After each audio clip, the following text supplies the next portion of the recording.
At the entrance exam, this guy got matched up against one of the Academy's top contenders. But instead of getting nervous, he just smirked like he was looking at another NPC. Annoyed by the disrespect, his opponent instantly unleashed his aura and spun his serpent spear. The moment Leo looked away for a split second, he went for a cheap sneak attack to end the fight. But Leo saw right through him.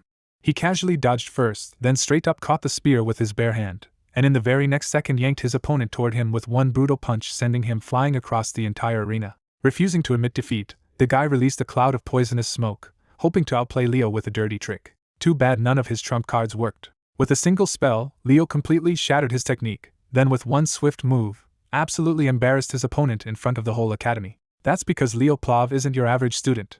He's actually the reincarnation of a legendary hero, who lived 5,000 years ago and once saved humanity alongside the greatest warriors of his era. But after waking up in a new body, he quickly realizes the world remembers everyone except him. When his mother reads him a story about the legendary heroes of the past, Kale's name isn't mentioned even once. Realizing he'd been deliberately erased from history, Leo vows to uncover who did it and why. Years later, he enrolls in the Royal Hero School, where future warriors are trained before entering the Magic Academy. And during one completely ordinary class, the teacher suddenly calls his name. Put on the spot, Leo rises and is asked what people once called those who achieved enough greatness to be revered. Leo answers correctly that such figures were acknowledged by the gods, showing that his indifference hides real knowledge. The teacher, mildly deflated, asks if anyone else wants to continue the answer. Another student volunteers to take over. He explains that in ancient times, divine recognition could not be gained directly as it is now. Instead, heroes were selected through sacred rituals. He gives the blood ritual as one example, while Leo quietly follows along. Pleased, the teacher praises the response and lets the student continue. The speaker identifies himself as Gulliver Trayden, heir to a major magical family, and answers with polished confidence. As the teacher expresses high hopes for the coming Lumene exam, Leo withdraws into his own thoughts. Reading the material, Leo reflects that in those ancient days even meeting gods had been easy, making the old rituals feel strangely familiar to him. The lesson recounts that after the great heroes stood against Erebos, the gods sought to honor them. To do that, the gods granted the lower realm a miracle. That miracle became the hero record. The mention of it jolts Leo, as if the subject touches something deeply personal. He broods over being treated like he is invisible, while a note identifies him as the reincarnation of the great hero Kyle. The atmosphere outside suddenly erupts when students realize the Zerdinger family has arrived. The visitors draw immediate awe, especially Celia Zerdinger, whose presence electrifies the crowd. Because of the prestigious family's visit, all students are ordered to gather in the auditorium, emptying the classroom. As they leave, Gulliver needles Leo by asking whether he plans to use the occasion to impress the Zerdingers. Leo dismisses the idea and decides to go home instead. He insists he has no interest in chasing status the way Gulliver does. But he casually adds that he might still take a look at Celia Zerdinger as a potential rival, which leaves Gulliver stunned.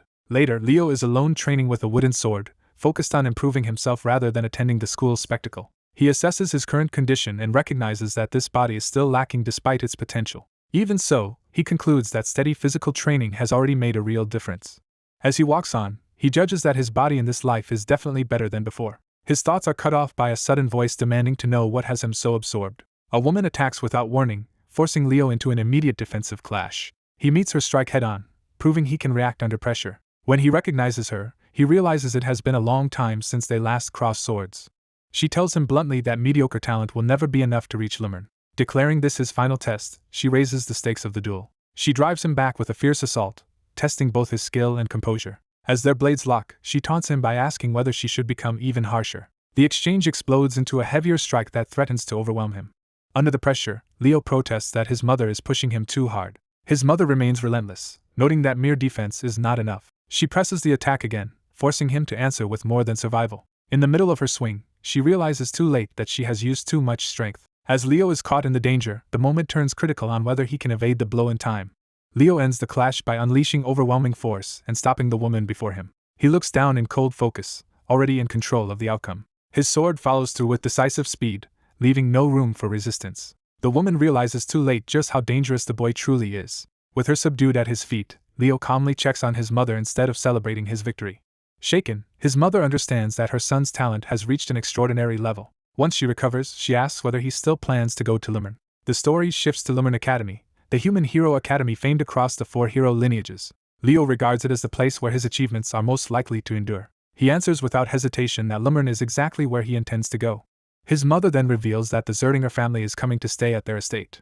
Though displeased by the visit, she decides to use Vice Lord Gaius Zerdinger's presence to ask that Leo inherit the Zerdinger aura technique. She encourages him by saying that mastering that technique would make him strong enough to enter Lumene next year. Leo surprises her by declaring that he has no intention of waiting and plans to enter this year. Soon after, the noble guests arrive at the Plav estate with full ceremony. Among them, Celia Zerdinger privately questions why her uncle chose such a modest host family instead of more lavish accommodations. She steps down from the carriage carrying herself like someone used to rank and privilege. Celia Zerdinger, a sword maiden of the Zerdinger family, makes clear that her attention is fixed on the Lumene entrance exam. She cannot understand why she has been brought to a minor family when she only wants to prepare for Lumene. Her uncle Gies points out that Leo, the boy who once showed no interest in the Zerdinger family, is here, and suggests she should be curious about him. Celia dismisses Leo as an unremarkable knight aspirant, and implies that her own standards are far above his. Inside the estate, the visiting nobles are formally received by the Plav family. Reina and Dade Plav welcome Gies Zerdinger with full courtesy. Gies has Celia greet the hosts, and identifies the head of the house for her. Celia introduces herself with flawless noble etiquette. She states plainly that she will remain under their care for a week. Reina greets her warmly, and Celia is struck by how much Reina resembles both her father and uncle. That resemblance triggers a sudden suspicion in Celia's mind. Seeing Reina more clearly, she begins to wonder whether the Plav family is tied to her own bloodline. Gies confirms the truth at once. Reina Plav is Celia's aunt.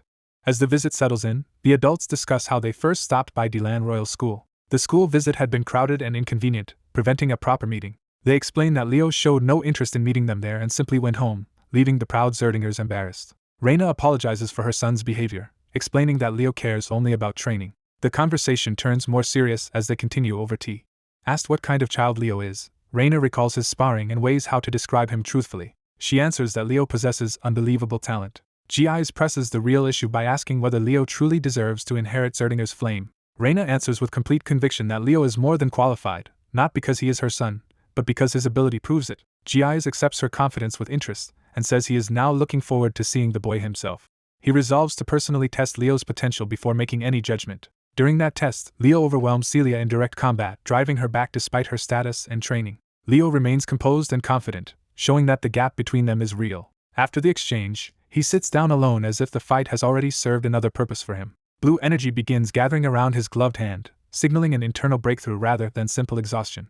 Leo senses the change immediately and focuses inward. Realizing what is happening, he understands that the long-awaited moment has finally arrived. He concludes that the vessel needed to contain everything within him is now complete. For the first time, he successfully learns to accept and wield aura. He grasps the principle at once. Once aura is accepted, the body naturally specializes in that aura, marking the start of a new stage in his power. Leo reflects on his past failure, blaming his weakness and lack of spiritual power for leaving behind the seeds of disaster. He remembers that if he had mastered those powers and handled events perfectly, the tragedy around him might have been prevented. Determined to change this life, he decides to begin by mastering aura completely, starting with the Arner family, until someone identifies him as Leo Plav. Leo turns toward the voice, alert and assessing whoever has approached him. In a grand training hall, he finds himself facing an older young woman who clearly holds authority here. She judges his fundamentals to be solid and offers to personally teach him swordsmanship, while Leo immediately sees a chance to win favor with his aunt. Instead of accepting, Leo first demands to know exactly who is trying to instruct him. The woman introduces herself as Celia Zerdinger. She makes sure he understands her status by declaring herself the famed sword lady. Leo dismisses the title and bluntly refuses her instruction, saying he has no intention of learning from someone weaker than himself. Celia is thrown off and angrily checks whether he truly believes he is stronger than she is. Leo concedes that in a life-or-death fight she would have the edge because he cannot use aura, but he insists that in a pure swordsmanship duel, the outcome would be different. His confidence unsettles Celia and turns her irritation into focused challenge. She heads for the weapon rack, deciding to settle the insult directly. Celia accepts the provocation and formally challenges him to a duel. She vows to prove that his confidence in aura means nothing and that reality will humble him. Leo raises the stakes by declaring that if she loses, she will serve him for the week of his stay. Celia answers the challenge without backing down. She agrees that if she loses, she will become his maid. With the terms set, she grips her practice sword and commits to the match. Leo calmly takes up his own weapon and signals that they should begin immediately. He opens with a fast, aggressive strike, forcing Celia to meet him head-on. Celia acknowledges his speed, realizing he is not just boasting. Still, she counters that speed alone will not be enough and rushes in to overwhelm him. Leo braces and reads her attack instead of retreating. When their blades clash, Celia is shocked by the force behind his sword and realizes his power is abnormal. The impact explodes outward, blasting both of them apart and tearing up the floor. Leo recovers first and immediately drives back into the fight before she can regain control. Celia panics as she realizes she cannot block his next strike with technique alone. Leo's attack breaks through her defense and corners her completely. Seeing a red aura flare around her, Leo calls out that she has used aura armor in what was supposed to be a pure swordsmanship duel. Celia, caught violating the terms, admits she reacted on instinct. Leo dismisses the excuse and declares that it changes nothing because he will still win. Celia protests that the gap between fighting with aura and without it is overwhelming. Leo reveals the source of his monstrous strength, a magical weight bracelet, and challenges her to test whether aura will save her. He smiles, now fully in control of the duel and the pressure between them. With a crushing strike, he brings his weapon down with explosive force. The blow smashes through Celia's aura defense and drives straight into her guard. Celia is left stunned as the impact shatters her composure and nearly her weapon. Even as she reels, Leo presses down like a brute force she cannot match. Later, the scene shifts outside, where two visiting relatives walk through the estate grounds. A woman spots Leo and calls him over. She tells him to come greet them, explaining that they are guests of the family. Leo approaches politely and introduces himself with formal restraint. The man introduces himself as Jiai's Zerdinger, Leo's uncle, and offers a friendly welcome. Leo accepts the greeting and shakes his uncle's hand. The woman then casually asks whether Leo has already met Celia. Leo hesitates, clearly remembering their recent clash and unsure how to answer. Before he can respond, Celia is brought in on a stretcher, leaving everyone confronted with the disastrous result of their duel. At dusk, Jiai's confronts Leo and demands to know how the duel ended. He quickly confirms the key point. Leo defeated Celia without relying on aura, a result that unsettles the onlookers. Jiai's acknowledges the victory as impressive, and Leo calmly credits it to Celia underestimating him. When asked what their wager was, Leo reveals that the loser agreed to become the winner's servant. He states the consequence plainly. Celia Zerdinger will serve as his maid for a week. Jiai's hesitates, torn between honoring a promise and protecting the dignity of the Zerdinger family. He finally draws a line, insisting that someone of Celia's standing cannot be made to do maid work. Trying to soften the conflict, Jiai's asks Leo to revoke the promise and accept some other reward instead. Leo rejects the offer immediately. He argues that this was a promise made directly with Celia, and that bearing the Zerdinger name means accepting responsibility for it. Jiai's attempts to buy him off with something more valuable, even offering to teach him the family's aura cultivation technique. Leo dismisses the offer as worthless if its purpose is merely to hide Celia's disgrace. Jiai's realizes Leo has effectively declared that he would rather have a Zerdinger serve him than accept the family's prize technique. Leo confirms that is exactly what he means. Rather than take offense, Jiai's probes whether Leo understands how provocative that stance sounds. Leo explains that if Jiai's had offered the technique sincerely as a reward for defeating Celia, he would have accepted gladly. Instead, he points out, Jiai's only offered it to erase Celia's mistake. Leo presses the implication. Jiai's believes Celia lost only because she let her guard down. Celia herself cuts in and declares that even if she had fought seriously, Leo still would have won. Jiai's sees through Leo's attitude and recognizes that the refusal was also a challenge to his pride. Amused and impressed, he decides that if such a child exists in Zerdinger's orbit, he wants to claim him instead. To everyone's shock, Jiai's orders that Celia be sent to the maid's quarters, honoring the wager. He then turns to Leo and calls him closer with sudden familiarity. Jiai's invites him to drop the formal address when they are alone. He goes further and tells Leo to call him uncle, which Leo accepts at once. As Leo leaves, Jiai's watches him with clear interest, already treating him less like an outsider and more like family. He then addresses Celia as his sister and reminds her that she once asked him to teach Leo the family's aura cultivation technique. Now that Leo can learn Phoenix Breath, Jiai's says he will try to persuade their elder brother to allow it. The scene shifts to a quiet room where the terms of the wager are about to be carried out. Embarrassed but resolute, Celia accepts her punishment and states that for 1 week she will serve as young Master Leo's maid. She appears before him in full maid attire, introducing herself stiffly while clearly humiliated. Leo teases her by saying the outfit suits her surprisingly well. He elaborates that the plain maid uniform works with her refined appearance in a way he finds striking. Celia flusters at what sounds like open admiration, while Leo quickly apologizes and insists he did not mean to offend her. He explains that he picked up this habit from a friend who constantly praises beauty. Remembering that friend softens his expression. In his memory, that person believed eternal and immortal beauty was the highest ideal. They had dreamed of a peaceful world where they could devote their life to spreading beauty everywhere. Celia concludes that anyone who admires beauty so sincerely must be admirable. Leo reflects that the real issue was that those friends were sincere to an absurd degree. He recalls one of them insisting that a woman named Rosina was the most beautiful person in all of Delmarian, with Luna beside her. Another memory follows, driven by devotion to art above all else. That devotion once escalated into a shameless request for someone to pose nude as a model. The request ended exactly as it deserved, with the offender getting beaten down while the others looked on. Back in the present, Celia notices the book Leo is reading and wonders if it is some kind of special training manual. Leo casually tells her it is just a book he used to read often as a child. The title is The Hero of Beginnings, a fairy tale he was already reading when he was 5. Celia is caught off guard by the unexpectedly childish answer. She approaches him across the room, curiosity replacing some of her earlier embarrassment. Looking at the book, she concludes that Leo must be genuinely fond of the hero of beginnings. The maid explains that she has gathered many records about great heroes, including material scholars themselves could barely challenge, simply because she collected them over time. She adds that one subject in particular stands out to her. From the shelves, she pulls a book and reveals that many texts concern Kyle. As she reviews the collection, she notes that among the feats attributed to great heroes, some remain unattributed to any known owner. Leo quietly concludes that those orphaned achievements may actually belong to Kyle. The maid rejects that idea at once, assuming instead that Kyle must have been a fraud who stole a hero's accomplishments. Hearing Kyle's name tied to that accusation, Leo turns serious and presses her on it. She admits that this is the common belief and that she personally judged him the same way, leaving Leo disappointed by her opinion. Rather than argue further, Leo abruptly shifts the conversation and proposes that they begin training after breakfast. Excited by the chance, she eagerly asks to join him, hoping to uncover the secret behind his strength. Leo walks off amused, while she realizes she may have shown too much enthusiasm but still follows through. Training quickly overwhelms her, and she drops to the floor exhausted. Leo points out that once her stamina fails, her reactions slow, her movements become obvious, and she leaves herself open. Struggling to breathe, she bitterly questions whether this brutal ordeal can even be called training. Leo bluntly answers that the current generation is simply too weak. He explains that while aura techniques have advanced, people have neglected physical conditioning even though aura only brings out the body's existing strength. Insulted by being called weak, she forces herself back up with her sword. Leo continues that a stronger body ultimately strengthens aura as well, making physical training the true foundation. Determined to prove herself, she gathers her strength and takes a fighting stance. She refuses to be looked down on and challenges him with everything she has. Driven by frustration, she charges straight at Leo, targeting the white-haired boy she now sees as her obstacle. Leo sidesteps her attack with ease and counters in a single clean motion. His strike sends her crashing across the ground, ending the exchange instantly. Humiliated by another loss, she breaks down and demands to know why she can never win. Leo approaches her calmly and acknowledges how hard that feels, catching her off guard.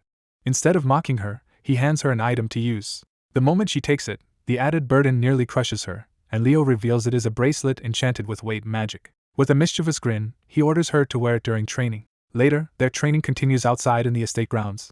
Celia, now in outdoor practice, is still struggling when a man arrives and watches from a distance.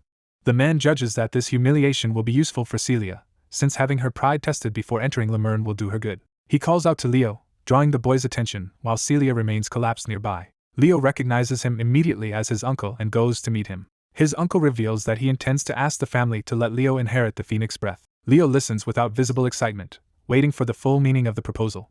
The offer concerns the Phoenix Breath, the original source of the Zerdinger family's aura techniques. His uncle adds that only those formally acknowledged by the family are allowed to inherit that power. Celia warns that her father would never permit such a transfer easily. The uncle agrees and says that is why a condition has been set. That condition is for Leo to pass this year's Lumene entrance exam, turning admission into a practical test of his worth. Celia objects immediately, arguing that sending someone who cannot even use aura into such danger is reckless. Leo, however, sees the value in it, recognizing that practical experience is exactly what he lacks in this life. Remembering the kind of battle-hardened experience he once possessed, he silently accepts that he must rebuild it now from the beginning. His uncle leaves the choice to him and notes that Leo's parents are willing to respect whatever he decides. Leo accepts the condition without hesitation and decides to take the inheritance challenge. His uncle is unsurprised, having already guessed that Leo intended to sit for this year's entrance exam anyway. After a short rest, the matter settled, they return to training. Celia stubbornly resumes the chase, insisting she can keep up no matter how hard Leo pushes her. A week later, the day of the Lumene Academy entrance exam arrives, and crowds gather at the test site. Among the onlookers, people recognize Celia Zerdinger, the famed sword maiden, and begin wondering who the unknown boy beside her is.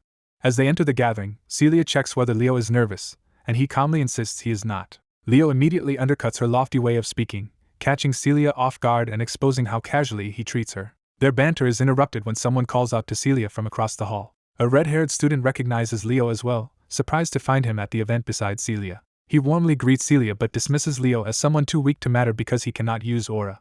Celia and Leo respond by silently freezing him out, making his attempt at familiarity fall flat. Trying to recover, the boy introduces himself as Gulliver Trayden and reminds them that they met during a previous school visit. Celia coolly acknowledges his family's reputation but makes it clear she does not remember him at all. Rather than continue entertaining Gulliver, Celia takes Leo by the hand and moves to leave with him. She dismisses Gulliver outright and drags Leo away, ending the exchange on her terms.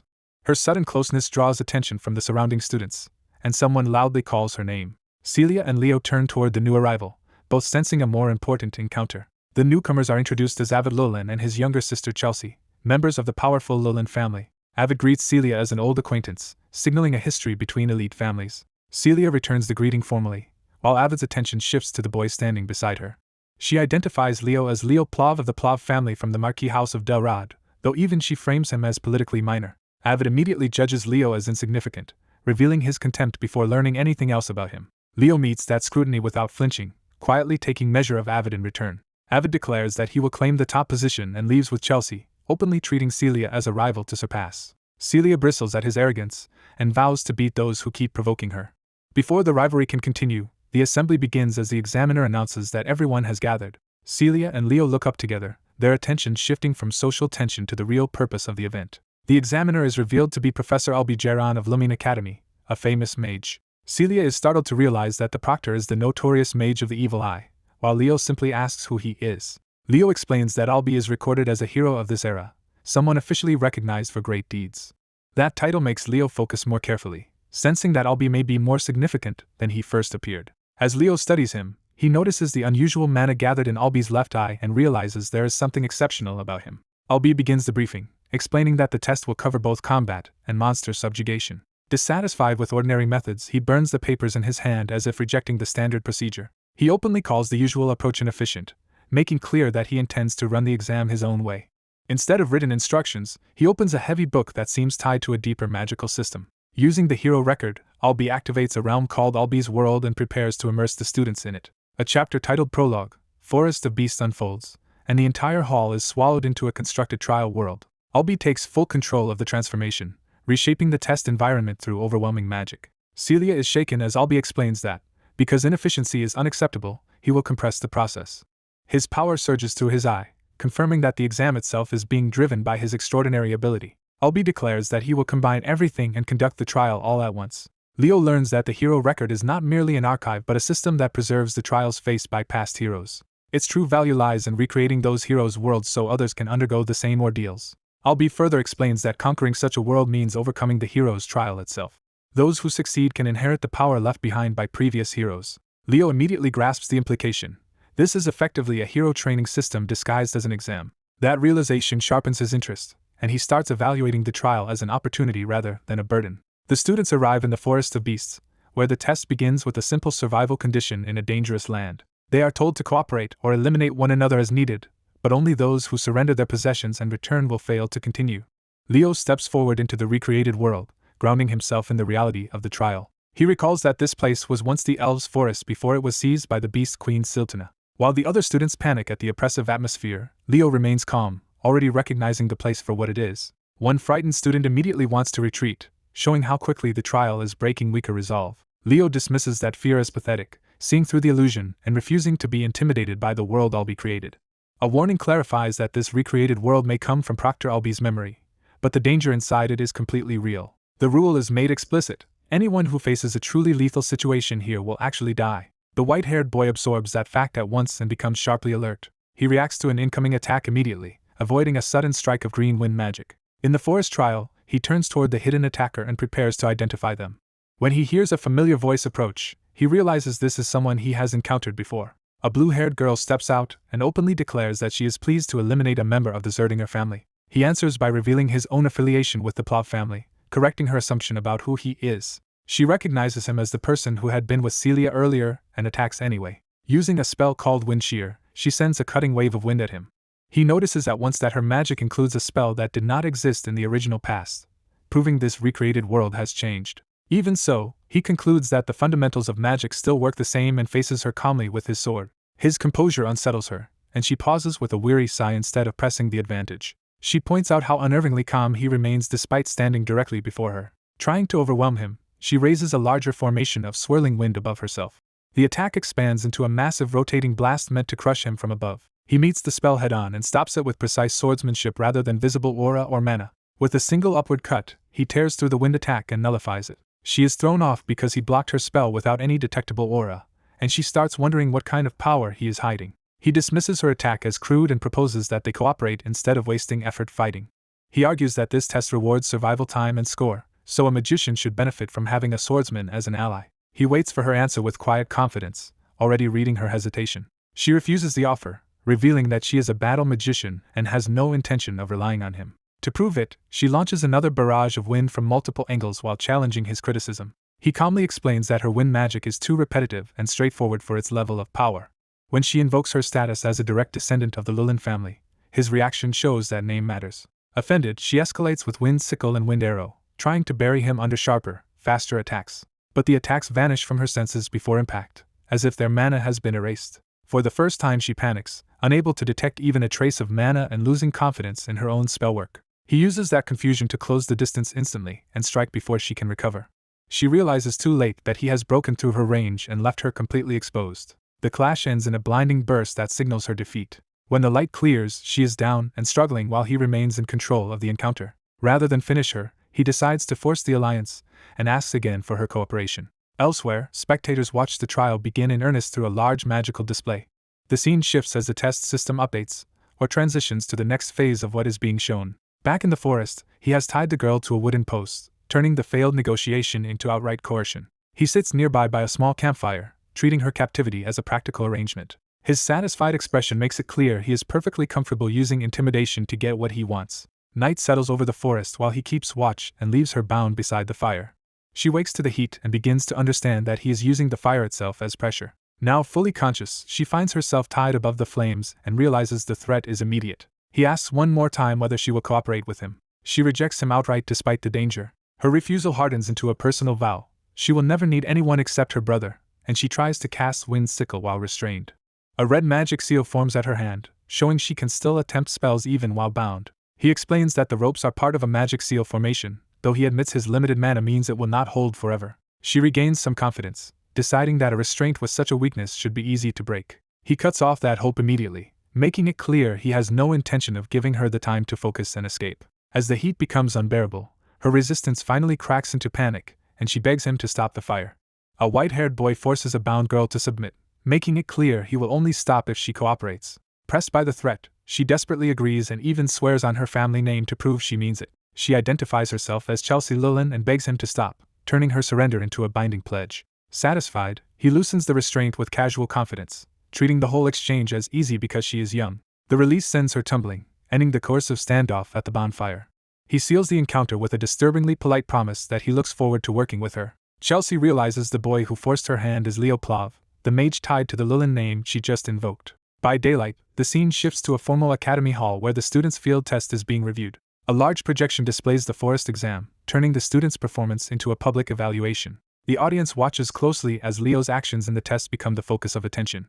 Observers dismiss most contestants as mediocre and criticize the competition itself as pointless for them. One examiner notes that only 2 students truly grasp the essence of the trial. Those 2 are identified as Celia Zerdinger and Avid Lilin, marking them as the Empire's most promising talents. Their excellence is taken as proof that the Empire's future remains strong. Attention then turns back to Leo, whose earlier behavior at the bonfire had already stood out as strange. The evaluators conclude that winning Chelsea Lilin's cooperation counts in his favor, even if his raw power still seems below Celia and Avid's. Even so, Leo's recorded performance keeps the room's attention because he does not fit their expectations. They finally label him an unpredictable dark horse as his unusual combat style becomes impossible to ignore. In the forest footage, his blade tears through a monster with efficient precision. Traveling with Chelsea, Leo treats having a knight beside him as a practical advantage. Chelsea probes the mystery around him, pointing out that she has never sensed mana from him and asking what kind of aura he is using. Leo bluntly admits he does not know how to use aura at all and insists that understanding the essence of a thing matters more. To prove his point, Chelsea asks what the essence of wind magic is and begins demonstrating her own answer. Leo focuses sharply, realizing she is about to reveal something important. Chelsea unleashes a wind technique that slices forward in concentrated arcs rather than as a simple blast. The attack drops its target cleanly, showing that her control and understanding are genuine. She explains that for someone from the Lilin family, merely talking about wind magic is trivial. What matters, she says, is not power itself but using it in the right way. That lesson clicks for Leo, and he suddenly feels he understands what this test is really asking of him. Before Chelsea can continue, Leo abruptly stops her, having sensed a new threat. He plants himself between her and the danger, readying for an ambush. Seeing the creature ahead, Leo identifies it as a mummy-like monster and notes he has encountered this type of flesh-eater before. The sight confirms his insight into how to pass the exam, tying the trial to practical judgment rather than brute force. An attack suddenly erupts from behind, knocking Leo and Chelsea down before they can settle the monster problem. The ambushes reveal their intent. They wanted to eliminate Chelsea first. They judge Leo as insignificant once Chelsea is removed, exposing him as their secondary concern. Their leader, a red-haired student, approaches with smug confidence. He orders his group to attack together and overwhelm the pair. The attackers rush in, expecting an easy victory against the fallen students. Leo's eyes flare red as he instantly shifts from passive observer to decisive fighter. He intercepts the first strike and drops one opponent in a single clean counter. His sudden dominance freezes the rest of the group, forcing them to reassess him at once. Leo calmly tells Chelsea to support him, and flustered but obedient, she agrees. While the attackers hesitate in confusion, Leo orders Chelsea to strike immediately instead of wasting time questioning him. He channels his newfound understanding into action, his presence turning sharp and overwhelming. The red-haired leader breaks and runs, abandoning the fight rather than face Leo head-on. As he flees, he refuses to accept defeat and searches for some way to salvage his standing. He decides he can simply find another party to prey on if this one is no longer worth the risk. Elsewhere in the forest, a black-haired girl notices the fleeing student and immediately changes course toward whatever caused his panic. Her blue-haired companion follows in tense silence as both realize something significant has just happened nearby. In the aftermath of a brutal clash in the monster forest, a small group of students stands among drained corpses and fallen fighters, trying to understand what just happened. Chelsea rushes to her white-haired brother in relief, overjoyed that he is alive. He reassures her that she is safe, while the others notice he has arrived together with the previously uncooperative dark-haired girl. Leo explains that he proposed they work together, though he makes it sound effortless. His smugness makes it clear he forced the issue more aggressively than he admits, and she silently resents whatever he did. Without dwelling on it, Leo helps an injured classmate stay upright so the group can keep moving. Chelsea cannot understand why Leo is suddenly aiding people he had been competing against. Leo declares that rivalry no longer matters and that they should join forces to overcome the crisis in the forest. His talk of conquering the world sounds absurd at first, but it also signals that he has shifted from personal ambition to survival and control of the situation. The others begin assessing the battlefield and realize the forest itself is behaving abnormally. The corpses are not merely dead, they have been completely drained, as if something extracted everything from them. That leads to a second realization. For a forest full of monsters, there are far too few monsters left. Once that is pointed out, the pattern becomes impossible to ignore. They infer that something stronger has appeared, a higher-ranked predator terrifying enough to consume the other monsters. Leo immediately connects that possibility to Hero Albi's first trial, concluding that the test must involve subjugating such a superior monster.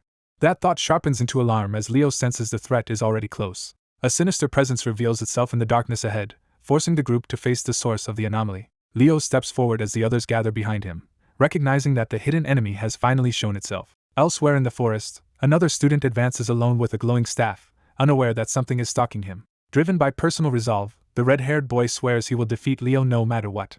His determination falters when he notices a figure crouched nearby in the dark. Before he can react properly, something attacks and throws him into panic. A strange slime-like substance pours over him and his weapon, immobilizing and disorienting him. As it covers his face, his eyes glaze into a hypnotized spiral, showing his will being overtaken. The possession deepens, leaving him no longer fully in control of himself. Then a huge maw-like monster looms over him, revealing that he has been captured and turned into bait or a puppet. Far from the forest, the academy calmly stands under daylight, contrasting with the chaos inside the trial. Inside a large hall, officials and students watch the forest test through a projected display. Some participants casually compare how many monsters they have defeated, treating the deadly exam like a competition of numbers. Professor Albi coldly reports that roughly 500 students have already failed. When someone protests that only 50 remain, he makes clear that survival alone does not impress him. Albi states that if the remaining students do not meet his standards, he is willing to fail every one of them, and the headmaster allowed the test despite knowing this. His philosophy is ruthless. True heroes are only revealed under extreme hardship. Watching Leo support an injured ally, Albi realizes Leo has already noticed the forest's anomaly. That recognition leads to the real question in Albi's mind, whether Leo can overcome the world-like trial set before him. Back in the forest, the students race together through the darkness toward the threat, now acting as a single unit. The deeper they go, the less they can see, and the oppressive darkness heightens their unease. A red-haired girl senses danger ahead and orders everyone to prepare for contact. She immediately launches a probing attack toward a glowing red target in the dark. The strike reveals a giant spider-like monster, but also exposes a trapped student hanging behind it.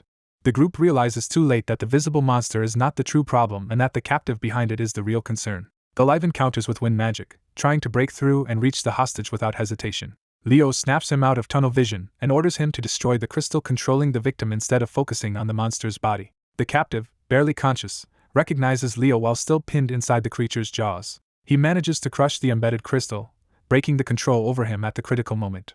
The monster responds by gathering a violent surge of power in its core, preparing a direct attack on the group. The Lyvan steadies himself and concentrates his wind magic into a sharper, more lethal form. He unleashes Wind Fang, sending multiple cutting blasts into the monster. The attack tears into it, but the creature endures, proving tougher than they expected. Seeing that even this was not enough, the group stares up in tense disbelief as the battle against the higher-ranked monster truly begins. The group identifies the monster before them as Tarantulia, the Spider Princess. A silver-haired fighter immediately lunges in, trying to bring it down with a direct strike before it can act. Chelsea follows up from below, coordinating her attack as the assault drives into the spider's body. Believing a decisive finish is possible, the black-haired girl commits to ending the battle in a single blow. She unleashes a fire-based technique called Prominence, pouring destructive force straight into the monster. The blast tears through Tarantulia and seems powerful enough to kill it on the spot. But the creature's face begins restoring itself almost immediately, revealing abnormal regenerative power. Seeing the attack fail, the black-haired girl realizes their supposed finishing move was not enough. A blue-haired mage steps in and reminds them that a knight and a mage fight on completely different levels. Confidently taking control of the situation, he prepares a wind spell named Rafali. He gathers a massive vortex of wind above the battlefield, drawing everyone's attention as the spell forms. The wind attack crashes down and shreds through Tarantulia's body in multiple cuts. The mage maintains the spell with practiced ease, hovering as he controls the storm. Then his confidence breaks when he senses the monster is still not finished. Tarantulia suddenly surges back into close range and attacks him before he can safely recover. Chelsea cries out and throws a wind barrier toward her brother to save him. He barely endures the hit, protected just enough to survive but clearly injured. Once the immediate danger passes, Chelsea checks on him and he assures her he can still continue. Another student, shaken by what he has seen, demands to know what kind of monster they are facing. The others recognize that Tarantulia's regeneration is far beyond anything they expected. The spider reappears before them fully restored, proving that ordinary damage will not keep it down. The white-haired boy identifies it as the daughter of Salatna, the queen of Tartaros, a monster once feared enough to devastate the elf forest. Hearing the name Tartaros, the black-haired girl realizes they are facing something tied to a far greater threat than they assumed. The white-haired boy connects this to Albi's left eye, concluding that the mana there truly belonged to the Fairy King. He explains that Tarantulia once ruled the cursed wild forest and terrorized the land. According to that history, Luna Tar killed Tarantulia after the Fairy King fought her, so its survival means something preserved it. He concludes that the Fairy King's severed right hand must have remained inside Tarantulia and kept it alive. That missing hand is revealed to have carried a ring. The ring is identified as the Ring of Life, a source of effectively infinite life energy that would sustain the monster's regeneration. Even so, the blue-haired mage insists that if this battle is meant to test him, he will still defeat the creature. He launches another attack, driving wind power into Tarantulia while the black-haired girl moves into support. The strike mangles the monster again, but only in the same temporary way as before. The white-haired boy warns that this approach is pointless because Tarantulia will keep regenerating until the mage exhausts his mana. As if to prove him right, the monster's body begins restoring itself once more. Pressed for a real solution, the black-haired girl asks what they should do, and the white-haired boy says this will require two people working together. The mage and the black-haired girl immediately turn it into a rivalry, each insisting they should be the one to claim the decisive victory. The white-haired boy cuts through their pride and warns that if they cannot overcome the hero's world together, all of them will fail. That blunt truth forces both of them to stop arguing and listen. The mage points out the problem. Even combined, they need time to prepare a killing blow, and neither of them can hold Tarantulia off long enough alone. The black-haired girl falls silent, understanding the gap between what is needed and what they can currently manage. Chelsea looks toward the white-haired boy as the possibility of another answer begins to form. He steps forward and volunteers to handle the stalling himself. The black-haired girl protests that it is suicidal because he cannot even use aura, but he calmly accepts that he only needs to buy 5 minutes. The mage immediately sees the risk and asks what happens if their final attack fails. The white-haired boy answers with quiet confidence, already committed to the plan. As he reaches for a fallen weapon, he says he does not expect failure. He explains his reasoning simply. Fire and wind have always worked well together, so their combined attack should succeed. His certainty leaves the black-haired girl and the mage staring at him, caught between doubt and trust. Before they can say more, both of them sense a sudden movement and turn toward the battlefield. The white-haired boy has already launched himself at Tarantulia, beginning his desperate effort to hold the monster back alone. A white-haired boy is identified as a monster from Tartaros, marking him as something dangerous rather than ordinary. In the forest, a young elf boy stumbles into a web-filled trap and realizes too late that something is hunting him. Panic takes over as he struggles to escape, but the webbing only leaves him more exposed. Seeing a looming threat approach, he begs for mercy while trying to back away. A giant spider-like monster reveals itself before him, and the child can do nothing but cry out for help. In terror, he calls for his mother, convinced he is about to die. A new voice cuts in and commands the creature to retreat, confronting it as an evil being. The trapped child notices a sudden radiance, and realizes someone has come to save him. A figure wrapped in overwhelming light appears between the child and the monster. The rescuer condemns the creature for invading his homeland and harming someone under the contractor's protection. He answers with immediate force, descending in a burst of holy power that drives straight into the monster. The attack pierces the creature's body and shatters it from within. The impact erupts across the forest in a massive explosion, ending the threat instantly. As the dust settles, someone notes that even Erebos' influence has reached this place, hinting at a wider corruption. The rescued child is found still tangled in webbing, shaken but alive. The white-haired boy approaches him calmly and checks whether he is hurt. His expression stays unreadable, suggesting he is already thinking beyond the rescue itself. Holding a large axe, he judges his own performance, and wonders if this is the limit of what he can do without using aura. He turns to a blue-haired girl named Chelsea, drawing her into his next plan. He orders Chelsea to use wind magic to hurl nearby weapons at him, treating the aftermath like training rather than rest. The first barrage comes at him fast, and he immediately starts intercepting the flying blades. Chelsea worries that moving so recklessly will only get him injured while he is already under pressure. He tells her not to hesitate, insisting he can catch them and that she should keep going. When she cannot even tell what weapons are in the storm she created, it becomes clear he is relying on something beyond sight. He keeps batting aside the incoming weapons with precise timing despite the chaos around him. Chelsea continues feeding the gale with magic, sending more steel spinning toward him. He begins identifying the weapons by sound alone, proving that he is sharpening his senses through the exercise. From the noise pattern, he distinguishes one blade as a scimitar and another as a bastard sword. He shifts seamlessly between weapons, catching and readying them in mid-motion as the drill intensifies. Without slowing down, he demands even more, refusing to stop at the current pace. He tears through the barrage in a blur, cutting and deflecting each weapon before it can touch him. As one strike lands cleanly, he immediately calls for the next challenge. Chelsea keeps the wind stream going, now fully committed to supporting his relentless training. More weapon handles and blades are flung into his reach, giving him fresh tools to continue the sequence. Watching him, Chelsea realizes his movements resemble a martial god, and she starts to believe he may actually survive this ordeal. The white-haired boy remains composed, focused entirely on the discipline of the fight. A black-haired girl with red eyes silently observes and recognizes that he is far more formidable than he first appeared. That realization comes with a cost, as blood suddenly marks that he has been wounded in the process. Even with blood running down his face, he smiles and declares that his senses are still intact. He pushes himself harder, deciding he cannot afford to fail against something this small if he wants to face greater dangers. He destroys another incoming weapon and again demands the next one, turning pain into momentum. Chelsea finally admits she has no more weapons to send, leaving him caught off guard for the first time in the drill. At that moment, a red-haired girl named Leo arrives and announces that she has finished preparing her move. She unleashes a towering spiral of fire, aiming it straight at the remaining monstrous presence. The flames engulf the huge demonic shape and consume it completely.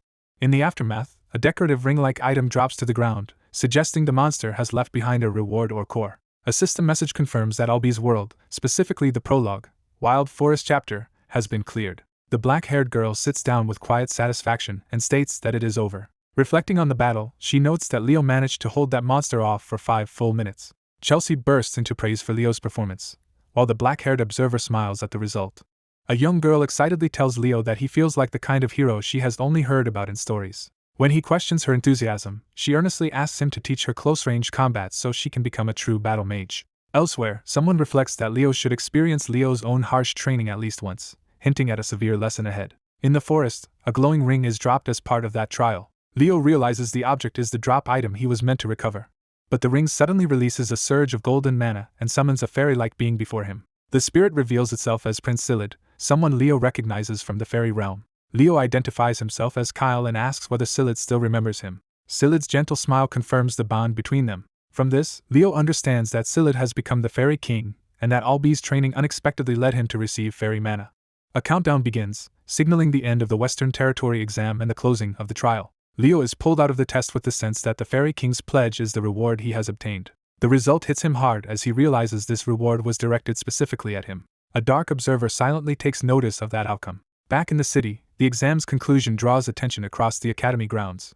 Principal Alien Badian confirms that the Western Territory exam is over. The veteran principal studies the results with clear interest. An assistant is stunned that it ended so quickly and asks how many students Albi managed to pass. The answer is astonishing. 40 students passed under Albi's supervision. The principal cheerfully admits he had expected only around 10, making Albi's result exceptional. He explains that choosing a representative was difficult because many students stood out, but one recommendation in particular caught his eye. The name Leo is unfamiliar to him, which only deepens his curiosity. As the results are announced publicly, the crowd erupts over the names of the successful candidates. Leo's image appears among them, confirming that he passed. A faculty member formally recommends Leo as the freshman representative, praising both his discipline and his results. The principal concludes that Albi has produced a student with the makings of a hero. After the exam, the scene shifts to a quiet recovery room. Leo's injuries are treated carefully, with time and rest considered essential to his recovery. He soaks in a bath and begins to relax for the first time after the ordeal. The warm water eases his battered body and lets his guard drop. Then a hidden voice breaks the calm by naming his reward as the Fairy King's pledge. The voice explains that clearing a living hero's world should not have granted any reward at all. It adds that, impossibly, Leo alone received one anyway, leaving him unsettled and searching for the source. He sharpens his focus as he senses a familiar presence. The woman before him is his mother. Leo immediately asks why she was expelled from the house of Zerdinger. She answers by recalling that while saving a comrade, she lost the flames of Zerdinger. Her bearing shows she accepts the weight of that past without flinching. She tells him she has never regretted that choice. Instead, she says she wanted Leo to use his power for what is right, and sent him to Lumene Academy with that conviction. Her words carry him into a memory of arriving at the Academy's city for the first time. At Lumene City, he is welcomed as a new student and reminded to prepare his belongings before getting off the carriage. He takes in the vast city spread around the water and realizes he has reached the center of the world. He is told that this city is Lumene and that Lumene Academy stands at its heart. A month later, someone asks Leo how he has been adjusting to life there. The man congratulates him on passing the entrance exam, and Leo asks what brought him here. The answer concerns House Phoenix, which has been locked in a month-long dispute over succession. Leo quickly infers that the argument must be about who inherits the Phoenix breath. The man confirms it, and points out that because Leo's mother is no longer part of the house, Leo himself has become a key figure in the matter. He then hands Leo a subspace key, explaining that the elders were impressed by his performance in the Western exam and have sent for him. A jeweled key-like artifact is presented as the trigger for something important. A white-haired boy named Leo is ordered to open it, and he complies without hesitation. The artifact activates violently, releasing a surge of fire and power. That power manifests as a towering red grimoire before Leo and the man overseeing him. When the book opens on its own, Leo is caught off guard by the intensity of the response. The grimoire reveals blank pages, waiting to be claimed. He is instructed to bind the book to himself by marking its pages with his blood. Leo follows the ritual, letting his blood fall onto the grimoire. The bond completes in a burst of light that envelopes both student and examiner. As a result, the grimoire becomes readable only to Leo, marking it as his alone. The examiner explains that mastering the House of Zerdinger's secret techniques should be difficult, but he senses Leo will learn them with unnatural speed. He formally accepts Leo into the House of Zerdinger, confirming the boy's new status. Later, the story shifts to a clothing shop where preparations for school life are underway. Leo arrives at the meeting place in town, looking for the person who asked to see him. He wonders if this is where Celia wanted to meet him. Before he can settle in, a stack of books suddenly tumbles into his path. The collision sends both Leo and the other person sprawling onto the street. The girl he ran into realizes what happened a beat too late. She apologizes awkwardly for not watching where she was going, while Leo offers only silence. Leo starts to walk away, apparently uninterested in prolonging the encounter. Then he notices something she dropped and reaches for it. The item identifies her as Chloe Mueller, a freshman at Lumene Academy. Before anything more can happen outside, the shop door opens and someone calls for Leo. Leo turns toward the voice, recognizing that he has kept his companion waiting. Inside, Celia greets him energetically, already loaded down with purchases for Academy life. She explains she was delayed by Uncle Z's and immediately asks whether the earlier decision went in Leo's favor. Instead of answering directly, Leo tests the power he has gained, summoning fire into his hand. His eye sharpens with focus as he feels the technique respond to his will. The flames erupt around him, confirming that he can already use the secret art. Celia is stunned by how quickly he has done it. Leo calmly reveals that it took him only 3 weeks to get a feel for the technique. Faced with that absurd talent, Celia can only wonder what he really is. Soon after, a large ship arrives to carry the new students away. The freshmen gather at the dock, impressed by the scale of the vessel. A teacher introduces himself as Ina Landu, the professor in charge of the freshman night class. He orders everyone to board immediately as the academy departs for Lumene. The ship sets out across the sea with the new class aboard. During the voyage, the adults relax while the students mingle around a welcome spread. Leo and Celia stand apart from the crowd, observing rather than joining in. Another student approaches them and asks to talk, jokingly framing them as a pair. He introduces himself as Carr Thomas from the Kingdom of Mora, an outgoing merchant-minded freshman. Carr boasts that he deals in everything from potions to weapons and offers his services if they ever need anything at school. Leo introduces himself as Leo Plav from the Kingdom of Dalad, prompting Carr to note that passing Dalad's Western Regional exam is impressive. Leo, however, is less interested in small talk than in the strange calm surrounding the voyage. While the others treat the peaceful welcome party as normal, Leo finds the lack of tension unsettling. His suspicion settles on Professor Ein, who watches the students from the rail with a drink in hand. Carr casually explains that there are usually no incidents with students before orientation, trying to dismiss Leo's concern. The moment he says it, the atmosphere shifts and everyone freezes as danger finally announces itself. A massive water serpent rises beside the ship, proving Leo's instincts were right. It attacks at once, smashing through the deck with explosive force and throwing the welcome gathering into chaos. As someone cries out for Professor Ein's help, he calmly treats the emergency as something to be examined rather than feared. He raises his wine with quiet amusement, showing he is completely unshaken by the chaos around him. Ein decides this is a test for Lumene Academy's future heroes, insisting they must face danger and overcome it on their own. The threat reveals itself as a massive kraken attacking the ship, while students stare up at it in alarm. The creature's assault turns deadly immediately, crushing spilled food and blood underfoot as panic spreads across the deck. Even in the middle of the attack, one student urges Celia to stay calm and think clearly. The white-haired freshman launches himself into the fight, moving straight at the monster instead of retreating. Celia refuses to be protected and tells him to focus on surviving his own battle. The kraken fixes its attention on them, making clear that the confrontation is now direct. Celia quickly identifies the creature's instincts, realizing a kraken naturally targets anything touching the water. The monster lashes out and snatches Celia up with a tentacle, forcing the others to watch as the danger escalates. Her classmates rush across the kraken's body to pursue her and keep the fight from becoming a rescue lost too soon. Celia breaks free with a sweeping counterattack, carving through the tentacle instead of waiting to be saved. At the same time, the white-haired boy cuts in from another angle, matching the monster's speed with precise sword work. Elsewhere on deck, another student is thrown off balance as the battle spreads across the ship. He can hardly believe this level of chaos is supposed to be a welcome for top students from the West. A heavy strike slams down nearby, and the attack is suddenly met by freezing power that halts the kraken's advance. The orange-haired boy complains, but the white-haired swordsman remains focused, already adapting to the new support in the fight. A blue-haired girl with glasses steps in decisively, surrounding herself with cold energy and revealing herself as a serious combatant. Her appearance triggers recognition in the white-haired boy, as if he has seen or known her from before. She rises above the battlefield and drives ice magic down onto the kraken, taking control of the fight's momentum.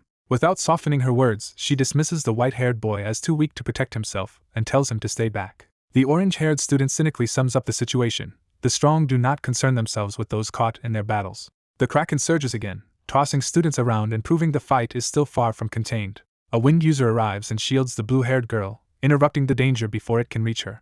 He addresses her by name, Celia Zerdinger, and reminds her that their rivalry is not over even in the middle of this crisis. The white-haired boy watches this exchange in confusion, realizing these elite students all know each other and operate on another level. Ein, still observing from afar, casually notes that the lake leading to Lumene Academy is full of monsters like this kraken.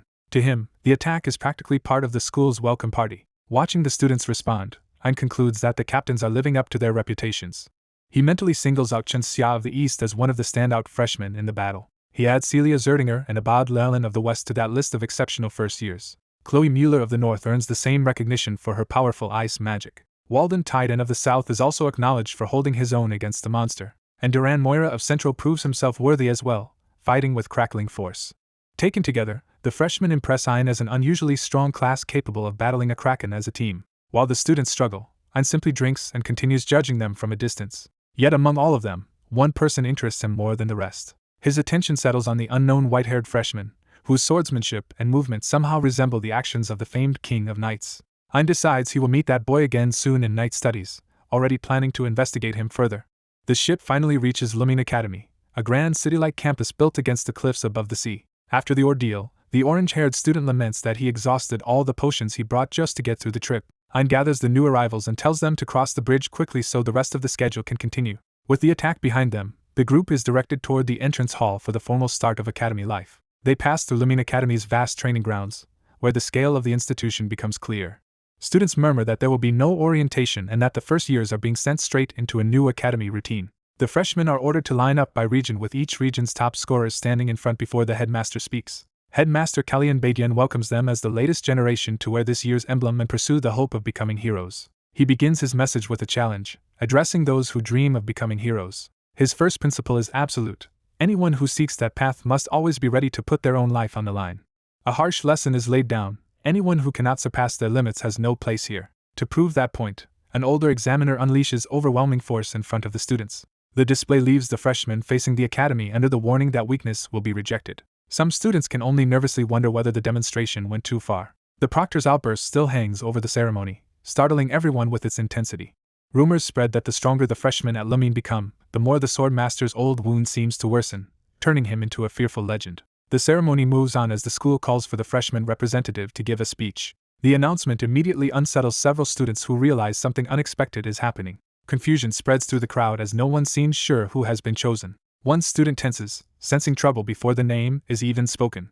Another watches in silence, equally alert to the shift in the atmosphere. The answer comes at last. The representative is Leo Plav. Leo is summoned to the stage, catching even him off guard as the crowd turns toward him. A senior with a composed smile asks whether the proctor personally recommended Leo, hinting that this choice carries weight. Leo steps forward anyway, accepting the call without hesitation. Standing before the academy, he begins by addressing the professors and upperclassmen. The other freshmen whisper that they have never heard of him, while Leo calmly speaks on behalf of the new class. One observer fixates on Leo's gaze and bearing, recognizing something familiar and significant in him. Leo finishes the formal part of his address and yields the podium. The host then presses him to explain his goals as freshman representative. Leo immediately senses the trap behind the request, suspecting they want to compare him with stronger candidates who nearly took the position. Nearby seniors dismiss him as a harmless, well-behaved honor student and expect an uneventful answer. Instead, Leo openly challenges anyone who wants the position to come and take it from him. His blunt declaration shocks his classmates, who realize he has just turned the ceremony confrontational. Even the usually composed students are left stunned by how far he went. The stronger boys in the crowd react with immediate hostility, taking his words as a direct provocation. Leo makes it clear that he does not care who opposes him. Later, back at the Lumene dormitory, the day finally winds down. The academy's next rule is explained. After a week, exploratory classes will begin regardless of a student's intended major. During that period, each freshman may sample any courses and then choose 3 subjects to pursue in earnest. With orientation over, the students disperse through the halls and head off to settle in before classes start. Leo finds his assigned room, number 302. A nearby student cheerfully points out that he and Leo are neighbors. They part for the night, both expecting to meet again the next day. Alone in his room, Leo finally lets himself collapse onto the bed. As he rests, his thoughts turn to what he truly wants from Lumene. That private goal feels like the opening of a long-awaited path. In his mind, the academy becomes tied to a grander destiny and the possibility of reaching something hidden. What Leo is really searching for is the record of his hero. The next day in the cafeteria, students begin settling into ordinary school life over breakfast. An energetic orange-haired boy eagerly joins Leo for a meal, treating him like a friend already. Leo accepts the company without much fuss and starts eating. When someone loudly calls for the freshman representative, Leo barely reacts and asks who they mean. The caller introduces himself as Duran Moira, captain of the Central Region, and demands to know whether Leo meant yesterday's challenge. Leo coolly replies that his words only become provocative if a stranger chooses to take them as a fight.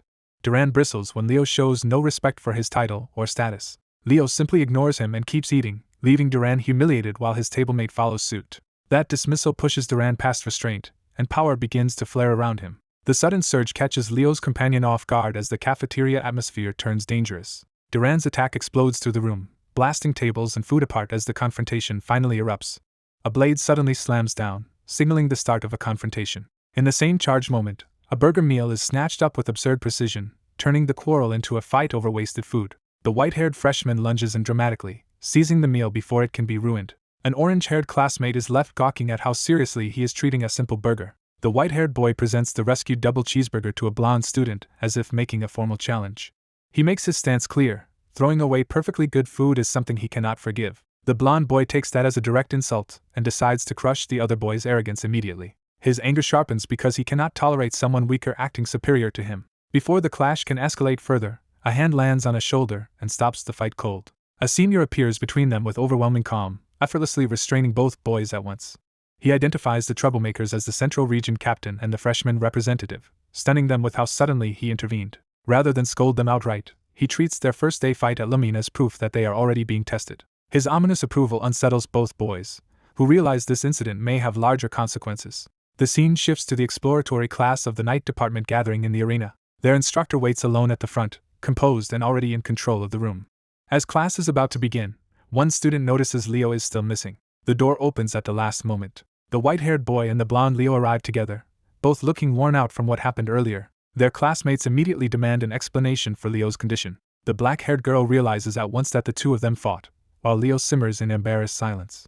The white-haired boy awkwardly tries to explain himself. The instructor cuts off the awkwardness and begins class now that everyone is present. He introduces himself as Ian Jude, the professor in charge of first-year night studies. Even during the introduction, the tension between Leo and the white-haired freshman remains obvious to everyone.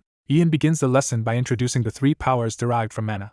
He explains that among magic energy, soul energy, and aura. Aura is the hardest to handle and asks the class why. The black-haired girl answers that aura loses mana fluidity during conversion, and Ian confirms she is right. He elaborates that unlike magic and soul energy, aura reshapes mana into a form suited to the body itself. To demonstrate, he gathers aura visibly into his hand. He then asks how people actually use the aura accumulated in their bodies.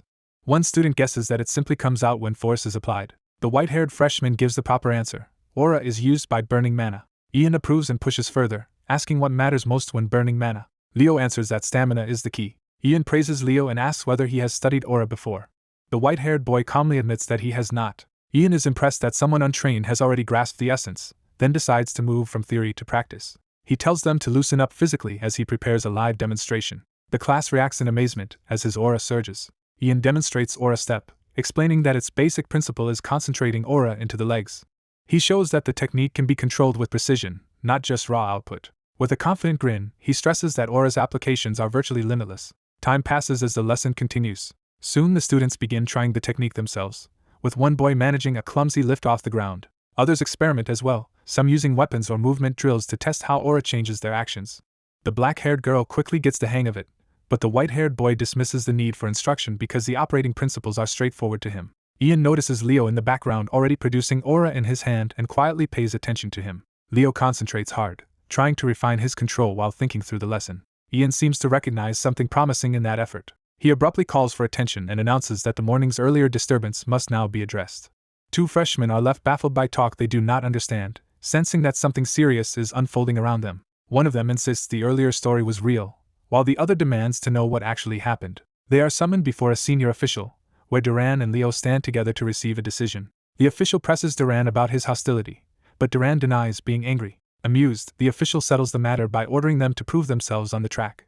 He formally names Central Region Captain Duran Moira and freshman representative Leo Plav, then declares a one-on-one race to decide the freshman representative position. To remove excuses, he raises the stakes further by allowing unrestricted use of aura in the match. That condition catches Duran off guard, making him realize the race will not be as simple as expected. For a brief moment, the tension hangs in the air before the contest begins.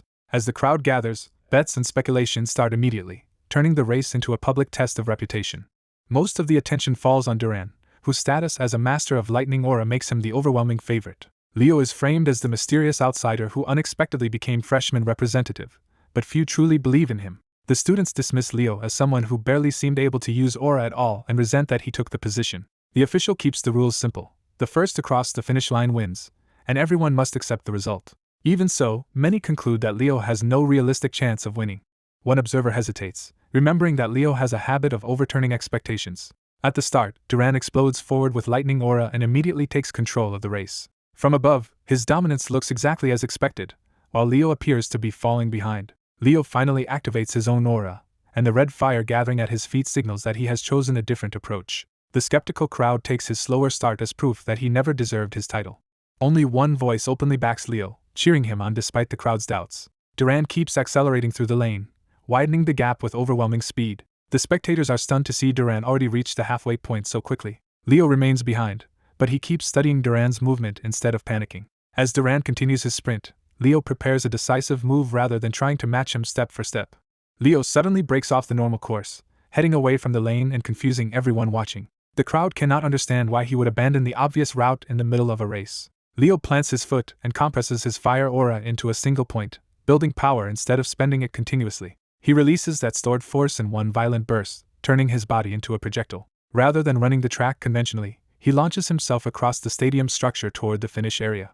The impact of his step shatters the surface beneath him, showing how much force he concentrated into that one movement. Driven by that explosive aura step, Leo tears through the air at a speed no one expected from him. Duran notices the red streak closing in and realizes too late that Leo has found a way to bypass the race entirely. Leo's momentum carries him straight toward the finish in a blazing descent. As he shoots past, Leo taunts Duran for being too slow, making clear that the outcome has already flipped. He lands and surges through the final stretch, his single burst proving enough to secure the lead. Duran can only keep running, now fully aware that he has been beaten. Leo looks back with calm confidence, enjoying the moment he overturns everyone's assumptions. The shattered ground left behind stands as evidence that his victory came from a technique far beyond ordinary freshman ability. The onlookers struggle to process what they just witnessed and admit it was no joke after all. They had assumed Duran's first-year speed was unbeatable, especially since Leo supposedly had not learned Aura Step. A sharper observer corrects them. Leo did use an Aura Step, but not a basic one, it was Phoenix Step. With the result undeniable, Leo's supporters erupt in celebration and praise his win. The official watches in silence, clearly recognizing the significance of what Leo has shown. The difference between them becomes clear. Duran relied on his lightning aura specialty to raise his speed to an extreme level. Leo, though slower in a sustained sprint, handled his power with far greater precision by gathering all of his fire aura into his feet. That control let him create one extraordinary aura step, an application impressive enough to redefine the match. Afterward, Leo acknowledges Duran's strength and admits the result might have changed in a longer race. Duran refuses the grace in defeat and angrily tells Leo to leave. Watching this, the official concludes that among the current generation of disciples, a true hero may finally be emerging. A silver-haired student excitedly praises Leo's performance and eagerly asks to train with him. Nearby, an orange-haired boy resents Leo for drawing attention, while a dark-haired girl treats the reason as obvious. As class ends, the boy tries to gather everyone for food and offers to pay, hoping to keep the group together. Leo refuses and abruptly decides to go alone instead. He heads off despite the others calling after him, leaving them confused.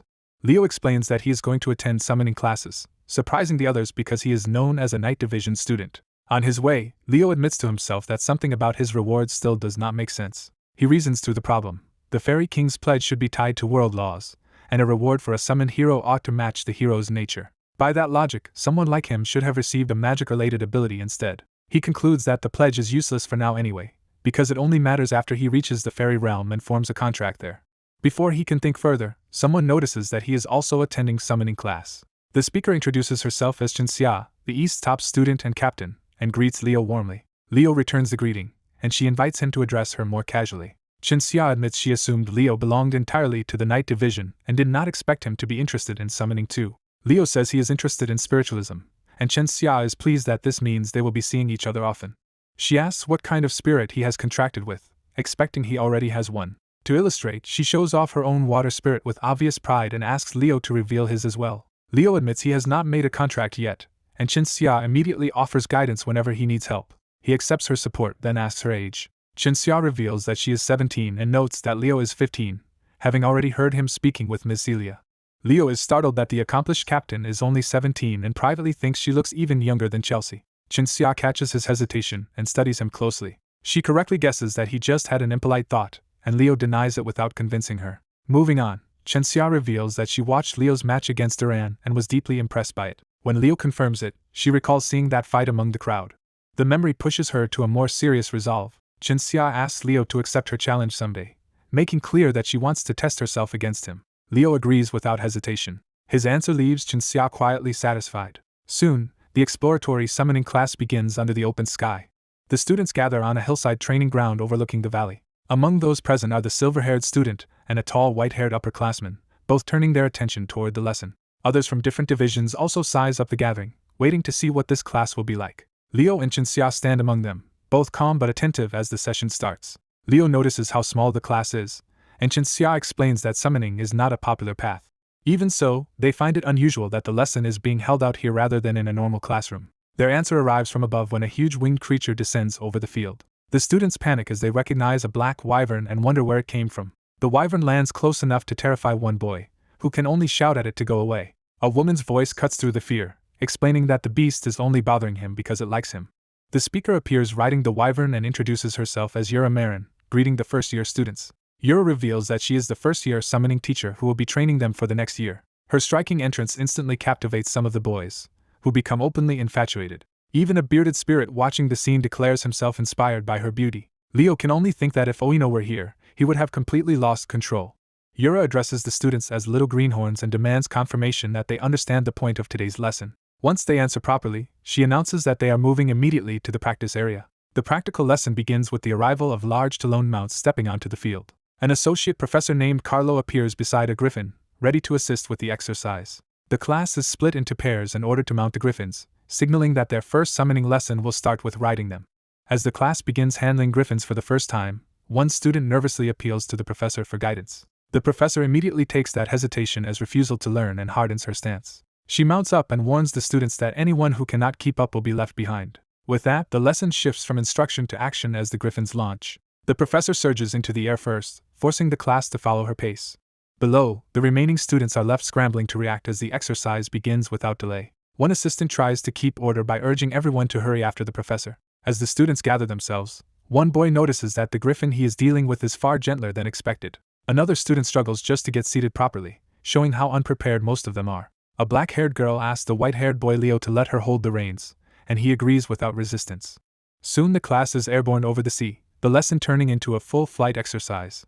The group climbs higher into open sky as the ride settles into motion. Several griffins fly in formation behind the professor, carrying the students across the water. The students realize they have been allowed to ride griffins much sooner than expected, and one excited girl wants to keep flying even longer. Leo remains cautious, noting that even a mild griffin can still be dangerous for first-time riders.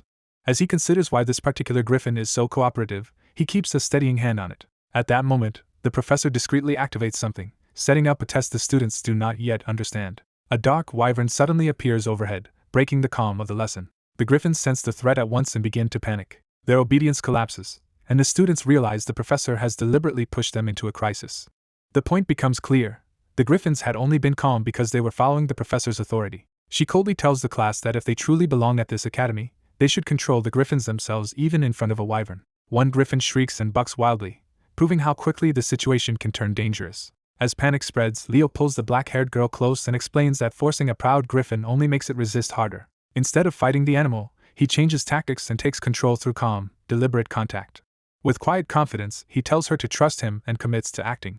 Leo guides the griffin into a controlled dive, using its movement rather than opposing it. The maneuver stabilizes them so effectively that even the professor notices his skill. Interested, she asks the assistant for Leo's identity and learns he is a first-year applicant for the Knight Major. When she checks his file, she finds he does not come from a noble house and owns no personal griffin.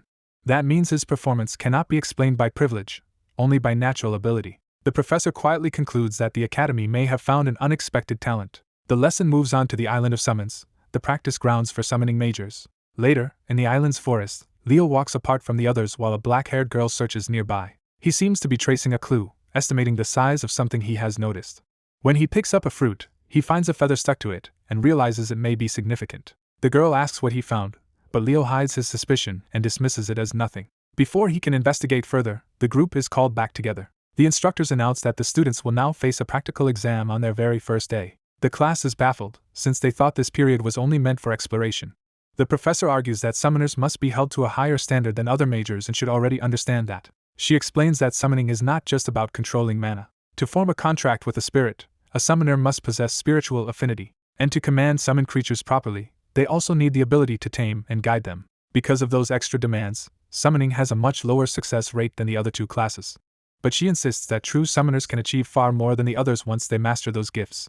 She challenges the students to remember that they came here to become that kind of hero. Her words push the group from doubt into attention as the test becomes real. A noble student, Eliza Herine, steps forward and directly asks what kind of exam they will be taking. The professor begins her answer by reminding them that this place is called the Island of Summons, hinting that the island itself will define the trial.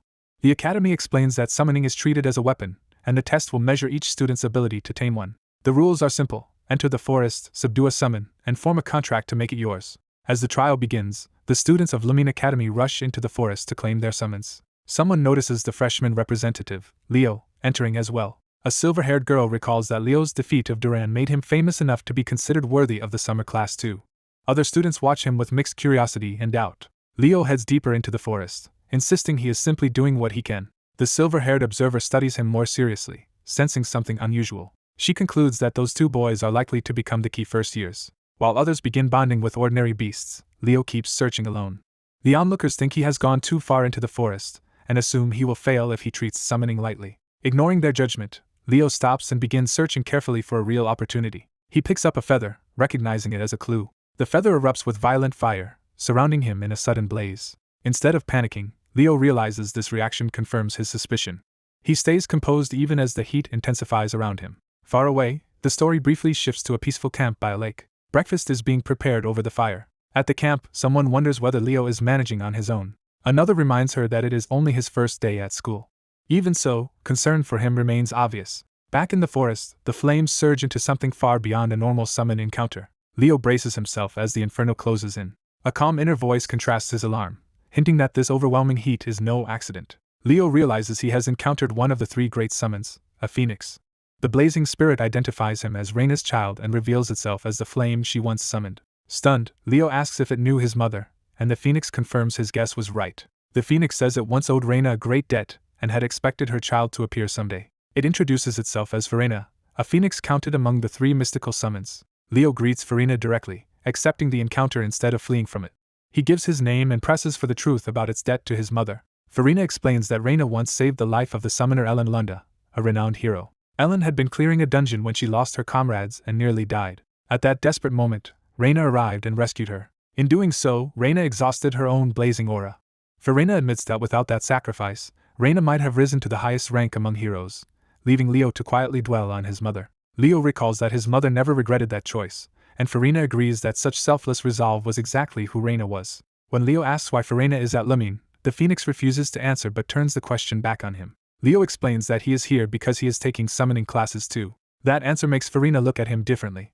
Calling the meeting fate, Verena decides this is the chance to repay the debt it owes Reina. The phoenix declares that it can finally return what it owes by giving Leo the summon meant for his mother. It tells Leo to hold out his hand and accept it. A flame condenses in Leo's palm, and Verena reveals that this fire is its child. Verena explains that when Leo becomes a great summoner one day, he is meant to form a contract with this offspring. Leo immediately asks whether that contract can be made now, even though Verena says the summon was intended for later. Verena is shocked and warns that attempting it this early could kill him. Leo pushes forward anyway, drawing the phoenix's power around himself as the contract begins. Seeing his condition, Verena fears the attempt may already have gone too far. But Leo endures the flames, and Verena recognizes in his resolve the same unyielding spirit Reina had, deciding to entrust him to luck.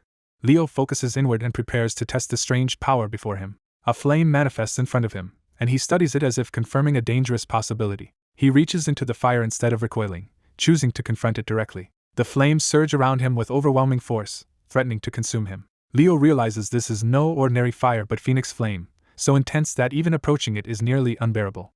He understands that beings who wield such flames must live with constant agony just to exist. That thought deepens into the image of a creature eternally burning in its own flesh. Moved by that suffering, Leo resolves to accept the pain and meet the phoenix on equal terms. Standing inside the blaze, he steadies himself while protecting a glowing egg-like core in his hand. The object responds to him, its power stirring as if his endurance has reached the being inside. Leo remains calm and unwavering, showing he has not been broken by the trial. A fiery phoenix forms from the flames and immediately asks whether he succeeded. Leo confirms that he did, relieved but confident. The phoenix praises him as a genius, recognizing that he accomplished something extraordinary. It declares him the greatest summoner, and seals the result by sending the egg's power into completion. The phoenix formally congratulates Leo on fulfilling the contract between them. The newborn phoenix introduces itself as Fiora, one of the 3 mystical summons, and is entrusted to Leo. A red-haired woman hands over the tiny bird warmly, while Leo is thrown off by how much the legendary phoenix resembles an ordinary chick. The chick chirps innocently, and Leo has to accept that the mighty phoenix really is a baby bird for now. Elsewhere, the remaining students continue the summoning test while an instructor casually comments on another student's cute summon. When the professor checks the time, she learns only 5 minutes remain. She notes that just 4 students are still unfinished and starts to wonder about the last holdout. One student successfully calls forth a massive bear, making a dramatic impression. Another student proudly presents a giant blue bear, earning praise for a strong and impressive result. A girl clings to her summon in excitement as the exam nears its end. A white-haired boy arrives with a shadow crow, explaining that it is a difficult summon even without a formal contract. Since he has not made a contract yet, the professor still counts the feat as more than acceptable. Another student rides in on a huge serpent, drawing admiration from the others. The professor identifies it as a gorgon snake and notes that the student secured a contracted summon not found in his family line. As time runs out, the staff announces that the final student is finally arriving. Everyone turns toward the path as a lone figure approaches surrounded by an unusual presence. Leo appears with tiny Fiora perched on his head, utterly composed. The other students mock him, assuming he failed so badly that he came back with a mere chicken instead of a real summon. The professor freezes, instantly sensing that what Leo brought back is not what the others think. Her shock breaks through as she stares at him in disbelief. She recognizes the truth at once: the little bird is a phoenix. The revelation carries them from the exam grounds to the Academy's inner halls, where the matter becomes too serious to ignore. Summoned to a private meeting, Leo straightens himself and prepares for questioning. He braces as the tension of the audience ahead becomes clear. Inside the office, the professor waits alone in the fading light, already focused on him. She confirms she called for Leo personally and invites him to sit. She admits that this was her first time ever seeing a baby phoenix, making clear how unprecedented his result is. Leo explains that he did not even know a phoenix existed on Summoner Island. The professor reflects that a freshman forming a contract with a phoenix is something the Academy has never seen before. Leo can only respond uncertainly as he tries to gauge whether this attention is good or bad. The professor leans in with intense seriousness, making him think a harsh judgment is coming. Leo tenses under the pressure, unsure how to respond. Instead, she bursts into ecstatic praise, overwhelmed by how exceptional his achievement is. Once her excitement settles, she tells him that while his accomplishment deserves recognition, the Phoenix contract must remain secret for now. She warns that if news of it spreads, the Academy will be thrown into chaos. As the exploratory classes near their end, Chloe is reminded that this is her chance to choose a summoning major worthy of her talent and future reputation. The expectation placed on her is clear: she is meant to become a renowned summoner, not waste her potential. At the Academy, that looming decision hangs over the start of another day. Chloe drifts through the halls half awake, worn out from pushing herself. Her fatigue becomes obvious enough to draw teasing attention. When asked about it, she admits she has been staying up late reading magic books. Leo approaches her directly, confirming her identity and making it clear he sought her out on purpose. He hands her something that appears to be tied to a past encounter. The gesture brings back the memory of an earlier incident in the city, when Chloe and Leo ended up on the ground amid scattered belongings. Chloe is jolted by the realization of who he is and what he is referring to. Leo thanks her for helping him then, recognizing her as the freshman representative. He also notes that she has started attending magic classes, just as he has. Because the exploratory period allows students to sample many subjects, Leo explains that his growing interest in magic led him into these lessons. Their classmate Carl identifies Chloe as the ambitious student aiming for the top of the magic division.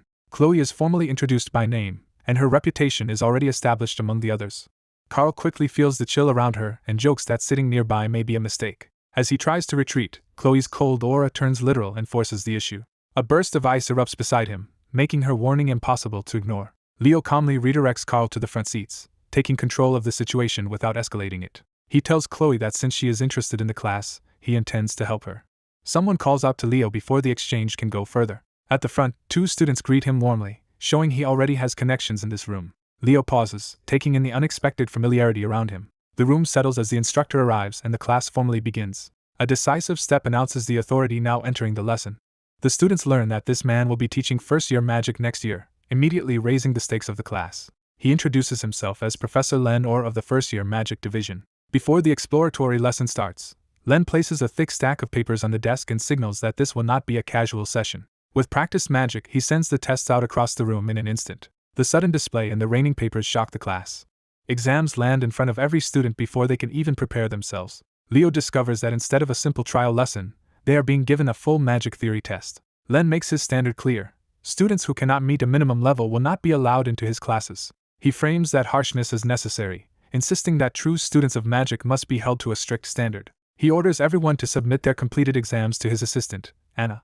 As Leo reads the paper, he realizes the material is far more modern and complicated than what he knows. Around him, other students are already giving up under the pressure. Leo still forces himself to answer what he can, refusing to leave the page blank. Time runs out quickly, underscoring how unprepared most of the class is. Some students quietly admit the test was easier than expected, which only deepens the gap Leo feels. Leo can solve only a single question and is left painfully aware of how far behind he is. Handing in the paper, he concludes that he should have learned far more about modern magic before coming here. He leaves the room deciding that, for now, he needs to study magic on his own. As he goes, Len reflects on how magic has changed drastically over the last 100 years. Techniques that once demanded perfect understanding can now be used by merely memorizing activation conditions. In Len's view, that convenience has lowered the overall quality of magicians. To prove his point, he prepares to show the class what real magic looks like. He gathers a brilliant concentration of power in his hand, shaping it through direct control rather than rote procedure. The spell expands into a vast, intricate phenomenon that fills the room with overwhelming magical structure. The students are stunned as Len reveals that this is the true essence of magic, something he built from the ground up himself. Professor Len explains that his real goal is to raise students who can research and create their own magic, not just repeat what they are taught. He reveals that the test was designed to measure exactly that kind of independent thinking. Looking over the exam, he notes that almost everyone failed the final problem and had hoped someone with real magical talent would solve it. A white-haired student realizes that the impossible final question must have been the one he left unanswered. Seeing Leo's abandoned paper, someone assumes he gave up and regrets missing the chance to study magic with him. Before the professor can move on, an assistant rushes in with urgent news. She announces that one student actually solved the 50th question, jolting the professor. The professor is stunned that the impossible problem has finally been cracked. The room erupts as word spreads that, for the first time in the school's history, someone earned a perfect score. A blonde professor eagerly demands to know who achieved it, but Len immediately rejects that conclusion. He clarifies that the student did not ace the whole exam, only the final question, which makes the result even stranger. That detail stops the celebration cold and turns the mystery into something far more intriguing. When asked for the student's identity, the records point to Leo Plav. Leo is called to stand, but his classmates can only report that he is absent. They explain that Leo left as soon as he finished the test, leaving his solved paper behind. The professor checks the exam and is shocked to confirm the impossible answer is really there. Elsewhere, Leo casually spends time with a girl who teases him for solving only one question in a summoning class exam. She points out how absurd it looks for him to attend the class and answer just a single problem. Leo shrugs it off, insisting he is a knight and should focus on swordsmanship and stamina instead of magic. Professor Len suddenly appears before them, having tracked Leo down. He presses Leo to explain whether he skipped the other questions because they were beneath him. Leo insists there has been a misunderstanding and admits he assumed he had failed the test. He explains that every question except the last seemed too difficult for him to solve. Leo reveals that his knowledge comes from studying old magic books on his own, so he was unfamiliar with modern methods. Realizing what that means, Len abruptly grabs Leo and hauls him out, convinced he has found something extraordinary. Leo is left confused by the professor's sudden intensity. Len, now openly excited, orders Leo to come with him at once. He drags the bewildered student away while Leo's companion is left behind in disbelief. The girl recognizes Len as Lumene Academy's eccentric professor of magical theory. A staff member arrives looking for him and asks whether anything unusual happened. She learns that Len just seized Leo and ran off with him. Alarmed but unsurprised, she curses Len's latest bout of madness and rushes after them. Meanwhile, Len conjures a magical board and prepares a new test on the spot. He fills it with dense magical script and complex formulae far beyond ordinary coursework. Then he challenges Leo to solve them all. Len reasons that if Leo truly solved the final exam question without luck, he must already possess a complete magical framework of his own. Determined to verify that theory, Len demands proof. Leo calmly says he has already worked through every problem in his head. That answer leaves Len reeling as he realizes Leo solved the entire set mentally. Leo modestly confirms that he did, though not in the formal way the professor expected. For Len, this is the breakthrough he has been waiting for. Elsewhere in the academy halls, another professor walks by, unaware of the chaos ahead. Professor Albee continues down the corridor until the commotion draws near. Len comes charging toward him at full speed. Overjoyed, Len can barely contain himself as he closes in. Albee is caught off guard by Len's bizarre approach. Len crashes into him, then immediately gushes his thanks while Albee is knocked sprawling. Albee, now irritated, warns that Len's antics have gone too far this time. Ignoring the complaint, Len excitedly declares that Leo Plav, the freshman Albee recommended as class representative, is a magical genius. Albee is stunned by the claim, because Leo was supposed to be a knight, not a mage. A furious instructor insists Leo must become a sorcerer, refusing to let his talent be wasted on the knights. Anna charges in as the argument turns physical, with Leo being seized and dragged away in the middle of the dispute.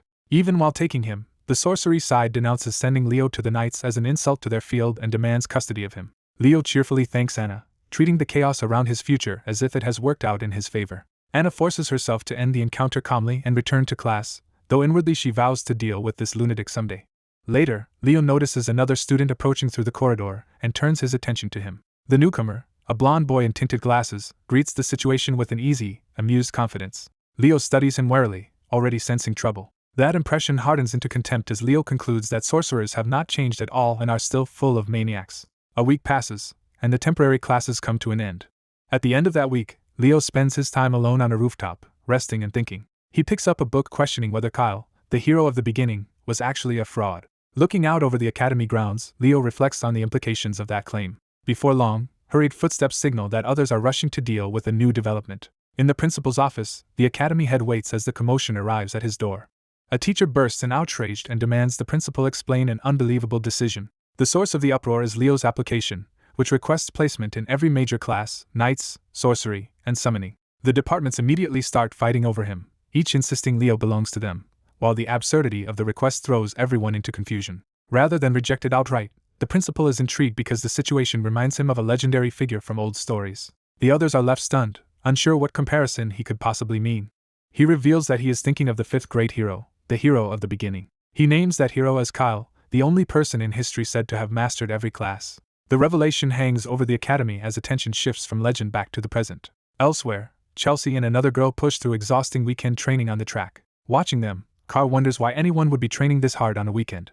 Leo explains that Chelsea asked him to train her, and when Carr questions why they are only running, Leo points to a different priority. He says that for a battle mage, something matters even more than weapons. Chelsea, struggling to keep going, answers for him, stamina. Her companion elaborates that stamina is the foundation of a battle mage, which is why they are jogging instead of practicing spells. After the run, The group collapses under a tree to recover while Leo calmly hands Chelsea water.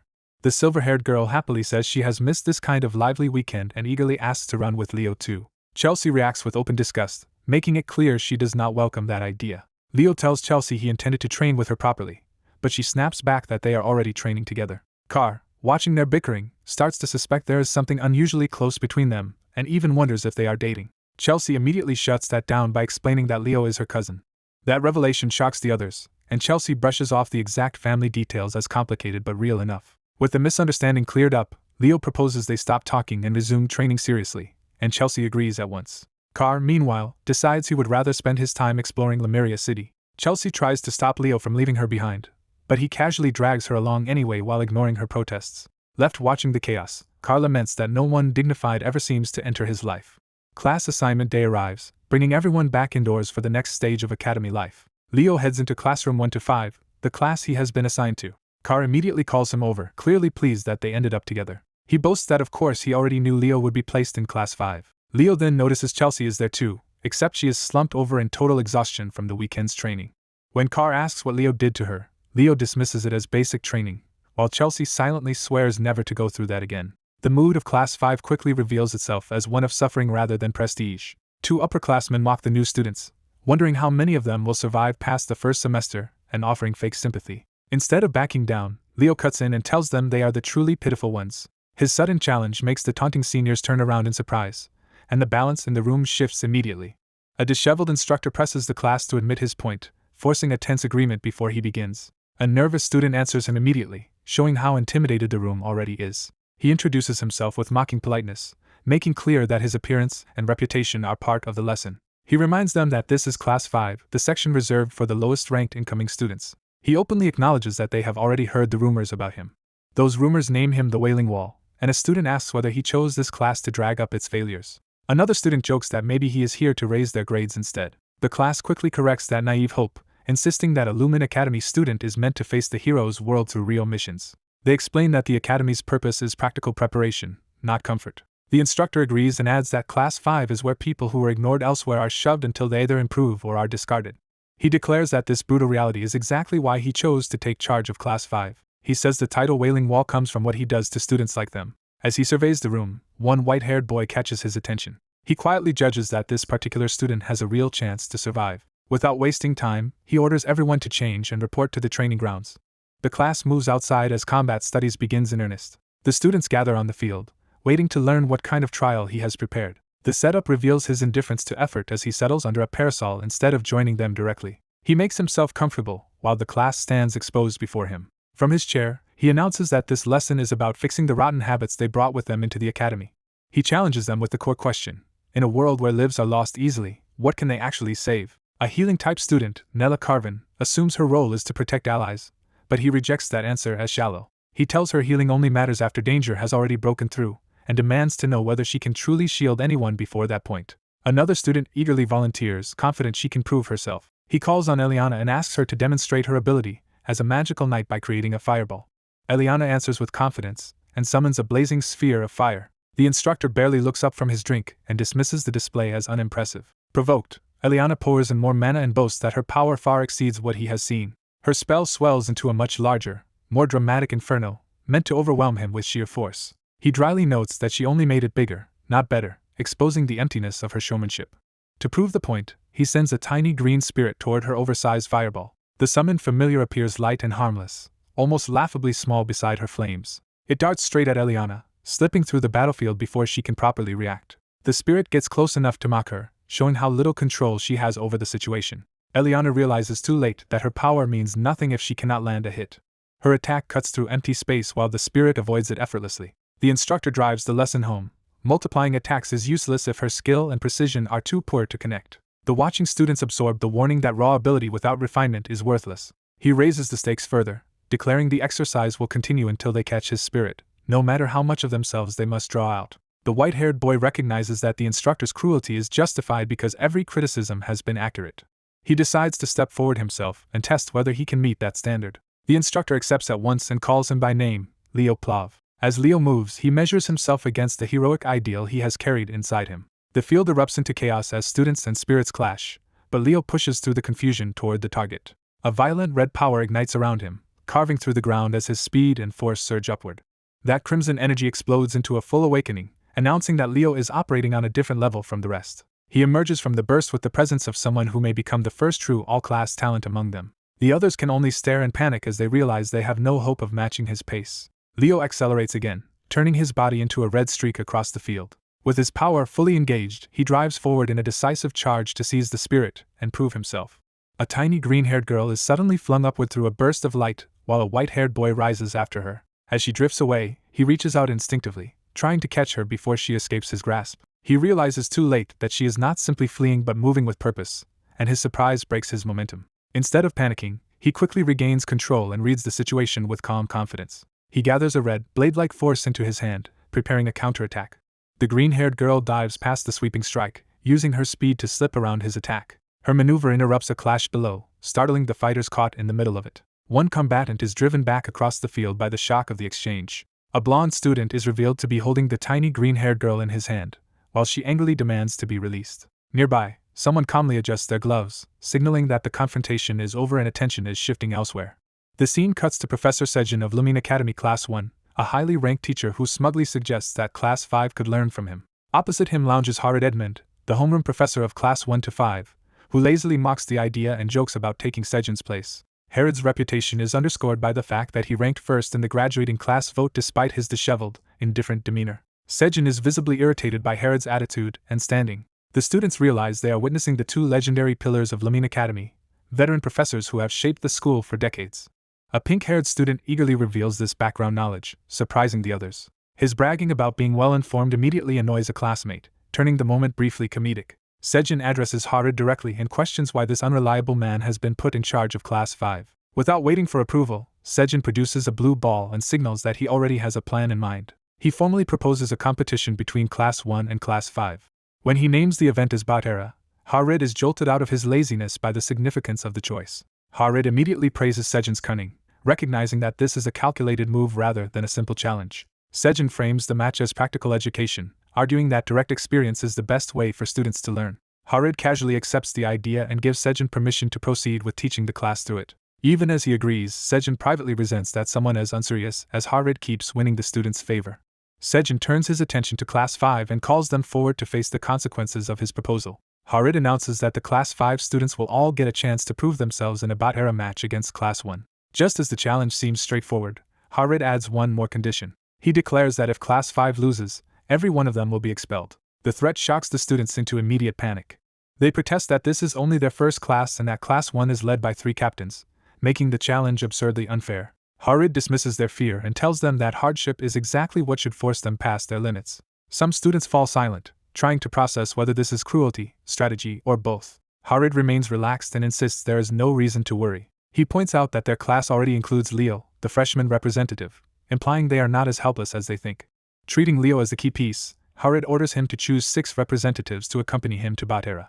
Leo immediately understands that this assignment is more than a selection process. He concludes that Harid is testing whether Class 5 can stop seeing itself as a group of failures and start acting like a real team. Leo further realizes that Harid wants the students to abandon their defeated mindset before they lose their place at the academy for good.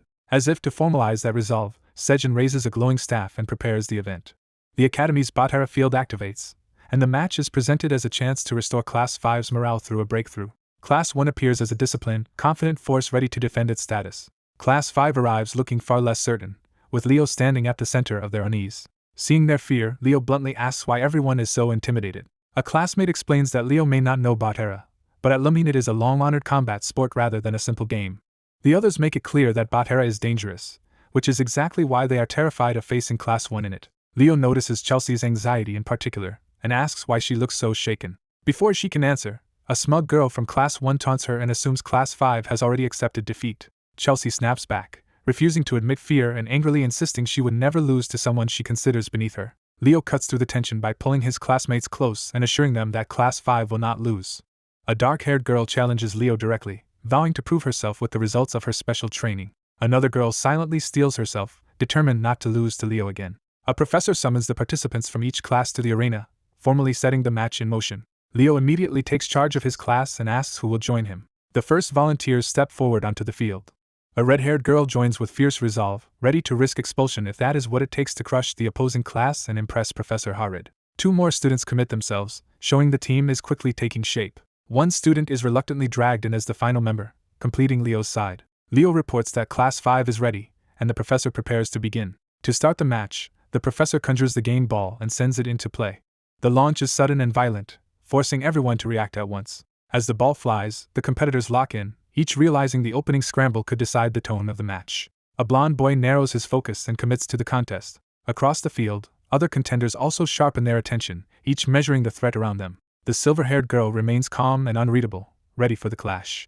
At the signal to begin, multiple players surge toward the ball in a frantic race for first possession. Several hands nearly reach it at the same time, making the opening claim uncertain. A lightning user seizes the initiative with explosive speed, blasting ahead of the others. While Class 1 takes the first move, Leo has Tide explain the rules so his team can adapt immediately. Tide begins by reducing Batera to its essentials. The objective is simply to score with the aura-infused ball. He clarifies that players channel aura into the ball and shoot it through the goal with either hands or feet, and the first team to reach 10 points wins. Even as he explains, the attack is already incoming, forcing Leo's side to learn under pressure. The orange-haired boy realizes too late that the ball is already on top of him. The lightning user drives the ball down with overwhelming force, turning the opening play into a direct strike. Leo braces as the empowered ball hurtles toward him like a projectile rather than a pass. He avoids the impact at the last instant, letting the shot crater the ground instead of taking him out. The attacker is left stunned when his supposedly decisive opening blow fails. Leo lands in control of himself, showing he handled the ambush cleanly. His classmates erupt in praise, impressed that Duran Moiran nearly scored an immediate knockout but was denied. Others watching the exchange grow uneasy, sensing how dangerous this match is becoming. Tide grimly concludes that Professor Harrod may have designed the exercise to eliminate students rather than merely test them. Leo asks the key tactical question of how a team can legally gain possession of the ball. Tide explains there are 3 ways, beginning with the simplest: recover it when the opponent sends it out of bounds or catch it directly. That explanation triggers alarm as someone realizes another attack is about to break the rules in spirit if not in letter. Leo and Tide both catch the warning at once and turn toward the threat. Eliana launches a blazing strike with the ball, using it as the only legal way to attack an opposing player. The dark-haired girl taunts them from a distance, treating the hit as part of the game. By the time Leo reaches the scene, the red-haired teammate has been taken down, and Tide is supporting her. Tide points out the cruel logic of the rules. Direct attacks are forbidden, but knocking someone out with the ball is allowed. The ball rolling beside the fallen girl makes the lesson unmistakable. The game itself is the weapon. Leo calmly accepts the explanation and claims the ball, turning the enemy's tactic into his team's opportunity. With possession secured, he declares that it is now Class 5's turn to act. The scoreboard confirms the cost of the exchange. Eliana Layden has been incapacitated and removed from play. Away from the field, 2 professors observe the match with very different levels of concern. One of them reflects that teams built around highly destructive fire users hold a crushing advantage in Batera.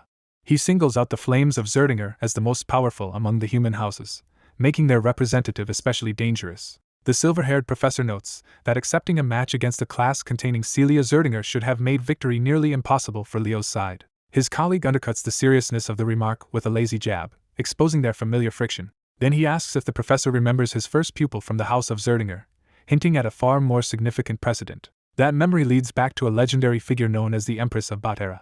A teacher reveals that the Empress's child is in Class 5, instantly raising the stakes around that team. A silver-haired observer studies the field with new seriousness, realizing Class 5 matters far more than expected. The calm before the match breaks as that revelation hangs over the arena. 2 students from Lumene despair that they somehow ended up facing this situation and may be completely outmatched. One of their opponents refuses to accept such an easy ending and hardens his resolve to fight back.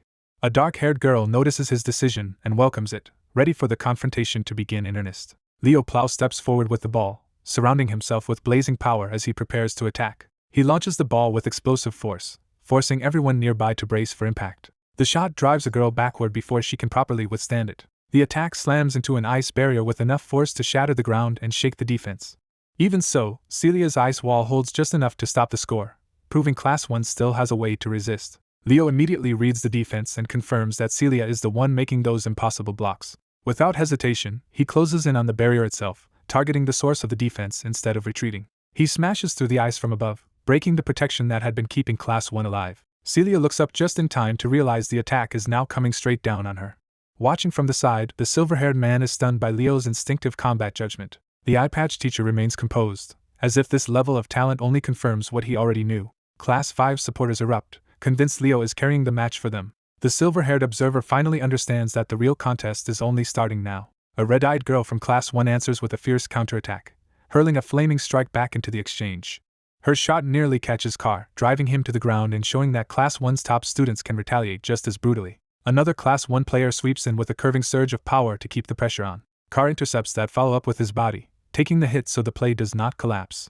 The clash throws the attacker off balance, buying Class 5 a brief opening. Celia gathers ice magic again, trying to rebuild control before Leo can finish the play. Carr, already crackling with spent energy, forces himself to keep moving and prepares one last support play. He sends the ball high into the air toward Leo, turning the broken exchange into a scoring chance. The pass tears across the field at dangerous speed, wrapped in unstable lightning. Someone reaches for it, but the ball is too violent to handle cleanly. Carr strains to keep the play alive despite the backlash, pushing past his limits to deliver the ball. His footing falters, showing how close he is to collapse. Bruised and exhausted, Carr admits his mana is nearly gone and entrusts the rest to Leo. The ball arcs down into open space, waiting for Leo to claim the final attack. As Carr is helped away, Leo quietly acknowledges what his teammate just gave up for this chance. The score reaches 10-10, but with Class 1 still fielding 3 elite students, Class 5 remains at a disadvantage even at match point. Leo takes possession again, steadying the ball as he prepares to face the endgame alone. He recognizes that without Carr, Class 5 has lost its only real support, and the burden is now entirely his. Across from him, Celia sets aside her exam worries and vows that this time she will not lose. Class 1 regroups around her, forming a coordinated defensive front built on her magic. Leo crouches at the line and studies the formation, searching for the one path through it. The fiery girl and the blonde boy challenge him head-on, ready to stop him before he can break through. A green magic user triggers a speed-enhancing spell, adding mobility and tightening the trap around Leo. The ball drops into play, and the final point begins. Class 1 is shocked by how quickly Leo moves once the play starts. He floods the field with multiple identical rushes, making it impossible to tell which Leo is carrying the real ball.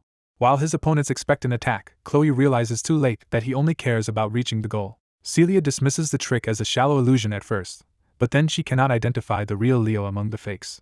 As she focuses harder, she senses that this is not ordinary deception but a magic she recognizes on a deeper level. The field fills with overlapping layos and false trajectories, overwhelming Class 1's defense with a maze of possibilities. Celia freezes in sudden realization, understanding something crucial about Leo's magic just as the decisive moment arrives. As the match ends under a bright sky, Chloe is left staring at Leo after witnessing something that should not have been possible. She realizes in shock that he used magic associated with the stars. What unsettles her even more is the implication that a human somehow wielded elven magic. The result is announced: Class 5 has defeated Class 1 by a single point, with Leo Plov securing the deciding score. The stadium erupts as Leo's name spreads across the field and confirms the upset. 2 of Leo's classmates cling to each other in relief, grateful they were not eliminated after all. Watching the celebration, Professor Sejin is baffled by talk of students being kicked out, and wonders if fear was somehow used as motivation. From his perspective, the Class 5 students all seem to be processing the win in their own awkward ways. Sejin can only sigh at the chaos his class has become. He decides to step onto the field and restore order. He approaches Chloe, who is still seated on the ground, and checks whether she is upset about losing. Instead of dwelling on the result, he begins reminding everyone what matters after the match. He helps Chloe up and tells her that once a match ends, opponents must salute each other. He makes clear that Class 5 earned its victory through teamwork. He extends that praise to the defeated side as well, recognizing those who supported their friends and fought with everything they had. Sejin tells them all they performed admirably, and should be proud rather than ashamed. His words lift the mood enough for the students to answer him with renewed respect. Even so, Sejin is still irritated by his colleagues' earlier taunting and has to swallow his temper. He publicly concludes that both classes did well. Class 1 is acknowledged for the talent and ability it displayed. Class 5 is praised for enduring every setback and still fighting to the end. Sejin urges them to move forward by working together and competing honorably from now on.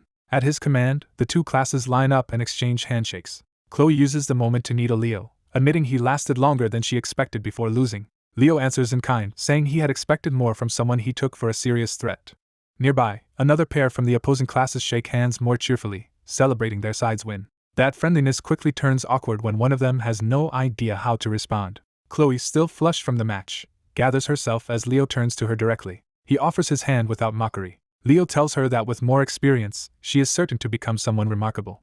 Chloe immediately suspects he is making fun of her, but Leo's calm expression shows he means the compliment sincerely. After a brief silence, Chloe accepts both his respect and the challenge it creates, vowing that one day she will defeat him. Their handshake seals a new rivalry built on mutual recognition rather than hostility. A month later, during a meal, the conversation turns to what clubs everyone plans to join.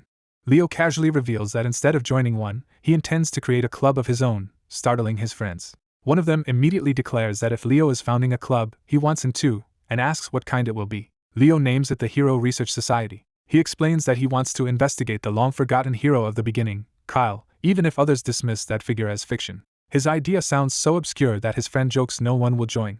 That possibility alarms the blue-haired student, who blurts out that he wants to join rather than leave Leo alone in it. Before they can continue, a commotion outside announces the return of an important group. One of the boys suddenly remembers what day it is and rushes to look. The three of them hurry out with the rest of the students to see what has arrived.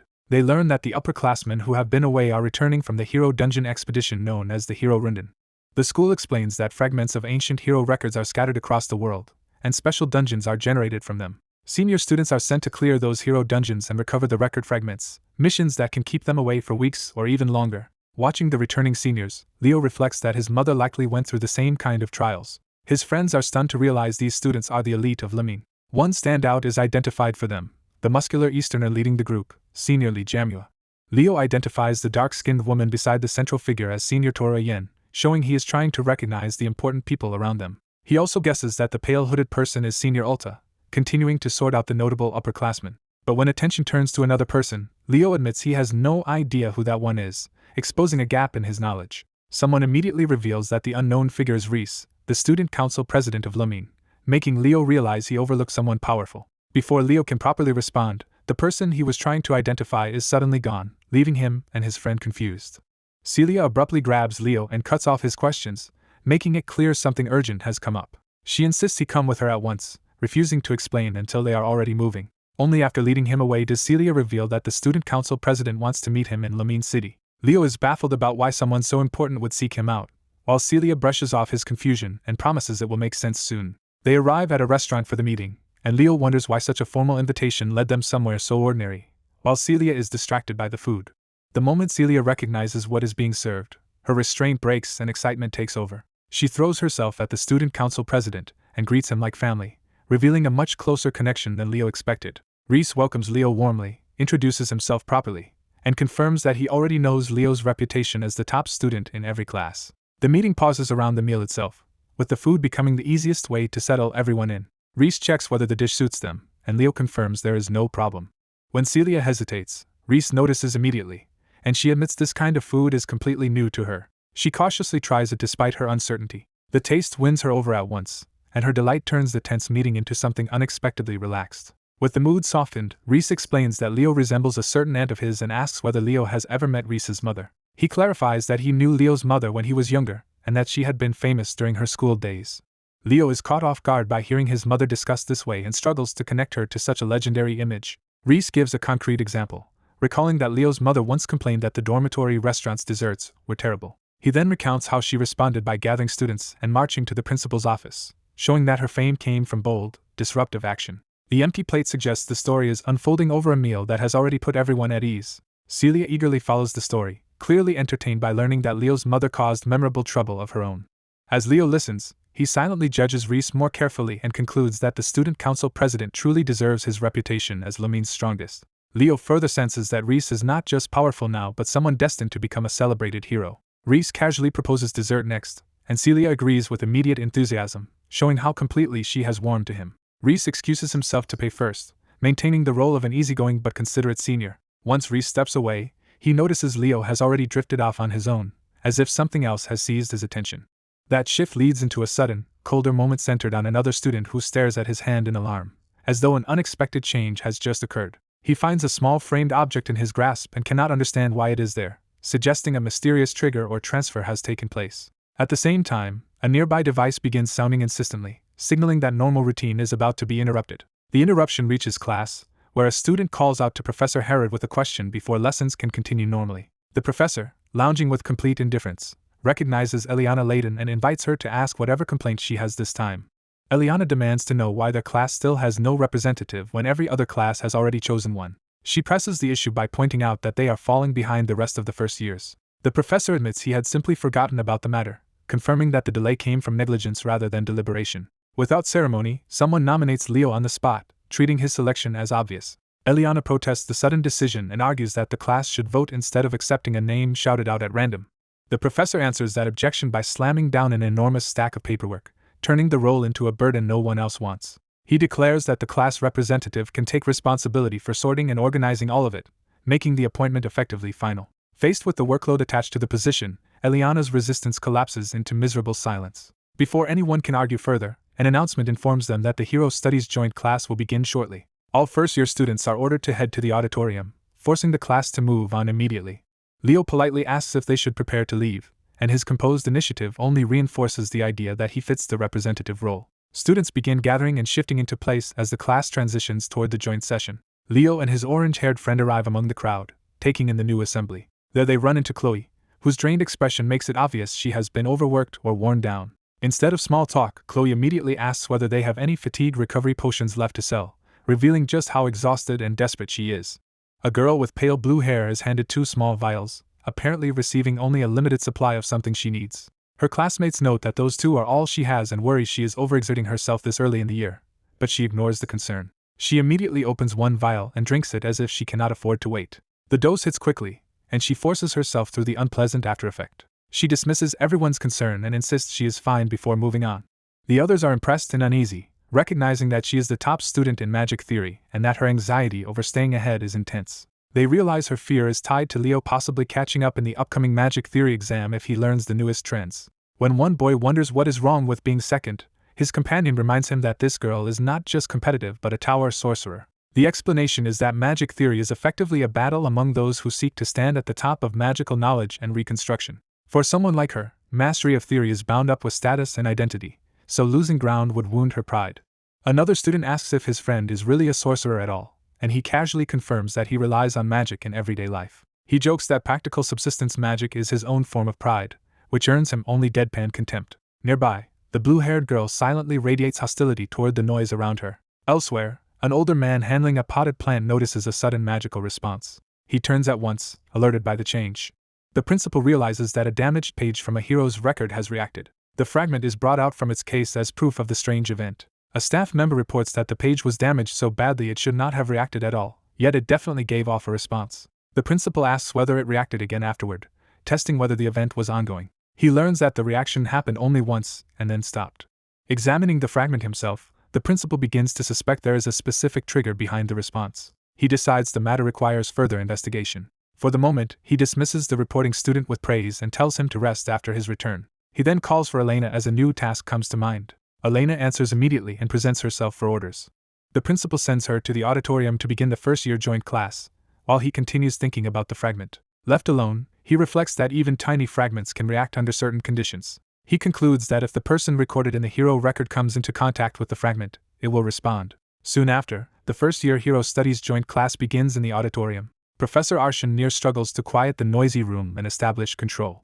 The students keep talking among themselves, barely paying attention. Her patience snaps, and a terrifying spiritual pressure erupts around her. She warns the class that anyone who does not want to be beaten should shut up immediately. The threat becomes overwhelming as a monstrous spirit manifests behind her, making clear she is not bluffing. She escalates further, openly asking whether she should kill the loudest offenders first.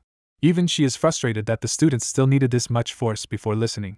The room finally falls silent, leaving her briefly surprised by how effective the intimidation was. Satisfied, she cheerfully notes that it is quiet at last as if nothing unusual just happened. She thanks the class, while the audience remains frozen in fear. The students privately admit that no matter how often they see her, their professor is still terrifying. Leo, however, calmly identifies her as a spiritualist and notes that such people were rare even in his previous life. With order restored, the professor begins the first-year joint Hero Studies lecture. Using a hero's weapon as an example, she explains that hero clans appeared after the emergence of hero records. She teaches that opening a hero's world requires an object deeply connected to that hero. Because descendants inherit that connection, they can open a hero's world more easily than others. That is why the Lumene Academy preserves hero records so carefully. The Academy and the hero families maintain a deep mutual bond, built on preserving those records and the access they provide. Leo finds the explanation genuinely interesting, while his friend remains less focused. As the lesson turns to why hero studies matters for understanding and clearing a hero's world, Elena arrives at the auditorium. The lecture's core point is that hero studies exists to uncover clues about a hero's world and learn enough to resolve it. A teacher explains that as the students near senior year, they must choose a hero whose strength they will inherit by clearing that hero's recorded pages. Called on unexpectedly, the white-haired instructor hesitates before continuing the ceremony. She presents a small box to the class, preparing to reveal the special record chosen for this lesson. The announcement lands heavily. This hero record fragment was recovered by the 5th-year students of the Hunter Division. She opens the box carefully, treating the fragment as something powerful and dangerous. The students immediately tense up, sensing that this is no ordinary classroom exercise. Before letting anyone experience the fragment, she decides to have the class declare what kind of heroes they want to become. She turns the exercise into a public statement of ambition, inviting everyone to define their future role. One girl boldly vows to become a knight worthy of surpassing the heroes of previous generations. Another student declares that she wants to create a spellbook filled only with her own original magic. A hesitant boy struggles to speak, unsure how to frame his place among such grand ambitions. He finally admits that he simply wants to be useful to heroes rather than stand above them. The teacher warmly validates that support itself can be a worthy heroic path, easing his embarrassment. Then Leo rises and states a far harsher goal. He intends to annihilate Erebos completely. His answer catches the teacher off guard, breaking the light mood at once. The class is shaken by the extremity of his resolve. Even the observing professors are startled, recognizing how unusual and serious that declaration is. The teacher hurriedly praises the goal and pushes the introductions forward, trying to contain the tension Leo created. Some classmates quietly mock him as unrealistic, treating his dream as childish fantasy. One professor notes that Leo is not the type to boast idly, which makes the claim more unsettling than laughable. The gravity of that dream is underscored by the history of Erebos. Though sealed in pieces long ago, even a single resurrected fragment has repeatedly brought catastrophe. The dark-haired professor falls into thought, measuring Leo's wish against that terrible history. To him, Leo's ambition is not merely bold but aimed at ending a threat that has survived for ages. The teacher moves on and announces that they will now read a hero record page retrieved from a dungeon. She explains that each class will identify which hero the page belongs to and learn how to clear that hero's world. She adds that the professors are present to suppress any danger and repair damage if the record becomes unstable. The room's anticipation spikes as the students realize they are finally about to touch a real hero record. Excitement and nerves spread through the class, especially among those experiencing one for the first time. The teacher begins the selection process for who will handle the fragments. A horned black-haired girl is chosen as one class representative. Leo is selected as another representative, placing him directly at the center of the test. A long-haired pale boy is called forward as well. A dark-haired girl with a headband becomes the 4th representative. With 4 students assembled, the teacher reveals that 2 separate hero record fragments were recovered for this lesson. She shows that one fragment is substantial while the other is only a tiny shard, emphasizing that even small pieces can still contain a world. She calls Leo first and offers him one of the fragments. The moment Leo touches it, the fragment reacts violently and begins to open.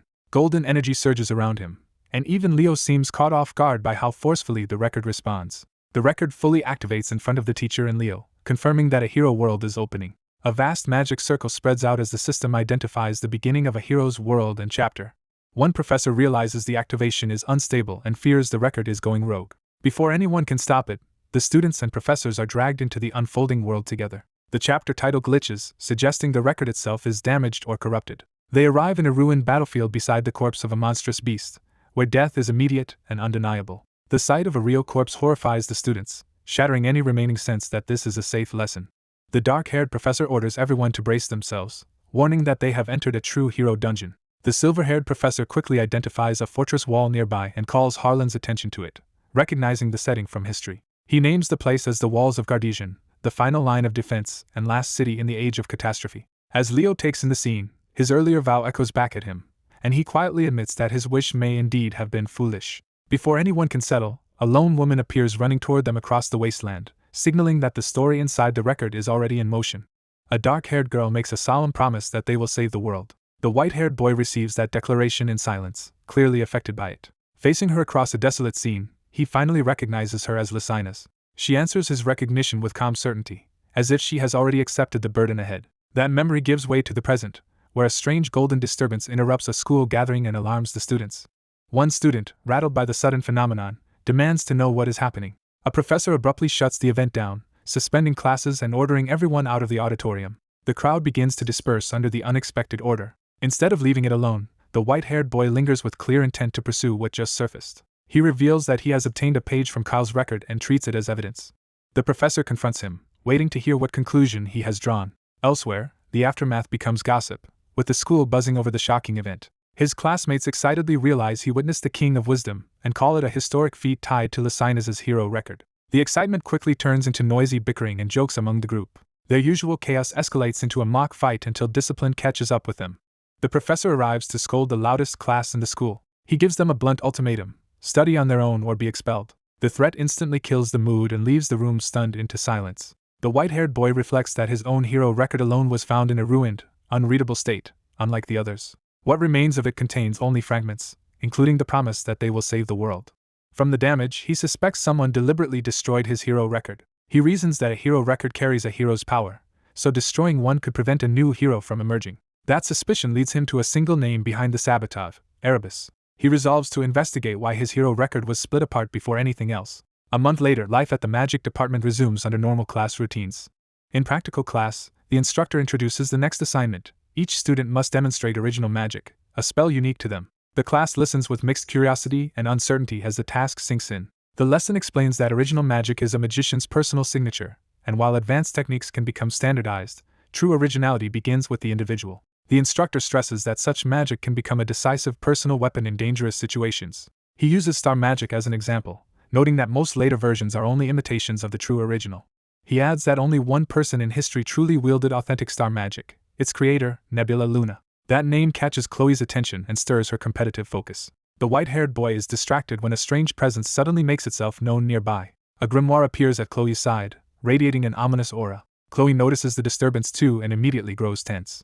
She quickly takes hold of the grimoire and conceals it before others can react. The white-haired boy identifies what he saw, even as class ends and everyone is dismissed to prepare for the upcoming practical exam.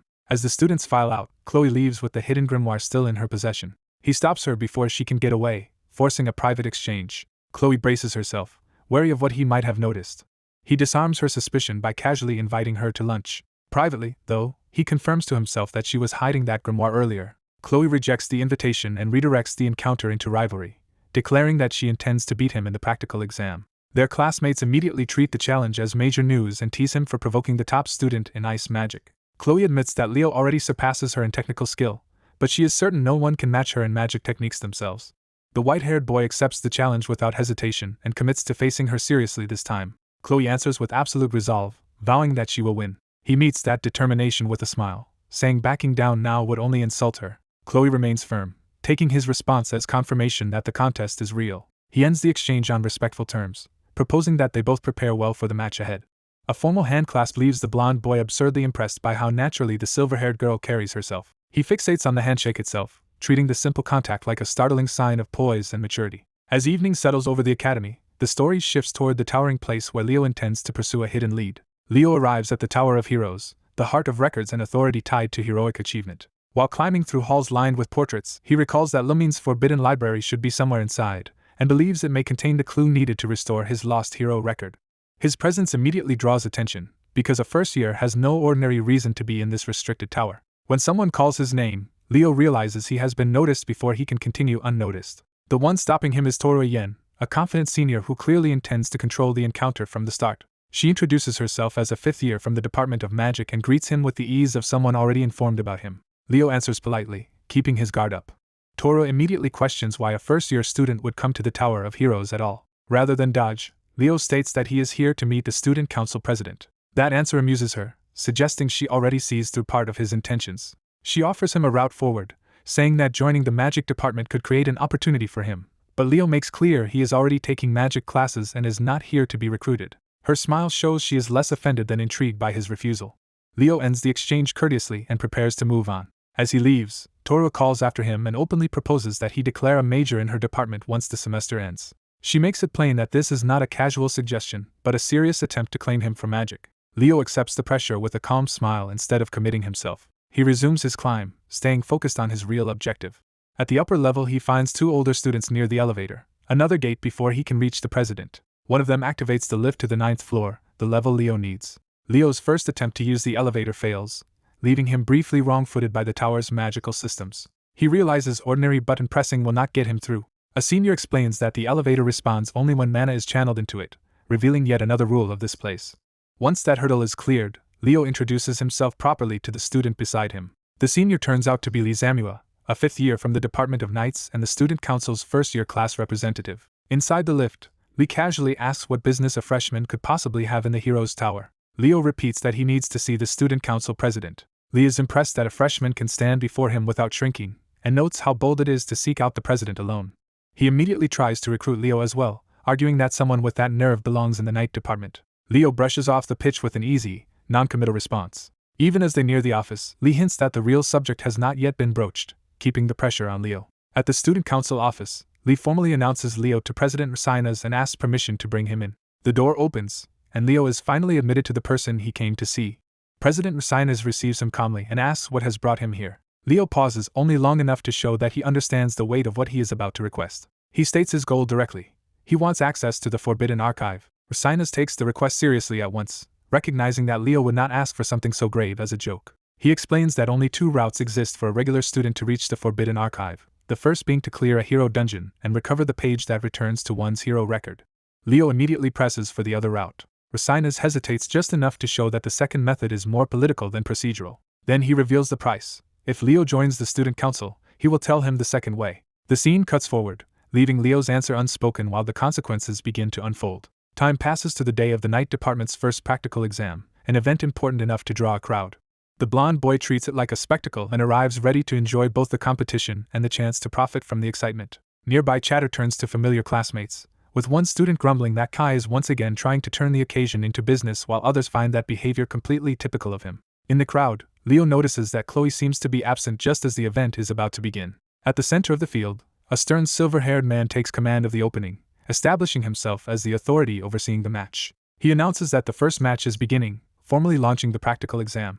The practical exam begins as Class 1's Hall Snef is called forward. Class 5's Leo Plav is summoned to face him, stepping up as the first duel is set. Among the spectators, Cal notices Professor Sejin nearby and rushes to him with an idea. Cal eagerly calls out to the professor, trying to get his attention during the match setup. He playfully suggests that the professor should treat everyone to popcorn and drinks while they watch.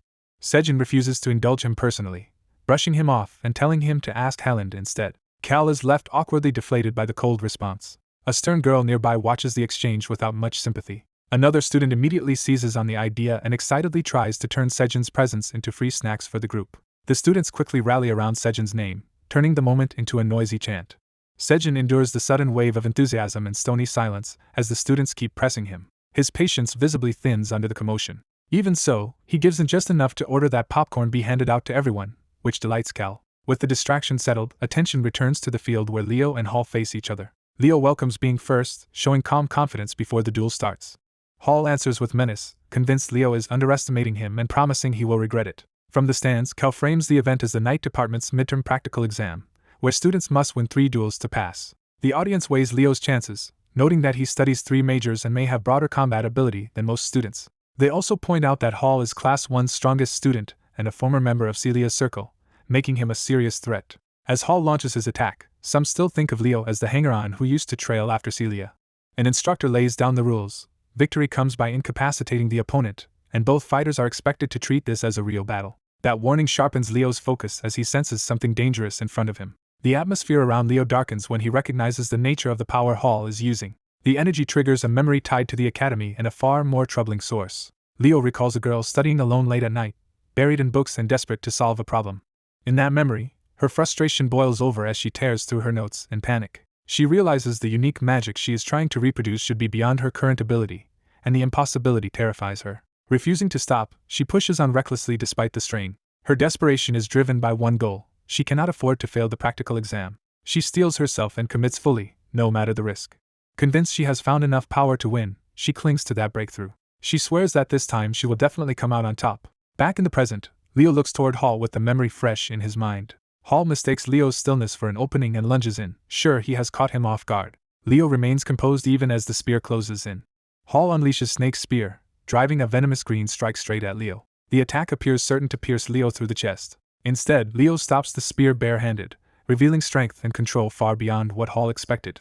Hall is shaken by the sheer absurdity of the power Leo just displayed. Leo takes command of the weapon itself, turning the clash decisively in his favor. Hall is yanked off balance and dragged helplessly forward before he can recover. Leo follows with a brutal punch that lands cleanly and ends Hall's momentum. The blow sends Hall flying across the field and crashing down hard. Standing over the result, Leo coolly rejects the accusation that he had been careless at all. Hall forces himself back into the fight, summoning a poisonous mist and declaring that the real battle starts now.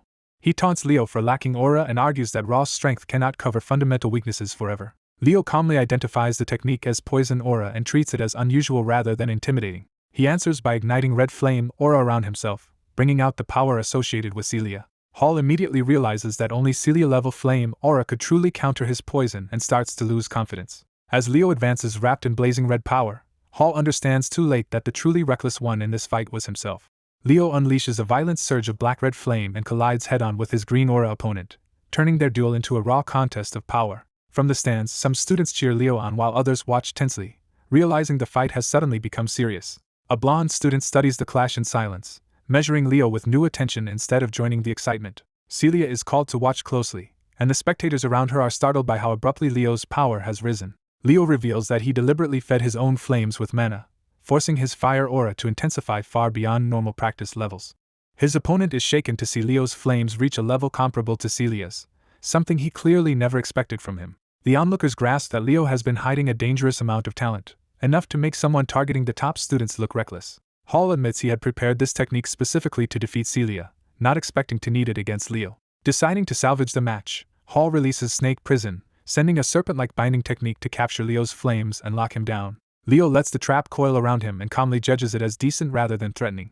Confident in his setup, Hall turns to Celia as if inviting her to acknowledge that he has found a way to restrain power like hers. He boasts that the technique was designed to seal Celia's flames, making clear that Leo is only being caught by a weapon meant for someone else. Celia quietly signals in response, watching without panic as if she already knows the outcome. The binding begins to break down under Leo's heat, bubbling and destabilizing instead of suppressing him. Leo stands untouched inside the collapsing prison, his flames surging harder as Hall realizes his trump card is failing. Hall can only stare in disbelief as the impossible becomes obvious.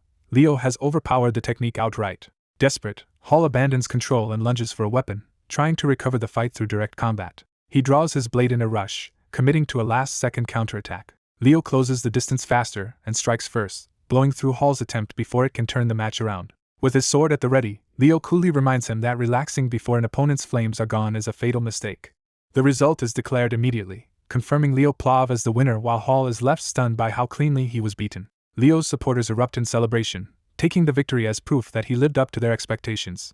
Another classmate rejoices that Leo came through exactly as hoped, deepening the sense that his rise is becoming undeniable. As the field resets, Hall is left to admit that Leo's skill is extraordinary even in practice and worthy of comparison to Celia. A dark-haired observer pointedly asks Hall whether he now understands just how impressive that performance was.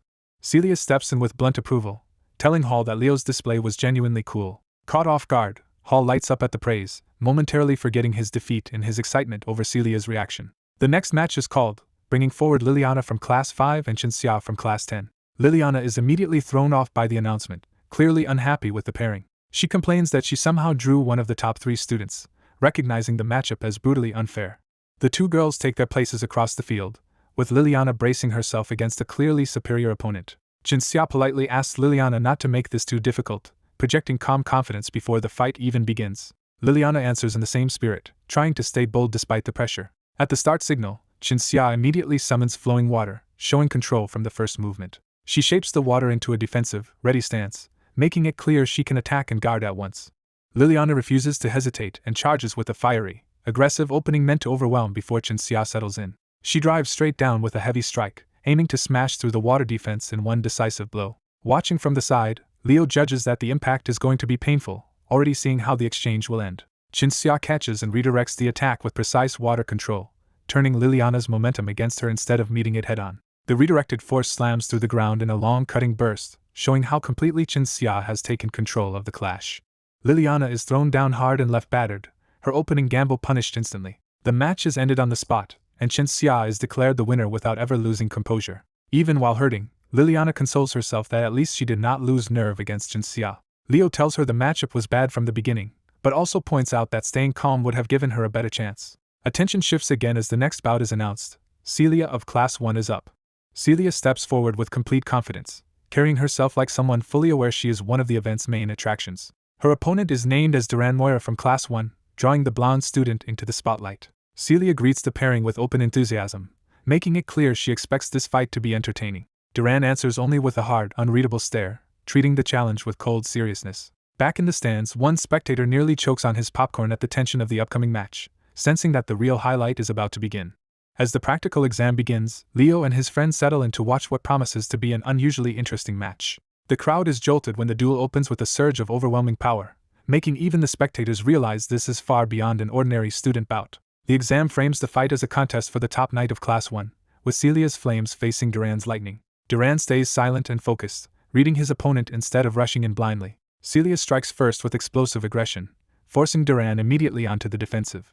Watching the exchange, the students grasp that the highest-ranked first-years operate on a completely different level. Leo's friend asks him to judge the outcome, trusting his eye for the match. Leo initially gives the advantage to Celia based on what he sees, though his blunt certainty earns him a complaint. But Leo notices something decisive in Celia's expression and realizes she is not fighting like someone who has already shown everything. He concludes that she is holding back a hidden method meant to overturn the battle if needed.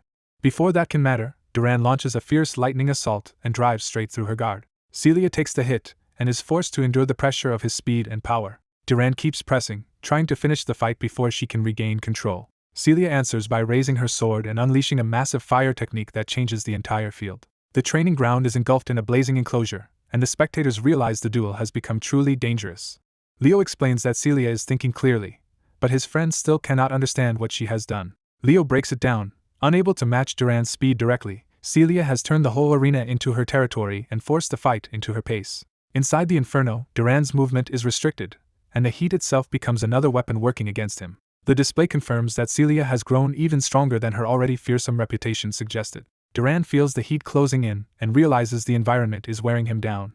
Even so, he tries to break through with a desperate close-range attack. He commits fully, straining to overpower her before the flames sap the rest of his strength. Celia meets him head-on, perfectly prepared for the opening he creates. With sudden confidence, she reveals that this was the moment she had been waiting for. She counters decisively and slams into him at close range, ending his last attempt to turn the fight. Duran is knocked down hard, his resistance finally broken. The result is announced. Celia Zerdinger wins the match. Standing over him, Celia teases Duran that he should work on his physical strength as well as his technique. Bruised but proud, Duran gathers himself while someone offers him a hand. The two acknowledge each other with a handshake, closing the duel with mutual respect despite the rivalry. Elsewhere, some classmates are less interested in analysis than in how good the pair look together and rush to preserve the moment. Back in the stands, Leo and his friend openly praise Celia's performance and admit how impressive her growth was. Their class president confirms Leo's read of the fight and notes, plainly, that Celia truly did win on merit. As he leaves, the others are caught off guard that he had been listening to their commentary at all. With that, the night department practical exam comes to an end. The final standings show Celia finishing with 4 wins and 1 loss. Duran ends with the same record, 4 wins and 1 loss. Chen Xia also finishes at 4 wins and 1 loss, keeping the top ranks tightly contested. Leo stands alone above them all with a perfect 5 wins and no losses. A week later, after the linguistics written exam, the class president addresses everyone and acknowledges their effort. His encouragement is as harsh as ever, telling them to keep working unless they want to be expelled, while some students privately wish he would ease up. The room is interrupted by a sudden arrival. Chelsea bursts in fuming about the school's constant threats of expulsion. The mood immediately shifts when classmates crowd around her, eager to compare answers and use her confidence as a guide. Even the usually composed class representative is worn out enough to collapse at his desk while others beg Chelsea to help them first. Nella cheerfully says the test did not seem too bad and jokes that the exhausted class rep still looks like he has everything under control. Realizing she may have sounded presumptuous, she awkwardly backtracks and offers to heal anyone who got hurt. Duran instantly takes her up on it, complaining that his shoulders and back are still stiff from the practical exam. Chelsea treats him with enthusiastic force, and his pained reaction suggests her help is not exactly gentle. She then turns her attention to Leo, asking about his summoning practice, and revealing that Tate says he barely ever shows up. Leo admits he has been secretly practicing where no one can watch him. His classmates tease that this is exactly like him, and ask what rank he expects in the upcoming summoning test. He acts as if the question is obvious. With complete confidence, Leo declares that he intends to take first place. The annual first-year summoning race begins again, drawing major attention as the department's biggest event. A student host introduces the practical exam and hypes the competition for the crowd. Others explain that the summon race is a beloved department tradition and a featured interdepartmental event, so everyone is unusually invested in it. Some students treat the exam like entertainment and settle in with snacks to watch the spectacle. More spectators join in, turning the test into a noisy public show. The commotion irritates one student, who complains that the crowd is ruining his concentration. Among the gathered examinees, frustration rises as several students already find the atmosphere unbearable. Leo stays composed and watches the field with a hard, focused expression. A silver-haired girl fixes her attention on him, clearly interested in his presence. Nearby, a stern upperclassman and a quiet girl from the summoning department also observe the tension building. The silver-haired girl approaches Leo after hearing he performed exceptionally well in the night department's practical exam. She asks whether he is also prepared for the summoning department's practical. Leo confirms that he is, then pointedly asks whether her comment means she looks down on the summoning department because he has not been seen at practice. His words immediately provoke the students around him. Several summoning students lash out, accusing him of laziness, and saying he has no right to act confident when he has not even formed a proper summon contract in front of them. Tade rushes in, startled, and tries to calm the confrontation before it gets worse. The angry students insist this is not bias but outrage, arguing that Leo has been openly disrespecting their department. The quiet girl senses that this hostility right before the exam is a bad sign. Another summoning student, Sinlu, piles on by telling Chinxia that her top grades in the night department mean she should stay out of summoning matters. The quiet girl can only note how loud and ugly the scene has become. At that point, the department warden steps forward, drawing everyone's attention. Warden Titan bluntly tells them that if they want to keep barking about whose summons are better, they should do it somewhere else. Sinlu bristles at being talked down to and challenges the warden. Titan dismisses the whole argument as pathetic posturing, saying it is ridiculous to boast over something so minor. A student fires back, accusing Titan of speaking from guilt because he barely showed up for taming practice either. Titan answers without shame that the training was beneath him, since he is not incompetent enough to mishandle even a griffin. That contempt pushes Sinlu over the edge, and he lunges in fury. Before the blow can land, someone catches his attack mid-swing. Leo stops him and coldly warns that if he starts a fight before the exam, he will lose his eligibility immediately. Forced to back down, Sinlu withdraws with obvious resentment. Once the clash breaks, Tate explains to Leo that their year's summoning department has been in a bad mood for a while. He says summoning has a huge skill gap between majors and minors, which has made tensions worse. He adds that when the second years once gathered the summoning students together, Leo and Chinxia were treated as the top students despite barely attending practice. That favoritism made it look as if Leo was neglecting the field and still being rewarded, even though Leo never intended to slack off. Elsewhere, a hooded figure watches the grounds from above and senses that the moment has arrived. A dark purple portal opens beside the hidden observer, hinting that something ominous is beginning behind the scenes. Meanwhile, Sinlu burns with humiliation and vows to prove the others wrong during the test. His anger hardens into a private promise to crush every rival in the exam. The announcer finally cuts through the tension and begins explaining the rules. First-year summoning majors may use summoning magic during the test, while dual-class students and minors are forbidden from using magic at all. When the event starts, each participant must tame the griffin placed directly in front of them.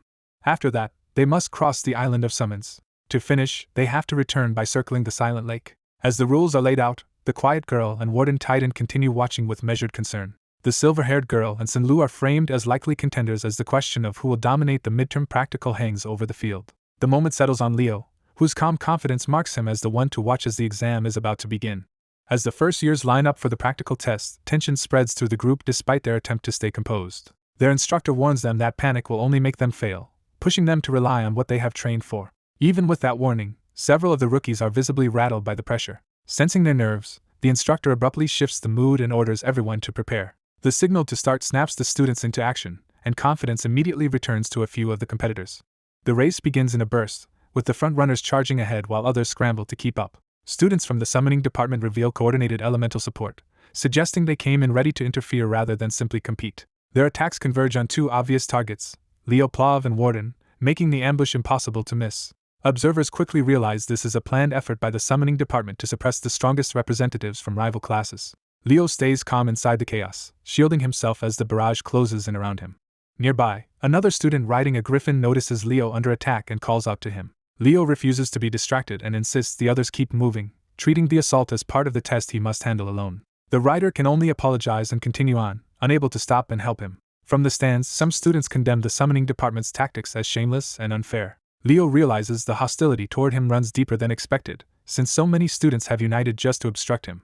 Warden answers the scheme by instantly summoning his own magic, recognizing the attack as a calculated move against the top contenders. He appears below the airborne riders with power gathering around him, positioning himself to intervene. Warden taunts Leo by asking if he needs help, making it clear he sees Leo struggling in a field outside his specialty. Leo rejects the offer without hesitation, determined to overcome the situation by himself. He launches upward toward the sky, forcing the fight into the air where the summoners thought they had the advantage. From a distance, one spectator watches in alarm as Leo rises alone into a storm of hostile magic and flying summons. A worried girl in the audience freezes, unsure what she can do except call Leo's name. The instructor recognizes that the older students are openly ganging up on a first year, and the imbalance catches her attention. She notes that Leo's strength is not summoning, which should make this contest especially difficult for him. Then something about Leo's response makes her suddenly reconsider what she thought she knew. Instead of relying on brute force, Leo begins communicating directly with spirits, weaving commands and intent into his magic. The realization hits hard. Leo is not only using spirit language, he is fluent in it. Leo himself seems amused by their disbelief, as if this hidden skill is natural to him. The instructor is stunned, recognizing that she has just seen something exceptional. Half joking and half serious, she decides on the spot that she wants to join the summoning department herself if this is what its craft can do. Elsewhere in the race, the airborne competitors continue across the course on their summoned beasts. Some of the riders gloat that the strongest rivals have been crippled before the contest could properly begin. But one girl senses something is wrong and warns that even without Leo and Warden, the gap between the leaders is still too small to feel safe. Eliza cuts in and asks what they think the summoning class will gain from acting like this, challenging the smugness around her. One of the boys brushes off her concern and focuses instead on how satisfying it will be to humiliate their targets. Eliza immediately punishes that attitude by surging past on her mount and telling him to think before he acts. Humiliated, he lashes out bitterly and blames her confidence on her privileged background. Even so, he convinces himself that finishing second behind Eliza would still be acceptable if he can remove everyone else. He leans on his pride in controlling flying summons and decides this is the moment to use that advantage ruthlessly. He orders the others to target Lu from behind, shifting the pack into a coordinated attack on another rival. Lu notices something odd in the way her mount is moving, sensing the setup a moment too late. The attackers realize she never fed her own soul energy into the summon to reinforce it, and they call for her elimination. Seeing the opening, another rider summons a fairy-like spirit and unleashes an attack to finish Lu off. The spirit rushes straight at Lu's exposed position, turning the ambush into a direct strike. At the last instant, a powerful gust or impact disrupts the attack and throws the formation into disorder. Lu is violently knocked off balance and begins tumbling from her mount through the air. One of the attackers stares in shock as the situation suddenly slips out of control. The surprise turns to panic when an unseen force or figure crashes into the scene from above. A descending attacker slams directly into the summoner's spirit, breaking the assault apart in a single hit. As the ambusher is sent falling, she can only scream that this kind of intervention is outright cheating. The girl reveals that her earlier move was done without using aura, showing she has been holding back. As the aerial clash continues, one rider and mount plunge through the sky under heavy pressure. She calmly addresses Mr. Lu, making it clear she has singled him out. Lu warns that turning him into an enemy would be a serious mistake. She dismisses the threat, admits he is dangerous in the air, and clarifies that someone else is the real target of her intervention. Still smiling, she explains that another person was angered by Lu's meddling. That warning is immediately followed by a violent explosion that catches Lu off guard. More blasts erupt, and it becomes clear that Walden has come to settle the score personally. Walden appears with fire already in hand, treating the attack as payback for what Lu started. He hurls the flames into the race and forces the nearby riders to scatter. The sky fills with chained explosions, turning the pursuit into chaos. The announcer praises Leo's boldness but notes that his reckless style may finally be exposing a weakness. The commentators identify that weakness as Leo summoning his griffin's Achilles heel. Attention shifts to Leo and his griffin as the hidden problem behind his strategy comes into focus. Leo begins activating something on the griffin despite the danger. Unmoved by the risk, Leo decides this is no time for a timid hero's trick. He tightens his grip on the reins and forces the issue. The griffin cries out in distress as Leo pushes a form of taming that should not work on a wild creature. From the stands, one classmate worries Leo is overforcing it, while another trusts that he must have a plan. Leo commits fully, bracing himself as he drags the griffin under his control. He positions himself against the resisting beast and tries to make it listen to him. Leo uses a command backed by contract authority and orders the griffin to kneel. The griffin is shaken by the command and visibly buckles under the pressure. Leo keeps the reins taut, refusing to let the creature break free. At last the griffin settles enough for Leo to face it directly. He grabs near its injured wing, using the pain to assert control over its movement. Then he swings himself up onto its back and takes the rider's position. With a furious cry, the griffin launches again under Leo's command. The commentators confirm the griffin's wing is wounded and note that, without Luke on his side, Leo should have no chance of avoiding last place. Leo acknowledges the griffin's pain but insists it endure a little longer as he prepares his next move. He invokes the contract formally and calls for something to appear before him. A small fire spirit answers the summons, and Leo greets it with quiet confidence. He sends the spirit's flames across the griffin's wing, igniting it rather than healing it. The griffin screams as fire wraps around its body and wounded side. Watching the broadcast, the spectators are stunned by the strange flame consuming Leo's mount. One observer recognizes the fire as Zerdinger's flames, meaning Leo is using something beyond ordinary aura. Meanwhile, the leaders remain badly injured and too slow, making it seem Leo's gamble may still only save him from finishing last. Lu notices the sudden change behind him and realizes something unexpected is happening. The burning griffin surges forward instead of collapsing, using the flames to drive itself harder. Leo finally understands the griffin's true condition and sees the answer he was looking for. He decides to push even faster, and the fire-wreathed griffin accelerates violently through the sky. Now calm and in control, Leo rides through the blaze as if the plan is finally working. A new threat suddenly appears when a dark dragon-like beast cuts into the race. Leo is startled as he recognizes the creature and begins to identify it. The beast is revealed as Fafnir, arriving with overwhelming force and a red vortex behind it. A flashback begins, returning to the moment just before Walden was stopped. Earlier, Walden had been racing ahead when another rider moved to intercept him. That rider declared Walden would not be allowed to take first place and prepared a counterattack. The challenger, a white-haired girl on a griffin, reacted in alarm as a fire spirit appeared near her. An explosive attack combining wind and fire struck, showing how Walden had been forced back before the present interruption. Eliza dismisses Walden's restraint as mere decency and mocks him for trying to lecture her about magic. Walden answers by calling her name and facing her directly from his griffin, ready to engage. Eliza remains confident, deciding that even if he has improved, she can still overwhelm him. She drives her griffin into a relentless aerial assault, refusing to give Walden any room to recover. Walden counters by conjuring a spread of ice blades and challenges her to evade this attack. Eliza's griffin surges upward through the barrage, slipping past the falling ice with contemptuous ease. The beast commits fully to the dive, claws extended for a direct strike. At the same time, Eliza's griffin gathers power in its beak for a lethal follow-up.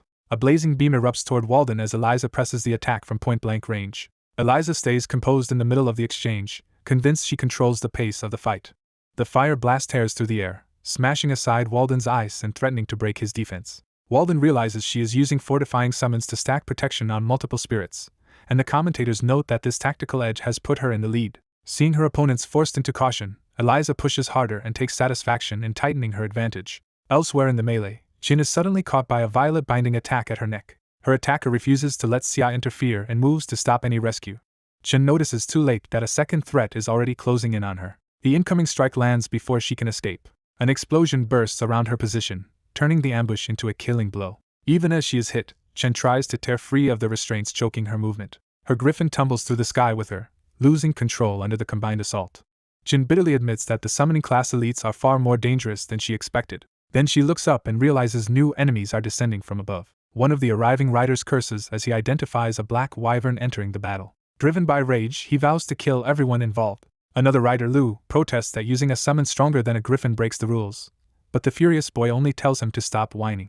The newcomers dive aggressively into the fight, escalating the chaos instead of restoring order. Observers quickly correct the assumption.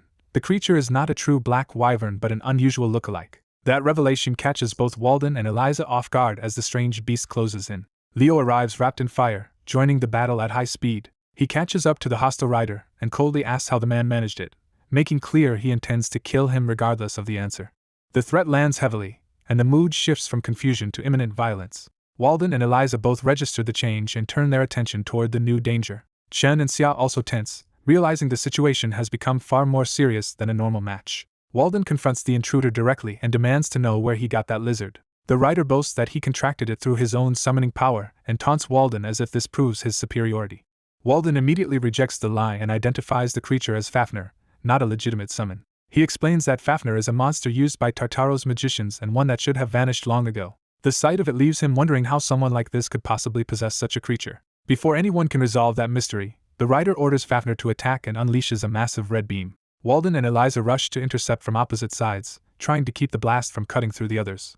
The beam bears down on Chen's griffin, putting her directly in its path. Xia throws up a water barrier to save her, but she knows she is reacting too late to stop the full impact. The red blast slams into the hastily formed shield with overwhelming force. Xia strains desperately against it, screaming as the defense starts to fail. The collision throws Chen and her griffin out of the sky, leaving them helpless in the aftermath. Seeing that, Walden commits instantly and moves to rescue her himself. Chen's body goes limp as consciousness leaves her. Walden catches the unconscious Chen and decides her safety comes before continuing the fight. He orders a retreat to the ground for now, while Eliza remains airborne and watches the battlefield. The surviving riders descend toward the forest below, pulling back from the sky as the battle resets around the new threat. A black wyvern cuts through the sky as the summoning exam spirals out of control. From above, Yura coldly enjoys the feeling of standing over everyone else. The wyvern dives, confirming that the contestant has abandoned a normal summon and called a far more dangerous beast. The judges are thrown into panic as the attack interrupts the selection and forces them to confront a real threat. Yura takes command and announces that the summon class teachers and examiners must deal with the crisis immediately. When asked what happened, she reveals that Zhen Li made a contract with a higher demonic beast instead of performing a proper summon. The implication shocks the others, because such a beast will soon overwhelm its summoner's mind. Zhen Li, already slipping into madness, boasts that he never needed to control the beast in the first place. One teacher suspects Genli may still be trying to force the beast into obedience, though no one is certain. Yura decides there is no time to debate and orders the staff to stop both the summoner and the demonic beast before the situation worsens. She calls Sejin to move with her, choosing direct intervention. Sejin joins her at once, and the response team heads out. Outside, the battlefield lies under a darkened sky, with the aftermath of the attack spread across the ground. A black-haired student lies unconscious and injured, showing that the wyvern has already left casualties behind. Other students gather nearby on summoned mounts, watching the disaster unfold from a wary distance. A white-haired boy senses the enemy's approach before it fully arrives. The corrupted summoner descends on the wyvern and taunts him, insisting he should have fled because everyone here is about to die. The boy refuses to run, standing his ground in front of the monster. He challenges Yura's claim that the creature is merely a summoned black wyvern, implying she has misunderstood what they are facing. His words catch the others off guard and force them to reconsider the situation. Two nearby students focus on the exchange, realizing the white-haired boy knows more than he first appeared to. He steps forward to explain himself even as the battlefield remains unstable around him. Above them, multiple dark draconic forms and the blood-red sky make clear that this threat is larger and stranger than a simple exam accident. The boy reveals his true purpose. He came here specifically to destroy this creature. He advances straight toward the towering beast, treating it as a target rather than an uncontrollable surprise. The wyvern answers with manic laughter, and the onlookers realize its summoner has completely lost his sanity. The beast is thrown by the boy's claim, unable to understand what he means. The boy presses the point, asking whether the creature still sees him as insignificant. The wyvern responds with murderous force, unleashing a violent red attack meant to kill him instantly. A massive stone hand erupts into the path of the strike and blocks it. The intervention confirms the summoner is out of control, and the others recognize the defense as golem magic. The dark-haired boy is stunned that such a technique appeared in the middle of the chaos. A curly-haired girl steps in beside the white-haired boy, refusing to let him take all the glory alone. He calmly assigns roles, telling her to keep the enemy occupied while he prepares the golem spell, and she accepts the plan without hesitation. He shows a brief, confident smile, certain the opening they need is coming.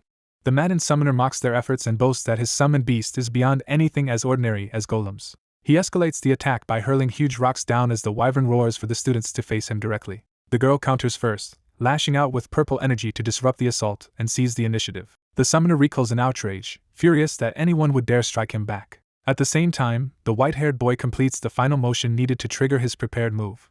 The wyvern gathers a concentrated blast in its mouth, readying another devastating shot. Before it can fire cleanly, a barrage of explosions tears into its head and interrupts the attack. The white-haired boy gives the signal for the next step. He vanishes from sight in an instant. The summoner panics, realizing too late that he has lost track of both students. The white-haired boy reappears above him, dropping into striking range before he can react. He drives a crushing kick into the summoner's face and breaks through his guard. Landing inside the circle of floating spell components, he takes control of the center of the fight. The summoner staggers, shaken and physically rattled by the sudden counterattack. Even so, he clings to his obsession, vowing to kill everyone who ever looked down on him and proving that this rampage is driven as much by resentment as by the beast's corruption.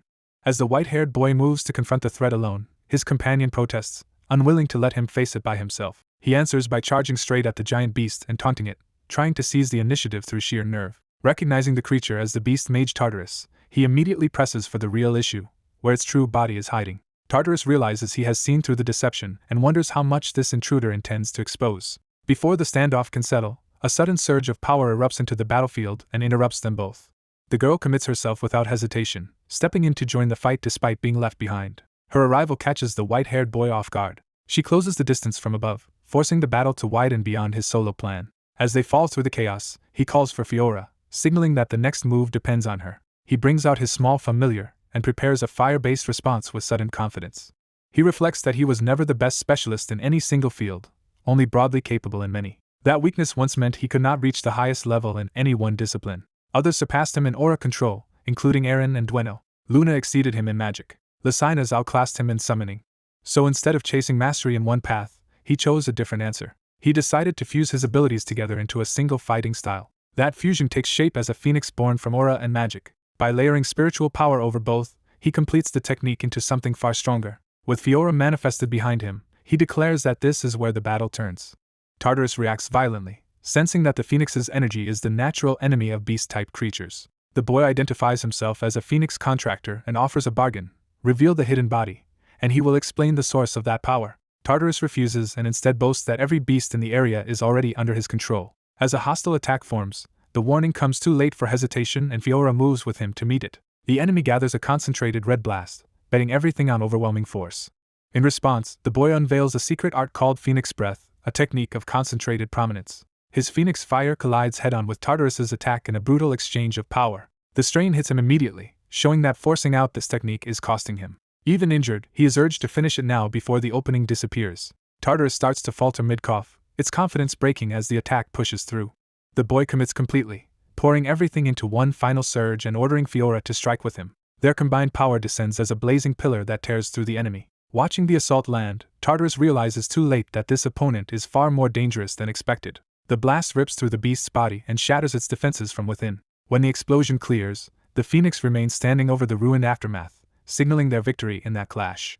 Satisfied, the boy praises Fiora and decides they should return now that the immediate threat is broken. The tension briefly collapses into dazed relief as he drifts in a stunned, almost weightless state beside his familiar. Then a sudden realization hits him, as if he has remembered the larger dangers still unresolved. The scene shifts back to the forest, where the real battle is still unfolding elsewhere. At the hidden site, the hooded enemy concludes that this is the right moment to end the red-haired contractor for good. A cold, focused gaze signals the start of a counterattack. Blue power erupts downward with crushing speed, turning the ambush into a direct confrontation. A silver-haired mage arrives in force and catches the enemy in a descending pillar of magic. She declares that this punishment is for the human-made mage Tartarus, making clear she has come to settle that score. Calling on the tidal pillars of Lumen, she and her ally unleash a coordinated light-based assault. The hooded figure's body is torn apart by the impact, but the destruction reveals that this form was only a shell. From the wreckage, a grotesque true form emerges, and the enemy warns that if left unchecked it will consume everything nearby. The monstrous mass swells into full view, confirming that the threat is far worse than a single disguised mage. After the creature is finally brought down, the white-haired boy and the silver-haired mage approach the remains and note that it seems to have died before they could extract answers. He checks the residue of its power and confirms that, yes, whatever they were chasing has already ended here. News arrives that Lumene is no longer safe, casting immediate doubt over the Academy's security. Elsewhere, Leo is hurled through the air as if being expelled from a dangerous place or force. While falling, he urgently orders Fiora to return to the summoned beast world, prioritizing her safety. Someone spots Leo in midair and rushes to intervene. A black wyvern catches him before he crashes, and the rescue comes with anxious concern for his condition. Leo recognizes his savior as Professor Yura, confirming he has been pulled back to safety. Relieved, he thanks her as the immediate crisis finally breaks. In a dark cavern, a hooded figure stands among fallen beasts while a sinister red power pulses from his body. He reflects that the situation is more difficult than expected because Leo was never an ordinary student. The man concludes that Leo was actually someone tied to Phoenix by contract, making him far more dangerous than assumed. Another hidden observer hears this and realizes the implications of Leo's true identity. That observer also understands that Hafner's real nature has been exposed, turning the incident into something even more significant. Rather than alarmed, the Watcher is intrigued that events are becoming more unpredictable. Back at the Academy, Leo walks the halls carrying the weight of what happened. He learns that the Summoning Department's midterm practical exam has been cancelled because of the incident. The official explanation includes Senlu's death, making the tragedy impossible to ignore. Rumors spread that Leo had confronted the culprit directly, drawing intense curiosity and suspicion toward him. Professor Yura's group keeps quiet after realizing the Black Wyvern was involved, choosing not to reveal what they know. Time passes, and the day of the Magic Department's practical exam arrives. An instructor opens the session and prepares the students for a formal evaluation. 2 students turn in surprise as someone unexpected enters the room. Chloe arrives looking exhausted, and her condition immediately draws concern. She steps in anyway, determined to attend despite clearly not being at her best. Leo notices her taking her place, quietly observing her strained state. The supervising instructor also catches the significance of her arrival. Chloe confirms that everyone has made it without absences, signaling the exam can proceed in full. The instructor calls for attention and frames the day as a chance for each student to show individual ability. He adds that the class will not be judged by him alone, raising the stakes of the test. He announces that 3 additional evaluators will be joining them. Their entrance is treated with weight because they are seniors who graduated 3 years earlier. The first judge is introduced as Rilda Fedlny, a graduate of Lumene's Magic Department. The second is Tidman Slack, another senior brought in to assess the class. The third is Shin Hughes, who carries herself with open confidence. Together, the 3 graduates are established as the judges who will score the students today. They greet the juniors casually, though the cheerful tone does little to ease the pressure. The students immediately worry that these outside judges may be harsher than their teacher. The first participant called forward is Liliana Layden, who responds with bright enthusiasm. She steps before the judges to begin her demonstration. Liliana introduces herself eagerly, clearly intent on making a strong impression. Her overly energetic charm embarrasses at least one classmate, but she presses on without hesitation.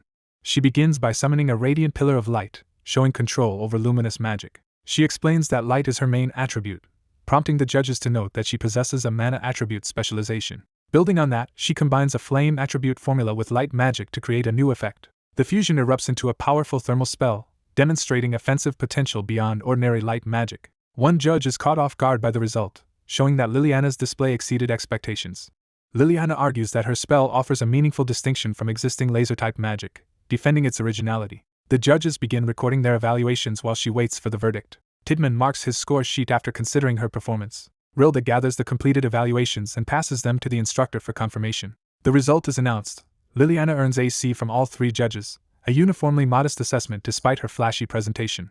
The practical exam moves on while the waiting students grumble that the grading is harsh, and some are already considering giving up. One candidate named Smith Rebecca receives a failing grade as the examiner signs the result. Nick Arbin follows with another failure, confirming how unforgiving the test is. Carl Thomas manages only a B+, leaving him rattled rather than satisfied. Chelsea Llewellyn earns an A with a polished display of magic, immediately standing out from the earlier students. Her success delights the crowd and especially excites another student who clearly admires her. 2 observers note that her performance was strong but still falls short of what they expected from the top contenders. The examiner calmly calls for the remaining students, keeping the evaluation moving. One judge privately dismisses the current batch as merely average. The next candidate is summoned to the floor. Abad Llewellyn steps forward to take his turn. Some students immediately assume from his presence alone that he is bound to excel. He enters the demonstration area before the assembled judges and audience. Abad announces that he will present an advanced spell called Tempest. A judge explains that if a spell reaches completion at the expected danger threshold, it qualifies for the highest classification. Abad confirms that Tempest belongs to that top rank, raising the stakes of his demonstration. The scene shifts to the Llewellyn estate, where the test of his magic is carried out in open grounds. Inside a sealed cubic barrier, Abad begins forming the spell while observers keep their distance. He gathers power between his hands, steadily building the core of the technique. The energy intensifies as he continues shaping the spell without losing control. Abad focuses completely and commits himself to releasing the magic. Tempest erupts around him, lifting him into the air as violent wind spirals outward. The strain hits him hard, but he forces the spell onward despite the pain. The gathered wind condenses into a destructive point and then bursts outward. A towering cyclone tears through the area, proving the spell's immense power. The storm's force reaches beyond the intended target area and startles a nearby small animal. The creature is caught in the edge of the wind and lifted into danger. Abad notices too late that his spell is about to kill it. He is jolted by the realization that someone else has intervened. The animal is wrapped in a separate current of wind and pulled safely away from the cyclone.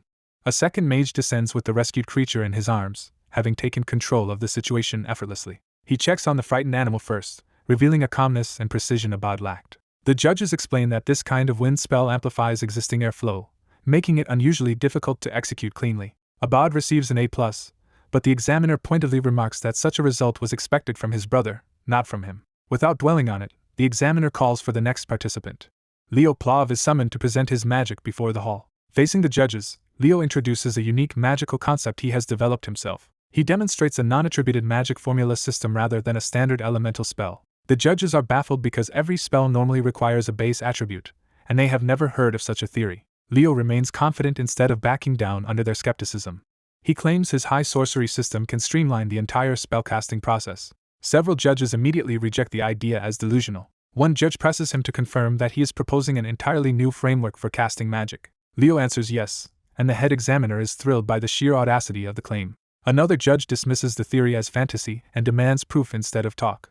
The examiner eagerly sides with Leo and asks him to write the spell formula down for inspection. The skeptical judges agree to examine the written system before judging it further. Leo begins recording the formula on the board. He continues writing out the structure of his proposed casting system for everyone to see. As the judges study it, one of them notes that only a single mage in history ever used a completely different casting system as their high sorcery. Leo begins by acknowledging Luna, the famed poet of the stars, as the standard everyone is measuring against. A skeptical classmate challenges him, asking whether he truly thinks he can stand beside a mage of Luna's stature. Leo calmly admits he cannot compare himself to Luna's greatness, refusing any claim of equal talent. He instead reframes the issue by recognizing Luna as a legendary mage whose methods are not the point of his own work. Leo explains that his goal is not to imitate her, but to build a casting system that does not require her unique nature. That distinction jolts Chloe, who realizes he is speaking about Luna in a far more concrete and informed way than expected. Standing before the board, Leo presents a complete magical framework rather than an empty boast. The audience quickly understands the implication. If his construction is correct, it could let a mage use any spell without the usual penalties. Even students who cannot follow the theory recognize that Leo is doing something far beyond ordinary classwork. Chloe studies him in silence, her attention sharpening as his ideas begin to matter personally. A classmate presses Leo to explain the purpose behind creating such a system. Leo answers simply that he wants people to be able to freely use whatever magic exists.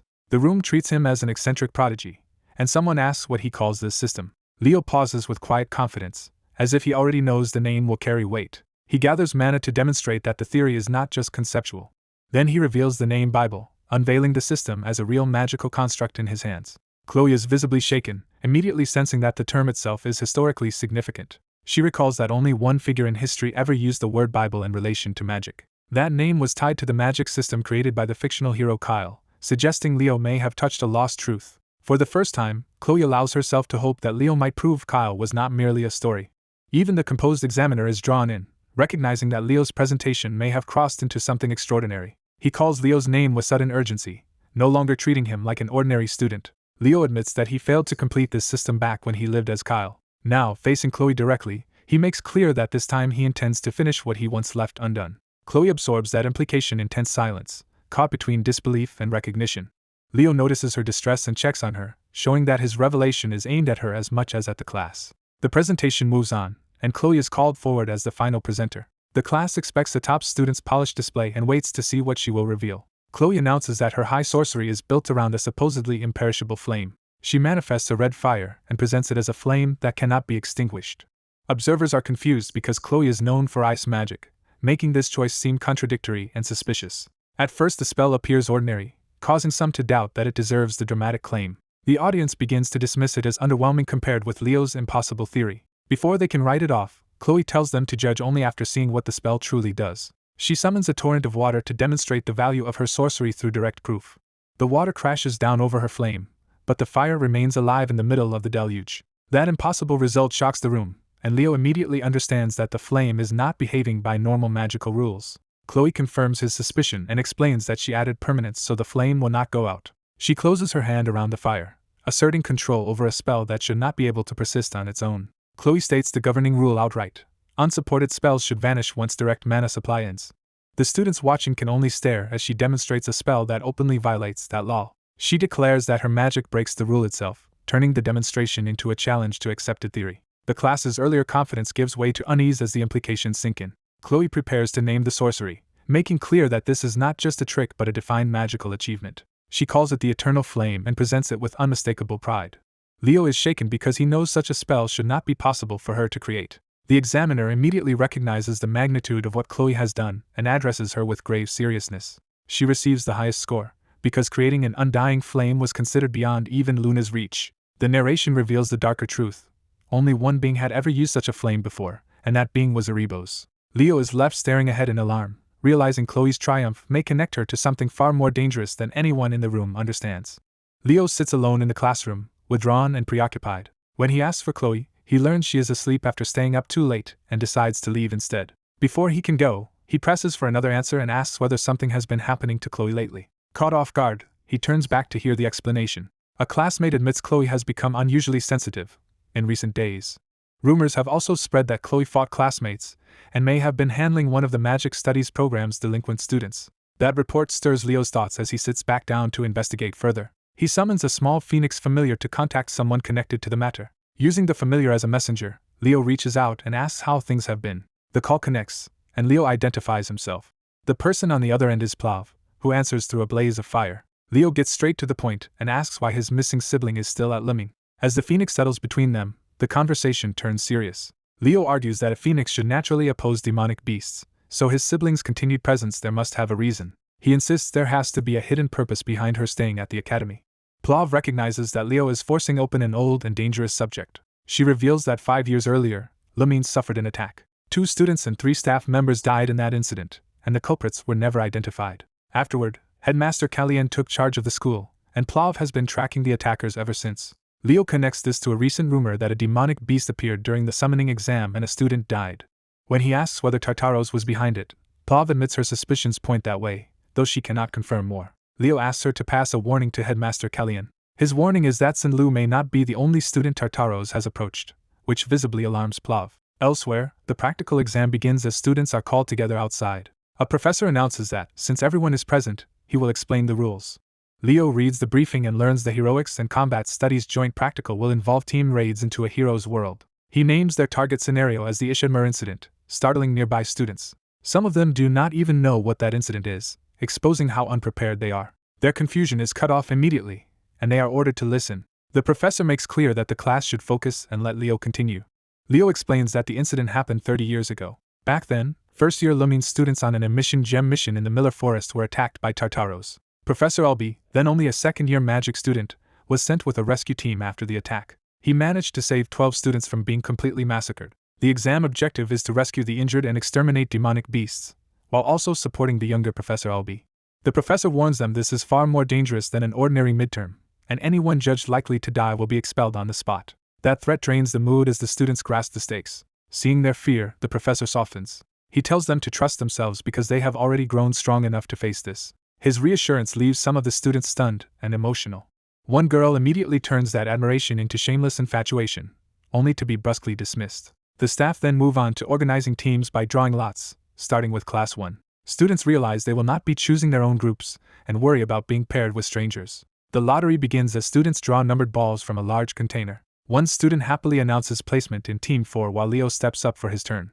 Leo draws Team 11. He realizes that Team 11 is the final team slot. Once the teams are fixed, Team 11 is told to stand by first before the summoning portal opens. A silver-haired girl is relieved to learn she has been grouped with Princess Zerdinger. Zerdinger answers with confidence, promising their team will prove the strength of the Northern Empire. The record opens on the Shedimur incident, centering on a blonde student whose presence is tied to a dangerous memory. He stands at the heart of the prologue as the story shifts to Albi's world and the beginning of the incident. Two girls rush into the unfolding exam situation, already tense as if they sense something unusual in the field. The practical test arena comes into view, establishing the setting where the first-year students are being evaluated. Observers note that the students may look ordinary at first, but their abilities quickly prove exceptional and distinct. Two faculty members discuss the rankings, expecting Celia to place highly while also admitting Chinxia and Thea Level Lin are especially impressive. Their casual confidence shows they believe the exam is proceeding smoothly and that the talent on display is under control. The examiners praise Team 1's remarkable speed, concluding that this year's first years are unusually promising. The headmaster arrives, drawing immediate respect and shifting the atmosphere from routine evaluation to serious oversight. He explains he came to personally see how much the new class had developed. Recognizing Professor Albi, the blonde student recalls that the professor's exam methods once forced him to relive an unpleasant memory. That reminder drags him back to a vow he made after the incident. He would never forget it, no matter how much he wanted to move on. As Team 1 completes its raid, the students' coordinated combat confirms the faculty's high opinion of them. The headmaster judges Zerdinger and Level Lin especially strong, and notes that their teamwork is striking given their different backgrounds. Team 3 finishes next, having won by letting their two strongest members hold the front, while the others supported from behind. The headmaster concludes that this tactical division of roles is exactly what secured their victory. Team 4 also clears the raid, and Nella Carvin's healing ability stands out as rare enough to draw special notice. The headmaster's attention turns to Chinxia, whose movements match the abnormal quality he expected. He identifies her talent as unusual, reinforcing that several students here may exceed normal standards. Team 7 completes its raid as well, adding to the sense that this class is filled with extraordinary candidates. Watching one success after another, the faculty remain impressed and unsuspecting. The headmaster admits there are many outstanding students, but one in particular has become the focus of his interest. He calls Team 1 forward, bringing a white-haired boy and a blonde girl to the center for closer attention. One professor is stirred by the sight, as if the pair reminds him of people from an earlier era. The summoned students are asked whether they are prepared, marking the start of a more direct test. The white-haired boy steadies himself and sharpens his focus. The blonde girl does the same, silently matching his resolve. A large summoning circle activates around them, and the exam enters a new phase under the authority of the hero record. But instead of a normal response, a dark, corrupted shape begins forming inside the magic. The white-haired boy immediately senses the ritual is wrong before anyone else fully understands it. His warning catches the others off guard just as the magic destabilizes. The full formation is revealed, but the summoned flames and circle no longer behave like a standard exam construct. When the expected result fails to appear, the students realize two teammates, Leo and Chloe, have vanished from the field. Professor Albi is jolted into alarm as the exam abruptly turns into something he did not intend. The blonde student presses for an explanation, forcing the faculty to confront the crisis instead of denying it. He orders the exam halted, already acting as if he understands the danger better than the others. Using a record page, he reveals signs of a forbidden manifestation linked to death, culling, and a black tree-like corruption. The headmaster recognizes it at once and confirms the worst possibility. Leo and Chloe have been dragged into a hero dungeon manifestation, with the pair now marked as targets inside it. This should have produced a normal quest notice, so the red mission display proves the record has gone berserk in a way no one expected. The trapped pair understand this is not a simple lost page event, and they ask what they are supposed to do when no rescue instructions appear. The white-haired boy tries to contact the outside, but no one answers, confirming they have been completely cut off. The blonde girl clings to the hope that the examiners will stop the test and pull them out if they wait. He rejects that hope, reasoning that if the faculty could intervene, they already would have, which means the dungeon has fully taken hold. Accepting that no rescue is coming, he decides they will have to clear the dungeon themselves. He warns Chloe that even a full 10-member team would struggle here, and reminds her that this place is tied to a massacre from 30 years ago, leaving only one way out: survive and finish it. The dungeon answers with monstrous predators, revealing the scale of the threat now hunting them. Chloe realizes this mirrors Tartaros' role in the original Shedemir incident, where hero candidates were slaughtered before they could mature. The weight of that realization buckles her, as the historical tragedy stops being a story and becomes her immediate reality. Overwhelmed, she understands the forest itself is a carefully designed killing ground and that they have stepped into a giant trap. A white-haired boy approaches Chloe and immediately treats her as the key ally, recognizing her as the strongest first year. He proposes that if they combine their abilities, they can still resolve the crisis. Chloe is shaken that he remains composed under pressure, and realizes she had believed she was finally catching up to him. Instead of panicking, he pushes the discussion toward action and asks whether she has any plan. He lays out the mission clearly. The Ched Mother's incident can only be cleared by meeting two separate goals. Those goals are to rescue the first years already in danger, and then secure the safety of the rest. He concludes that before anything else, they need to increase their effective manpower. Using a rough map, he frames the problem as too large for just the two of them to solve directly. Chloe points out the obvious obstacle: the area is sealed off from outside help. He rejects the idea of bringing in outsiders and shifts the focus to students already trapped inside the forest. He reminds her that other Lumene students are still in there, including upperclassmen strong enough to matter if they are alive. Acting on that idea immediately, he crouches and tells Chloe to climb onto his back. When she protests, he argues that carrying her is the fastest option because they need to reach those upperclassmen before the enemy does. He bluntly explains that as a mage her mobility is poor, leaving Chloe embarrassed but unable to refute him. As dusk deepens over the forest, they set off to search for survivors. Elsewhere, trapped students are already fighting for their lives against orcs. The battle is desperate, with monsters pressing in on them from close range. Watching from the shadows, a horned demon of the Chubaran Tataman clan declares that the operation has begun. He notices the white-haired boy racing through the forest with Chloe and identifies them as the rescue team. The students they are trying to reach include several capable upperclassmen still holding out together. The demon reveals the enemy objective: keep those students from reaching the center before the ritual is complete, while the rest can be discarded. Confident in that advantage, he prepares to intervene personally. He turns with a predatory grin, certain the rescuers are already too late. Meanwhile, the boy and Chloe continue advancing, and he realizes the surviving students are spread across multiple classes. The demon tightens his grip on his weapon, ready to strike once they enter his range. His killing intent sharpens as he locks onto them. Unaware of the ambush ahead, the boy keeps carrying Chloe deeper into the forest at full speed. As the darkness thickens, he notes that the deeper they go, the stronger the demonic energy becomes. That pressure gives him an idea, and he decides to imitate Aaron's method. He begins controlling his aura with precision instead of letting it flare wildly. By concentrating that aura into his senses, he pushes his perception far beyond normal limits. He activates hypersense, turning himself into a living detection tool while still moving at speed. The forest around him sharpens into a readable field of threats and paths. Using that heightened awareness, he warns Chloe that a group of orcs is directly ahead and tells her to get ready. The orcs remain unaware, still standing guard with torches. The pair crash into the area before the monsters can organize a response. Chloe steadies herself on his back, focused and ready to cast the instant he creates an opening. She unleashes a burst of ice magic while he carries her through the middle of the pack. Her attack skewers multiple orcs at once, thinning the group before they can surround them. He follows through with close-range strikes, cutting down the survivors in the confusion. In moments, the two of them stand inside a broken ring of enemies, having turned speed and coordination into a clean sweep. One of the nearby students can only stare, stunned by how overwhelming the white-haired boy's combat ability is. An orc realizes too late that charging them head-on would only trigger a fatal counterattack before the horde can swarm. A decisive vertical slash drops another enemy where it stands. The force of the blow shatters the orc's weapon, leaving no doubt about the gap in power. Still carrying Chloe, he cuts his way forward without slowing, keeping the rescue moving instead of stopping to celebrate. Chloe is rattled by the difference in skill and begins to doubt whether she could ever defeat Leo at her current level. At last the boy pinpoints the source of the demonic energy, a ritual site where monsters are gathered around a central summoning. Seeing the figure at the center, Chloe realizes they are facing not just monsters but an actual demon. The boy immediately charges the ritual and calls for Chloe's support, turning the rescue mission into a direct assault on the demon's position. A white-haired student launches into action, drawing power through his sword as a magic circle flares beneath him. He drives that force upward, sending a violent surge into the sky as if intercepting an attack before it can hit the group. Nearby students realize enemies are closing in and urgently brace themselves for an assault. A horned demon dives in to kill, turning the encounter into an immediate fight for survival. Before the strike can land, the white-haired boy cuts across the battlefield and blocks the attack, shielding the others. The demon is caught off guard by the sudden intervention. The rescued students stare in shock, trying to understand who just saved them. The demon's advance halts as the clash forces it back. The boy stands his ground with sword in hand, calmly facing the threat he just stopped. One of the students wonders if the rescue team has finally arrived. He confirms it, while behind him another enemy begins casting a fresh attack. A barrage of grotesque summoned creatures rushes toward them, threatening to overwhelm the group. He answers by igniting his blade with fire, preparing a stronger counterattack. With a sweeping flaming slash, he tears through the incoming assault and clears the space in front of them. The students are stunned by his strength, and the girl with the braid realizes this is the moment to support him.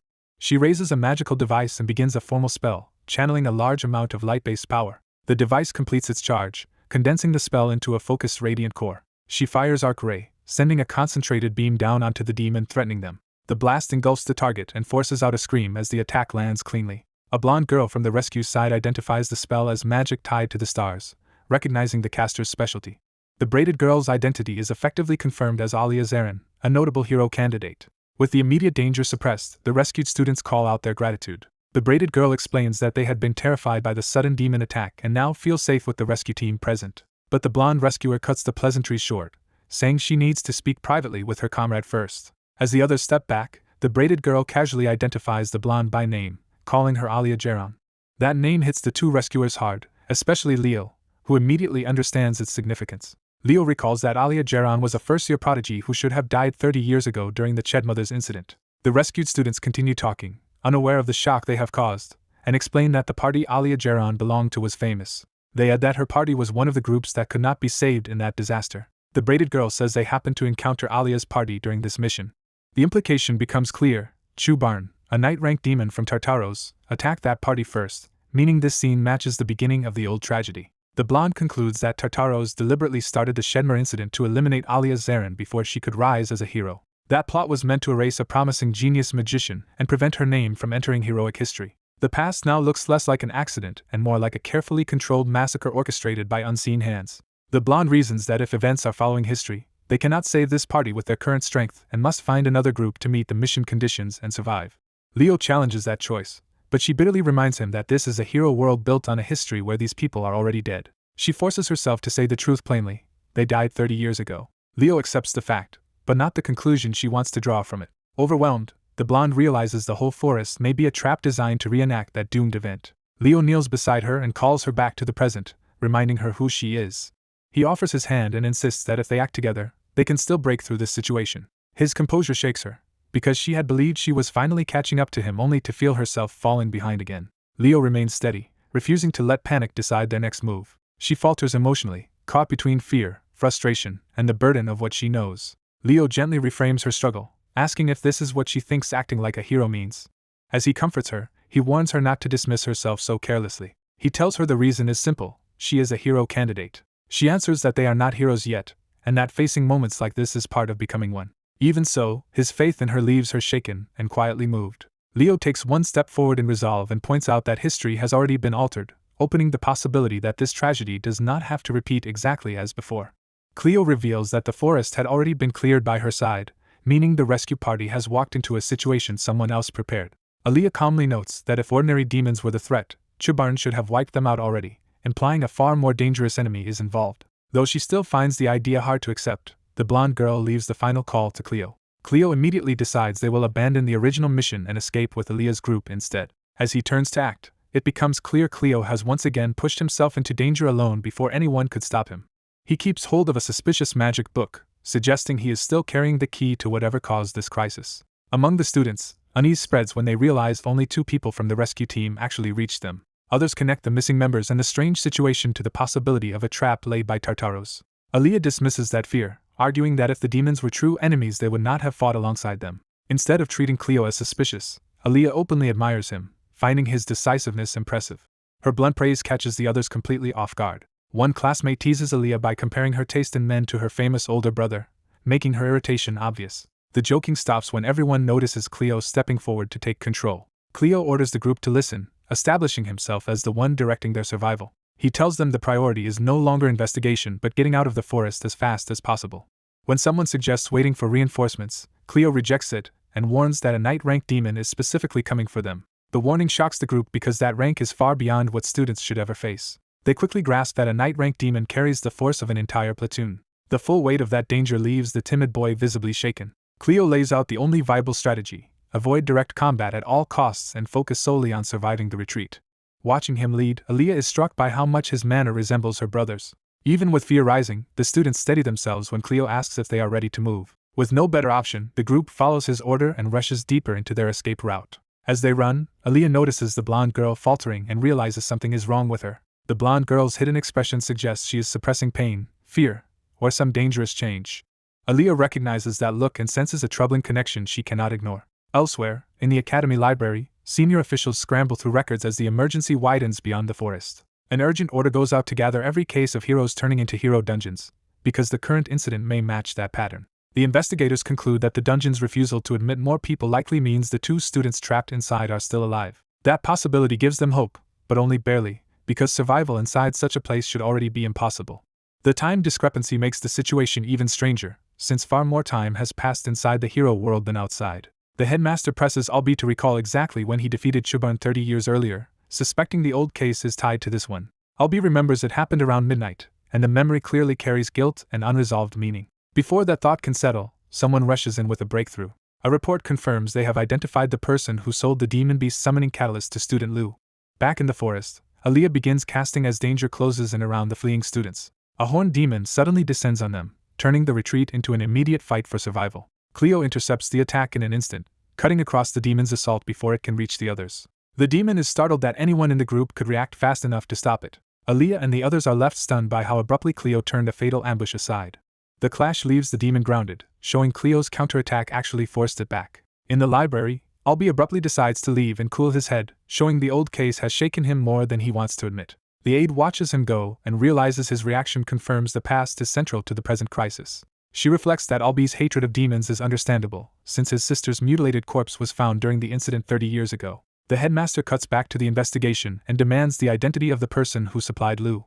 The seller turns out to be a black market dealer who had become popular among first years after operating in Lemuria City's back alleys. That discovery raises the alarming possibility that a Tartaros spy infiltrated the city through the criminal underworld. The aide disagrees with the idea of direct collaboration, but admits Tartaros appears to have leaked certain items into their hands. That leaves the headmaster confronting the deeper question of what Tartaros was really trying to achieve. He searches the file for answers, knowing the catalyst sale, the dungeon incident, and the old Shubarn case may all be part of the same design.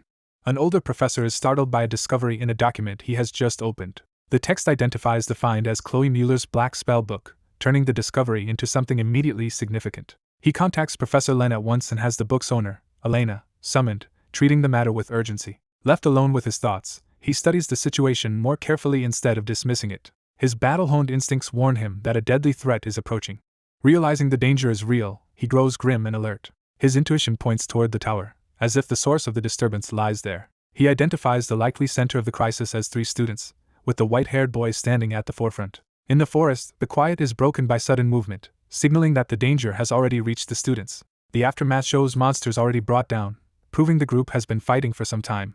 The white-haired boy keeps cutting through enemies with fire, carrying the battle almost by himself. He realizes he has relied on heightened perception for too long, and is nearing the point where it will cost him. Seeing everyone else close to their limits, he calls for a brief rest. His classmates are unsettled that he shows no obvious exhaustion, and they begin to recognize how capable he really is. The group pauses in the forest, trying to recover while keeping watch. Chloe uses the break to examine her spell book, staying focused on the mission. Aaliyah approaches Chloe, drawing her attention away from the book. Aaliyah asks to speak privately, and Chloe agrees. Aaliyah bluntly asks whether Chloe and Leo are romantically involved. Chloe denies it too quickly, and her flustered reaction only makes Aaliyah more suspicious.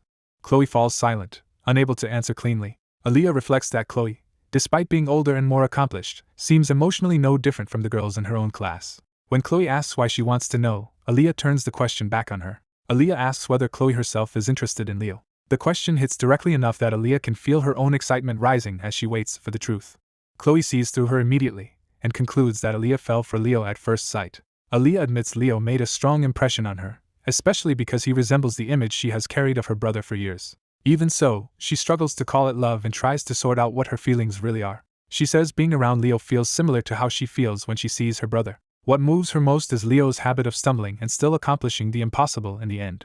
Chloe is thrown by that description, especially when Aaliyah links Leo to the famed magic eye, Wise Arron.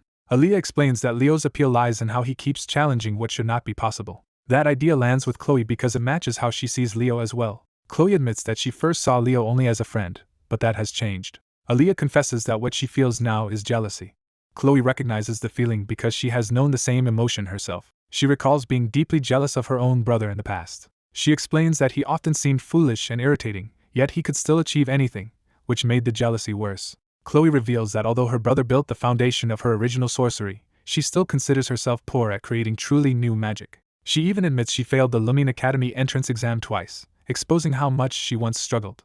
Her jealousy had grown from an inferiority complex and real resentment toward her brother, but over time that jealousy transformed into admiration. As she speaks, Chloe quietly reaches for the black spell book, as if preparing to define what Leo now means to her. Before she can finish, Leo senses something first and snaps to attention. He immediately orders everyone to get up, taking control of the group. He announces that the situation has worsened and that running is no longer an option, so their plan must change. The others rise in alarm and ready their weapons, trusting his judgment. Chloe and Aaliyah abandon their private talk and prepare to fight alongside the rest. Leo rallies them, telling them not to panic and reminding them that they are future heroes, not victims. His words steady the group, and they form up for the battle that is now unavoidable. A demon finally locates the white-haired boy and closes in with violent certainty. The attacker reveals himself as Chubarn, a knight-ranked demon from Tartaros, and charges in fury. Before the blow can land, the boy drops into the fight, catching Chubarn off guard as the demon recognizes him as the one he was hunting. The boy recalls that during the Shedmer incident, Chubarn's order was to eliminate the seeds of future heroes. As Chubarn presses forward, the boy realizes the demon's fixation on him is not random but tied to that mission. He pieces together that Chubarn explicitly identified him as one of those future heroes, making the threat personal and significant. Nearby, Chloe is warned that the enemy is coming straight for her position. Chubarn swings a dark, crushing attack toward the group, trying to overwhelm them before they can organize.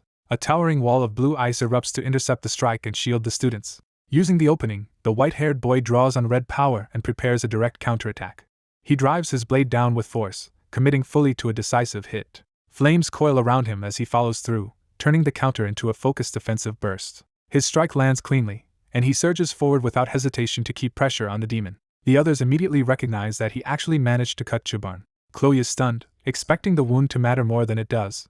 Instead of collapsing, Chubarn's severed neck begins knitting itself back together. The regeneration completes fast enough to erase the advantage almost instantly. The boy snaps everyone back to the real danger and orders them to get away from Chubarn. He identifies the demon's curse as Void, a power that nullifies attacks and makes ordinary offense nearly useless. While panic spreads through the group, he explains that Void is not absolute, and that because the caster is present, there should be a way to break it. A skeletal weapon skids into play, signaling the demon's next assault. Chubarn mocks the boy's chances and belittles him as only a leftover trace of a great hero. The boy throws the insult back, suggesting Chubarn fears the birth of a new great hero more than he admits. He tightens his grip, choosing to answer the demon with action rather than retreat. He orders everyone to attack together, forcing the battle into coordinated group combat.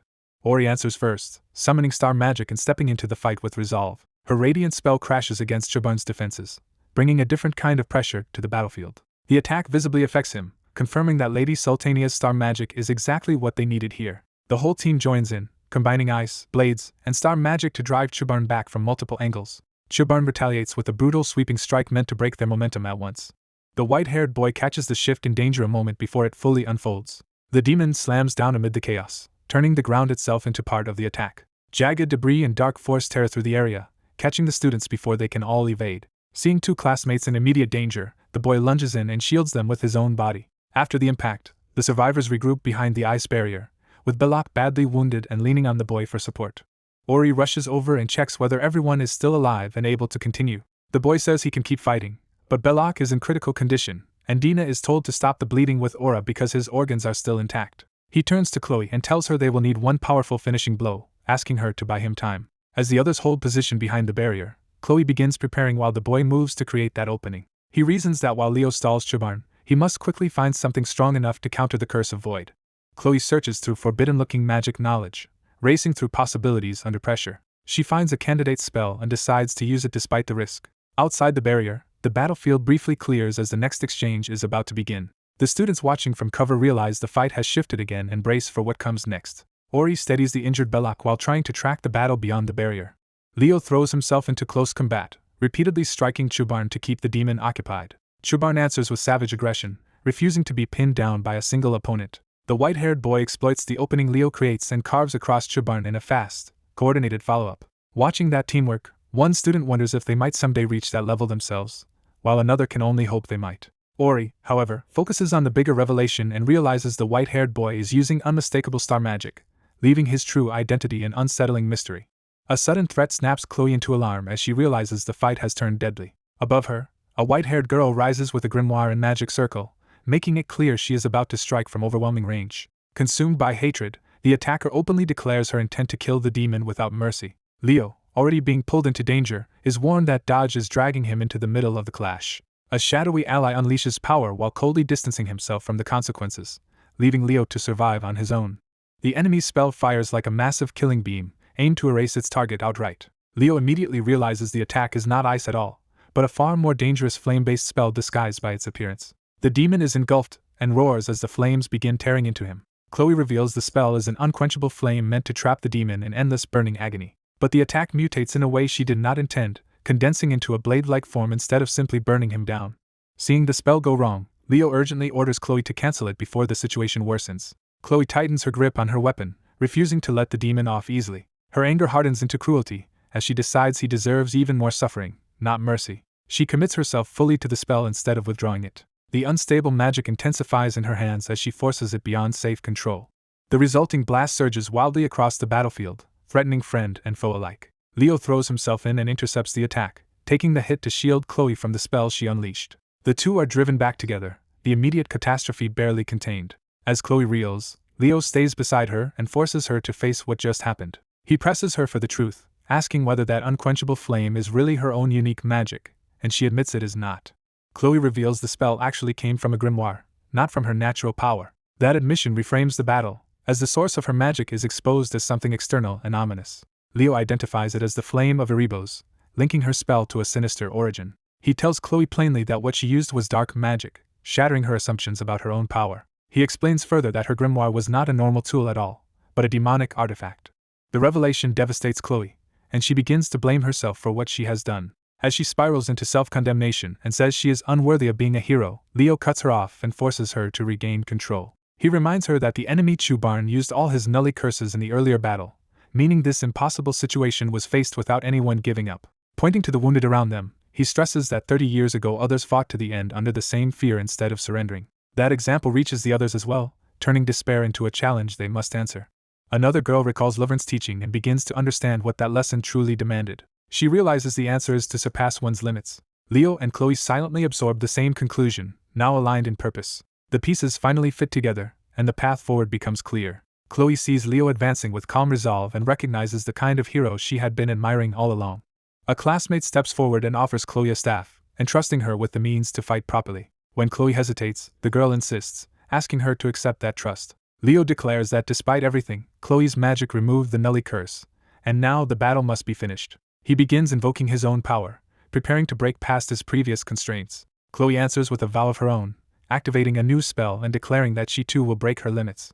Leo accepts her resolve with a small, relieved smile, seeing that she has chosen to stand again. As Chloe rises beneath the moon in a pure blue magic circle, Leo reflects on how strange it is that others' faith can drive him this far. He recognizes the runes of a pure mage and understands that Chloe has cast aside the tainted power for something truly her own. Thinking of the people who believed in him, he draws courage from their trust instead of from himself alone. That resolve sharpens into battle focus as he commits completely to the final exchange.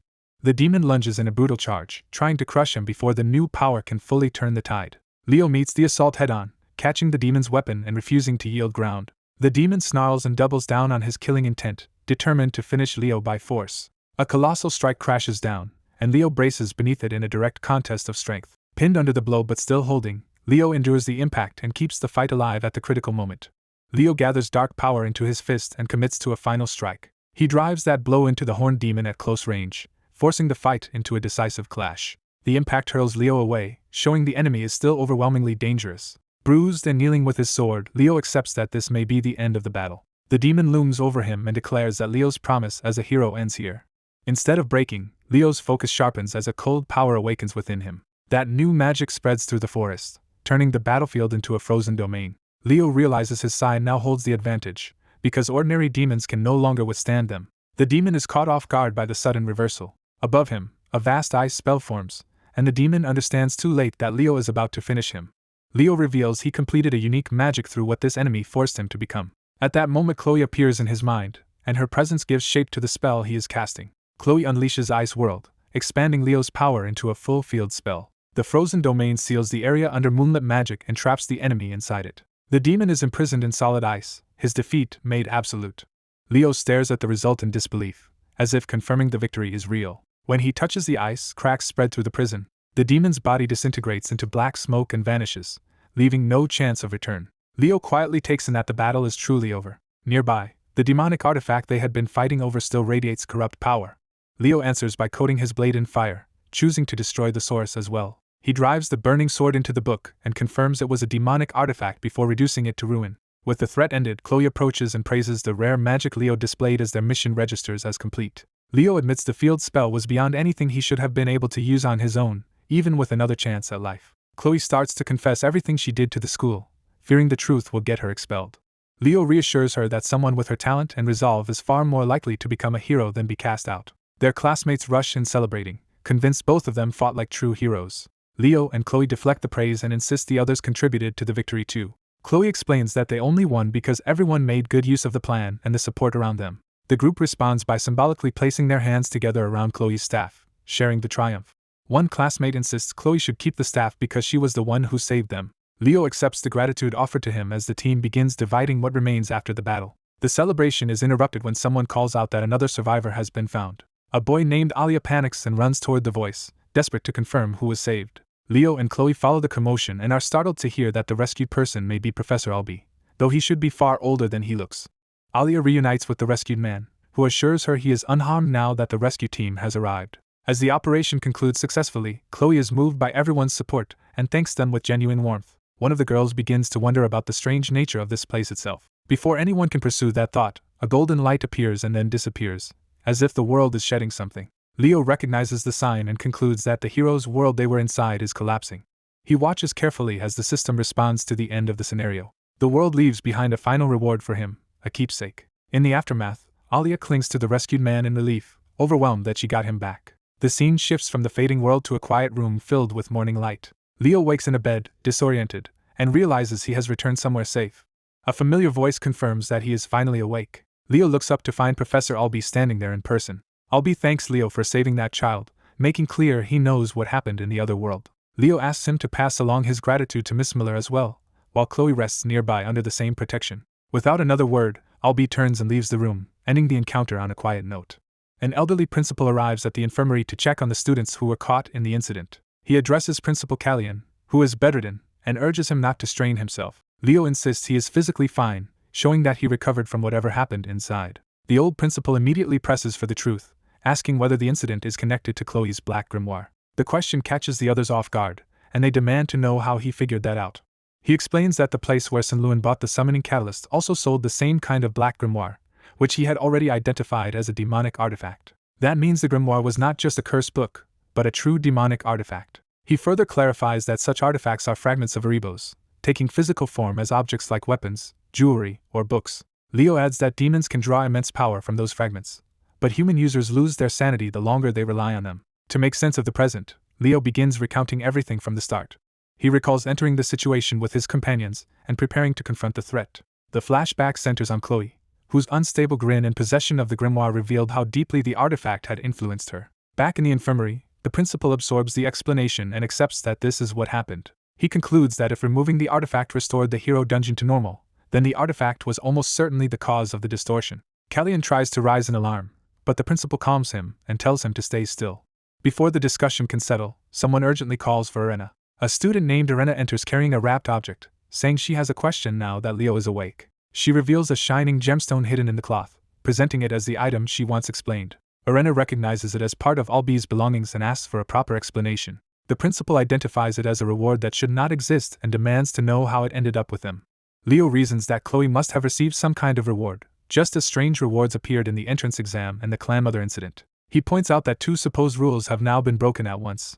Living people should not exist in a hero's world, and rewards there should belong only to that world's owner. The reward is identified as the visage of the Fairy King, and Leo is disturbed that this anomaly seems to involve him yet again. He clarifies that this item was not a normal treasure, but a strategy reward tied to how the situation was resolved. That realization shocks the others, because it means Albi's hero world granted a reward in reality. Leo suspects something abnormal happened during the restoration of that hero world, though he avoids saying more for now. The principal notes that Arena seems unaware of the deeper issue and wonders why Leo alone keeps receiving these impossible outcomes. Arena suggests the simplest answer. Leo may be getting the rewards because his contribution to the strategy was the greatest. Leo accepts the possibility, though it does not resolve the larger mystery. The principal decides the phenomenon will be investigated quietly and says the keepsake will be returned to the family after inspection. He then orders everyone present to keep silent about the demonic artifact. Arena starts to question the secrecy, unsure why they must hide it. The principal pauses, weighing how much to reveal. He finally warns them that the danger is not only external, implying there are enemies within their own side. With that, he ends the discussion and tells the exhausted students to rest. Once the adults are done, Arena nervously turns back to Leo, clearly wanting to say something personal. She struggles to steady herself and begins trying to confess what is on her mind. Her courage falters as embarrassment overwhelms her before she can get the words out. The moment is interrupted when several classmates burst in, loudly calling for Leo. The principal immediately shifts the mood, recognizing them as hero candidates and welcoming the interruption. He announces that there will be a party the next evening and tells them to buy formal wear in Lemuria City if they need it. Left alone with the news, Leo and Arena process the sudden change from crisis to celebration. The next day, the Academy holds a banquet to honor the students who survived Lumeren's first midterm exam. The event begins with the formal introduction of the first group of successful heroes. A lively host hypes up the audience by praising the handsome boys and pretty girls entering first. The festive atmosphere swells as the celebration gets underway. Some students joke that this banquet itself feels like the reward for enduring the brutal midterms, making Lumene Academy seem unexpectedly generous. Inside the grand hall, guests mingle around the buffet and trade casual impressions of the exam and the event. Two students from another class notice that Leo's class is conspicuously absent, and remark that Lumene is strict about lateness. Just as they say that, the host announces that another pair of heroes is entering, drawing everyone's attention to the newcomers. Two girls from Class 5, Nella Carvin and Liana Layden, make a striking entrance and immediately draw admiration from the room. Their appearance is so unexpected that even the boys at the table are caught off guard mid-bite and drink. The mood turns playful as the table jokes that the pair look unusually polished, almost as if they borrowed someone else's style for the night. The host keeps the introductions moving and announces the next notable guests from the Radran Empire. Abad and Chelsea Lelen enter together, carrying themselves with the kind of presence expected from imperial royalty. The crowd recognizes Chelsea as a true princess, and her status instantly raises the sense of occasion around the event. The host highlights another pair arriving as an actual couple, shifting attention from prestige to romance. Celia Zerdinger and Leo Plav appear together, making their entrance as a matched pair and drawing immediate notice. The moment Leo is identified as Class 5's class president, the table's interest spikes even further. Leo casually acknowledges the attention, and his popularity only grows as everyone treats him like the pride of the class. Just as the atmosphere settles into admiration, someone takes the microphone to redirect the room. A white-haired announcer cheerfully asks whether everyone is enjoying the party, while an ominous aura behind her hints that the fun is about to end. The students force a positive response, already sensing trouble in her sudden appearance. Their laughter turns strained as they realize she may be about to unleash something unpleasant again. She confirms their fears by sweetly encouraging them to keep listening. Then she drops the real purpose of the interruption. The midterm exam results will be announced here and now. The entire table sinks into despair, with the party mood collapsing under the weight of public rankings. Unbothered by their misery, the announcer reveals that this reaction was exactly what the staff expected. She explains that only the top 3 students in each major will be named, while everyone else will receive their results privately later. With the rules set, she turns the stage over to the professors of each department to begin the announcements. The professor from the night department steps forward, and his imposing presence alone commands attention. He praises the students' effort and begins listing the top 3 in the night department. A display appears with the names Celia Zerdinger, Duran Moira, and Chen Xia. As the names are read aloud, it becomes clear that Leo is absent from the night rankings. Celia immediately notices the omission and starts to worry about what it means for him. Leo himself remains outwardly calm, though his silence makes the omission feel even more significant. The next professor announces the top 3 in the magic department: Abad Lulin, Chelsea Lulin, and Emil Luchen. Chelsea is confused that Leo still has not appeared anywhere, but Leo brushes it off as if it were nothing unusual. Others begin to question the results too, noting that Chloe is also missing and that the pattern no longer feels accidental. Celia's concern deepens as she looks toward Chloe, searching for some clue in her reaction. Chloe answers with a tense, knowing smile that suggests she understands more than she wants to say. The magic professor then reveals the reason. After discovering Leo's talent for magic, the Academy made him take the practical magic exam as well, where he performed impressively. That revelation sends the room into chaos, with one admirer dramatically declaring Chloe the unrivaled star of magic studies before being shut down. The professor lets the commotion pass with quiet satisfaction, clearly enjoying the effect of the surprise. Chloe, flustered by the attention and the implications, can only smile awkwardly under Celia's touch. The summoning professor eagerly takes over next, turning the announcement into a spectacle of her own. She names the top 3 in summoning as Warden Titan, Eliza Jin, and Jordan Lawson. By now Celia is certain something is wrong, because Leo still has not appeared on any list. Abad confirms the unsettling truth aloud. Leo Plov has not been listed in any department so far. Trying to keep the event cheerful, the announcer moves on to the final reveal, the student who ranked first overall and will become next year's representative. She explains that the top scorer on the midterms will earn that title, raising the tension across the room. Chloe braces herself, understanding that the next name will settle the mystery. The professors and students alike focus in, waiting for the answer with growing seriousness. The winner is finally announced as Leo Plov, revealing that his absence from every department list was because he surpassed them all overall. The hall erupts at the shock of seeing Leo's name take the highest place.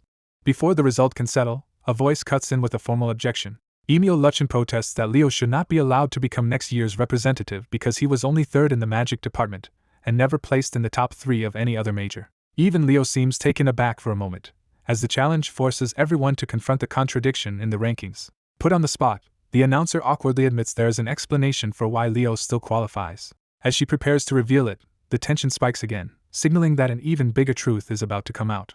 Professor Aritian explodes at the students for their rude behavior and seizes control of the room. She warns them that she will force some discipline into them if they keep acting like spoiled troublemakers. Elsewhere, 2 observers dryly note that her outbursts are as dramatic as ever and oddly entertaining.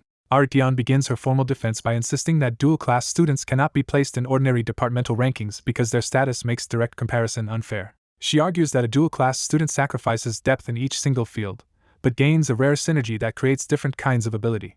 Her second point is that Leo Plov still achieved the highest score among first years on the shared practical exam for hero studies and combat studies. When someone weakly points out that other students also scored highly, the objection only invites a harsher rebuttal. Aritian reminds everyone that Leo and Chloe went beyond test scores by succeeding in a real Heroes Realm mission. She drives the point home by revealing that Leo personally brought down Chu Barn, stunning the room. Leo remains calm under the sudden attention, offering no boast or denial. The students at his table stare at him in disbelief as the weight of that revelation settles in. They press him for confirmation, asking whether he and Chloe really defeated Chu Barn on their own. Leo keeps his composure and lets the silence answer for him. Aritian starts to explain why Leo ranked first, but she hesitates as if she is about to say too much. Before she can expose more, another professor cuts her off and ends the argument by declaring the students satisfied with the result. With the rankings dispute forcibly closed, the gathering is redirected back into a party atmosphere. Conversation breaks apart as people return to eating and drinking. At another table, students speculate that including dual-class students in department rankings would have completely reshuffled the magic department. One concludes that everyone else would have been pushed down a place. That leads to the realization that Leo would already be first in magic as well. The same logic extends to summoning and even the night department, making Leo look like a threat to every class hierarchy at once. Someone recognizes that his ambition to dominate all classes was never just reckless talk. The idea sparks resentment, and his critics lash out at the thought of a mage surpassing specialists in their own fields. A calmer voice cuts through the outrage by reducing the matter to a simple truth: Leo is just the best with a sword. Even the associate professors can only silently agree with that conclusion. The story then shifts to the next day in classroom 1-5. Morning finds the students hungover from the celebration, with one of them regretting how much he drank. Their teacher arrives and immediately restores order with a single command. He announces an upcoming school trip and tells the class they will be traveling to the elf territory. The class gets excited and eagerly offers destination ideas, hoping for somewhere pleasant and full of treats. The teacher marks the chosen location on the map. Their destination is revealed as Elsobikia. The room falls into despair when they realize Elsobikia is a tiny nation in the far north, buried in year-round freezing weather. As complaints erupt about being sent to a frozen wasteland, the teacher shrugs off responsibility and blames the class representative for the choice. That immediately turns everyone's attention to Leo, who is apparently the one responsible. Leo calmly explains that they should simply buy supplies in Lumene City before leaving, treating the trip as a practical problem to solve. Once he frames it that way, the others start planning winter gear and recover some of their enthusiasm. But Leo's thoughts drift away from the class chatter as the name Elsobikia stirs something personal in him. He remembers that beyond its small and remote reputation, Elsobikia hides the sanctuary of the fairy lands. That memory brings Silra to mind, and Leo quietly wonders how he is doing now. Later, Leo heads into the city with another student to prepare for the trip. He divides the work efficiently, taking responsibility for food and equipment, while assigning Nella the potions. While shopping, he even bargains for a discount, showing unexpected practicality. As he continues through town, someone notices him from a doorway and calls out. Leo keeps walking, relieved to be making progress on the errands. Then something catches his attention and sharpens his focus. He stops at a street marker and checks whether he has reached the address he was looking for. Seeing 13th Street in the Kurajud district confirms that he has found the right area. He steps toward a nearby storefront to investigate further. The sign identifies the place as Lutek, confirming that this is his destination. Luke arrives at the house where Sun-Lu and Chloe were said to have hidden the demonic artifact. Before going in, he leaves his bag behind so he can investigate unencumbered. He steels himself and enters with full focus. Inside, the place is already stripped bare, suggesting someone has searched it before him. He concludes Lumene's investigation team must have cleared out everything except a single teddy bear left in the room. The toy immediately feels wrong, and Luke realizes it should not have been overlooked. Since the room had been locked when he arrived, he suspects the bear was deliberately left behind and draws his weapon. The bear suddenly reveals itself as a curse that dulls cognition, confirming his suspicion. Its attack lashes out first, forcing Luke into an immediate close-range clash. As the curse expands into a demonic form, Luke recognizes that he is facing a true demon rather than a simple trap.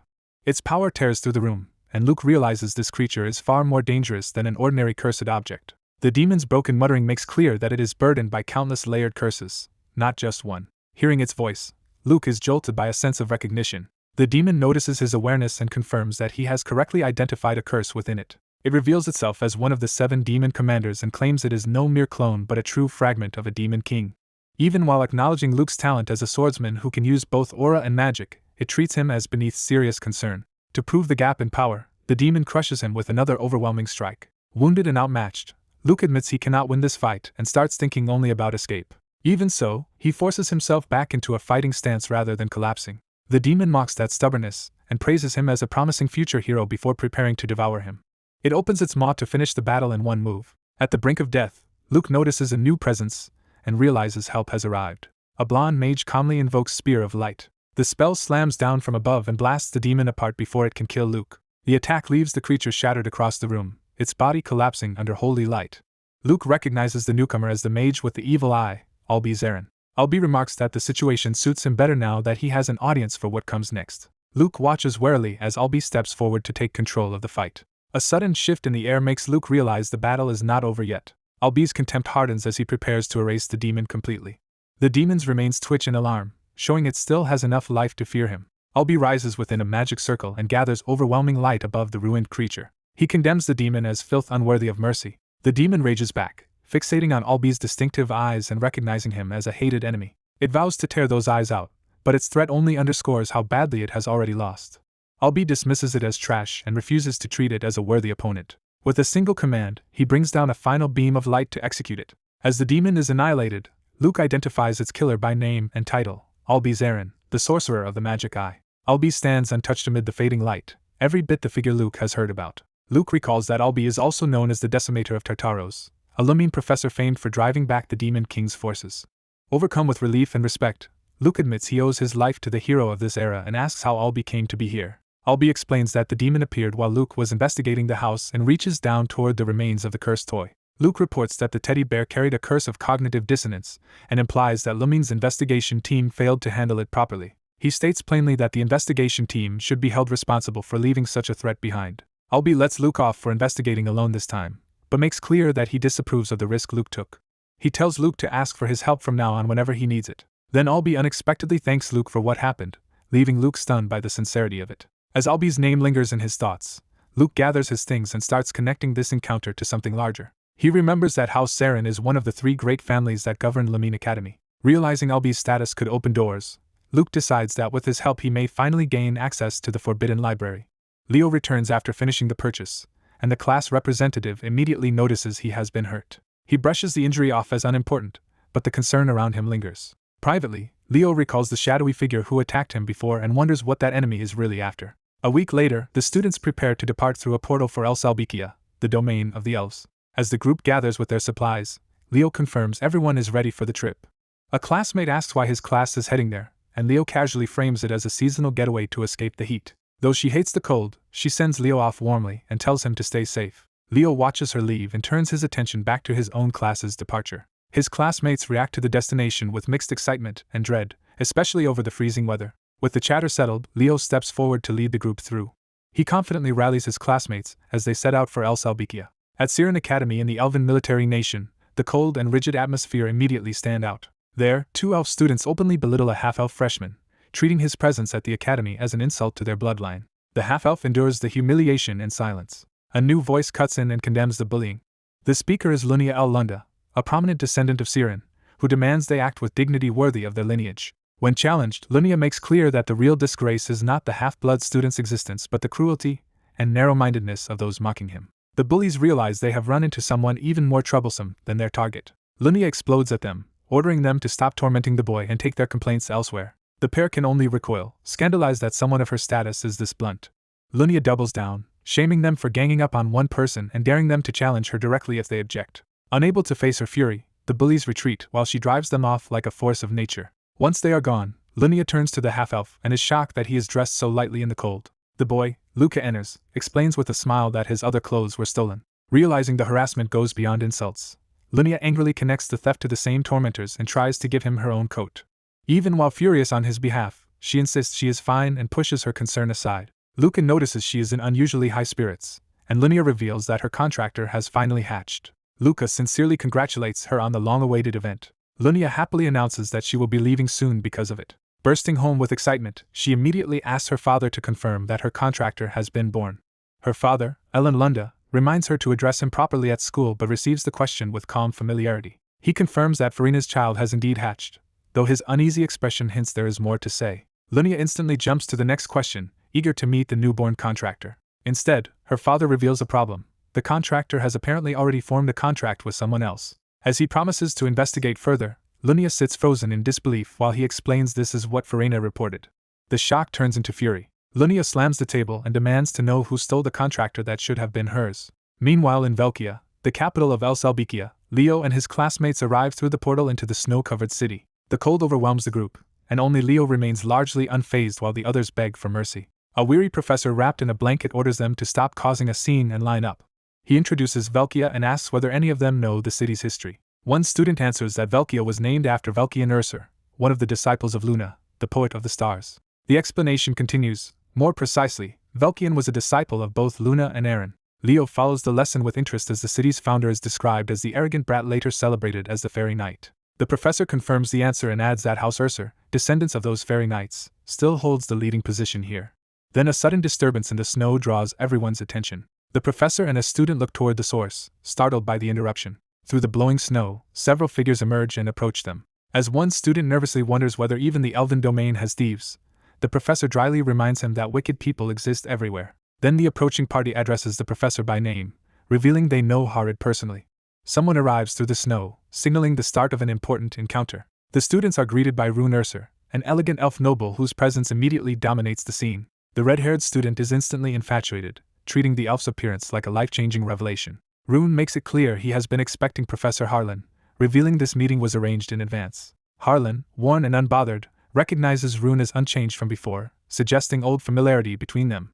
The red-haired student's crush escalates so fast that she starts imagining marriage on the spot. Trying to make sense of elf longevity, she bluntly asks whether age matters to him at all. Her class representative dismisses the jealousy accusation and points out that elves age very slowly anyway. That only sharpens her curiosity, and she demands to know how old Rune actually is. While the students chatter in the background, Rune stays beside Harlan, quietly observing their noisy interest.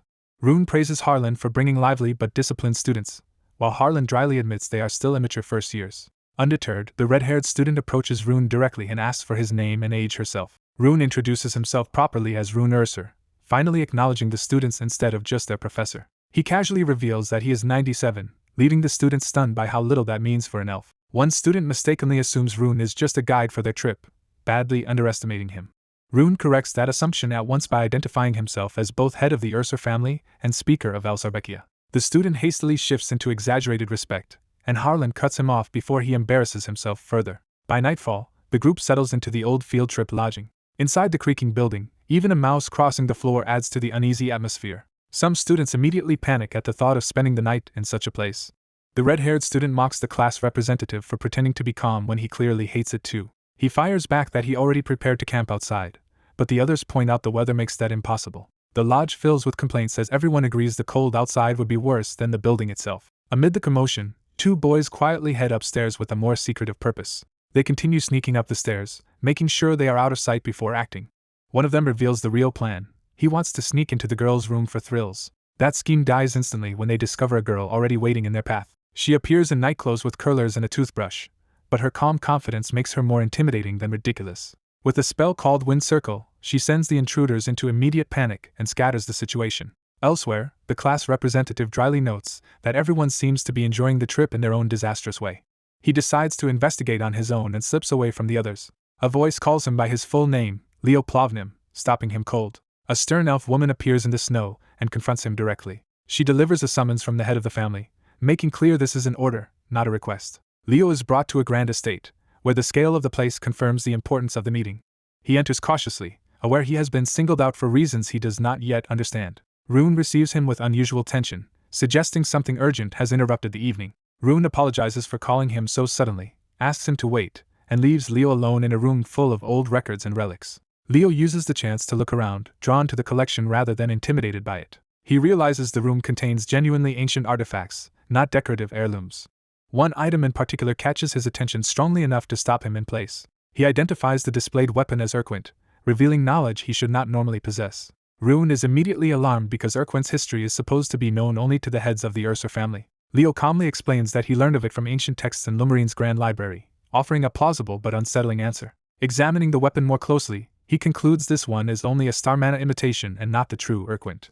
The story then shifts to an earlier campfire scene, where someone asks Luna whether a certain dagger is dangerous enough for protection. Kyle is called over to inspect it, and he studies the weapon with growing interest. Luna presents the dagger proudly, clearly expecting admiration for what she has found. Kyle first assumes it is just stolen loot, but Luna explains it originally belonged to her and was later passed to her disciple, Verkia. She finishes the history by saying Verkia lost the weapon during the battle with Tartarus just before the final expedition. An elf elder explains that Urquint is a reward won by conquering the world of the hero Verkianim. He adds that relics from a hero's world can only truly be used by the one who earned them, so the prize has become little more than an empty remnant. Leo understands that the reward is now hollow, and the elder shifts the conversation by inviting him to sit. Once seated, the elder confirms what he heard from Harlan. Leo is a first year at Lemern and serves as his class representative. After establishing that, the elder admits he has an unusual favor to ask of someone he has only just met. He asks Leo to meet his granddaughter. The elder explains that she is a first-year student at Siren Academy. Although she entered with top scores and obvious talent, she quickly lost her drive after enrolling. He says the world overwhelmed her, and she hit a wall almost immediately. Believing that someone her age from another race might encourage her, he sends Leo to see her. Leo is uneasy about being trusted with the key to a young woman's room, but accepts the responsibility. He goes to her door and knocks. When no one answers, he lets himself in. Inside, he finds a neglected room buried in dust, books, papers, and hero memorabilia. The state of the room makes it clear how long she has been shut away from ordinary life.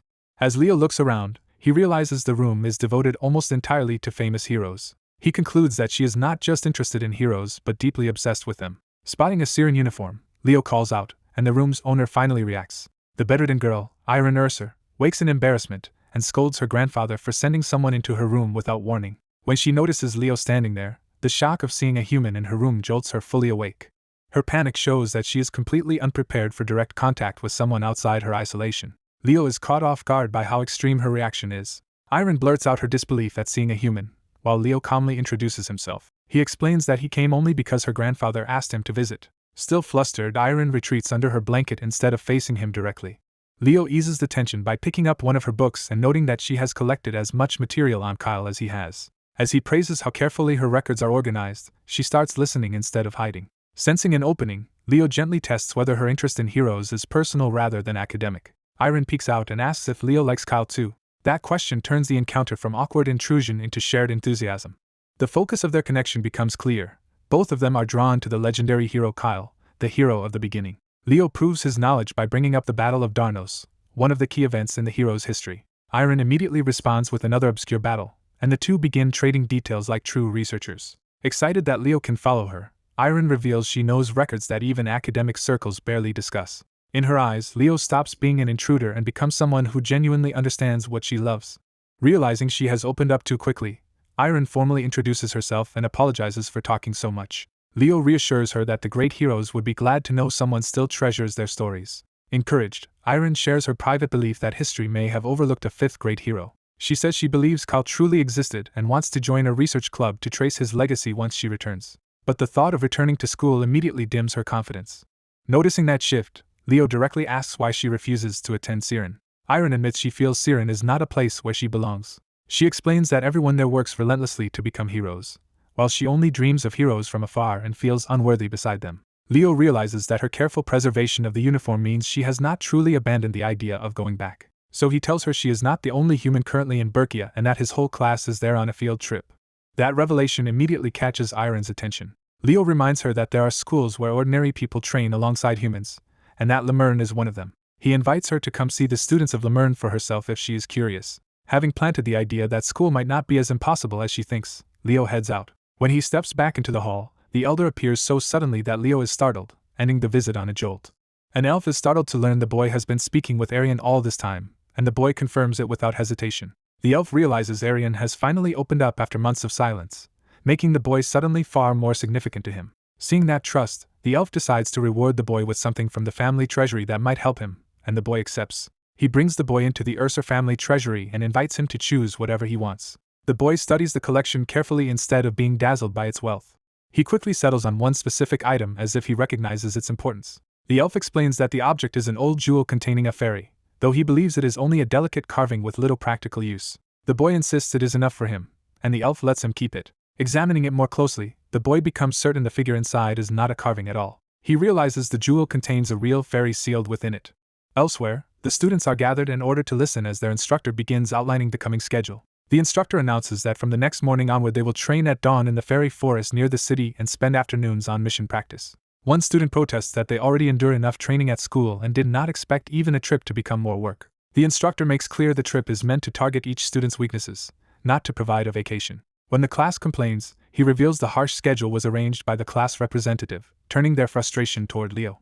Leo calmly argues that the fairy forest is dangerous enough to require real combat preparation, and he frames the brutal plan as being for everyone's benefit. The briefing ends with a warning that their remaining free time is over and tomorrow will begin in earnest. That night, the boy sits alone in his room with the jewel, focused entirely on what he has found. He confirms that the fairy inside was sealed by the Fairy King's magic. He understands why others mistook it for a mere statue, since that ancient magic vanished after the Age of Calamity, and is unknown to modern elves. But the power feels familiar to him, and he recognizes it as Silred's magic. Remembering an old pledge from the Fairy King, he decides the time has come to claim what was promised. With quiet confidence, he begins to break the seal. The jewel erupts with light as the ancient binding gives way. The release sends a burst of power through the room and out into the night. A tiny fairy awakens inside the boy's hands and immediately realizes his father's seal has been undone. Instead of gratitude, the fairy is offended to find himself facing an ordinary human. The boy demands his identity, and the fairy bristles at being addressed so casually. The fairy grandly introduces himself as Kirin, the silver fairy and firstborn son of the Fairy King Silred. He continues boasting about his status, only for the boy to dismiss him with a flick. The casual strike sends the tiny prince reeling and shatters his dignity in an instant. Humiliated and furious, Kirin can barely process that a human dared treat him this way. The boy coldly reminds him that politeness should be returned with respect, making clear who controls the situation. Kirin lashes back by accusing the boy of insulting the Fairy King himself. He tries to keep up his outrage, but his bluster no longer carries much weight. After a brief struggle, the confrontation cools enough for them to actually talk. Kirin suddenly realizes the boy may be the pledged one his father once mentioned and is shaken by the possibility. The boy confirms it with confidence, and even jokes that making a contract with a lowly human does not seem so terrible to Kirin now. While Kirin fumes, the boy recalls Silred's punishment. Kirin's 6 wings were confiscated and he was sealed away for causing trouble. Kirin avoids the question of the pledge and instead demands to be sent back to Fairyland so he can call for his father. The boy refuses, explaining that Kirin cannot return until all 6 wings are recovered. Faced with that, Kirin admits the first wing should be somewhere in the fairy forest, which used to be their home. The boy accepts this as fate and resolves to use Kirin's arrival to reach Silred through his son. By the next day, the class trip to the snowy fairy forest begins. The instructor leads the students into the frozen wilderness under heavy snowfall. The forest itself feels harsh and dangerous, reinforcing that this is no ordinary training ground. Several students react with alarm as they witness the results of the first challenge. Even the instructor is left grim and speechless by what he sees. A blue-haired student, collapsed in the snow, realizes in disbelief that someone won using only wind magic. As he stares up in shock, an unseen victor offers him a hand, signaling the outcome is already decided. Leo tells the class representative that if she wants to keep up with him, she will need proper training. The red-haired girl immediately takes it as a personal slight, assuming he is mocking the idea that her swordplay and magic can work together. She grows even more indignant, convinced he is forcing this one-on-one lesson just to single her out. Leo stays calm instead of arguing, letting her frustration burn itself out. He reminds everyone that he never hid his weakness with summoned creatures and has always been upfront that alchemy is his real strength. He even points out that he said as much during the entrance exam, appealing to Leo as proof. What he had admitted back then was simple. He did not understand wind magic very well. Chelsea takes that as a challenge and tells him to prove what he can do. Leo accepts without hesitation. Chelsea braces herself, knowing Leo has repeatedly exceeded expectations and may be hiding something dangerous again. Deciding not to give him time to prepare, she attacks immediately. She launches Windbreak, sending a violent vortex straight at him. Leo answers at once with a spell of the same name, but his magic flares with a very different, ominous force. His counterattack collides with hers and twists the exchange into a far more destructive storm. The watching students are stunned that he matched Chelsea's specialty at the same speed she cast it. Chelsea escalates with Wind Chain, trying to bind and control him before he can turn the fight further. The chains close in, but Leo remains composed in the middle of them. He reminds Chelsea of what he told her when they first met. Her way of using wind magic is fundamentally wrong. He demonstrates that point by seizing control of the battle's flow and reshaping her own element against her. With precise control, he condenses the magic into a focused strike at his fingertips. The attack crashes down with overwhelming force, leaving Chelsea no room to answer. The blast tears through the snowy clearing and ends the duel decisively. Chelsea is left buried in the aftermath, dazed and humiliated by how completely she was beaten. As she looks up, the shock settles in that she has just lost at her own specialty. Leo stands over her with quiet confidence, making the result impossible to dispute. Chelsea can only stare, unable to accept that what he used could even be called ordinary wind magic. The other students are equally shaken, realizing their class representative may be far more monstrous than they thought. Their teacher explains that Chelsea was not weaker as a mage. Leo simply understood wind magic more deeply and used it better, and that difference decided everything. He turns the lesson into advice for the class. Advanced techniques come later, but first they must master the power they already possess. Training is dismissed under Leo's guidance, and the others head off grumbling while Leo receives luck for his afternoon mission. Left alone, Leo heads deeper into the winter forest. His assigned mission is simple practice: gather medicinal herbs. Elsewhere, his classmates are still too exhausted from training to do much of anything. Leo notes with satisfaction that they are finally beginning to improve. A small fairy named Kiruin helps by enthusiastically collecting a large bundle of herbs. Leo praises him, and Kiruin proudly insists he is no ordinary fairy. Once they have enough, Leo puts the herbs away and prepares to move on. He decides this is the right moment to begin investigating the fairy forest and the mystery tied to Kiruin's lost wings. He continues through the snow with that new purpose in mind. Suddenly he stops, sensing something hidden nearby. He questions Kiruin about when he was banished from fairyland and learns it happened roughly a century ago. Examining the area, Leo identifies an illusion barrier made with Fairy King magic, though it does not match the style of Kiruin's father. He recalls that Kiruin's father was Silrid's son, Groen, the Fairy King of the Calamity era, which makes the barrier's origin even more suspicious. What troubles Leo is the timing. The spell seems to have activated only about 100 years ago. Kiruin reasons that the barrier was likely powered by his own wings, combining ancient spellwork with the Fairy King's bloodline. That leads Leo to conclude that something extremely important has been sealed inside this place. Before they can investigate further, a dark presence arrives and immediately puts Leo on edge. A skeletal undead confronts them, questioning why a human is in the land of elves, and Leo fires back that an undead's presence is even stranger. The creature identifies itself as tied to Tartarus, and claims this place has long been under their influence. Kiruin angrily rejects that claim, insisting this is a sanctuary of the fairies, not something Tartarus can claim. In the snowy forest, a skeletal knight mocks the fairy boy as too weak to deserve being called a fairy. The insult immediately enrages the fairy, and his power flares as he snaps back in fury. He gathers his magic into a concentrated surge and launches himself forward. Charging straight at the undead, he turns his anger into a direct attack. The Death Knight notices the incoming strike at the last moment.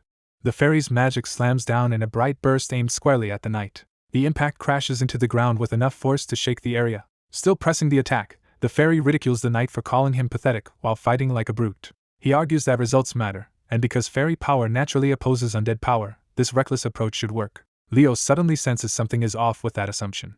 The Death Knight remains standing inside the fairy's power, proving that even a low-ranked fairy still affects him. The fairy realizes his magic is working, but the undead stench and resistance disgust him. The knight tightens his grip on his weapon and prepares to counterattack through the damage. With dark energy rising around him, he vows to crush the fairy completely. Seeing the danger, Leo urgently warns Kiruin to get away. The knight's massive blade crashes down before the fairy can safely retreat. A violent red aura erupts around the Death Knight, turning the battlefield far more dangerous. Kiruin is caught off guard as the knight's power manifests right in front of him. He throws himself into another desperate charge, trying to break through before the attack fully unfolds. Instead of overpowering the knight, Kiruin ends up pinned helplessly against the giant's sword. Leo catches him in one hand and, more annoyed than panicked, asks what exactly just happened. Kiruin explains that their enemy is an ancient monster from Tartarus. He identifies the creature for Leo as a Death Knight. The undead warrior proudly names himself Karja and declares that he serves the great Lich King. Karja raises his sword again, fully intent on killing them. Leo steps in and meets the assault head-on with his own blade. As Karja presses him, the knight frames Leo as just another victim destined to die by his hand. Leo stays calm under the threat, reading the attack instead of giving in to it. When the next crushing blow falls, Leo instantly deploys a protective shield to block it. The force still drives him down hard, showing how overwhelming Karja's strength is. Karja recognizes that Leo formed an aura shield in an instant, and gives him grudging credit. Without pausing, the Death Knight dives back and wrapped in darker, more violent power. He crashes into Leo at close range, forcing the fight into a brutal clash. Karja insists resistance is meaningless, and tries to break Leo's resolve along with his guard. Kiruin refuses to stay out of it, and rushes back in to support Leo.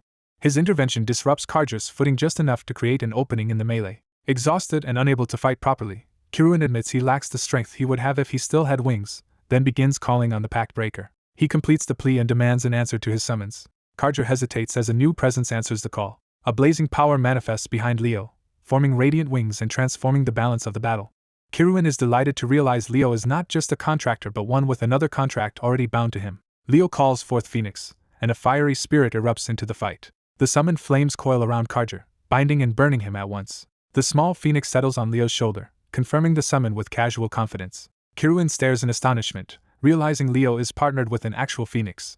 The phoenix immediately smacks Kiruin for his reaction, making clear it has a sharp temper of its own. Karja rejects the idea that a phoenix and a fairy could defeat him and prepares a far deadlier spell. He drives his sword into the ground and unleashes army of death to consume the living. The curse spreads through the forest as undead begin rising in numbers around them. Leo recognizes the technique as a curse that endlessly summons the undead, while Kiruin, still perched on his shoulder, realizes the fight has become much worse. A faint, confident smile suggests Kyle is already certain he can handle what is coming. He dismisses the threat outright and launches into action through the snowy forest with sword in hand. As he moves, he draws on his own mana again after some time, preparing to fight seriously. Kyle unleashes an earth-based wave that tears through the battlefield and forces the undead back. The skeleton horde is thrown into disorder, but the Death Knight remains behind them as the true danger. Kyle drives forward at full speed, breaking the ground beneath him as he closes the distance. He follows with a vortex-like technique that twists the space around the enemy and escalates the pressure. The Death Knight withstands the assault and looms over the clash, showing it is far stronger than the lesser undead. Kyle openly condemns the creature's dishonorable attack on civilians and challenges it as a knight should be challenged. The Death Knight answers by planting its blade with force, shifting the fight in its favor. Its power erupts upward, and the undead realize Kyle is slipping away from their encirclement. After creating distance in the mountains, Kyle judges that he has finally reached a safe enough place to think. He wonders why a Death Knight would enter the fairy forest at all and suspects Tarkus may be the real target. Before he can pursue that thought, the Death Knight catches up and confronts him again. Kyle notes that this one has separated from the horde, making the encounter more manageable. The Death Knight attacks first, pressing him with a direct sword strike. Kyle braces to respond, but the situation changes before the exchange can fully play out. A student from Lumene intervenes, points a sword at Kyle, and accuses him of being the human responsible for summoning the undead. The accusation sharpens when the elf recognizes Kyle's uniform and realizes he is from rival Siren. Convinced Kyle is a necromancer, the Lumene student abandons caution and tries to kill him on the spot. He swings at Kyle in a burst of hostility, turning a misunderstanding into a second battle. Kyle stops the attack cleanly with his weapon, proving the charge against him is baseless and the elf outmatched. The attacker is forced to his knees, abruptly losing all momentum. A new voice cuts in, ends the conflict, and offers an apology for the rude intervention. The newcomer introduces herself as Runia El Rundoa of Siren and asks Kyle not to judge all Siren students by that fool's behavior. Kyle accepts the apology and asks what has brought someone from Siren to this place. Runia explains that she is in Berkia for field training, while Kyle says he is only there on a school trip. She takes her leave to report back to her professor and offers him a formal blessing from the forest before departing. Her name lingers with Kyle, stirring a sense of recognition he cannot immediately place. As he searches his memory, the snowy mountains give him no answer. The memory finally surfaces as a ridiculous scene of Runia violently dragging off an overeager wolf-eared student who had rushed ahead to impress others. The story shifts to a formal hall where the incident will be judged at the academy level. In the sanctuary, the appearance of a Death Knight becomes the subject of serious discussion. An elf professor acknowledges that monsters have begun appearing, though he insists the contamination is not yet severe. Kyle's supporter argues that the boy is not the sort to lie and that dismissing him would be a mistake. Another teacher, Herdium Wintel of Siren's advanced class, arrives skeptical that a first year could truly have encountered a death knight. The hearing formally begins with introductions from both the Siren professor and the first-year witness. Herdium tries to reduce the event to a simple misidentification and doubts Kyle could have escaped such a monster alone. He leans on Kyle's age and status to undermine his credibility. Pressed for his view, Kyle's own professor states without hesitation that he believes him. He reinforces that trust by reminding everyone Kyle is the all-class representative despite being only a first year. That endorsement makes Herdium reconsider, and he begins to see that Kyle's report could open new possibilities for Siren's students. He tests Kyle's confidence by asking whether his talent in magic matches the reputation others have given him. Satisfied enough to act, Herdium proposes a joint class between Siren's advanced students and Lumerne's first years. Later, at a grand exchange banquet, students gather amid excited gossip about the unexpected collaboration. The first years are overwhelmed by Siren's wealth and grandeur, realizing this event is on a far larger scale than they expected. Among the adults, the mood is lighter, with anticipation building for the chance to experience Siren's style firsthand. Kyle watches from a distance and concludes that Herdium made the proposal because he prefers to verify things personally rather than rely on reports. His attention is interrupted when someone approaches him with the sense that they have met before. Runia reappears in formal attire and boldly invites Kyle to dance, turning their earlier encounter into something far more personal. In a grand hall, the evening begins with a formal dance. A red-haired elf girl and a white-haired boy share the floor, testing each other with calm curiosity. She smoothly takes the lead and reveals she knows traditional elven dancing from long ago. As they continue, she realizes they have not even exchanged names and asks what to call him. He introduces himself as Leo Plav, and she immediately fixes on that name. The name makes her connect him to the thief who stole someone else's contractor, and her mood turns hostile. She grabs him by the tie and openly declares that she wants him dead. Leo quickly recalls that Revna had once stolen Fiora's original pack-bearer, making him realize why she is furious. Still holding him, she condemns him as the shameless thief tied to that betrayal. Leo responds with a light, almost amused remark that Fiora seems to be doing fine now, which only deepens the insult. Her anger spikes past restraint as she prepares to attack for real. She launches at him with murderous intent, turning the ballroom confrontation into chaos. Before it can escalate further, she is forced to apologize to Leo in front of others. Under the watch of a stern senior elf, she bows and formally asks forgiveness for her rudeness. Leo accepts with an easy smile, while privately noting how exhausting it must be for her to fake civility, and deciding to let the matter go. As the adults leave, the senior elf stops the girl behind and addresses her as student Runia. He warns Runia never to repeat that mistake, reminding her that as Siren's first-year representative she carries the Academy's name. Runia submits at once, and he redirects her frustration toward tomorrow's joint class, where she must prove Siren's superiority. He sharpens that order into a rivalry, insisting Siren must show itself better than Lumene. When she answers too modestly, he corrects her again and demands that she remember Siren should stand above every hero academy. After pushing her hard, he briefly wonders if he overdid it. The pressure works anyway, because Runia reignites with fierce determination to crush the visitors for Siren's honor. The next day, the joint class between Lumene and Siren begins under Professor Harland, who welcomes the Lumene students. He explains that today they will experience a class taught in Lumene Academy style. He calls on Cal and Ileana Thay to lead, startling the selected students. Harland frames them as Lumene's top survivors and tells them to demonstrate what they have learned. The chosen students are flustered by being singled out so abruptly, but they have no choice except to proceed. Watching from the seats, a Siren student dryly notes that this must be why Lumene has a one-student per department setup, while Leo remains unimpressed. Runia begins the demonstration by drawing a flaming sword, showing direct offensive power. Another student follows with precise telekinetic control over multiple objects and bullets.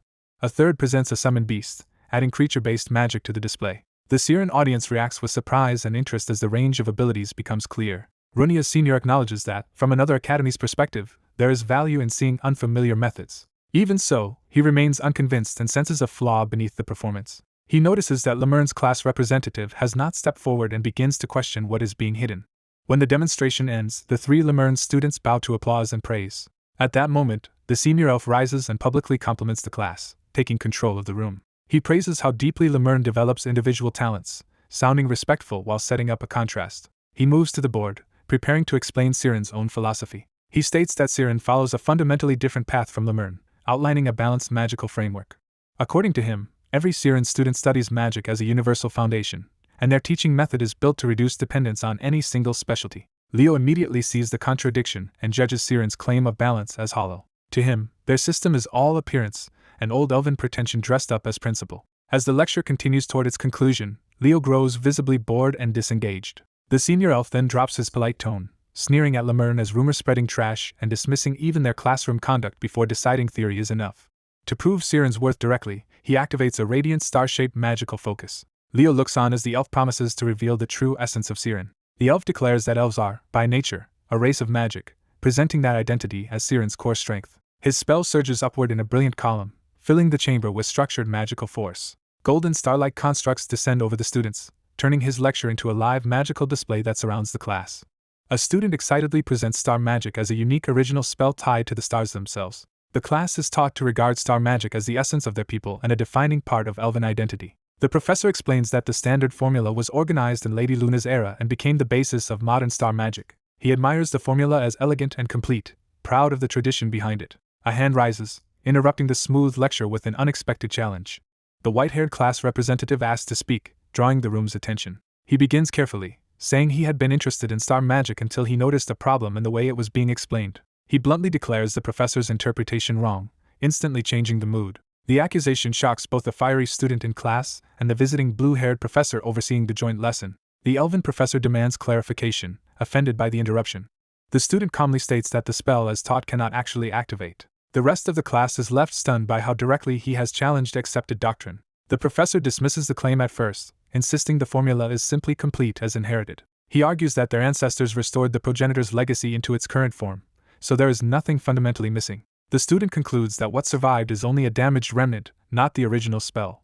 Pressing the issue, the professor sarcastically invites him to present the supposedly correct interpretation himself. The visiting professor grows uneasy, sensing the dispute is becoming dangerous. His concern sharpens when he realizes the student may actually be serious. The student steps forward and declares that modern elven star magic is merely a copy. He reveals that he personally received the complete essence from Luna, but died before passing it on to another elf.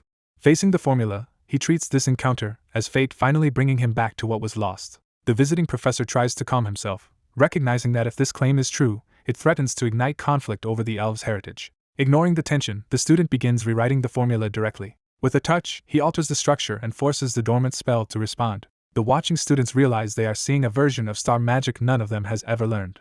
He finishes the correction and announces that the spell is now complete. The revised sigil flares to life, proving that his interpretation works. The professor is shaken to tears as the truth of the activation hits him. Unable to deny it anymore, he asks what kind of magic this really is and whether it has ever been used before. That question pulls the student into a memory of a distant past, where someone called Kyle witnessed this same power. In that memory, the younger white-haired boy is shown the completed magic for the first time. Its creator explains that this is a spell centered on flowers rather than combat. The young boy proudly demonstrates the completed form as a blooming flower of light. Back in the present, star-like petals drift through the lecture hall as the old magic manifests. His classmates realize their class representative has done something extraordinary. Even the hostile red-haired student is forced to wonder whether he has truly interpreted the founder's legacy. The professor recognizes the spell from ancient records and recalls that it was not elemental magic at all, but a flower-making spell. The student explains that by the age of calamity flowers had nearly vanished, so the founder gave them special meaning. He remembers once dismissing the spell as useless in battle, not understanding its purpose. Its creator had answered that one day this magic would let the world bloom again. Overwhelmed, the professor accepts that the founder's true intent really was preserved in this restored spell. As the flower of light settles against the student, the professor is left wondering who this boy truly is and how he knows all of this. The student introduces himself as Leo Plav. He casually claims he taught himself from ancient texts and is simply talented, while denying any elven ancestry. The visiting professor cuts in, apologizes for the disruption, and tries to end the joint class before the situation grows worse. He adds that both schools should avoid taking any official position on the revelation for now. But the elven professor abruptly grabs his hands, refusing to let the matter end there. In a complete reversal, he eagerly asks whether Leo Plav can be transferred to their school. The visiting professor can only stare in baffled disbelief at the sudden request. The hall falls into a stunned silence as the lesson ends with the balance between the two schools completely changed. Leo proudly unveils the grotesque soup made from the elf bread he received, horrifying the others and immediately turning dinner into a crisis. His classmates stare at the pot in disbelief, with one lamenting that this is the worst trouble since enrolling at Lumene and another realizing his prized reward has been sacrificed for this disaster. The red-haired class representative forces one of them to taste it, determined to make someone validate the meal despite his obvious resistance. The victim can only endure the ordeal in silent misery as the absurdity peaks. The commotion draws the attention of visiting upperclassmen, who are amused by the lively first years and call for the class representative. Leo immediately interrupts, sensing that what they have to say matters more than the chaos around them. The visitors reveal that the Grand Assembly of Elsovikia has issued a decision regarding the Death Knight threat. Hearing this, the others realize the matter is serious and turn their attention fully to the conversation. The elf envoy explains that undead and death knights have been appearing in the fairy forest in alarming numbers. Because of that outbreak, Lumene and Siren have both been asked to formally investigate the anomaly in the forest. The request is backed by both sides at an official level, making the mission a joint undertaking rather than a rumor or favor. Even as the envoy notes the danger for inexperienced first years, the nearby students listen in with growing excitement and concern. He clarifies that Siren's upperclassmen will handle the anomaly once the mission begins, while Lumene's first years are being included in the request. When Leo asks whether he came only to deliver the request, the envoy admits he actually came because of Leo himself. He then brings in his granddaughter, saying she specifically wanted to meet Leo. The shy girl, Irene, nervously introduces herself to Leo and explains that she used the visit as an excuse to come see him. Leo's classmates instantly swarm her with questions, delighted by how cute and flustered she is and eager to know her connection to him. Overwhelmed by the sudden attention, Irene loses her composure completely. Unable to handle the pressure, she blurts out an apology and runs away. The classmates are left awkwardly wondering whether they frightened off an unusually timid girl. As the envoy departs, he leaves Leo with responsibility for what comes next, making clear that he expects something from him. Leo watches the quiet corridor after they leave, lingering on the encounter instead of returning to the others. The moment stretches into a reflective silence as he considers what just happened. Elsewhere, Irene sits alone in the cold, withdrawn and weighed down by her own thoughts. Leo finds her and startles her by draping his coat over her shoulders. When she worries that he will be cold instead, Leo brushes it off and focuses on her. He gently asks why she ran away from Siren in the first place. Irene admits that she fled because she believes she is unfit to be a hero. Trying to explain herself, she says that when life at Siren became overwhelming, she met someone who felt like the sun to her. That person was Miss Lunia, whom Irene blurts out with open admiration. Irene explains that Lunia was kind, warm, and devoted to everyone, so she came to admire her as a true hero. Feeling small beside someone so extraordinary, Irene decided she wanted to follow in Lunia's footsteps. She pushed herself all the way into Advanced Class 1 in pursuit of that ideal. But during a dual evaluation, she made a serious mistake while facing a fierce opponent. Since then, she has convinced herself that Lunia came to hate her for that failure. Leo doubts that judgment, thinking Irene does not seem like someone others would hate, and that Lunia would not reject someone over something so minor. As Irene sits in shame, Leo quietly compares her to Berkia, seeing a familiar earnestness in her. Following that thought, he asks whether she likes stories about Berkia. Irene brightens at once and says she does, because Berkia is one of their revered ancestors. Leo recalls the old tale of Berkia, who was told not to worry about where others were going but to walk the path he himself desired. That message reaches Irene as a direct answer to her fear, urging her to choose her own way instead of living only in someone else's shadow. Leo offers her his hand and invites her to come back with him, assuring her that his class is kind and enjoyable too. The story then shifts to the joint mission, where students gather in a frozen forest before a vast icy chasm. There, the red-haired class representative demands to know how Leo managed to win Irene over so quickly. Leo explains simply that he told Irene she had no reason to fear him, which only confuses the class representative further. He learns that Irene had been afraid because his intensity during their duel made her think he hated her. The class representative clarifies that Leo only seemed frightening because he took the duel seriously against someone he recognized as highly skilled, and she urges him to look after Irene. Before that can go further, a Siren upperclassman arrives and greets them, signaling the start of formal coordination. Another presence approaches, drawing attention from off to the side. The newcomer is introduced as Rauda Algra, Siren's third-year representative, arriving with other upperclassmen to lead the mission forward. At the forest survey, Senior Rauda formally introduces himself to Professor Heridium, and leaves a favorable impression as a capable upperclassman. When they shake hands, Kyle notices the black ring on Rauda's finger and immediately becomes alert to it. Kyle asks Lunia who Rauda is, trying to place the senior who has suddenly appeared in their orbit. Lunia explains that Rauda was unremarkable until recently, but his sudden rise in performance has made him the talk of the semester, deepening Kyle's suspicion. The professor begins assigning mixed survey teams, pairing first years with a third year for the forest investigation. Team 1 is announced as Kyle, Lunia, and Rauda, forcing the wary first years into direct contact with him. Rauda's inclusion shocks them, confirming the pairing they did not want. As they head into the snowy forest, Kyle is openly irritated by the arrangement, while Lunia follows with clear reluctance. Lunia vents that she has been stuck with someone she still considers a thief, showing that distrust of Kyle remains unresolved. Kyle dismisses her complaint, treating her grudge as old news rather than a real issue. Lunia insists she still refuses to recognize him as Fiora's contractor, but Kyle refuses to argue and keeps moving.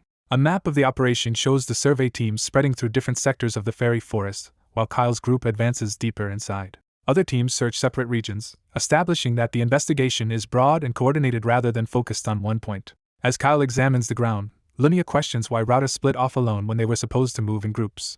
Elsewhere, Rauda deliberately chooses to search the middle of the forest by himself, making it clear his solo movement is intentional.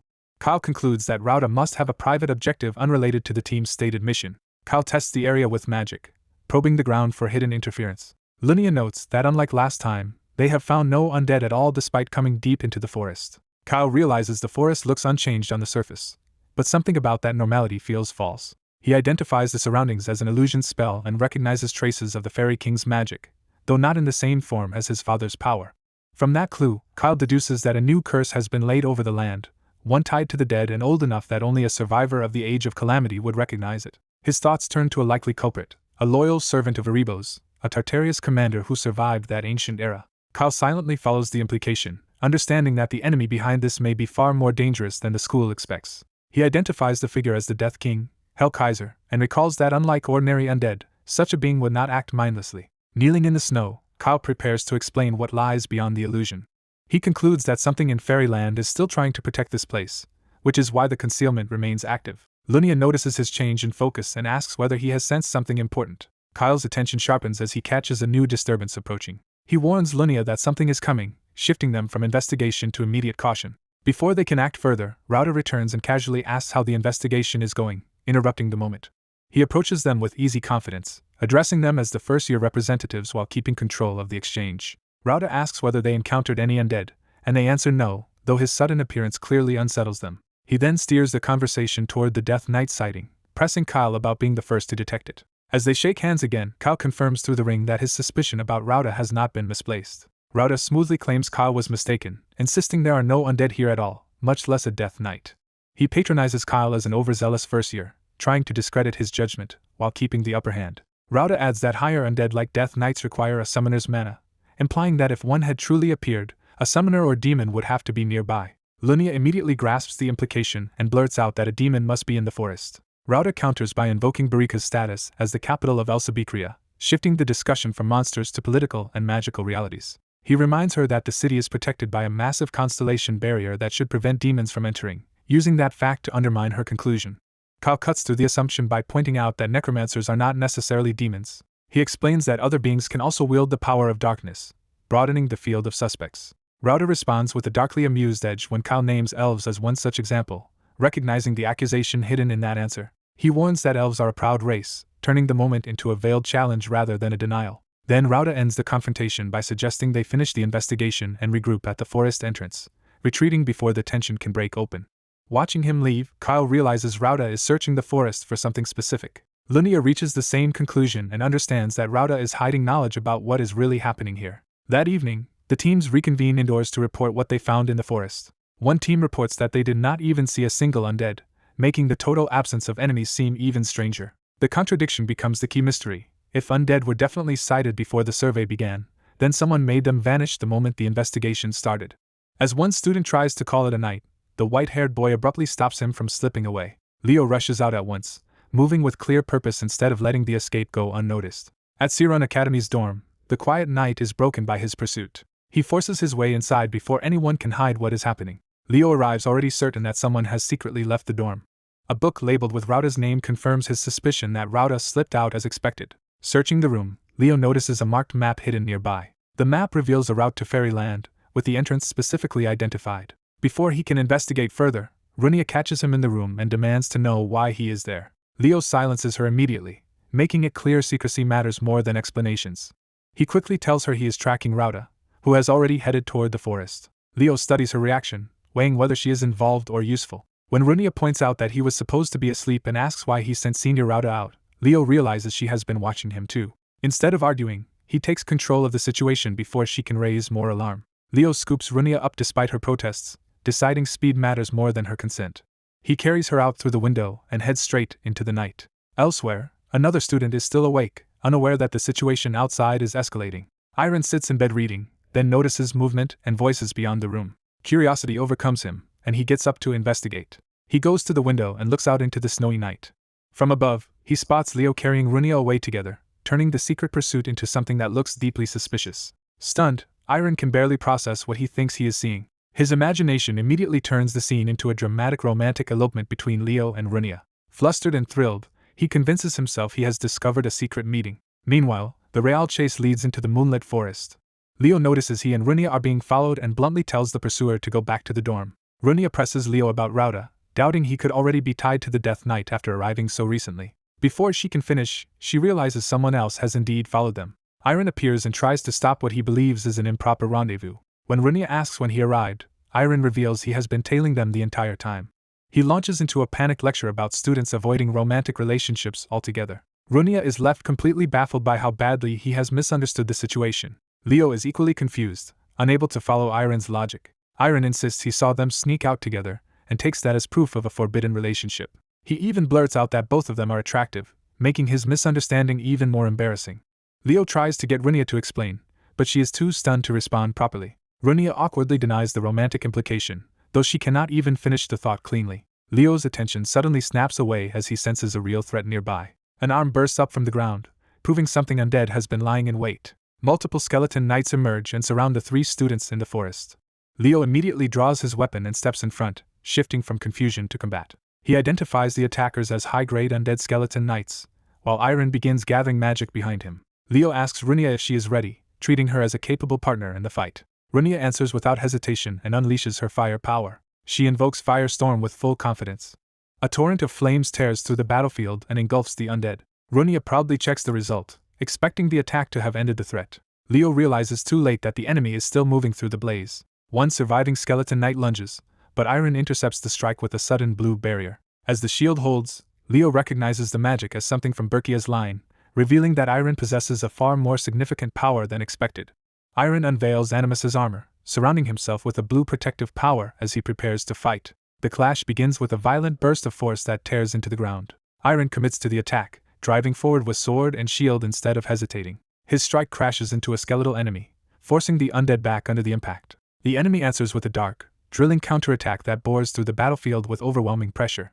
Afterward, Arron laughs it off, and Runia openly praises him for performing exactly as she expected. She admits he reminded her of Berkia, and Arron is flustered enough to treat that comparison like high praise. When Leo questions why the two of them are out together so late, the awkwardness immediately turns the situation into a rumor. Runia quickly explains that she and Leo only stopped by the third-year dorm to investigate something, not to meet in secret. She doubles down by insisting romance would only distract Arron from studying, and jokes that she would rather keep him focused as a competitor.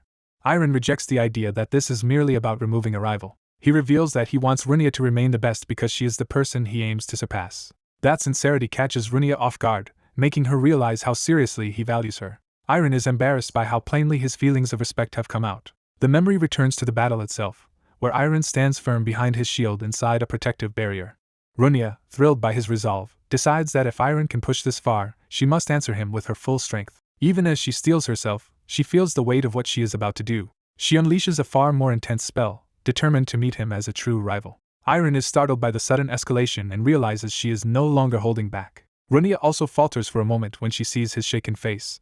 The attack detonates, and Arron pushes her to stop looking at him like that and return to the fight they intended. Runia explains that this was the turning point after which she stopped coming to school. In that memory, she had asked Arron to keep attending because she considered him her friend. She had smiled and made it clear that, whatever else happened, she truly saw them as friends.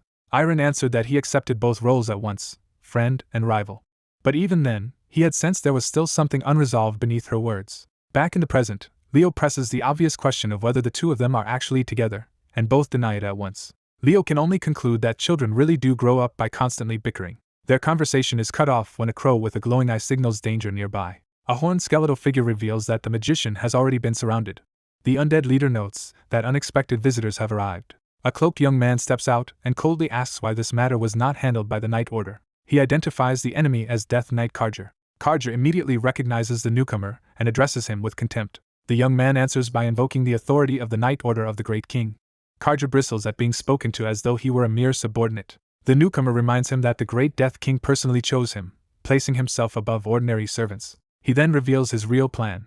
Once the summoning circle is complete, he will no longer need Tartarus's help. Until that moment, however, he expects Karger to keep serving his purpose. Karger silently absorbs the insult, his hostility deepening.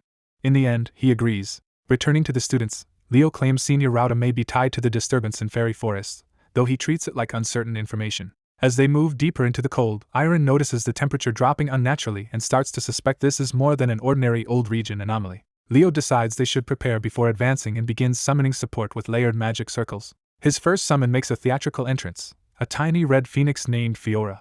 Runia's temper flares instantly at the ridiculous display. Leo proudly introduces both summons while Iron and Runia crowd in with equal disbelief and curiosity. He presents Fiora as a baby phoenix, and her cuteness immediately wins over the others. He then introduces Kirin, a fairy prince, revealing that he is contracted with both a phoenix and a fairy. Iron cuts off the chatter and orders everyone to focus, because they are about to enter the deepest part of the forest. The group presses deeper into the forest, aware that whatever awaits them will be far harsher from this point on. Leo meets the danger head-on, cutting down an attacker before it can overwhelm them. At the same time, the red-haired girl unleashes fire magic to stop more enemies closing in. But the threat immediately changes form as dark energy gathers around a fallen body. The dead rise as skeletons, proving the forest itself is turning corpses into undead. The blue-haired boy realizes this is no ordinary monster attack and suspects a necromancer must be nearby. Leo answers with force, driving a flaming strike into the undead line. His sweeping attack tears through several skeletons at once and briefly regains control of the battlefield. The red-haired girl's flames finish off another target, keeping the swarm from surrounding them. Leo rejects the necromancer theory and points out that they just watched a living orc become a skeleton. That convinces the others this is not undead being manually animated, but something far stranger and broader in effect. Leo identifies it as the curse of the dead, a phenomenon even his companions have never heard of. He explains that the curse constantly creates undead nearby and transforms the land itself into a domain of death. Worse, he reveals that such a curse can only be cast by a terrifyingly powerful figure. He names that caster as Hellkaiser, the Death King and commander of Tartarus. The red-haired girl immediately grasps the implication. Tartarus may be preparing a major move against Elsabika, and they need to report it fast. Before they can withdraw, a sudden pressure interrupts them and makes it clear something stronger has arrived. A hostile voice welcomes the hero candidates, turning the forest into a deliberate killing ground. Their new enemy appears as a skeletal warrior who declares they have entered the land of death and will not leave. Leo blocks the first brutal strike, but the enemy's confidence shows this is only the beginning of the hunt. Leo counters with Phoenix Fire, trying to break through the undead warrior's weapon and guard. The flaming blow lands hard enough to damage the enemy, proving Leo can threaten him directly. The skeleton recognizes the attack as Phoenix Fire, immediately reassessing Leo as more dangerous than expected. Even so, the undead commander keeps his footing and prepares to continue the exchange without losing momentum. Leo realizes the enemy's power is not simple death energy but Zergrinder's flame aura fused with something else. That fusion starts melting Leo's sword, showing the opponent's corrupted power can destroy his weapon mid-fight. The skeleton follows with another vicious attack, forcing Leo fully onto the defensive. Leo understands that raw strength is not the issue. He is being overwhelmed by the enemy's superior battle experience. The undead commander advances with reinforcements behind him, pressing the advantage as the cursed forest feeds his side. Yet the commander is shaken that a mere first year can still resist him at all. What unsettles him most is Leo's gaze, which carries a pressure he cannot immediately understand. That moment of hesitation gives the battle a brief opening as the commander instinctively braces himself. Above them, a massive fiery vortex forms, shifting the fight with a new source of overwhelming force. The red-haired girl reveals she has been waiting for exactly this chance and takes control of the situation with open confidence. She brings the blaze down on the undead, aiming to wipe out the bone bastard in one strike. With the immediate threat blasted apart, she smugly claims the forest has learned what happens when it provokes her. A tiny elf watching the chaos can only wonder why someone who looks so refined is this violently aggressive. Perched on Leo's head, the elf refuses to let the matter end there and insists they keep pursuing the enemy. Leo agrees at once, deciding the fight is not over and they must go after the retreating force. As they move deeper in, strange purple eyes and currents of energy appear throughout the forest, revealing the curse's presence more clearly. The blue-haired boy confirms they are now inside the curse of the dead itself, and the red-haired girl notes how intense it has become. Leo is caught off guard to hear them addressed specifically as first years, which means someone knowledgeable has been watching them. That observer steps out as Senior Rauta, who rebukes them for entering the forest at night and disgracing academy discipline. The red-haired girl is stunned to find him here at all, since his presence means this incident is already larger than they thought. Rauta explains that he has been investigating the undead appearances in the forest and searching for their source. The others tell him they already know the source is an ancient and extremely powerful curse. Rauta is surprised that a curse this active and severe is operating here right now. The red-haired girl is even more alarmed that he cannot sense its intensity, which suggests something is wrong with him, or with what he can perceive. Rauta then reveals the likely cause, some first years touched objects that had spilled out of Tartarus. He concludes that those students unknowingly activated the darkness within those artifacts, unleashing the curse now consuming the forest.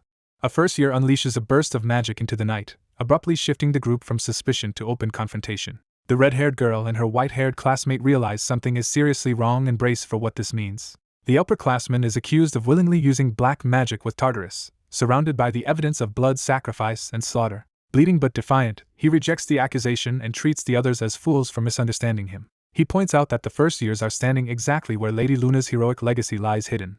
That claim shocks them, because even the ruling council never knew such a record existed. He argues that reclaiming Tartarus is justified if it restores a heritage the incompetent authorities let fade away. Leo sees through the excuse and condemns him for trying to steal a great hero's legacy for himself. Runia decides words are over and moves to attack, while Leo backs her up and calls the others in. Before the clash begins, Leo orders his allies to fight with lethal resolve instead of treating this like a school scuffle. He instantly casts a lightning spell to strike first, and seize control of the battle. Even in the middle of combat, Leo stays unnervingly calm and precise. His magic detonates against the enemy with enough force to shake the ground. Leo coolly tells his shaken teammates that this is what fighting Tartarus is really like. The upperclassman is startled to see a human using original constellation magic, something he did not expect from a first year. He realizes Leo identified him as a true enemy and cast and cancelled a spell almost instantly, revealing rare combat instinct. Seeing Leo and Runia together, he judges that letting both of them keep fighting will become dangerous for him. He decides to escalate and channels darker power through the ring on his hand. Sensing the incoming attack, Leo throws himself in front of the others and orders them down. A basic Tartarus spell crashes into the ground with overwhelming destructive force. Leo shields Runia with his own body and barrier, taking the brunt of the blast to keep her alive. As they recover, they realize the enemy just used a supposedly simple spell at a terrifying level. Runia's shock turns into urgency as she understands how badly they are being outclassed. When the upperclassman prepares more attacks, the younger pair decide they have to help Leo immediately. A skeletal servant of Tartarus enters the fight, adding another threat to the battlefield. The enemy mocks the students as unworthy hero candidates, but the children refuse to be intimidated. Leo tells Iron to stall the enemy while he handles the larger danger, and Iron forces himself to accept the role. The upperclassman corners Leo with twin dark projectiles and taunts him with death. Leo answers with cold confidence, making clear he still believes he can win. He suddenly bursts forward at close range, moving too fast for the enemy to comfortably track. The dark projectiles fire, but the exchange backfires and leaves the upperclassman thrown off balance. Leo appears over him like an executioner, and the enemy realizes too late that his leg has been crippled. With his eyes glowing ominously, Leo now looks less like a student and more like a predator. The upperclassman panics as he begins to suspect Leo is drawing on something far more dangerous than talent alone. Leo attacks with a violent surge of red-black power, pressing the advantage without hesitation. Believing Leo has fallen, the younger boy turns toward the skeletal servant, only for the battle to shift again. The child invokes Leo's lightning spell himself, showing he has learned from watching. His imitation works well enough to blast the skeleton and save the others from being overwhelmed. Even while injured, the upperclassman recognizes the boy as a half-blood fairy named Leo Plav and praises his monstrous potential. Twisted by dark power, he revels in the chance to personally kill someone so gifted. The child hears him boast that even the Death King's power is useful, confirming how deeply he has embraced forbidden strength. Leo answers by declaring that with the founder Lady Luna's power added to his own, he will crush frauds who rely on borrowed shortcuts. The upperclassman notices Leo's corrupted eye and warns that the demonic machine is already consuming him. He launches another massive dark strike from above, trying to end the fight before Leo can fully break loose. Leo meets the attack head-on, sword raised, wrapped in violent energy instead of retreating. He rejects the warning and concludes that his only mistake has been holding back the demonic machine's power. Accepting more of that power, Leo tears through the enemy's assault and closes the distance in one decisive rush. The ring that fueled the upperclassman's black magic slips from his hand, signaling his control is failing. Leo's blade drives through him, ending the fight before he can recover. Standing over the defeated upperclassman, Leo condemns those who gain power through shortcuts, while the dying boy can only curse the name behind Leo's strength. Leo presses the wounded magician without mercy, determined to keep cutting through his mana until he can no longer recover. The magician struggles to stay composed as a sinister voice mocks his weakness and reminds him that Leo is only a distraction. The voice urges him to stop fixating on the boy in front of him, finish the summoning circle, and claim the sealed power in this land. Clinging to that promise of power, the magician resolves to endure a little longer and complete the ritual despite his injuries. Leo notices a change in his opponent and realizes the fight is about to shift. Elsewhere, Leo's allies are still holding their ground, buying time while the enemy evaluates which threat to eliminate first. The magician reaches for his damaged arm and is alarmed to find that his usual regeneration has stopped working. Kiran suddenly calls out to Leo, trying to redirect his attention before the ritual finishes. He points out the glowing red summoning circle spreading across the ground around the fallen body at its center. The ritual's victim begins to stir, showing that the summoning has already crossed the critical point. The enemy reveals with savage satisfaction that they are already too late to stop it cleanly. Leo's side is caught off guard as the completed ritual floods the area with hostile power. A massive demonic summoning circle fully ignites, confirming that the magician has succeeded in calling something far worse into the battlefield. The skeletal knight serving the enemy responds to the surge as the summoning takes hold. Dark energy crashes down into the circle, feeding the ritual and forcing the summoned being into existence. The air fills with ominous movement as the summoning disturbs the entire area. The ground ruptures violently, announcing the arrival of something enormous beneath them.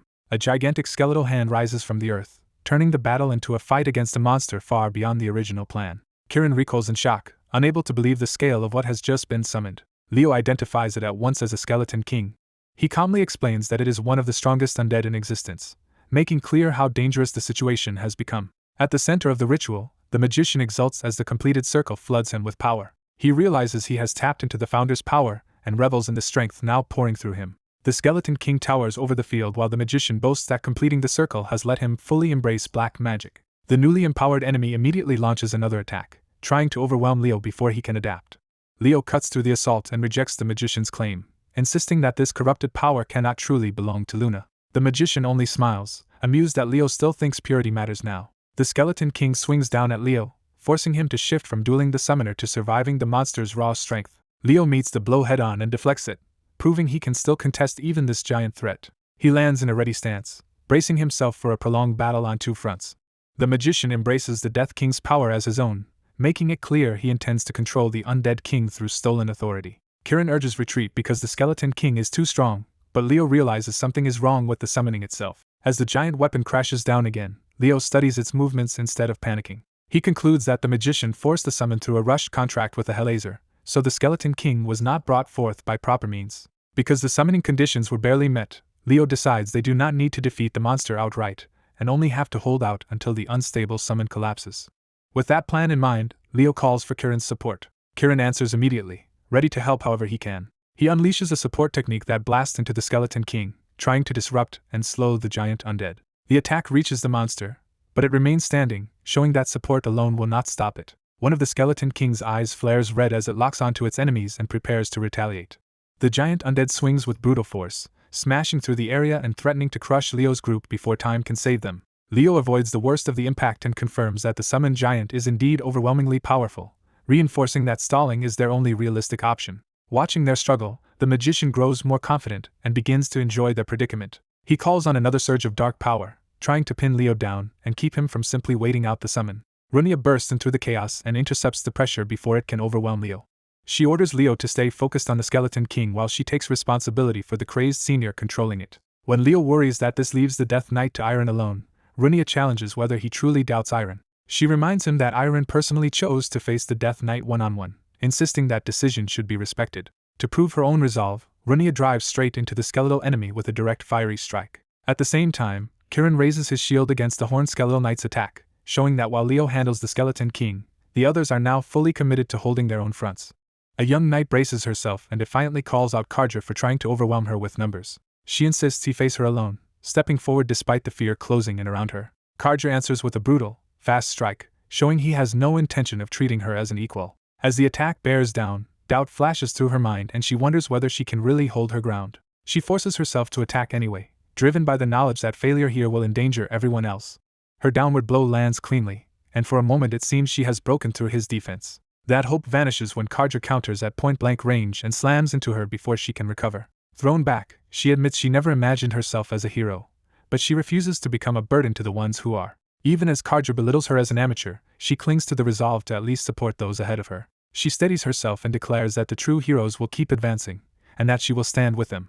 Karja dismisses that conviction, promising to kill her and rejoin the necromancer because he sees the students as hopelessly outmatched. In response, she recalls an old teaching that great heroes were never alone but were supported by loyal followers. She remembers that her ancestor, Lord Berkia, devoted himself to the hero's path and swore unwavering faith in them. Holding to that vow, she draws on inherited power and resolves never to doubt the great heroes. The sudden surge unsettles Karja, who realizes she is wielding fairy power.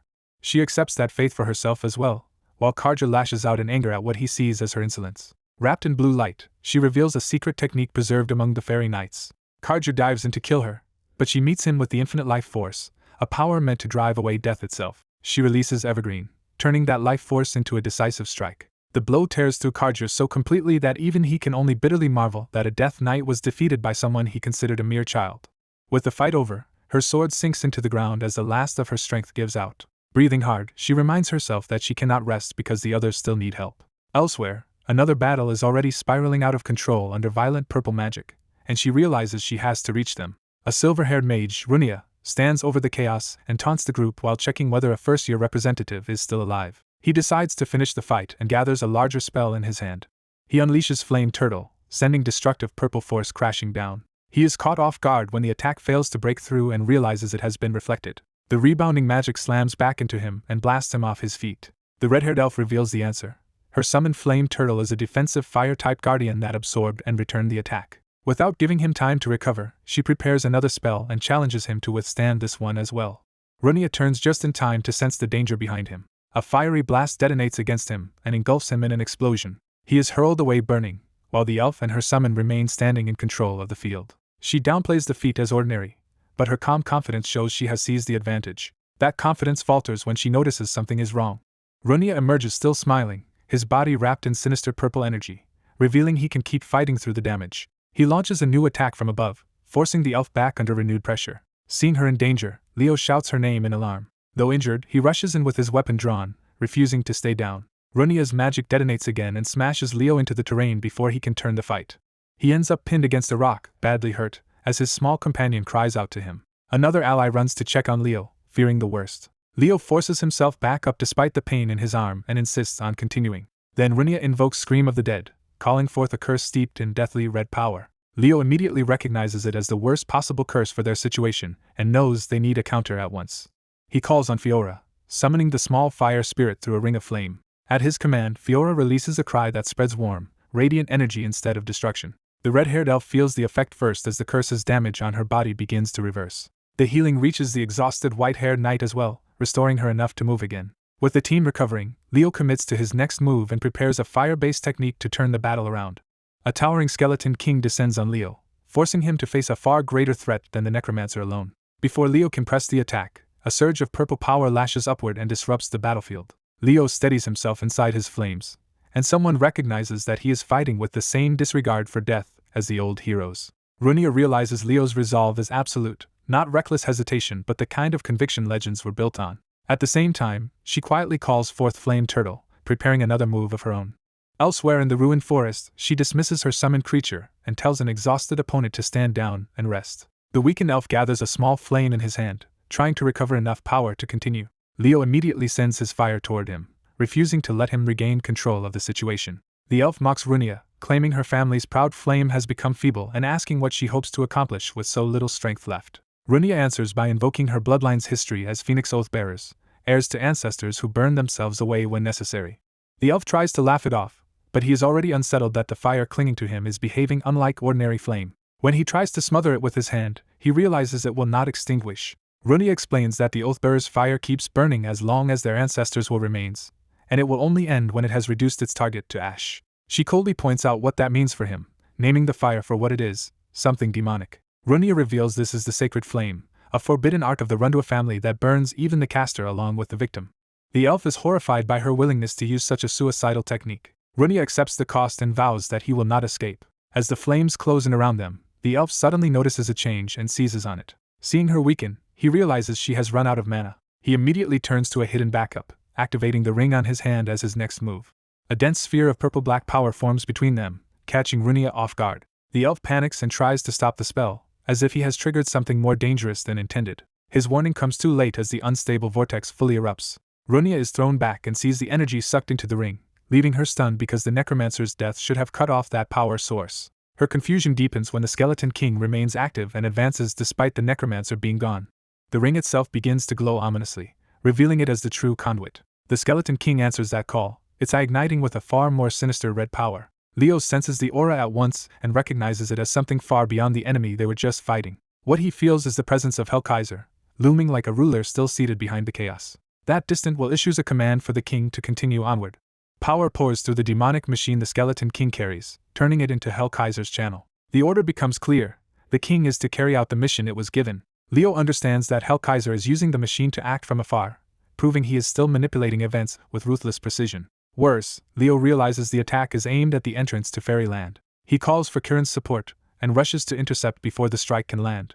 Leo crashes into the Skeleton King in a desperate attempt to stop the weapon by force. The king drives forward anyway, and Leo is forced to hold back the blast at point-blank range. Straining against the pressure, Leo refuses to let the attack pass. He feels the protective barrier at the entrance beginning to crack under the impact. Even as the defense gives way, Leo keeps pushing, buying a final moment with his own body.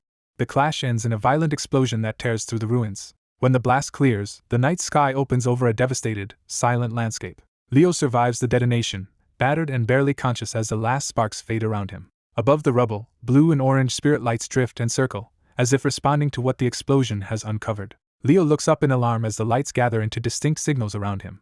He tries to move, but his body and power are failing him. Admitting he has exhausted both aura and spiritual energy, he drops to the ground to recover. Then he sees it at last, the sealed entrance to fairyland standing exposed before him. Approaching the barren threshold, he reflects on how desolate fairyland has become. A sudden presence or sound makes him stop and look up, sensing that this discovery is not the end of the encounter. Leo is jolted by a memory and realizes the moment he once dismissed is now becoming important. In that memory, Kyle casually accepted a dagger Leo wanted to throw away, treating it as something Leo had no use for. Kyle, puzzled, asked why Leo was giving up a weapon that seemed perfectly fine. Leo brushed it off as a worthless, unfashionable blade, while Kyle protested that Leo was ignoring how often he had fought to protect him. The memory shifts when someone urgently calls for Kyle, and a red portal opens to take him away. Kyle is told it is time to leave, and he quietly accepts the summons. Before going, Leo reaches out and gives Kyle a final, affectionate pat on the head. Kyle departs into the light, leaving Leo behind with a farewell that now carries the weight of separation. The recollection gives way to a cosmic, catastrophic image, tying Kyle's departure to a far greater conflict. Leo sees Kyle standing before a blazing rift, as if that old parting is connected to the disaster unfolding now. Back in the present, Leo focuses on the discarded dagger and bitterly recalls Kyle as an insufferably arrogant brat. He remembers that Kyle once claimed he did not need the weapon, which makes Leo reconsider what it truly was. When Leo grips the dagger, dormant power immediately answers him. He realizes the blade is reacting directly to him, and the surge catches even him off guard. A massive torrent of blue magic erupts from Leo, far beyond anything the simple dagger should contain. The sealed force bursts fully awake, turning Leo into the center of an overwhelming release of power. Leo understands that the dagger had preserved magic for thousands of years. He concludes that the weapon has finally recognized its rightful owner, himself. With that much power at his command, Leo begins deciding how to use it. As a skeletal king descends to crush him, Leo calmly weighs what kind of spell this situation demands. His answer comes as a violent impact that interrupts the enemy's attack. Thinking of the younger students, Leo settles on a spell suited to protecting them and ending the threat quickly. Elsewhere, Runia and her companion are still under pressure, trying to stop a bag of bones while tracking the source of the disturbance. Runia senses the explosion of mana and is stunned by how enormous Leo's power has become. Golden star-shaped magic begins raining down, tearing into the skeletal enemy. Runia recognizes the caster as a phoenix contractor and judges that this level of magic, while astounding, is within the realm of someone exceptional. Leo unleashes the spell through the dagger, noting that this version is weaker than the original but still formidable. Even as an imitation, the star spell descends with enough force to devastate the battlefield. Runia identifies it from ancient records as a dawn star spell said to burn away the world. She realizes Leo has invoked one of the strongest spells known. The barrage shatters the skeleton king under a storm of radiant stars. Leo completes the attack, bringing the overwhelming spell to its conclusion. In the aftermath, a cloaked figure stands before a pale opening, suggesting another presence has been watching or waiting beyond the battle. The ruined area falls quiet, and Leo walks through the cracked remains after surviving the clash. A magical construct addresses someone named Kiran as a luminous hand reaches out, as if inviting contact with a recorded power. A tiny winged boy charges in, declaring that he will be the one to kill the skeleton king. Leo flatly informs him that the fight is already over, leaving the late arrival confused and embarrassed. Rather than indulge him, Leo tells the boy to recover his wings first, and the child immediately scrambles to obey. Leo then turns toward his friends and checks whether they made it through safely. Runia snaps back that he is the one who looks worst, though she also admits she trusted the two of them to survive. As the shock settles, she compares what Leo just did to a legend, and Leo explains that the power seemed to come from the magic sealed inside the dagger. That leads them to suspect the blade is tied to a great hero, and they wonder why such an artifact was hidden in Tartarus. The winged boy returns excitedly, revealing he found the wings his father had hidden for him. He asks for help removing them, and Leo agrees, though Runia suddenly notices something strange. She realizes the wings are not ordinary at all but a fragment of a hero record.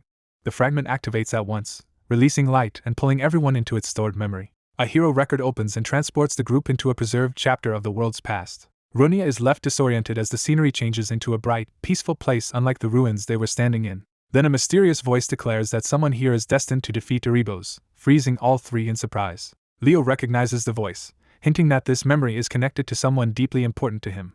Leo accepts the reckless proposal without hesitation and is energized by it instead of alarmed. He openly embraces the idea of hunting Erebos, leaving the others startled by how perfectly the dangerous mission suits him. When he checks that this is truly the plan, his resolve makes clear that he has already committed himself. A realization clicks into place for him. Tartarus had been searching for someone named Luna. Luna reveals herself as an ambitious elf who wants to rise high enough to become a star-like figure in the world, and she asks Leo to remember her.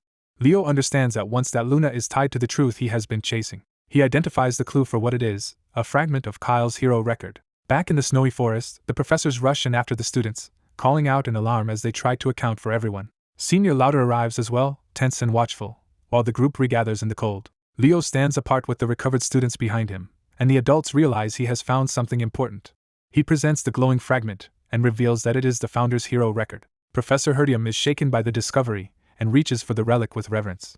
After praising Leo's work, the professor begins confirming whether all the students have made it out safely. Leo interrupts to warn that one person is still missing. The missing person is identified as Senior Louder, which immediately changes the mood from relief to concern. As the adults move to discuss the situation, Leo quietly withdraws, his thoughts turning elsewhere. What occupies him most is Luna and what her appearance means. On the final day of the school trip, the group gathers before the portal that will send them home. The faculty exchange thanks, acknowledging that the trip taught the students a great deal despite everything that happened. Before parting, the red-haired student vows to surpass Leo next time they meet, and he accepts the challenge with calm confidence. Just as he is about to leave, another student runs up to stop him. She announces that she will be returning to Siren Academy, making sure Leo hears her decision. Leo answers with a small, approving smile. He sends her off warmly and gives her an affectionate pat on the head. Other classmates wave their goodbyes as Leo heads through the departure point. Back at the academy, one of the fairies celebrates having his wings restored and immediately returns to his usual noisy confidence. He challenges the red bird monster again, eager to prove himself through a direct attack. The bird easily avoids him, turning his charge into another humiliation. Instead of backing down, the fairy treats the dodge like a contest and keeps posturing. The bird mocks the obvious weakness in his bravado by pointing out that he still cannot truly fly. Stung by that taunt, the fairy declares that he will demonstrate real fairy magic. Leo abruptly ends the spectacle by grabbing the tiny troublemaker before he can make things worse. He scolds him for causing chaos again and threatens to confiscate his wings if he keeps it up. The fairy finally introduces himself properly as Leo Plav, though he does it while still dangling helplessly in Leo's grip. A fiery little girl appears and formally introduces herself as Phoenix Fiora. Leo immediately suspects this newcomer is another polymorph, and wonders if she is connected to Kyrian. Fiora dismisses the need for formalities and explains that her mother taught her to treat elders politely. The fairy tries to use her as cover for another attack, assuming the bird will not strike with Fiora in the way. His plan fails instantly when Fiora casually catches him mid-charge, reducing his grand assault to a shriek. Fiora asks Leo to open a path to her mother because she wants to show off this form, and Leo agrees while telling her to take the fairy with her. She heads straight into the fiery portal, carrying the captured nuisance along. Once she is gone, Leo is left alone in his room with the sudden quiet. He lets himself relax at last, relieved that the commotion has finally stopped. In the silence, he reviews what he has learned. The hero record and dagger from Verkia are now under Siren's protection. He connects those finds to a larger pattern, recalling that Lemurn has the queen of monsters, Slatuna, while Siren's hidden enemy was the dead King Kelker. The recovered evidence shows him that Tartarus has been systematically erasing the records of the great heroes. That conclusion hardens Leo's expression as the scale of the conspiracy becomes impossible to ignore. He remembers the enemy's warning that Tartarus plants agents inside every nation and that some in Lemurn still remain undiscovered. The same warning named direct traitors in Siren, including Louder, and implied that Lemurn must also have an internal betrayer. Leo ends with a clear decision: those hidden Tartarus agents must be found as quickly as possible. The story opens with the threat of an infiltrating traitor hanging over the academy. In Lumene Academy's main auditorium, the first years are gathered by department for an unusual assembly. An announcement orders the new students into departmental lines and warns that the headmaster will arrive soon. Some students immediately sense that being grouped by department instead of class means this meeting has a larger purpose. As the first years settle in, the mood is cautious, with everyone waiting to learn why they were called together after the school trip. The faculty explains that all first years were assembled to prepare for a major event between departments. That event is revealed to be the department tournament. The students quickly realize that this is why the academy separated them by department in the auditorium. The tournament is framed as a major annual competition in which each grade's strongest department is chosen, making it a prestigious academy-wide contest. To get the first years ready, the professors promise guidance and add that special instructors have also been invited for closer training. The mention of special instructors excites some students while exhausting others who already feel overwhelmed. Before the introductions can continue, Carl Thomas is publicly called out for using qualification magic in an alchemy report. Toro Yen, a fifth year from the magic department, makes it clear that she already knows the first year's work in detail, and will not let sloppy excuses pass. She bluntly tells the newcomers that most of them are only pretending to be proper mages. By revealing that she read all of their essays and found them mostly formulaic, she crushes the first year's confidence and establishes herself as a harsh evaluator. One student tries to impress her by pointing out a specific paper he wrote, hoping to stand out. He claims credit for a technical study on converting fire-attributed mana into light, trying to prove he is exceptional. Toru instantly recalls the paper and dismisses it as predictable work built on standard methods, leaving him humiliated. Her criticism lands as a broader lesson that magic demands originality, not recycled theory. Next, Lee Jamua of the Knight Department introduces himself as another fifth-year instructor assigned to the first years. He defines knighthood as overcoming hardship and crisis through the body, presenting physical training as the core of a knight's strength. He enthusiastically promises to train the students through the tournament, and the Knight Department responds with immediate support. Regression from the Summoning Department takes a different approach and tests the juniors by asking what matters most for a summoner. One answer claims command over familiars is the key, but Ulta rejects it outright. Another suggests raw power, and that answer is dismissed just as quickly. Ulta builds suspense before revealing what he believes is the true foundation of summoning. His answer is love, turning the lesson into a declaration that a summoner's bond with familiars matters more than dominance or force. With the top students from the Magic, Knight, and Summoning departments now introduced, the Academy presents them as the first year's guides. The headmaster pauses, as if weighing whether the introductions have gone as expected. That hesitation breaks when Leo Plav is noticed standing outside any departmental line. The students around him realize he is about to challenge the entire structure of the gathering. Leo declares that he belongs to the all-class zone instead of any single department. His lone stance against the organized departmental lines immediately isolates him from everyone else. Toro reacts with disbelief, treating the all-class zone as something absurd or improper in this setting. Even under pressure, Leo remains calm and committed to his position. Others push back, arguing that this is an inter-department competition and that he cannot ignore the Academy's divisions just because he wants to. Students from different departments try to pull him back into their own side, reminding him where they think he belongs. Instead of shutting him down, the headmaster considers Leo's point and begins to take it seriously. Leo argues that forcing students into one department wastes their time and that first years should not have to rely on senior approval to choose their path. He goes further, declaring that he intends to attend every class and master every discipline unless someone can change his mind. The headmaster accepts that ambition, effectively recognizing Leo's right to pursue all fields at once. A quiet exchange between Leo and the headmaster confirms that the challenge has ended in mutual acknowledgement rather than punishment. The assembly is left unsettled as the Academy's rigid departmental order has just been publicly bent for one student. In the aftermath, some seniors still insist Leo should focus on magic, especially after his recent achievements, but others admit his choice may not be so simple. Leo remains apart from the crowd, and his solitary position draws the attention of those now trying to understand him. At least one observer concludes that Leo's independent spirit and refusal to follow the herd make him seem more like a true knight than a conventional mage. That thought provokes a fierce reaction from the Knight Department's side, where the idea of claiming Leo becomes both serious and competitive. Amid the chaos, the headmaster reaches a final decision about how this year's first-year event will work. He announces that the inter-department tournament will be a battle royale. The decision shocks the students, because what they expected to be a friendly exchange between departments has suddenly become a direct and chaotic fight for supremacy. The Academy leaders are startled by a proposal to hold a battle royale as an individual event, calling it an unprecedented break from tradition. One elder reminds them that this year they already admitted an exceptional irregular student, implying the school has already begun bending its usual standards. That student is Leo Plav, who first drew attention simply by being an all-class candidate. Instead of fading after the initial surprise, Leo kept proving himself by maintaining near-top grades across every field. As the implications sink in, others realize the founding families may now be trying to push Leo into becoming a true all-class student, and even place his name in the record books. That possibility alarms them because it suggests powerful backing from the families that control Lombard Academy. The discussion turns to the major houses themselves, the forces whose support could shape Leo's future. At the center of that pressure stands Leo, singled out as the one those powers are investing in. One official eagerly imagines that if Leo succeeds, his future potential would become immeasurable and might even produce another all-class phenomenon. Another tries to normalize the idea by saying Leo will eventually have to choose a department anyway, though the room remains unconvinced. Elsewhere, students suddenly feel the air turn unnaturally cold and realize some kind of large-scale ice structure has appeared. The source reveals itself with a sharp signal that gathers everyone's attention. Professor Ein explains that he created the ice wall as a training tool to teach aura control for both the inter-department competition and the coming hero world conquest. He immediately calls on Celia to draw her sword, putting her on the spot for a demonstration, while Leo watches beside her. Ein challenges her to break through the wall using flame aura. Celia confidently unleashes her fire through her blade, certain the task will be easy. Her attack slams into the wall with tremendous force. The impact explodes across the ice, but the result is not the simple breakthrough she expected. Leo quietly observes from behind as the demonstration becomes more complicated than a basic strength test. Celia realizes the wall is not ordinary ice at all but something as hard as rock. Ein introduces the method behind it, saying today's lesson is a technique called Breath of the Hero. He explains that the technique comes from the Beastkin's unique breathing style and has been adapted for human aura physiology. Celia is caught off guard as the lesson shifts from simple practice to a rare and advanced aura principle. Ein then demonstrates by wrapping himself in flame aura, showing a far more controlled and concentrated version of the power. With one overwhelming strike, he tears through the wall and blasts apart the reinforced ice.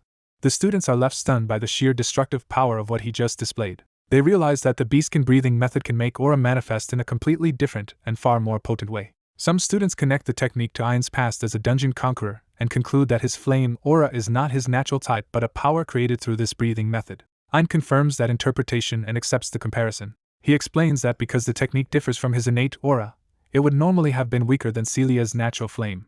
But he reveals the key point of the lesson: Breath of the Hero can amplify aura beyond its original limits. Having made his point, Ein formally begins the training session. Leo is shaken because he recognizes the technique as the same one used by Arron. The training field settles into focused practice as the students absorb what they have just learned. One by one, the class begins forcing aura into form, with some struggling visibly to control the strain.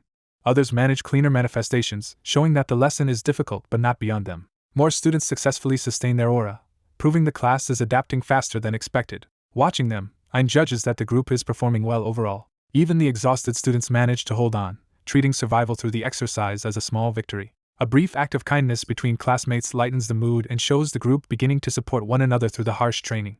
That unexpected warmth catches another student off guard, revealing social dynamics shifting alongside the lesson. Leo, however, grows tense as attention starts drifting toward the one person who still has not produced any aura at all. The others finally notice that the class representative remains inactive and begin wondering why Leo has shown nothing. Ein admits he did not expect Leo to be the exception. He notes that Leo is now the only student whose aura has not manifested, and briefly considers whether that might simply mean Leo should focus on night studies instead. Then Ein catches something subtle and immediately realizes Leo is using a breathing pattern. He confronts Leo directly and demands to know who taught him that aura technique. Leo answers that Breath of the Hero originally came from the Beastkin of Asnia Academy. Celia adds that Ein himself said he modified the method for human use, but Leo's breathing style seems different. Ein understands the implication at once and concludes that Leo's version still resembles the original Beastkin form. Leo confirms that the strange power he used was not human in origin. His senior instructs him to shift where his aura appears and ignite mana directly from his breath, guiding him through a new technique. Leo applies the lesson at once, unleashing a violent burst of fire that proves he understood the method immediately. A nearby student is stunned by how suddenly Leo's ability escalates. The others watch the flame spiral upward and demand to know how he produced something so advanced so quickly. Leo's senior, sweating from the result, admits Leo is far more capable than expected. Leo calmly thanks him and shows that the technique works perfectly in his hands. Chloe notices Leo carrying a stack of books and wonders if the load is too much for him. As they walk through the academy, she realizes he is heading to a magic department practicum and thanks him for helping. Chloe becomes flustered by Leo's unreadable calm, while he remains completely unaffected by the awkward mood between them. Their walk is interrupted by an upperclassman, Miss Chloe Miller, who addresses Chloe formally. The senior reveals she knows Chloe by reputation and praises her interpretation of northern magic, leaving Chloe honored. She immediately turns her attention to Leo and asks when he plans to transfer into the magic department. Leo deflects the pressure with a polite reminder that trying to force a department change violates school policy. Before the exchange can continue, the group's attention shifts to a gathering outside around a professor. The senior falters as she recognizes someone important has appeared. She realizes it is Professor Albie and rushes to ask why a figure like him has come to the first-year lecture hall. Albie explains that, at Professor Len's request, he will personally lecture the first-year magic department students. The students erupt in disbelief because Albie almost never teaches first years and usually only appears for advanced classes. His reputation makes the excitement understandable. Albie is a rare mage who uses fairy magic through a human body, and every magic student wants to learn from him. Another senior arrives to greet Albie, while Albie remains cool and detached. The newcomer announces that Albie was personally invited to teach the first years, making the class feel specially chosen. The senior girl from earlier sours the mood by declaring that an unwanted contaminant is present. She drags Chloe away under the pretense of preparing tournament materials, while Chloe protests that she only wanted to attend Albie's lecture. Ignoring the disruption, Albie takes control of the field and begins the lesson. He introduces himself through his infamous title, Demonic Eye, making clear that his identity as a battle mage matters more than ceremony. Drawing on his experience as the Tartarus Slayer, he asks the class what truly matters most in magical combat. A student answers mana quantity, and Albi dismisses it immediately as the wrong way to think. Another tries casting speed, but Albi rejects that too without hesitation. A third suggests versatility in spells, and that answer also fails. Albi then calls directly on Leo, forcing the quiet outsider to answer the question himself. Leo states that mobility is the most important factor in magic combat. The senior girl mocks him from the sidelines, but her taunting does nothing to shake his answer. Another student objects, arguing that mobility matters but cannot be the single most important factor because magic should already solve movement problems. Albi presses him to be specific, and the student points to wing magic as proof. Some classmates agree that if wing magic exists, movement should no longer be a decisive issue. The lesson shifts into explanation. Modern magic travel boards use a levitation spell developed years ago because it is easier to learn than the old long-use flight spell and allows faster movement. Its key advantage is that it can also grant lift to objects, making it a practical replacement for older methods of aerial movement. To test the argument, Albi calls both the objecting student, Emil Luchin, and Leo forward. Emil complains that Leo does not even belong to the magic department and has been irritating everyone simply by being there. Albi ignores the complaint and asks Leo whether he agrees with Emil's position. Leo answers with a flat refusal, catching Emil completely off guard. Albi decides to settle the dispute with a direct mobility match between the two of them. He asks whether they each possess a personal wing magic artifact, and learns that Emil does while Leo does not. Rather than help Leo, Albi tells him to solve that problem himself, and Leo accepts the challenge without complaint. Albi sets the rule: whoever reaches the Island of Summons first will prove his view of combat mobility is correct. Leo responds by invoking wing magic on his own terms, calling for wings to form beneath him. At the start signal, he launches forward on a self-made board of magic, entering the race despite lacking an artifact. Emil races after him, confident that Leo cannot keep up without proper equipment, and attacks with lightning bolt to stop him early. The lightning strike detonates against Leo's path in a sudden blast, forcing the race into open magical combat immediately. Leo abruptly interferes with another student's movement spell, alarming everyone watching. When challenged, he calmly argues that in a match where mobility decides everything, disrupting an opponent's movement is obviously fair. His opponent realizes too late that Leo is already activating a fire-based technique around his feet. Leo launches himself with Phoenix Step, turning that burst of aura into explosive mobility. A bystander protests that aura should not be used in a magic class, but the duel has already shifted in Leo's favor. The instructor uses the moment to remind the class that the department tournament will pit them against dangerous specialists from other divisions. That warning lands hard on Carl Thomas, who suddenly understands how serious this lesson is. Meanwhile, Leo's opponent tries to recover by riding his wing magic board across the lake. The fleeing student, Emil Luchin, curses Leo for the cheap opening and vows not to let the attack stand. As he searches for Leo's next move, Emil senses danger closing in again. Leo has already crossed the distance, and comes at him from above before Emil can properly react. Wrapped in fire, Leo commits fully to the pursuit, using raw speed instead of giving his opponent room to cast. Emil tries to call up an ice spell, but he is too slow to complete it. Leo crashes through his defense, and smashes him off balance in midair. Emil's flying artifact shatters, and without it he is sent tumbling helplessly into the water. Leo immediately follows through, diving after him with complete control of the battlefield. He seizes Emil before the fall can turn into a counterattack or escape. By the time they land, Leo is standing over a defeated opponent with the fight effectively over. The instructor explains the lesson plainly. Emil relied on wing magic, and once his artifact broke, he lost all mobility. In contrast, Leo crossed the lake using only basic flight magic, proving he was not dependent on a fragile tool. The class is taught that wing magic is just a convenience-focused branch of flight magic, not a substitute for mastering the fundamentals. Professor Yura makes the point explicit and expects everyone to understand that real mobility starts with fly magic itself. The students eagerly accept the lesson, newly impressed by what proper fundamentals can do. Around them, the rest of the training field descends into chaotic practice as other first-years struggle with their own movement spells. After class, Leo asks Professor Yura something far more serious. He wants to enter Lumene's forbidden archive.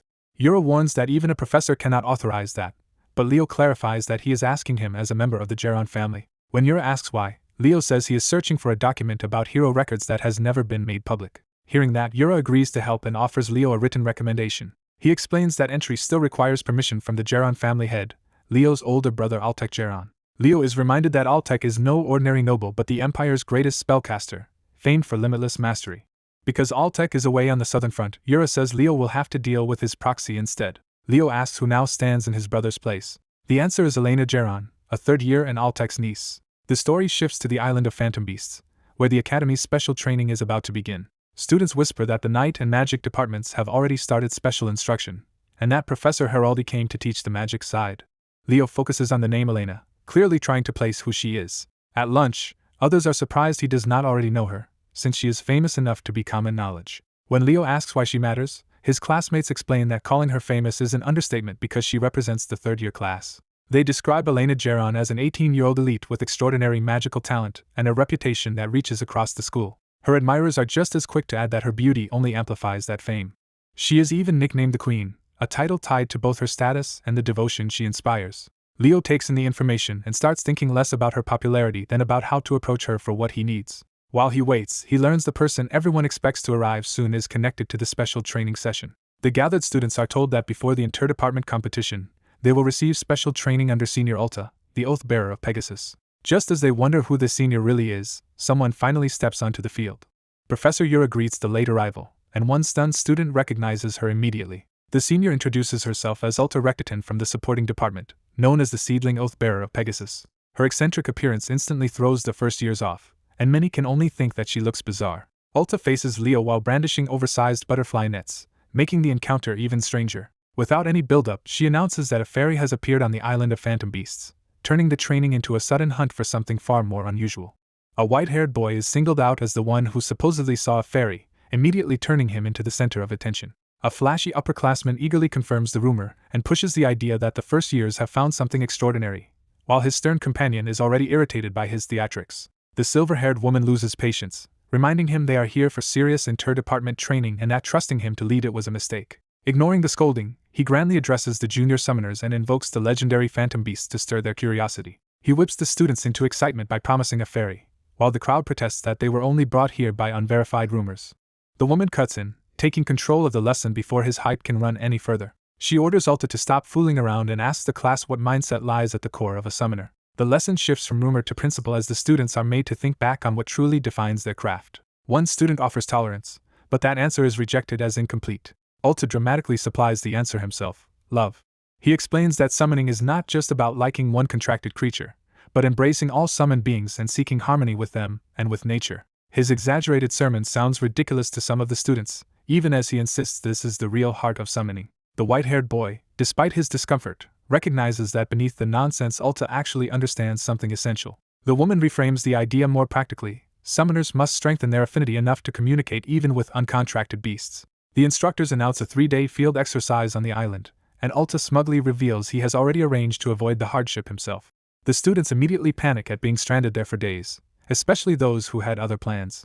Trying to soften it, the woman suggests that spending time among phantom beasts should not sound so terrible. Her attention catches on a student gripping a bug net, hinting that someone is still thinking more about chasing fairies than training. She lays down the real rule: for 3 days, summoning is forbidden. She adds that aura and magic are banned as well, forcing them to survive only through their own abilities. With that, the instructors leave the class in the dangerous forest and cheerfully tell them to endure until they return. One student protests, but the instructors make clear this is exactly the kind of harsh treatment they warned would happen. Their reasoning is that summoners are humans who communicate with beings that wield nature's power, so to master summoning, they must learn both to adapt to nature and to command it. The students begin to understand that this is what Ulta meant by tolerance, and they are challenged to consider how many of them have ever truly grasped summoning's essence. The lesson cuts deeper by pointing out that most students rely on inherited mediums or convenient classroom summons without truly knowing the beings they contract. The woman's faint smile suggests this discomfort is exactly the point of the exercise. The instructors formally dismiss them and leave them to face the island alone for 3 days. By nightfall, the blonde student sits by a small fire, already reduced from bravado to simple survival. Rain soon makes things worse, while the silver-haired instructor watches from under an umbrella, apparently still monitoring the students from afar. Elsewhere, another student trains his body under a waterfall, treating the ordeal as discipline rather than punishment. A calm black-haired girl adapts more gently, collecting water and handling the wilderness with quiet competence. She identifies edible berries, showing that practical knowledge matters more here than magical talent. The white-haired boy realizes just how severe the summoning department's training really is. Then he spots what he thinks is a fairy, and his excitement overrides caution. He immediately opens a portal-like medium in hopes of catching it despite the rules and the danger. He steps forward to pursue it, fully focused on the prize. Instead of a harmless fairy, a huge plant monster erupts into view, revealing he rushed at an unknown creature without even identifying it. The others recoil as the mistake becomes obvious, and his reckless approach is openly judged as amateurish. He is forced to admit to himself that he charged in blindly and made a foolish error. Above them, the supposed fairy watches the chaos with amusement, having lured him into trouble on purpose. The tiny being darts through the air in a burst of speed, still playing its own game. Its movement flashes into a sparkling impact, turning the encounter into pure mischief. Delighted by the confusion it caused, the fairy looks for its next target. A net finally snaps shut around the tiny troublemaker, ending its freedom in one clean catch. The fairy is stunned and humiliated to realize it has been captured by something as ordinary as a butterfly net. The white-haired boy looms over it, no longer excited but stern, making clear he will not tolerate more chaos. When accused of causing trouble, the fairy hurriedly insists it was only investigating strange events on the island. Even while hurting and trapped, it doubles down that something abnormal is truly happening here. Its warning is immediately validated as the story reveals a bonfire scene where the island's beasts are being violently welcomed, suggesting a sinister force is already at work. Leo presses the tiny spirit for answers about why he was snooping around, and the little creature insists Leo has guessed the situation correctly. The spirit explains that after witnessing someone destroy a tree and then prank him, he somehow became famous, and he tries to prove the place belongs to Purina. Leo immediately rejects that claim, reasoning that if Purina had truly been there, the island's beasts would never have stayed calm. He recalls finding a burned letter that had already been left behind, warning that anyone reading it should stop trying to claim the Oathbearer for themselves. A young phoenix girl appears through a portal, disappointed that the intruder is not the full-grown phoenix she expected. She senses that the forest beasts are behaving strangely, and realizes something unusual is happening. Deciding to investigate, she heads deeper into the forest while casually dragging the protesting little spirit along with her. The spirit struggles to keep up and calls after her as she continues forward. Leo recognizes the girl as Fiora, Purina's daughter and one of the island's strongest beasts, and notes that she has clearly noticed the disturbance too. That timing makes him suspicious, because the anomaly began while Purina was away, which feels too convenient to be chance. He follows Fiora to a glowing waterside area while voices from elsewhere call for her, and worry that she has wandered off again. The little spirit suddenly realizes he has been caught in someone's grasp. Leo decides to find Fiora directly, sensing the abnormal aura coming from the island's western side. The search leads to a luminous stream surrounded by drifting lights and crystals. The water is full of mana stones, the concentrated energy source formed where spirit beasts gather and live. At the stream, Fiora sits absorbed in the sight before her, focused entirely on the glittering stones. She lifts one of the stones and admires it with childlike delight. The beauty of the place only feeds her excitement as she gushes over how lovely everything is. Her fascination goes too far when she raises a mana stone to her mouth. Leo catches her in the act and demands to know what she thinks she is doing. Fiora freezes, embarrassed at being discovered. Leo bluntly concludes that she has been sneaking around eating mana stones again. He explains that mana stones naturally form in beast habitats, and that young elemental spirits are forbidden from entering such places to stop reckless mining. Fiora defends herself by saying she was taught that eating many things helps one grow, though Leo notes that top-class spirit beasts like them do not need mana stones for that.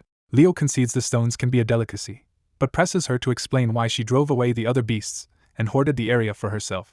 The little spirit mocks her greed, and Fiora angrily rejects the insult while their bickering exposes how selfishly she has been acting. When Leo brings the conversation back to the real issue, Fiora remembers the disturbance and says she felt an unusually unpleasant energy on the island. As she starts to elaborate, something in the surroundings abruptly changes and cuts the moment short. Leo recognizes the sinister aura at once as the same power used by the beast tamer from before. He instantly orders Kyrian and Fiora to prepare for battle, drawing his weapon and summoning his fire. He takes position at the water's edge, bracing for an attack from below. A massive maw erupts upward from underground, confirming the ambush. Leo dodges into a low fighting stance, ready to counter. The hooded enemy reveals himself, and says he came because the mana stones here were vanishing, confirming that the phoenix Leo fought last time was involved. He mocks Leo as someone fated to cross his path again. Leo answers with open hostility, remembering their old grudge and preparing to settle it. The enemy attacks with giant tentacles, intending to kill Leo before he can interfere. Leo cuts through the assault and blasts apart the strike behind him without losing focus. The attacker escalates, vowing to crush Leo on the spot as a tree-like beast looms over him. Leo stays calm and studies the pattern of the attack instead of panicking. A hidden beast suddenly lashes up from beneath his feet, revealing that the enemy concealed another threat underground. Leo throws up a barrier and realizes with alarm that he never sensed the buried creature at all. The enemy immediately follows with a killing blow from above, trying to finish him while his attention is split. Leo narrows his focus inside the barrier, preparing a precise response. A violent burst of fire tears through the attack and blows the ambush apart around him. The hooded foe blocks the flaming counter with a tentacle, stopping the strike before it reaches him. Even after taking damage, the enemy's body begins regenerating. Leo notes that the regeneration is impressive, confirming he is dealing with something more dangerous than a normal beast tamer. With the enemy's tentacles still circling him, Leo starts laying out the conclusion he has reached. He points out that the hidden presence and the tentacles feel exactly like a gorgon snake, leading him to suspect that his opponent is actually a chimera. A hooded beast sorcerer mocks Leo's confidence and demands to know what a mere first-year hero candidate really is. Leo answers by claiming that identity without hesitation and calls on his phoenix, Flora, to back him. Flora responds at once, proving Leo's bond with the spirit is real. The phoenix dives on the enemy, forcing the beast sorcerer to face a threat he did not expect from a student. Flora's strike detonates against the sorcerer's defenses and tears through his position. Leo coolly notes that Flora has done well but decides the fight still is not over. The sorcerer's dark power churns again instead of collapsing. Angry that his summoned beasts have been ruined, the sorcerer prepares a harsher counterattack. He vows revenge and begins another summoning ritual. This time he drags something new out of the corrupted lake. He unleashes a death slime, and Leo immediately raises a wind barrier while his fairy companion recoils from the stench. The creature's presence reveals the enemy's level, because only a top-tier slime beast could be summoned like this. As the sorcerer boasts that Leo cannot evade the next attack, a new voice cuts in to protect her junior. Leo realizes help has arrived just as a powerful strike descends. The incoming blow rips through the battlefield with overwhelming force. Professor Yura appears riding a Pegasus and identifies the culprit as a beast sorcerer. The sorcerer is shaken that even his beast armor has been torn apart and recognizes Yura as Lumene's strongest summoner. Yura invokes Regression and fully brings out her Pegasus's power. Leo explains to his companions that the winged horse is a Pegasus, a spirit beast on their level. Yura dismisses the slime as a filthy monster and orders Area to destroy it. The sorcerer realizes he needs time for his tentacles to regenerate if he wants any chance to survive. Trying to stall, he sends the death slime straight at Yura and Area. Area answers with a devastating beam that obliterates the slime before it can matter. Leo clarifies that the Pegasus is not extraordinary by itself. Yura's domain is what amplifies it to this level. Yura's own power, not just the summon, is what makes the attack overwhelming. Under that pressure, the sorcerer's dark mass is blasted away while Leo watches the gap in strength. Even cornered, the sorcerer treats the battle like entertainment and decides to escalate again. He spreads a massive summoning circle beneath himself and prepares another beast. Yura appears directly before Leo and warns the enemy that this game will stop being fun when he dies. She condemns him for creating a chimera out of spirit beasts, revealing the true horror of his methods. A larger summoning formation blooms overhead as the enemy commits to a final gamble. Ignoring the danger, the sorcerer calls forth yet another monster. A giant cyclops answers his summons, giving him a brute force weapon to hide behind. He laughs at Yura's side and assumes his cyclops can outlast whatever she has brought. Instead of matching brute force, Yura produces a tiny mouse, leaving Leo's fairy companion baffled. Leo calmly orders the rat to devour the enemy, hinting that appearances are deceptive. More mice gather, revealing that the harmless-looking summon is actually a swarm. The rats spread across the field and surround the cyclops before the beast sorcerer understands the trap. Yura orders them to leave nothing behind, turning the swarm into an execution. The mice surge forward in a living tide, and even Yura remarks on how vicious they are. The cyclops is overwhelmed almost instantly as the rats chew through it and reduce the summon to panic and pain. Seeing his prepared beast disappearing too quickly, the sorcerer decides he must flee before he runs out of options. Yura cuts off that escape with another ranged strike and makes it clear he will not leave alive. The attack catches him mid-preparation and disrupts his attempt to use an item or spell to get away. He is blasted again and loses control of the situation completely. His body breaks apart into black residue, suggesting he has escaped only by abandoning a false shell. Yura briefly wonders whether the real target slipped away after all. With the immediate threat gone, the battlefield finally falls quiet under the night sky. The mood flips as Yura smacks Leo for entering a restricted area and demands an explanation. When Leo admits he came because Flora was eating mana stones from the lake, both seniors melt at how devoted he is to his summon. Yura quickly returns to business and concludes that a beast summoner had been trying to corrupt the mana stones. She decides to report the incident to Headmaster Kalyan at once. Before leaving, Yura orders Ulta to resume training safely, treating the crisis as only an interruption. Ulta realizes that Leo is the Phoenix's contractor, confirming the rumor behind his unusual strength. He also notices Leo's fairy companion and begins connecting more pieces. Ulta understands that Leo's strange abilities now make sense. Leo asks whether the Pegasus beside Ulta is his summon. Ulta introduces the Pegasus as Area. Area formally greets Leo as the contractor of the Phoenix, and Leo introduces himself in return. Area unexpectedly accepts Leo's touch, even though Pegasi normally rejects strangers.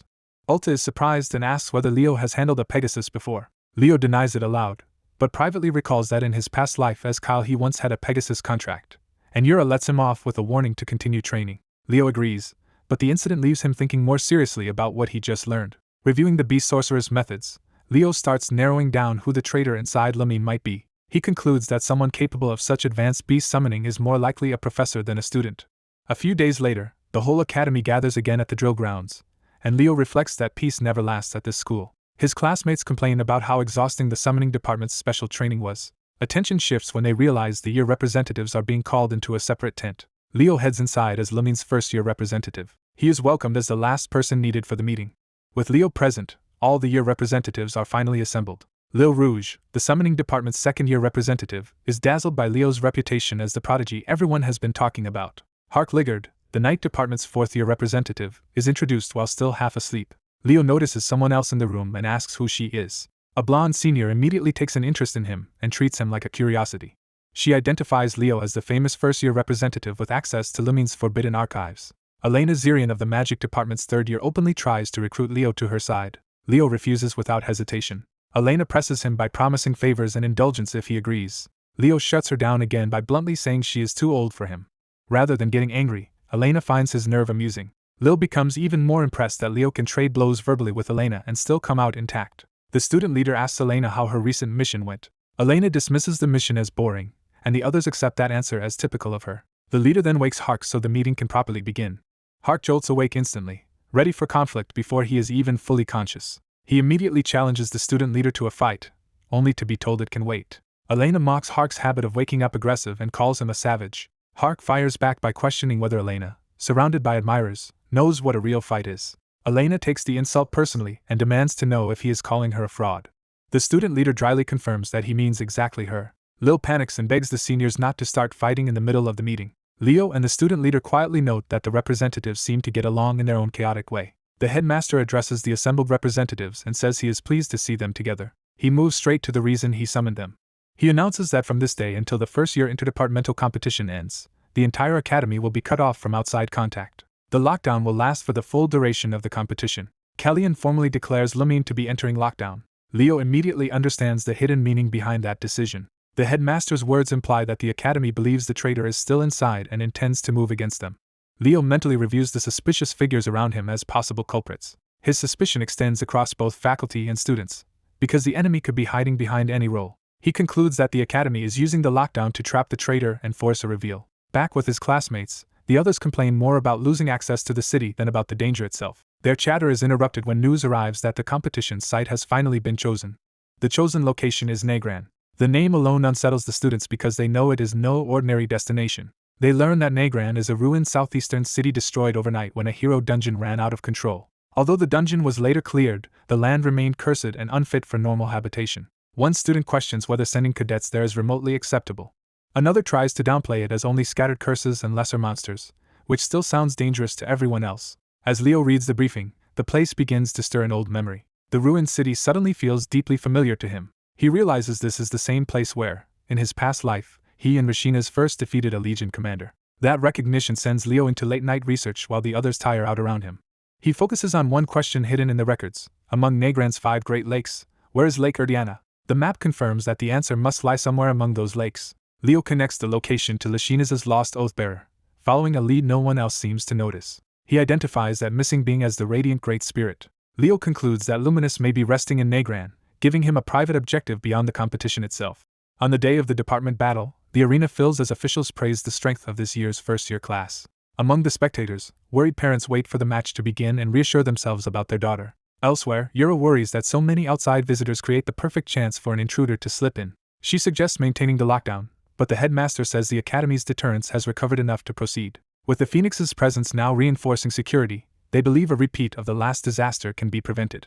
Yura is less concerned with policy than with the fact that a Phoenix is nearby and badly wants to speak with it. The official in charge welcomes the guests and introduces himself as the supervisor of the department battle. He announces that the event will be a battle royale. Victory will go to the department of the last surviving cadet, making skill, strategy, and endurance equally important. The rules make clear that individual survival determines the department's overall win. Each participant receives a bracelet that constantly monitors their physical condition. If the bracelet detects lethal danger, it will forcibly teleport the student back to safety. The officials add a harsher twist by declaring that the battle also counts as the cadet's practical final exam. That revelation shocks the students, who realize this is no simple tournament. They are warned that merely hiding to survive could earn a terrible grade, because every action will be evaluated. Even dropping out early can score better than lasting longer if a student acts more decisively and effectively. Leo immediately recognizes the system as a clever way to punish empty self-sacrifice and reward judgment. The announcement ends, and the battle begins without further delay. A blinding transport light engulfs the cadets and throws them into the competition zone. The students barely have time to register what is happening before the world disappears beneath them. They are suddenly dropped from the sky over Negran, turning the opening moments into chaos. As panicked cadets scramble to cast spells midair, Leo stays composed and remembers that the entire city is riddled with curses. Seeing the corrupted landscape below, he understands why Negran is called the Forsaken Land and notes that its curses trigger unpredictably. He spots the floating ruins as the only relatively curse-free zone and realizes everyone will rush there first. Instead of following the crowd, Leo decides to begin by searching for Lake Erdiana.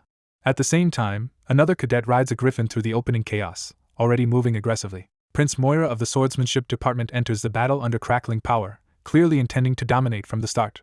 A watcher identifies him as the third-rank swordsman, while another notes the presence of the Summoning Department's second rank nearby. Leo reaches for his coat as if preparing his own next move rather than reacting to the panic around him. Elsewhere, another competitor tightens her grip on her reins and braces to enter the struggle in earnest. At a critical instant, Leo and an unseen opponent act at the same time. Leo releases his fire without hesitation. The strike tears into a flying beast and sends it crashing away in pain. The creature's rider recognizes Leo at once, shocked to have encountered him again. Leo is equally unsettled by the unexpected reunion. He lands in the ruins, already focused on a destination 10 minutes west, where he believes his objective may still remain. Remembering that Lysinas sealed Luminous shortly before dying, Leo wonders whether that sealed power is still there. As he searches the ruined area, he senses a disturbance approaching. A girl named Chinxia appears, and Leo realizes she has come specifically to find him. He tries to redirect her by pointing out that the ruins lie elsewhere. Chinxia ignores the hint, admits she followed him, and makes clear that her business is with him alone. She calmly prepares a spell instead of explaining herself further. Her answer is simple and direct: she wants a duel. Leo questions the timing, but her challenge is already underway. Chinxia reveals that ever since they first met, she has wanted to measure the gap between them. She launches the test immediately, forcing Leo to face her head-on. Leo reads the attack in an instant and stays composed. Chinxia drives in with a water-based strike meant to overwhelm him at close range. Leo judges the move almost casually, showing that it failed to pressure him. Chinxia acknowledges his skill, noting that he instantly used Flame Aura to cancel out her Water Aura. Accepting that ordinary attacks will not work, she escalates. Leo sharpens his focus, recognizing the shift in danger. He identifies the source of her power as a high-level water spirit. Backed by that spirit, Chinxia unleashes a much larger torrent of force. Leo answers by gathering a concentrated flame in his palm. He raises a firewall that blocks the massive water assault before it can crush him. But Leo immediately realizes the barrage was only a distraction and that Chinxia's real attack is coming from another angle. She appears beside him in that opening, aiming a close-range finishing blow. Leo counters at the exact moment of contact, detonating fire against her attack. Chinxia survives the clash and recognizes that he turned her brief advantage into a counterattack.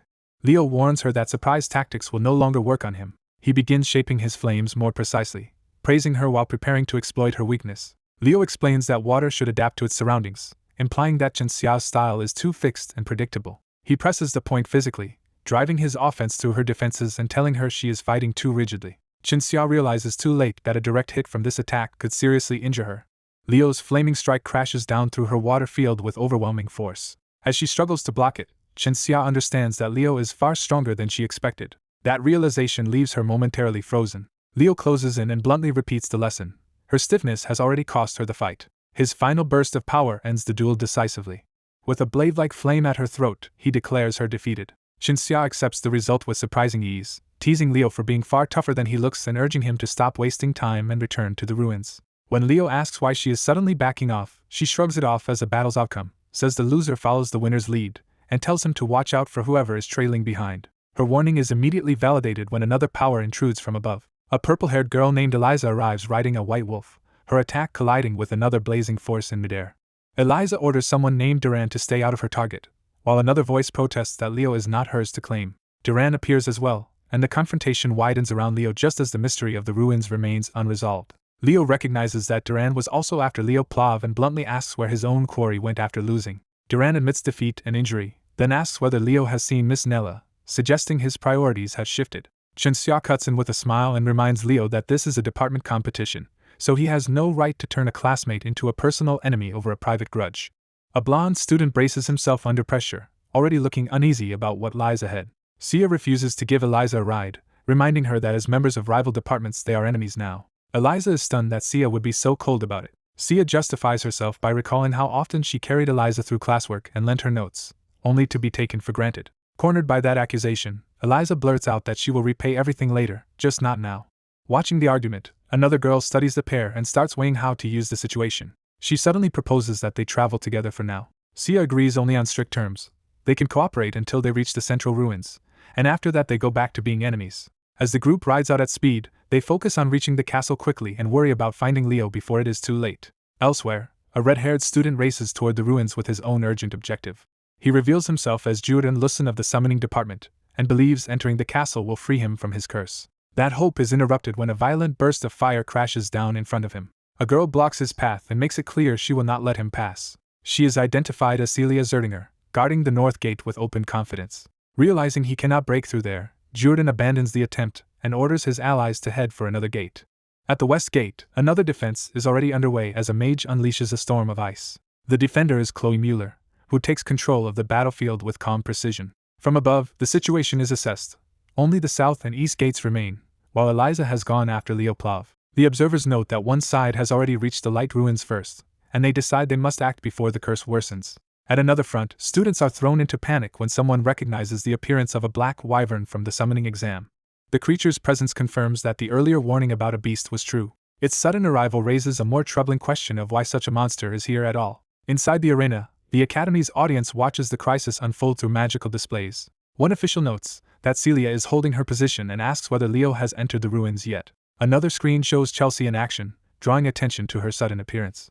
A noble observer proudly identifies her as Chelsea's uncle, praising her as the full-fledged battle mage of Rewellen. He and his companion indulge in pride and sentiment, convinced her performance will even satisfy the Emperor. Their confidence breaks when something unexpected appears on the broadcast. A monstrous beast emerges, instantly changing the scale of the threat. Its enormous form towers over the students, turning the exam grounds into a disaster zone.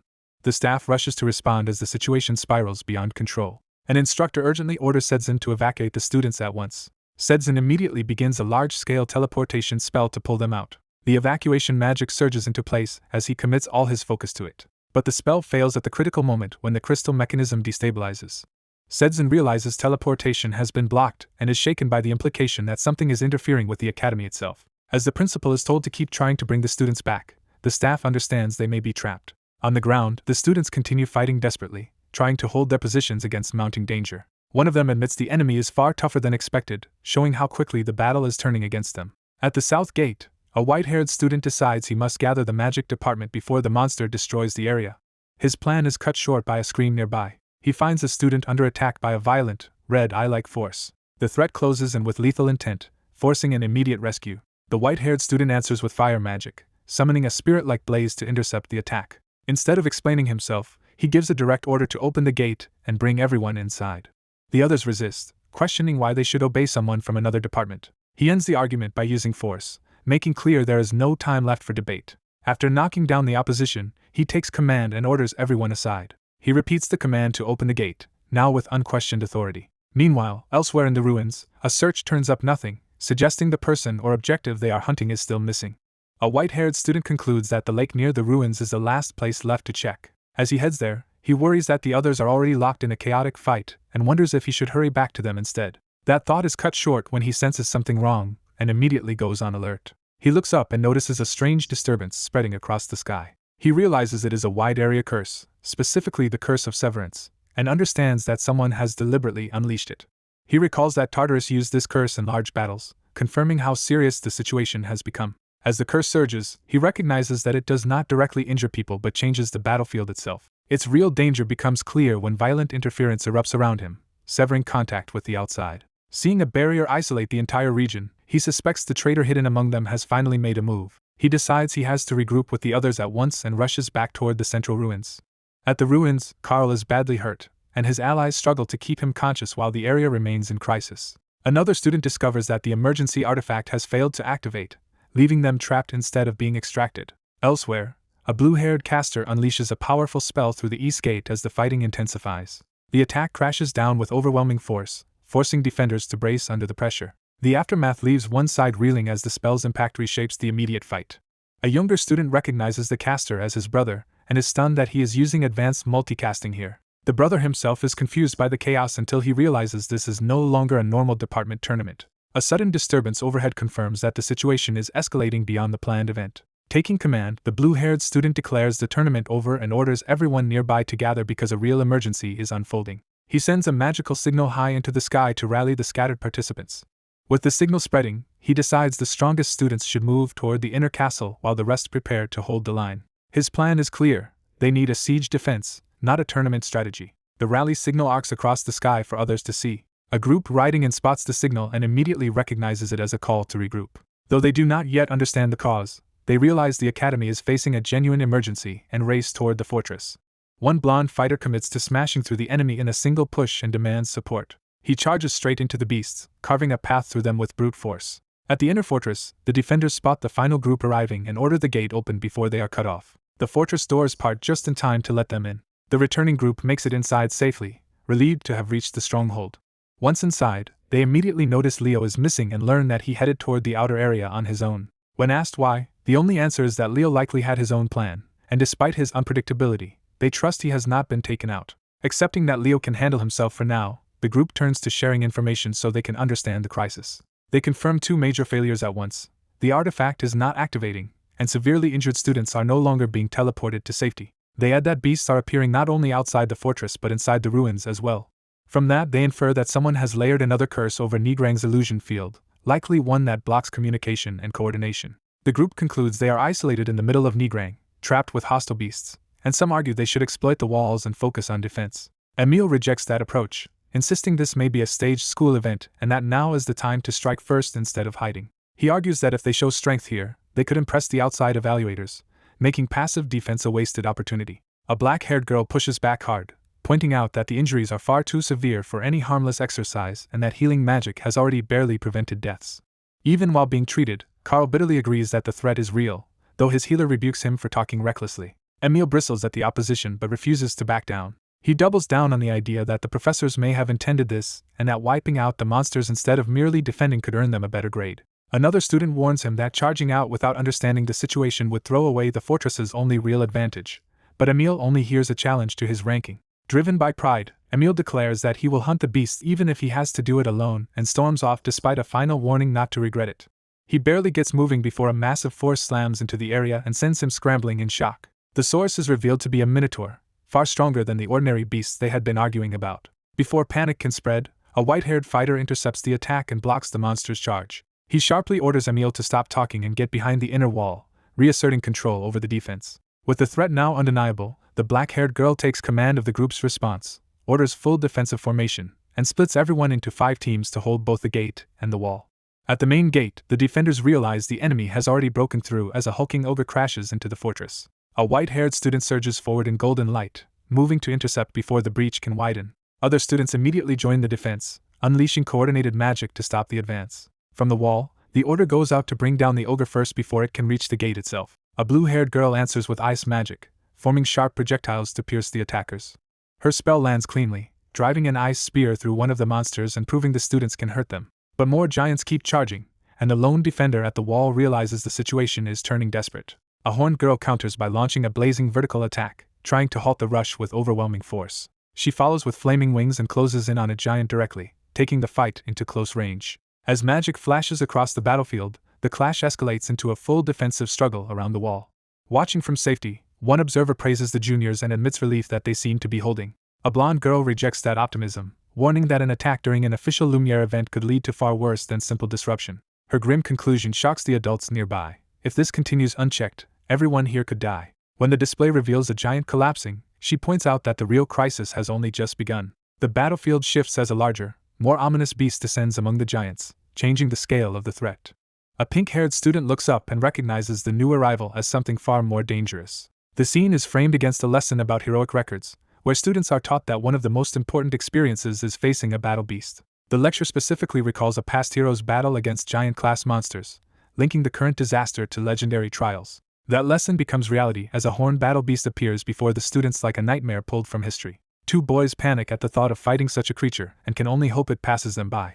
Instead, the beast steps forward and makes clear that it has chosen to attack. It charges with predatory intent, turning the students' fear into immediate mortal danger. A wave of ice races across the ground to slow its advance, and buy the others time. The freezing attack catches the beast's legs, briefly restraining it in jagged ice.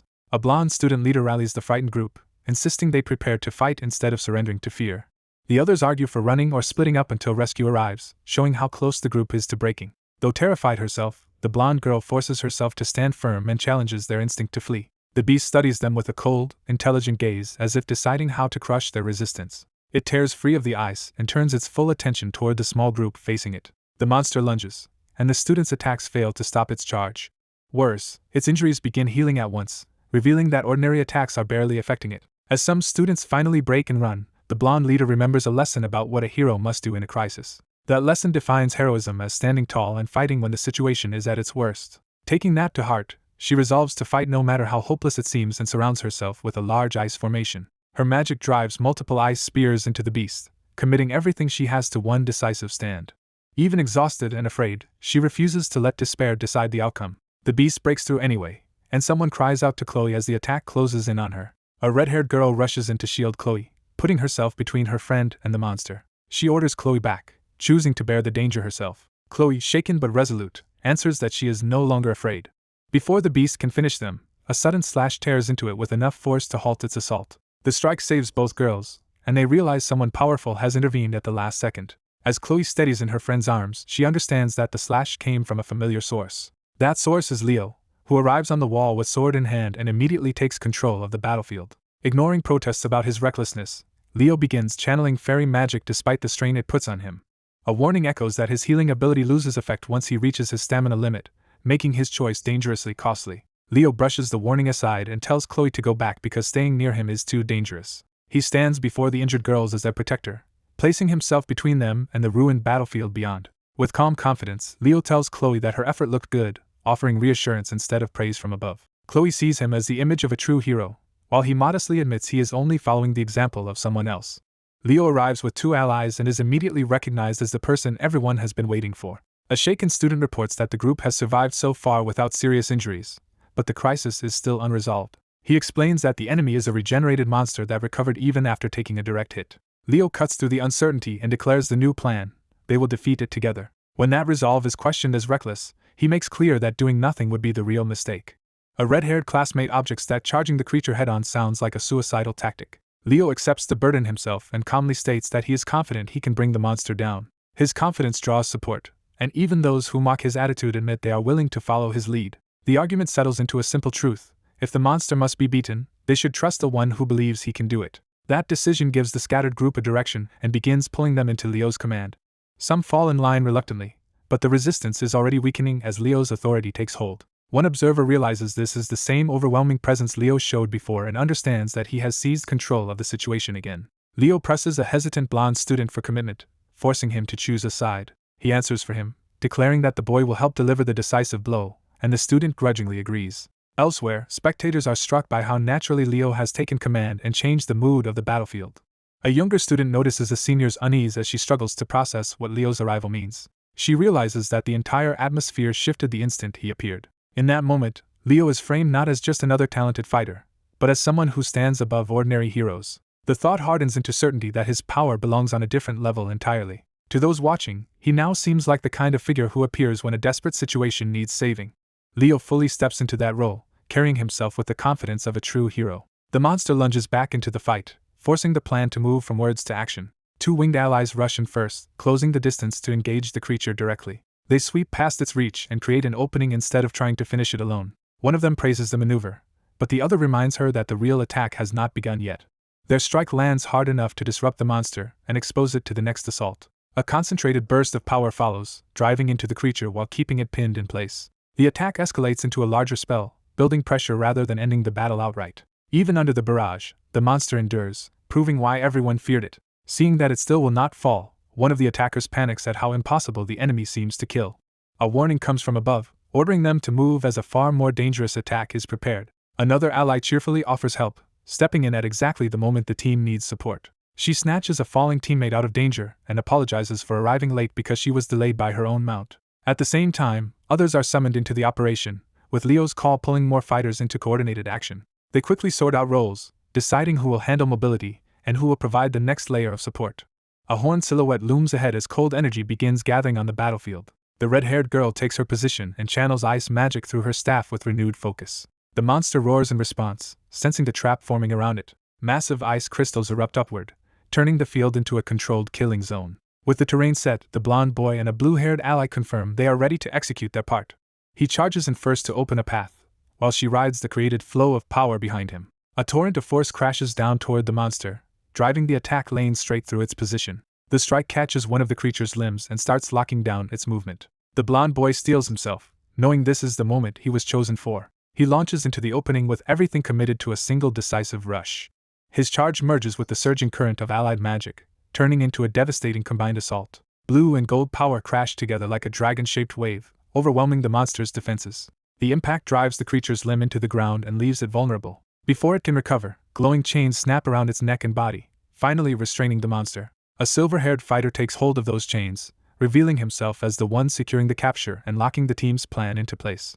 As the battle peaks, Chelsea and her allies launch their turn against the chained monster. They commit together, timing their attack while the creature prepares a violent counter. The beast gathers a dense sphere of destructive energy in its jaws, ready to fire at close range. Before it can seize control, a purple strike tears through its attack and body, breaking its momentum. At the same time, another combatant steps in decisively, shifting the fight again.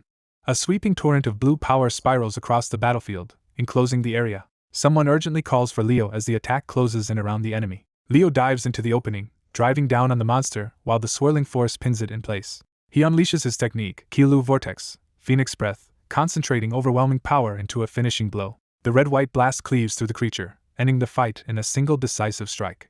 With the danger over, Chloe lands lightly on the frozen ground. She invokes Ice World, sealing the aftermath in a field of cold. The defeated giant is entombed inside towering ice, its body locked in place. Cracks spread through the frozen shell as the imprisoned remains begin to fail. The ice shatters apart, leaving only the ruined aftermath of the victory. Chloe realizes they have truly defeated a disaster-class threat and lets herself believe they won. Then she notices Leo is gone and calls out for him in alarm. An excited classmate praises Chloe for looking exactly like a hero from the records, celebrating her triumph. Chloe accepts the praise, but her attention stays on Leo's unexplained disappearance. Elsewhere, Leo finds himself alone in a vast, dreamlike expanse of water and light. He tests the place by stepping barefoot onto the water, confirming it will hold him. A voice greets him as if they have met before, and Leo answers the strange summons. The unseen speaker studies him in silence before revealing herself. She identifies herself as Luminous, a serene being tied to the spiritual realm. Leo recognizes her name, and the reunion confirms he has entered a sacred inner world. Luminous, newly awakened, demands to know who he is and how he managed to rouse her. Leo introduces himself, explains that this spiritual realm is somehow real, and admits he still does not understand why he is here. He then delivers the crucial news that Lysinas is dead, stunning Luminous into silence. Trying to grasp the scale of what has changed, Luminous asks what kind of era now exists, and how long she has slept. Leo tells her 5,000 years have passed, revealing that her age is unimaginably distant. Luminous is relieved she did not awaken during the long ages of turmoil that followed. She remembers Lysinas with gratitude, honoring the child who once wished to bring light into the world through Kyle. But even now she senses a dark force over the land and asks whether Kyle will fight it again. Leo promises he will protect this hard-won peace and not let it be lost. In response, a radiant golden jewel manifests before him as Luminous offers a parting gift. She explains that the jewel carries a fragment of her light, not as a weapon of great power but as something that will still aid and protect his spirit. Leo accepts the gift with care, and Luminous gently shifts the moment by drawing his attention elsewhere. She tells him to look at the sky, reminding him of the beauty still worth preserving. The scene returns to the Academy grounds under a calm, ordinary sky. Soon after, Academy officials review dossiers and narrow down a list of suspects. For the moment, they believe the likely culprits are among the board-recommended candidates. The discussion turns to the coming second semester and the need to stabilize the Academy. A decision is made to reinstate the vice principal. Behind that administrative move, a shadowed figure suggests hidden interests are still at work. Meanwhile, the Academy returns to life as students celebrate the new term. One student rejoices at being alive, treating survival itself as a victory. A professor dryly remarks that for Carl Thomas, expulsion has become almost routine. Carl immediately begs for mercy, desperate to avoid being thrown out again. He is spared for now with a warning to stay out of trouble until the next semester, while the others absorb the absurdity of it. As the term closes on that comedic note, the students lament the end of the first semester and compare it to their professor's usual style. During class, Leo's classmates learn that the class president plans to spend the break in the Robe Empire, and that Leo himself comes from the distant Delon kingdom. When someone admits they have never even heard of Delon, it is explained as a remote western kingdom, making Leo's background seem even more far-flung. Excited by that revelation, a classmate immediately decides the break should become a visit to Leo's homeland instead. Leo takes in their enthusiasm with quiet confidence, already aware that his status has become a point of fascination. The mood turns celebratory as his classmates openly cheer for him as their class president and rally around him. Caught off guard by the sudden praise, Leo can only stiffly accept the attention. A formal welcome in Delon presents him as a member of the proud Flip family, publicly tying him to a powerful noble house. For Leo, The honor and admiration feel gratifying in a way he has clearly wanted for a long time. At home, dinner conversation shifts to Leo's school life, and his mother is astonished to learn he has reached the level of an all-class student. His father responds with amused disbelief, joking that such absurdity should not have come from his own bloodline. Leo confirms that Professor Harland is still active, answering his mother's question while the family continues the meal. His mother instantly seizes on the chance to meet Harland through the school's family visit schedule, while elsewhere Harland seems to sense trouble coming. Their dinner is interrupted when a maid announces that a guest has arrived for both the lady of the house and her son. Already fed up with nobles, Leo's mother assumes it is just another aristocratic nuisance, and wants nothing to do with it. She orders the visitor turned away, but the maid hesitates instead of obeying. The reason becomes clear when the maid reveals the guest is from Lumene Academy, startling Leo at once. A cloaked envoy from Lumene appears at the door and formally identifies himself as a courier spirit. Without ceremony, the spirit extends a glowing letter toward Leo, treating the delivery as routine while Leo is left baffled. His mother has the letter passed to him, making it clear that whatever this is, it concerns Leo directly. As Leo reads, the message opens with congratulations, immediately signaling that this is not a warning but an invitation. The letter reveals that he has been chosen as a recommended admission candidate for Azonia, leaving him stunned. The story shifts to Azpek, the city of the Beastkin, where Azonia's influence and culture dominate the setting. Someone there reflects on the name Azonia with familiarity, hinting at a personal connection to the academy. Azonia is introduced as a prestigious academy for Beastkin, one that values strength and instinct and carries a long history. Leo's family learns the recommendation came as repayment for a favor his mother once did for Azonia, effectively granting him a free pass. His mother regrets making such a casual arrangement in the past, while Leo dryly points out that she should have expected consequences from a contract. Even so, she allows him to go, reasoning that since transferring from Lumiere is impossible, he can at least spend his break however he wants. On the way, Leo hears that Azonia's entrance exam is a brutal desert-crossing marathon, reinforcing its reputation as a school that worships raw endurance. Rather than being intimidated, he grows curious about what Beastkin cadets are actually like. Reading the details, he realizes the entrance ceremony is being held at Azrek's Coliseum and braces himself for how Beastkin culture may differ from his own. Once there, something catches his attention before the ceremony even begins. He notices a monument honoring Arron as a hero of indomitable courage, and the name shocks him with recognition. Seeing the statue triggers a memory of the real Arron, making the grand tribute feel almost absurd to Leo. He recalls that Arron used to tremble in every fight, yet he still finds the public honor strangely satisfying. Leo arrives at the Coliseum itself, recognizing that this is where Azonia's entrance ceremony will unfold. Before he can settle in, a clawed hand enters the scene, signaling that trouble has found him first. A predatory grin follows, making the challenge unmistakable. Leo quickly realizes he is being sized up by other applicants. One of them openly insults him as a mutt, immediately framing Leo as an outsider. The group mocks the idea that he could be an Azonia applicant at all and sneers that he should at least hide his mixed heritage. Leo answers with flat contempt, and when they press the insult by calling him a half-breed rabbit, the exchange turns openly hostile. The bullies insist he has no right to act special when he is not even an Azonia student yet, treating his mere presence as an offense. One of them escalates further, claiming Leo is disrespecting Azonia and trying to intimidate him with brute aggression. That threat snaps something in Leo, and his focus sharpens into cold resolve. He drops the aggressor in a single overwhelming strike, ending the confrontation before it can become a real fight. The defeated Beastkin collapses to the ground while the others recoil in shock. As bystanders panic over what just happened, Leo calmly dismisses the incident and walks away as if it were nothing, promising to see them at the entrance ceremony. The same group that mocked him is left staring in awe, abruptly revising their judgment now that his strength has been proven. Leo moves on under the unspoken rule of Beastkin society. Power commands respect faster than any explanation ever could. As he heads deeper into Azonia's grounds, he decides the place may be rough and unruly, but it is far from boring. A white-haired Beastkin girl notices that something more interesting is about to happen after all. Attention shifts as the arena prepares for the next stage of the entrance event. An instructor reviews the results so far and notes that everyone in the previous group only reached mid to upper ranks, which he considers a problem. His assistant argues that the outcome is still respectable and reminds him that this year's first years from Lumiere are unusually strong. The instructor, Birga Thun of Azonia Academy, insists they also need exceptional freshmen of their own. The assistant agrees that this generation seems to favor Lumiere, but maintains that Azonia's applicants are impressive too. He points out that this year's candidates stand out in particular as the next group enters the field. Among them is Ar Thun, Birga's daughter and a recommended applicant from the Thun family. Birga confidently believes Ar could easily become the class representative, but his confidence falters when something in the arena catches his attention.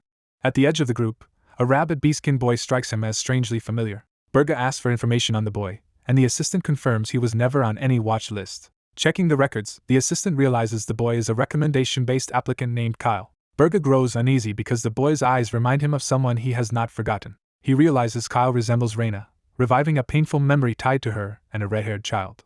As Group D begins, the officials note that AR is the one to watch. AR steps forward with confidence, fully aware of the expectations placed on the thin air. Watching her, Kyle wonders if her rising talent means she might be the successor to Aaron's techniques. At the same time, he is baffled by the event itself and questions why an entrance ceremony feels like a desert crossing trial. AR realizes he does not even know what the Beast Carnival is and challenges his ignorance. Kyle admits that as a mixed-blood beastkin, he never properly learned beastkin traditions. AR explains that Azonia's entrance ceremony is not merely formal but one of the Academy's biggest festivals. For visitors, the Beast Carnival is a celebration as much as an exam. For the applicants, however, it serves as a rite of passage. AR declares the ritual's meaning. When Tartarus threatens, their people answer the call of their kin. That declaration is immediately tested as something monstrous announces its arrival. Kyle dryly accepts the challenge, treating the cry of help as the true start of the trial. A savage creature bursts out roaring, turning the ceremony into live combat. The monster lunges forward in a frenzy, aiming straight for the students. Its charge becomes even more violent as it closes the distance. The group scatters and counters, trying to avoid being overwhelmed by the first assault. The beast keeps pressing forward with no sign of reason or restraint. It barrels toward AR, forcing a direct confrontation. She launches upward to gain position and prepare a decisive response. As she focuses, a strange red power begins to gather around the battlefield. That power erupts into slashing lines of force that cut across the monster before AR can finish her move. AR lands in confusion, realizing someone else has intervened. She quickly understands the attack did not come from her. The wounded creature looks past her and identifies the real source as the black rabbit. Kyle quietly clenches his fist, committing himself.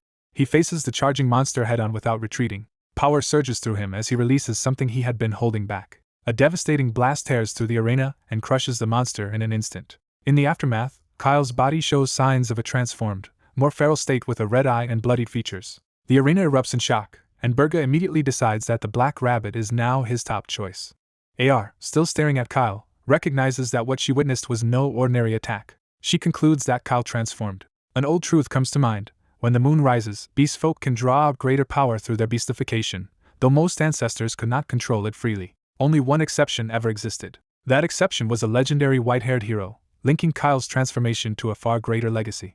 The Beast Carnival comes to an end, closing the first trial for the new candidates. As the students settle down, Artoon approaches Kyle, praised as Black Rabbit, determined to speak with him. Before that can happen, Dion Den introduces himself to Kyle with easy confidence, making clear he already sees Kyle as worth noticing. Dion admits he had expected weak competition here, and Kyle's presence immediately raises his expectations. Their exchange is interrupted by Artoon, who dismisses Dion as all talk and pushes in to claim Kyle's attention.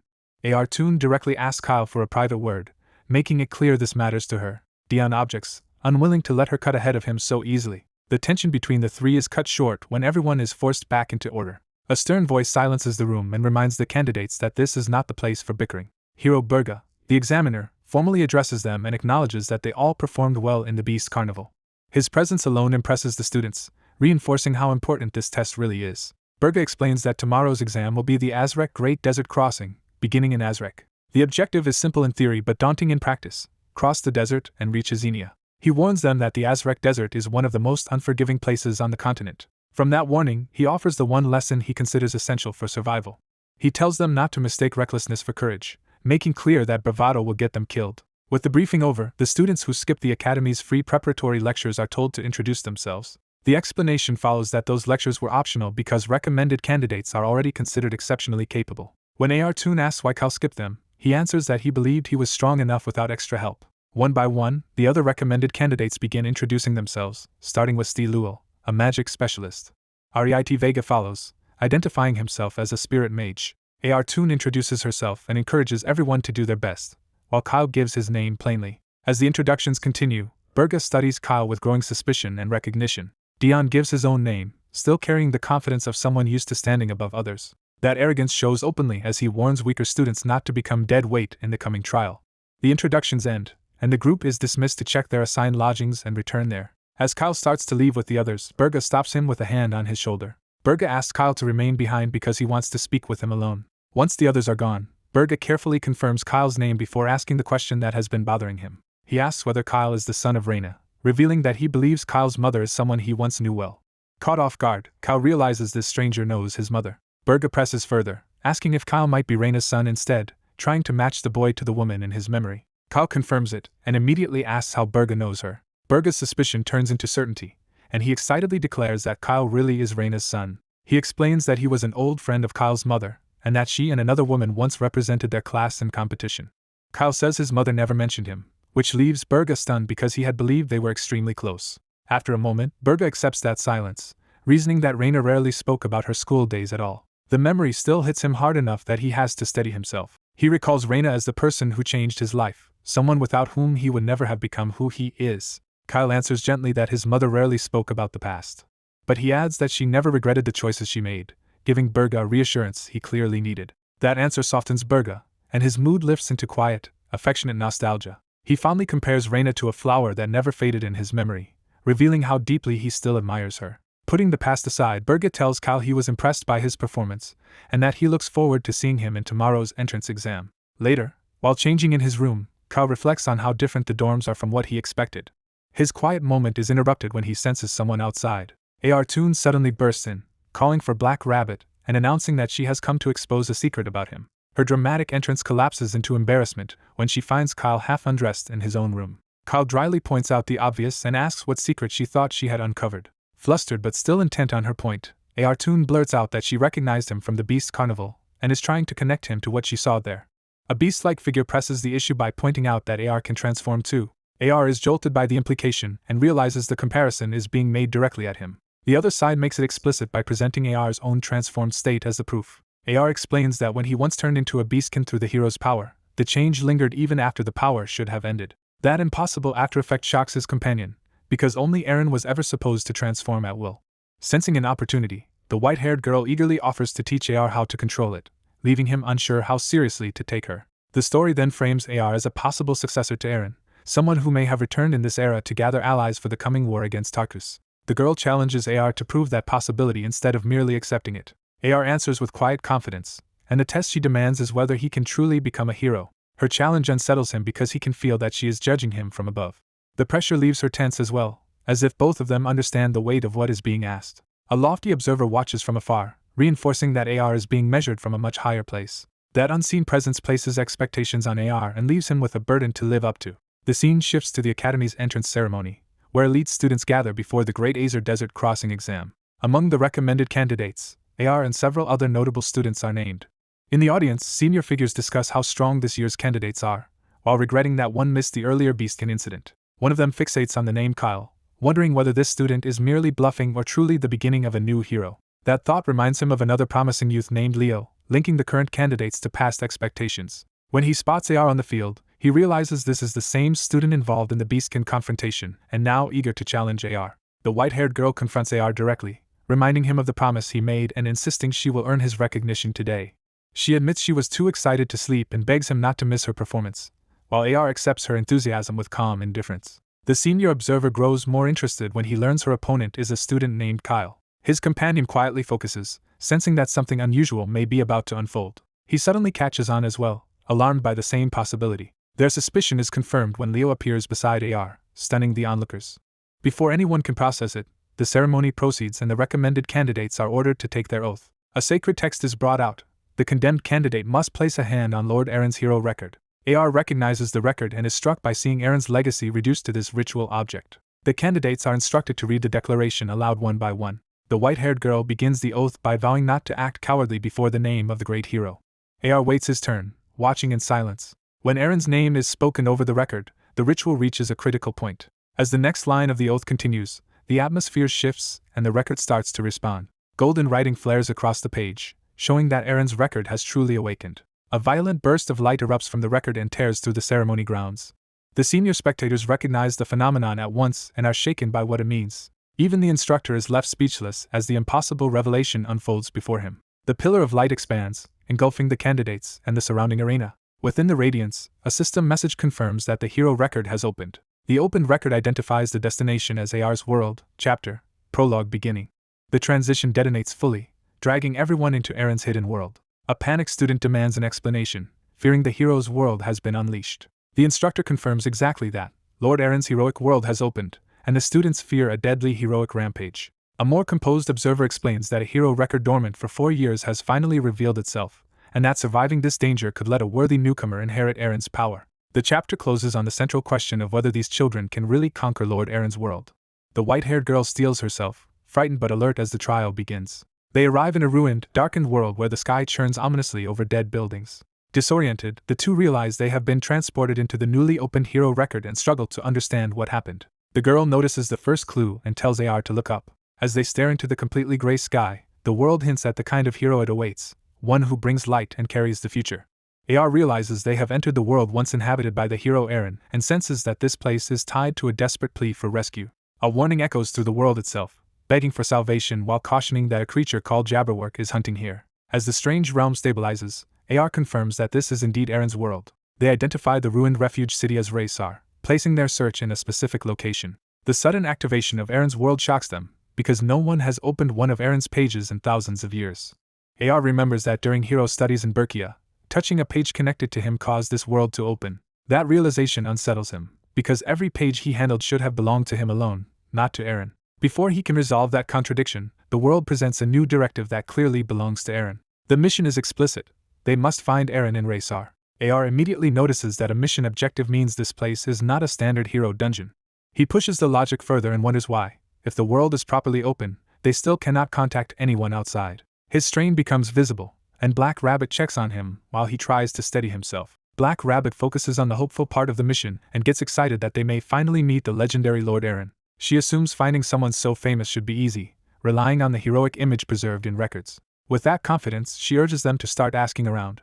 AR follows, but he quietly reminds himself that recorded history often distorts the truth of what people were really like. That doubt deepens when he considers Arron as he existed in this era, not as later legend described him. Their first attempt to ask a local fails completely when the man insists he has never even heard of anyone named Arron. The denial leaves them stunned, because in a city tied to Arron, nobody seems to know him at all. Black Rabbit tests the contradiction again with another passerby, only to get the same flat rejection.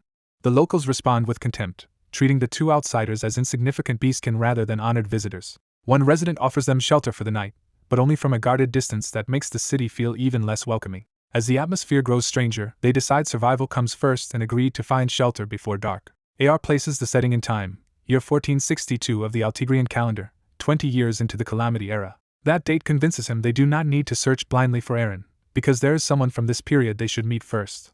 A clue in the city confirms they are close to the place or person AR had in mind. Black Rabbit moves ahead, believing they have nearly reached their destination, but AR suddenly stops her. A looming figure appears before them, and Black Rabbit realizes she has unknowingly led them straight into danger. The stranger immediately exposes them as intruders by noting there is no proper inn in this district. Black Rabbit attacks first, trying to break through the threat with a direct strike. AR tries to stop her, recognizing too late that fighting this man is a mistake. He braces himself as the encounter turns violent in an instant. The cloaked man overwhelms AR with a brutal blow before he can intervene. Holding Black Rabbit helplessly, the stranger demands to know why they came and warns that a vague answer could cost her life. AR remembers a line from the world story about a man who questioned a rabbit's identity and warned that Jabberwock was nearby, and he realizes this may be that very meeting. Trying to save Black Rabbit, AR explains that they were sent here rather than arriving by choice. The man remains suspicious and points out that this area is restricted, so their presence still makes no sense. AR gambles on provocation, claiming that a cowardly Arron sent them, hoping the name will force a reaction. The tension breaks as others rush in, interrupting the standoff and shifting the man's priorities. With Black Rabbit down and the danger momentarily past, the man orders AR to follow him. He gives them a room for the night, and tells AR to return in the morning, showing guarded mercy instead of trust. Left alone under the alien sky, AR cannot shake how unnatural this world feels no matter how often he sees such realms. Even from the rooftop, the oppressive atmosphere of ERASED continues to unsettle him. Looking beyond the city limits, he notices the world dissolves into haze and begins to suspect that only ERASED is truly accessible within this realm. That limitation pushes him to think more carefully about what kind of world this really is and what rules are controlling it.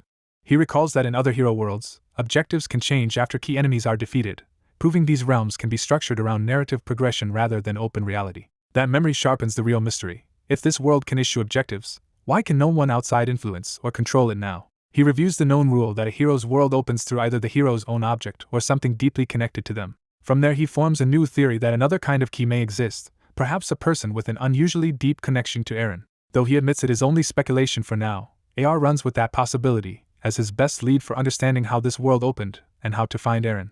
Kyle realizes that if Arron's world was created through him, that would explain why outside forces cannot fully control it. Standing in that strange world, he keeps following the implications of his connection to Arron. He wonders whether retaining his memories after reincarnation was not an accident but part of a larger design. He suspects the record he inherited may have been preparation for him to one day enter this future era and claim powers left behind there. That possibility ties his existence to a long chain of events involving the world's collapse and the remnants of its heroes. His thoughts are cut off when someone wakes him and calls him Black Rabbit. He finds himself recovering in bed while his excitable white-haired companion confirms he survived the previous fight. As they piece things together, they conclude the man they met mistook them for intruders and that the Beastkin girl only endured because she was unusually tough. Before they can settle the matter, the man himself appears and notes how quickly Kyle has recovered. He introduces himself as Argon, guardian of the azure sky and a hero from the Calamity era. Argon acknowledges Kyle's resilience, then studies the pair more closely. Realizing they are younger than he expected, Argon awkwardly apologizes for attacking them the day before. To make amends, he invites them to breakfast, which immediately softens the Beastkin girl's suspicion. The two follow Argon through the ruined settlement, still unsure what to make of him. While the girl worries this kindness might be a trap, Kyle feels Argon does not seem genuinely malicious. Kyle recalls that Argon was once a famed guardian and one of the heroes who fought during the Calamity, as well as a father figure to Arron. He also remembers that Argon had originally been someone Arron's raid team hoped to recruit, though when they first met him he seemed mentally broken. Seeing Argon now acting normal, Kyle is shaken by how different he is from the ruined man he remembers. That confusion deepens when they suddenly encounter signs of ordinary life in the devastated city. A group of children runs to Argon for breakfast, revealing that he has been caring for survivors here. Argon calmly tells one of the children to feed the two newcomers as well, treating them as guests rather than threats. The Beastkin girl is startled by this unexpected kindness and begins to reassess him completely. She openly admits she had judged him wrong and now sees him as a good man. Kyle, however, notices something else nearby and turns his attention away from the meal. The sight hits him hard enough to stop him cold. A familiar voice reaches him, making it clear someone from his memories has appeared before him. He recognizes the figure as a shadow spirit tied to a person he once knew. The spirit is Elsai, the great spirit of shadow. Her appearance pulls Kyle into an old memory about how she first came to follow Arron. 5,000 years earlier, during a plague that spread through a children's district, despair had already settled over the city. In that past, a child approached Argon and asked if he was truly the guardian of the azure sky. Argon, worn down and grieving, could only ask who the visitor was. Two members of the subjugation squad explained they had come to recruit him because they needed a hero of his caliber. Argon refused outright, saying he would not join them despite their insistence that someone bearing his title should help. A silver-haired man then intervened, saying Argon's will was broken but not beyond repair, and that abandoning someone so valuable would be a waste. He argued that a shattered will could be restored, invoking the children Argon had once inspired. But Luna countered that a world that had lost its heroes could no longer be saved. Ready to give up on Argon, she proposed finding someone else instead. Argon then offered a single recommendation. He told them to find Arron. The squad immediately questioned how they were supposed to locate one person in such a vast world. Their frustration only grew when Argon gave no useful guidance beyond the name. Even so, the others decided that if Argon trusted Arron enough to recommend him, they would search, while rebuking Luna for her impatience. Luna was left stunned that they would stake so much on an unknown name. Back in the present, Kyle identifies Elsai as a shadow spirit. The Beastkin girl excitedly realizes the mysterious child before them is exactly that. As food is served, Kyle reflects that he had not expected to encounter Elsai here. He remembers that in his original timeline, he met Elsai later, when he was still Kyle and the subjugation squad was being formed. Accepting the meal from Argon's people, he quietly thanks them while noting how far this meeting has shifted from the history he knew. The children warmly invite Argon and the newcomers to eat together, turning the tense encounter into a shared breakfast among survivors.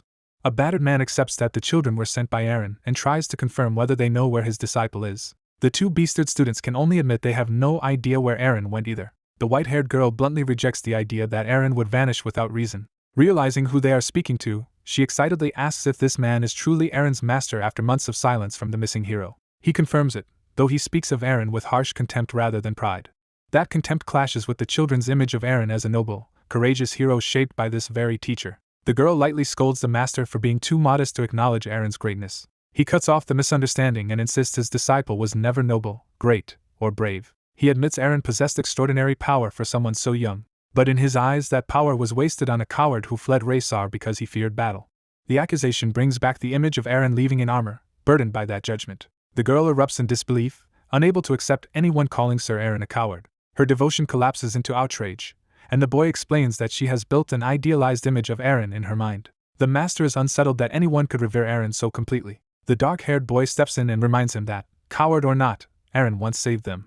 He begins recounting how Arron quietly protected many people in places the master never knew about. In that memory, Arron appears not as a deserter but as someone who saved lives, giving his teacher reason to be proud. The master is shaken to realize how much the boy he dismissed had changed. He learns Arron matured dramatically in only half a year. Meanwhile, the girl breaks down, unable to reconcile her hero with the word coward.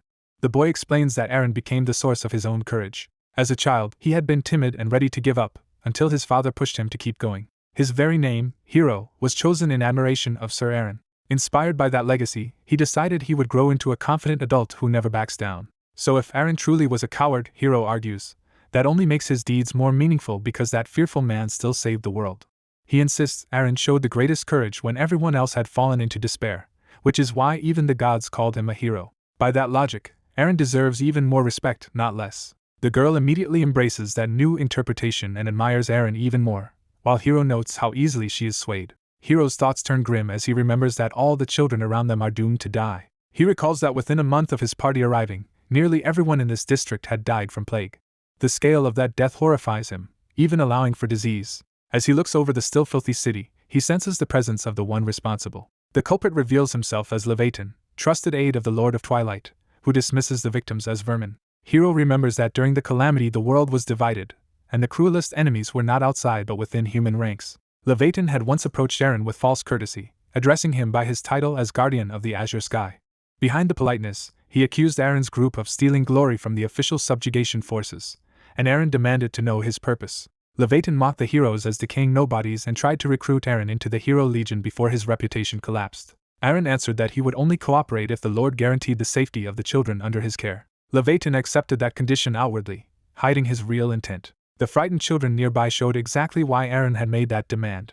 One child clung to another as Arron declared he was not yet ready to leave them behind. Leviathan then revealed the true mission with a smile. He had been ordered to retrieve Shaten, the sword that swallows darkness, and expected Arron to fail. The master now understands that if Arron had possessed that divine weapon, he might have remained in Raesar instead of leaving in despair. Leviathan claimed Arron had already lost Shaten years earlier, and sneered that refusing the Lord's command was selfish greed. When challenged, he coolly insisted he had no reason to lie and dared Arron to oppose him. He backed that threat with overwhelming force, making clear Arron could do nothing against him. For once, Leviathan's confidence made even him tense, because Arron's resistance had reached its limit. He finally withdrew for the moment, warning that the Lord would return for Arron soon as long as he remained in Raesar. Back in the present, the master apologizes for exposing the children to such ugliness, but they dismiss it bitterly, saying they already know people like that are cowards. When the man explains that joining the Hero Legion means serving the army that fights Erebos, the bearded guardian asks what that truly entails. The white-haired beastkin girl bluntly clarifies that it means becoming a soldier in the war, making the cost of the offer unmistakable. The guardian immediately refuses, because accepting would force him to abandon the children in his care. He thinks of the orphans depending on him and concludes that if he leaves, no one will remain to protect them. The girl argues that a proper nation should care for children like them instead of leaving that burden to one man. She pushes further, insisting that Raesar would not shelter these children but discard them once they became inconvenient. In her view, the kingdom justifies that cruelty by sacrificing a few lives for the many. Unable to accept that logic, she openly condemns the idea of throwing children away. Rather than take offense, the guardian is amused by how strange and idealistic the two youths are for children born in the age of calamity. Their stubborn idealism stirs a memory in him of dreams that survive even in a ruined world. He remembers a gentler time when children once gathered around him with trust and affection. That memory expands into a peaceful past, suggesting he once walked beside children under a brighter sky. The recollection carries the sense that beauty and innocence inevitably fade with time and circumstance. Yet the black-haired boy insists that if something is truly right, people should follow that path, and he sees caring for abandoned children as part of that duty. Their younger selves seem preserved in the guardian's mind as if that lost season has never fully disappeared. Watching them, he realizes they are only around 15 or 16, far younger than the conviction in their words suggests. That contrast makes him wonder what kind of life gave children this much depth and resolve. From a distance, he looks toward them and their future, caught between the warmth of memory and the harshness of the present. He asks their names, and the white-haired girl introduces herself as Ari while identifying her companion as Kyle. The name Kyle hits him hard because it matches the legendary surviving hero of old stories. Ari is startled when he reacts so strongly to hearing that name attached to the rabbit-eared boy. The possibility of a real surviving hero suddenly feels less like myth and more like a person standing before him. The moment hangs with the sense that something from the distant past may have endured into the present. That possibility settles into certainty in his mind as he studies the boy more carefully. He blurts out that this Kyle might be the surviving hero, shocking the two children. Ari panics and grabs Kyle in a flustered attempt to control the situation. The tension breaks briefly into awkward embarrassment as she clings to him too suddenly. Trying to recover, Ari insists it was nothing, though her panic only makes her suspicion more obvious. The Guardian accepts the boy's moral argument and admits he had forgotten an obvious truth for too long. Kyle then reveals why they came to Race at all. They are looking for Arron. The Guardian tells them to remain there until Arron returns, honoring the place as still belonging to his absent disciple. He says with quiet faith that Arron will come back one day, showing how deeply he still believes in him. As soon as he leaves them with that promise, a system window appears before the pair. The new objective is clear: meet Arron when he returns home in 3 days. Ari is thrilled that their quest has finally advanced and that Lord Arron is within reach. She rushes off to question the Guardian further about Arron, warning Kyle not to say anything careless. Left behind, Kyle notices another change and realizes a second message has appeared for him alone. This hidden objective orders him to save Agon, the Guardian of the Azure Sky. Kyle pieces together that Agon must have died during his own era, so saving him now means preventing whatever will break his spirit in the next 3 days. He concludes that some decisive event is about to happen before Arron returns. As he studies Agon, Kyle senses there is still a missing piece to the mystery. That missing piece appears as the spirit Elsie, who reminds Kyle that she is not human and may perceive what he cannot. Elsie confirms that Kyle truly was an exceptional summoner, speaking to him with unusual warmth. She adds that he was not merely talented but an all-class summoner, someone capable of every role. From that, she concludes he really is the legendary surviving hero Kyle.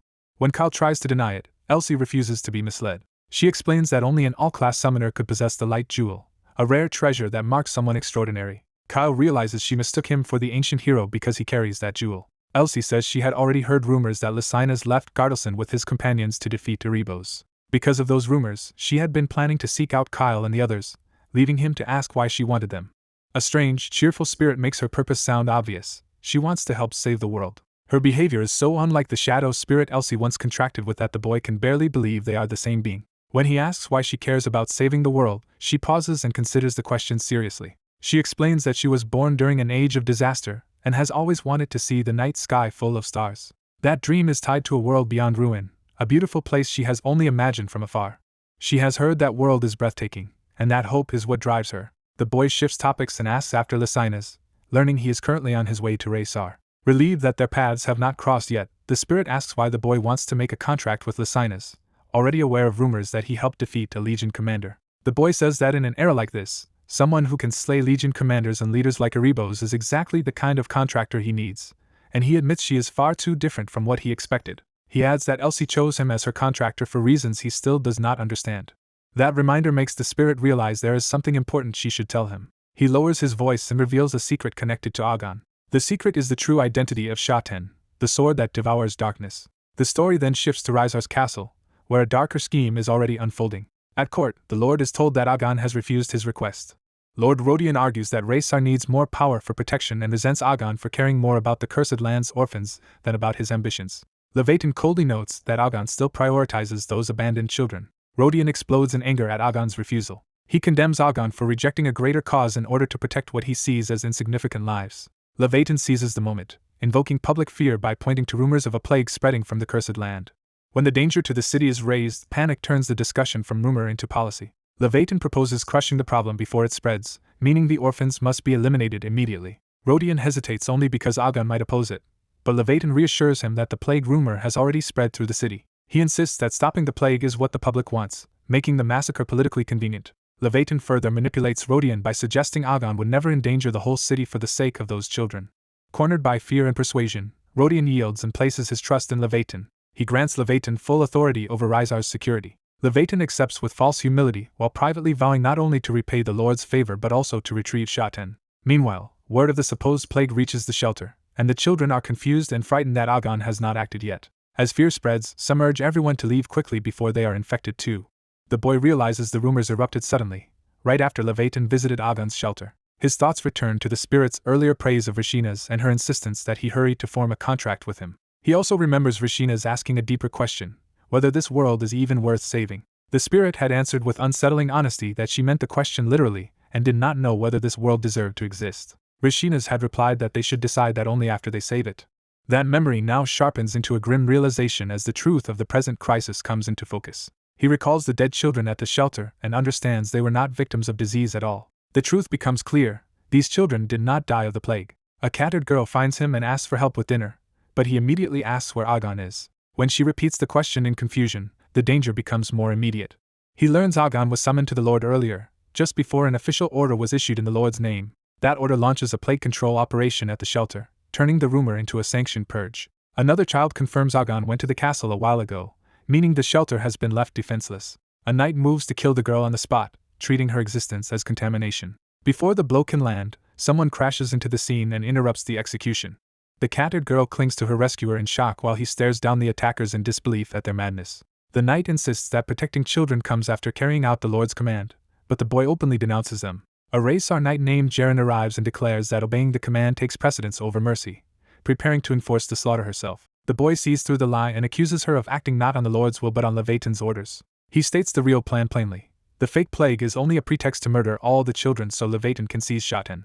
A furious accuser condemns the so-called hero corps as shameless impostors who exploit those risking their lives to save the world. A rookie knight charges in anyway, determined to prove that accusation wrong through force. The red-haired boy counters with overwhelming skill, making their claim to heroism look hollow. The narration clarifies that this group is not a true hero corps at all, only an immature knight order pretending to be one. His rare flame-type aura is recognized at once, marking him as far more dangerous than expected.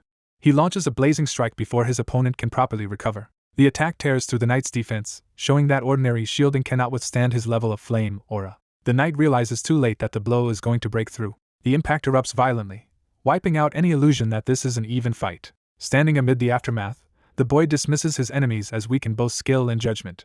At the same time, a second fighter enters the battle wrapped in pink energy, moving with sudden speed. The white-haired beastin flips through the air and crashes down into the battlefield with predatory force. A nearby armored knight is caught off guard by the abrupt intrusion. The newcomer immediately follows with a brutal close-range hit. The armored foe is sent flying, completely overpowered by the impact.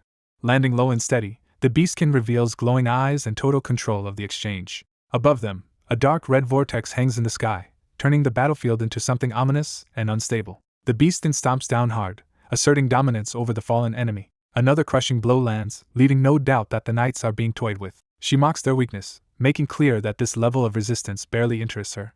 The red-haired boy and the beastkin quickly identify each other's powers as resilience aura and flame aura. Rather than hostility, she greets the discovery with excitement, seeing him as someone worth fighting seriously. A third voice cuts in with contempt, dismissing both of them as fools. An injured knight loyal to Lord Leviathan rages that the Red Corps has no right to interfere and vows revenge for turning a restrained enemy into a threat. The beastkin takes his outrage as an invitation to beat him down.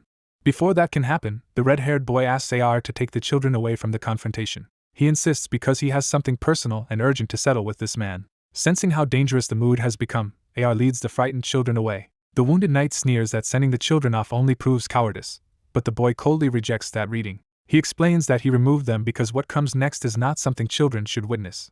That answer finally terrifies the knight, who panics and tries to retreat. The boy recognizes him as the March Hare, the knight responsible for killing Black Rabbit. With that identification, the confrontation shifts from battle to execution of a long-held grudge. The boy plants his blade and tells the man he is not hesitating in the slightest. He reveals that he has long since grown used to killing traitors like him.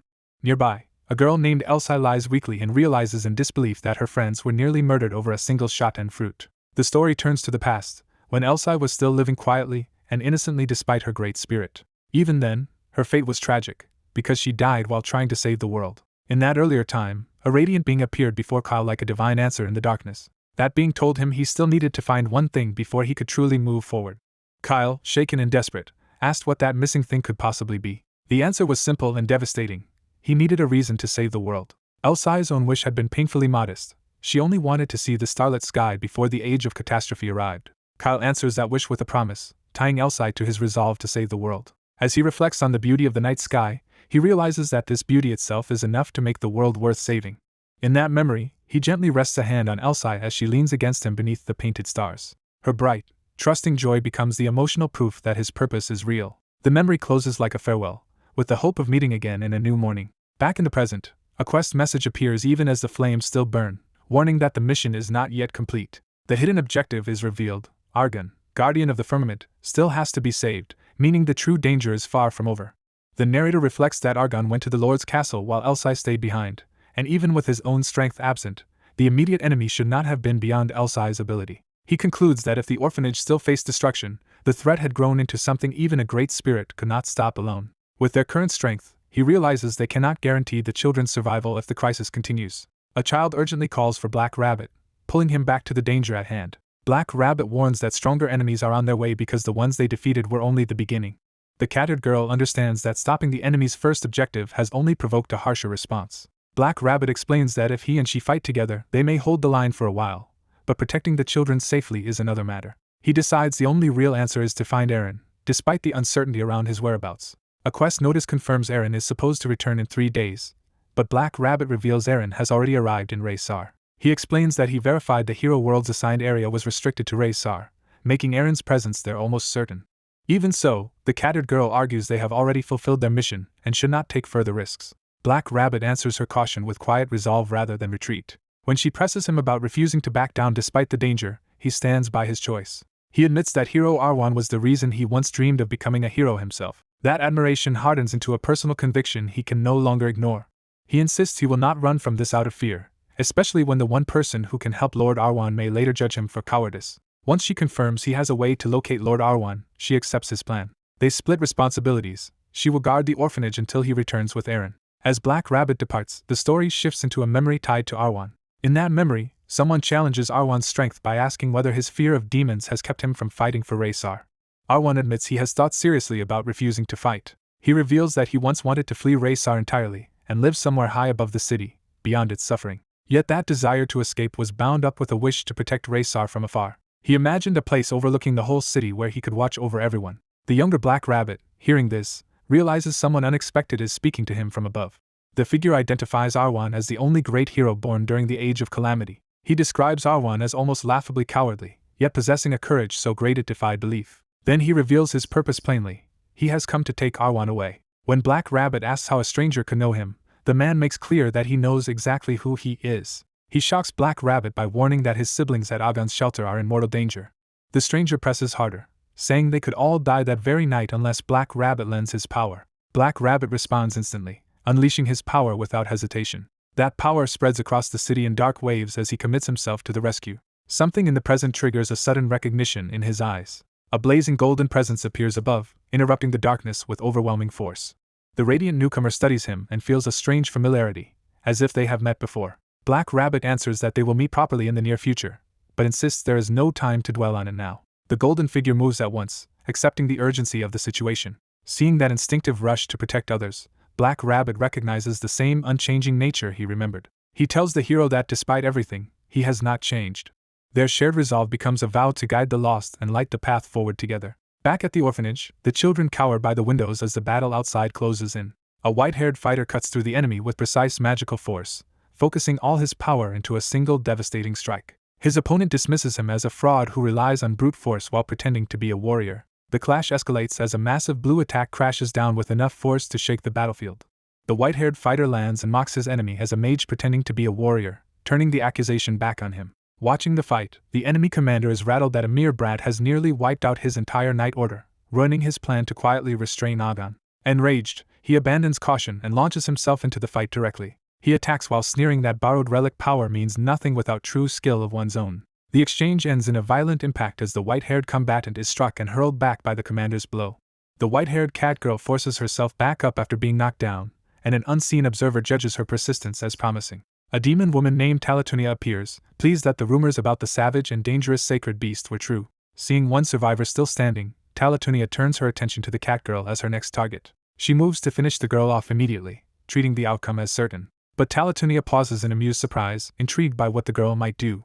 She taunts the catgirl as a little kitten and challenges her to prove she can survive. At the same time, Talatunia makes clear that survival itself would be a miracle because she intends to devour her. The catgirl finally realizes she is facing a demon and is shaken that she failed to sense one. Talatunia reveals she has no interest in ordinary beast folk because she came specifically for the Fairy King's lamp. She dismisses the catgirl as worthless prey and prepares to kill her. With that judgment made, Talatunia unleashes an attack straight at the girl. The catgirl tries to run, but a new force erupts into the battlefield before the strike can end her. A figure named Shaten arrives in a flood of golden power, and Talatunia recognizes the intervention at once.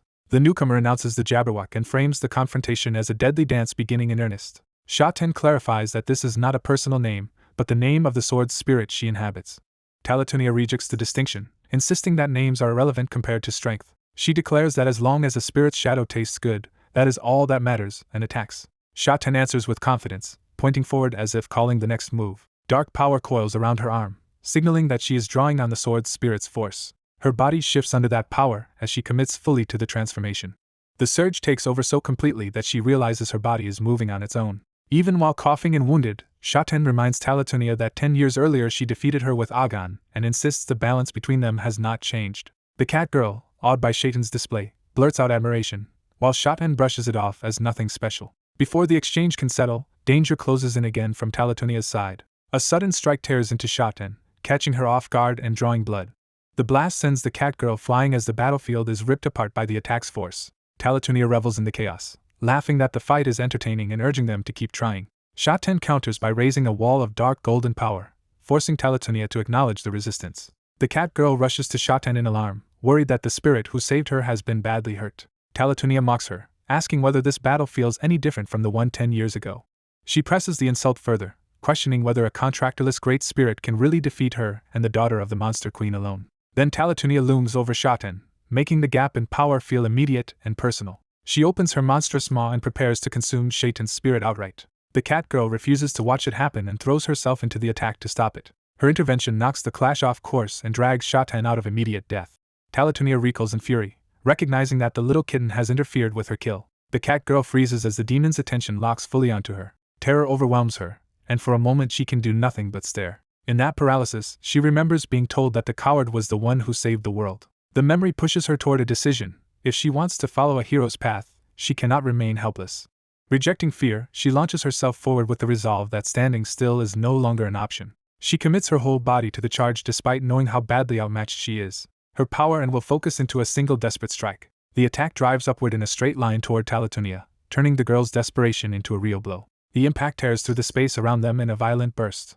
When it ends, the cat girl crashes down hard, barely conscious and struggling to breathe. Even so, she refuses to give in and tells herself she has to stand again. Her body will not respond, and she silently begs it to move just once more. Then a warm golden presence reaches her, and a voice asks if she is all right. A man appears in that light and tells her she endured, signaling that help has finally arrived. A demon corners a frightened child and taunts her to give up. A new voice cuts in and orders the demon to release the girl, drawing everyone's attention. The child recognizes the presence behind that command and looks up in shock. The demon realizes the newcomer is speaking in a beast-like form and mocks him for it. She sneers that he should not even be transformed tonight, implying something unusual about him. Still shielding the child, the wolf-like boy repeats his demand with absolute seriousness. He rises wrapped in golden power, and the demon immediately senses that his strength is far beyond what she expected. Before anyone can process it, he launches himself forward with overwhelming speed. His strike lands hard enough to drive the demon back in a single rush. The blow wipes the confidence from her face as she realizes she has been outmatched. Pinned by his power, she can only wonder what kind of force he is using. He follows with a devastating attack that smashes into the ground and tears the area apart. The explosion blooms behind him as he keeps his focus on ending the threat. Watching him now, the child sees him as someone entirely different from the boy she knew. Bathed in light, he appears almost unreal, confirming her growing sense that this is his true nature. Once the immediate danger passes, his first concern is whether the child has been hurt. Shaken and bruised, she can barely respond while still trying to steady herself. He turns back toward the demon in anger, tells the girl to stay behind him, and takes responsibility for finishing this himself. The demon lashes out again in a frenzy, refusing to accept being driven back. Now fully monstrous, she vows to kill them all rather than retreat. He answers by gathering even more golden energy, deciding he will not wait for her spell to complete. From the crater, he unleashes a sweeping attack that races across the battlefield toward her. The golden strike tears through the demon's purple power and overwhelms it. As the attack subsides, he is left exhausted and frustrated that the situation has become this dangerous. A grim realization hits him. If it becomes known that he fought alongside a demon woman, he will be treated as a traitor. He knows that revelation alone could get him executed without question. That fear drives his thoughts toward the brutal punishment waiting for anyone judged disloyal. The stress and the strange power coursing through him make his body feel wrong, as if he is losing control. He stares at his own hand in alarm, sensing a dangerous change within himself. The strain finally forces him to collapse to the ground, gasping for breath. In that weakened state, he remembers having already dealt with one traitor before. That memory hardens into resolve despite his fear. He decides that if necessary he will silence anyone who exposes him, no matter who it is. With that thought, he reaches for a weapon, preparing himself for the worst. But another conviction rises above his panic. If the world is at stake, status and reputation mean nothing. Around them, the wider battle continues, showing that this crisis is only one part of a much larger conflict. In a lighter exchange, the white-haired boy is overwhelmed by praise and insists he is not someone worthy of admiration. The child approaches the brown-haired beast boy, and he tells her to hurry and get her wounds treated. She assures him that she is fine and tries to downplay her injuries. He dismisses her concern, saying the spirit inside her is too important to be harmed so easily. He warns her that the demon they faced is infamous for destroying nations, underscoring how serious the threat really was. That reminder sparks an idea in the child about who should be chosen to help save the world. She eagerly argues that someone with his power would be far more useful than the current candidate. He casually agrees at first, not yet realizing where she is leading the conversation. Then she changes course and decides she wants something different for herself as well. Instead of asking him to support someone else, she asks to form a contract with him personally. She makes the confession plainly, admitting that she likes him. He answers gently that he is honored, but in his current state he lacks the strength to make any contract. Even so, she accepts that weakness and points out that his power does not seem impressive right now anyway. Despite that, she repeats her choice and insists that she still wants to form a contract with him. A radiant spirit places her trust in the boy, betting on him because she believes he can defeat Erebos. He accepts that faith and reaches toward the power being offered, agreeing to the path she wants. The pact is named. Her true identity is Elsh, the shadow spirit, and she binds herself to him. Their contract takes hold as her power and symbols sink into him. With the bond complete, Elsh declares that while it lasts she will serve as his sword and shield. The boy, still feeling the freshness of a world that should have already ended, looks forward to working with her. The tense mood briefly breaks when one admirer clings to him and gushes over him despite being pushed away. AR, the white-haired boy, turns serious again as he notices the protagonist. Their eyes meet, and the protagonist realizes AR has something important to say. The scene shifts to the ruined aftermath, where the hero Agon is remembered as the one who brought Raysar and the world to a close. AR confirms he had been in Raysar, and the adults piece together his connection to what happened there. Lord Arron responds with rough familiarity, scolding AR for returning late instead of greeting his master sooner. Nearby, a young girl is shaken by the destruction and apologizes as the adults and children gather in the ruins. The survivors rush toward Agon, calling for him as they realize he is still there. Agon's first concern is relief that everyone made it out alive. Watching the reunion, the protagonist reflects that without today's tragedy Agon might have remained only a celebrated hero. That thought turns inward, and he bitterly wonders whether changing the past in this way was really something to be grateful for. Lord Arron credits the protagonist with preventing a far worse disaster, while the boy suspects Elsh has already hidden herself from notice. AR, now more playful, asks whether Lord Arron has already scolded everyone else too. Arron's sternness is explained away as his usual manner, even after he had harshly rebuked a badly hurt young girl. Wanting to repay the protagonist, Arron presents him with an old book. He reveals it is his aura cultivation technique, the same foundation Arron himself once learned. Arron explains that Agon developed that method into his own art and gained the ability to control flames freely. The protagonist accepts the gift with sincere gratitude. Looking at the cover, he realizes this book is the original form of Breath of the Hero. AR is startled by the significance of what the protagonist has just received. When it is time for AR to leave, he clings to Arron for a moment before being called away. The protagonist stops him and asks if there is anything he still wants to say. AR gathers his courage and addresses Lord Arron directly. What he wants is unexpectedly simple. He asks Arron to pat his head and encourage him. Arron is thrown off by the childish request and hesitates. Even so, he gives the comfort AR asked for and awkwardly tells him to endure whatever lies ahead. That small kindness is enough to reassure AR, who treasures the gesture immediately. The story slips into a fable-like reflection, invoking the path of the little prince, second star to the right, and straight until morning. A voice warns that the road ahead will only grow harsher from here.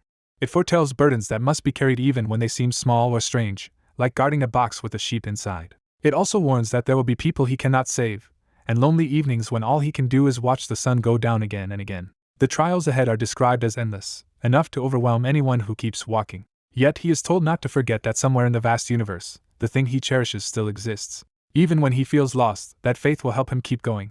The lesson becomes clear: what truly matters is invisible, and the traces left by those who cared for him will continue to guide him. From that same unseen place comes a final reassurance that he is braver than he believes. He cannot accept that easily and asks why anyone would call him brave. The answer strikes at the center of his doubt. Despite calling himself a coward, he still saved the world. That truth leaves him standing alone in the light, forced to face what he has done.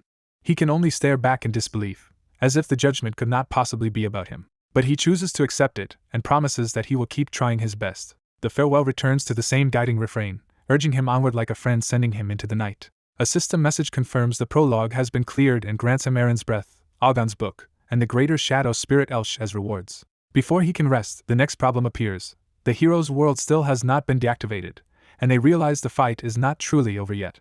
Burga panics over the hero dungeon appearing, but his companion forces him to stay calm because they cannot control it anyway. A new arrival asks why Lemurne's professors have come, and the answer is that this concerns the hero's world, so their shared experience matters.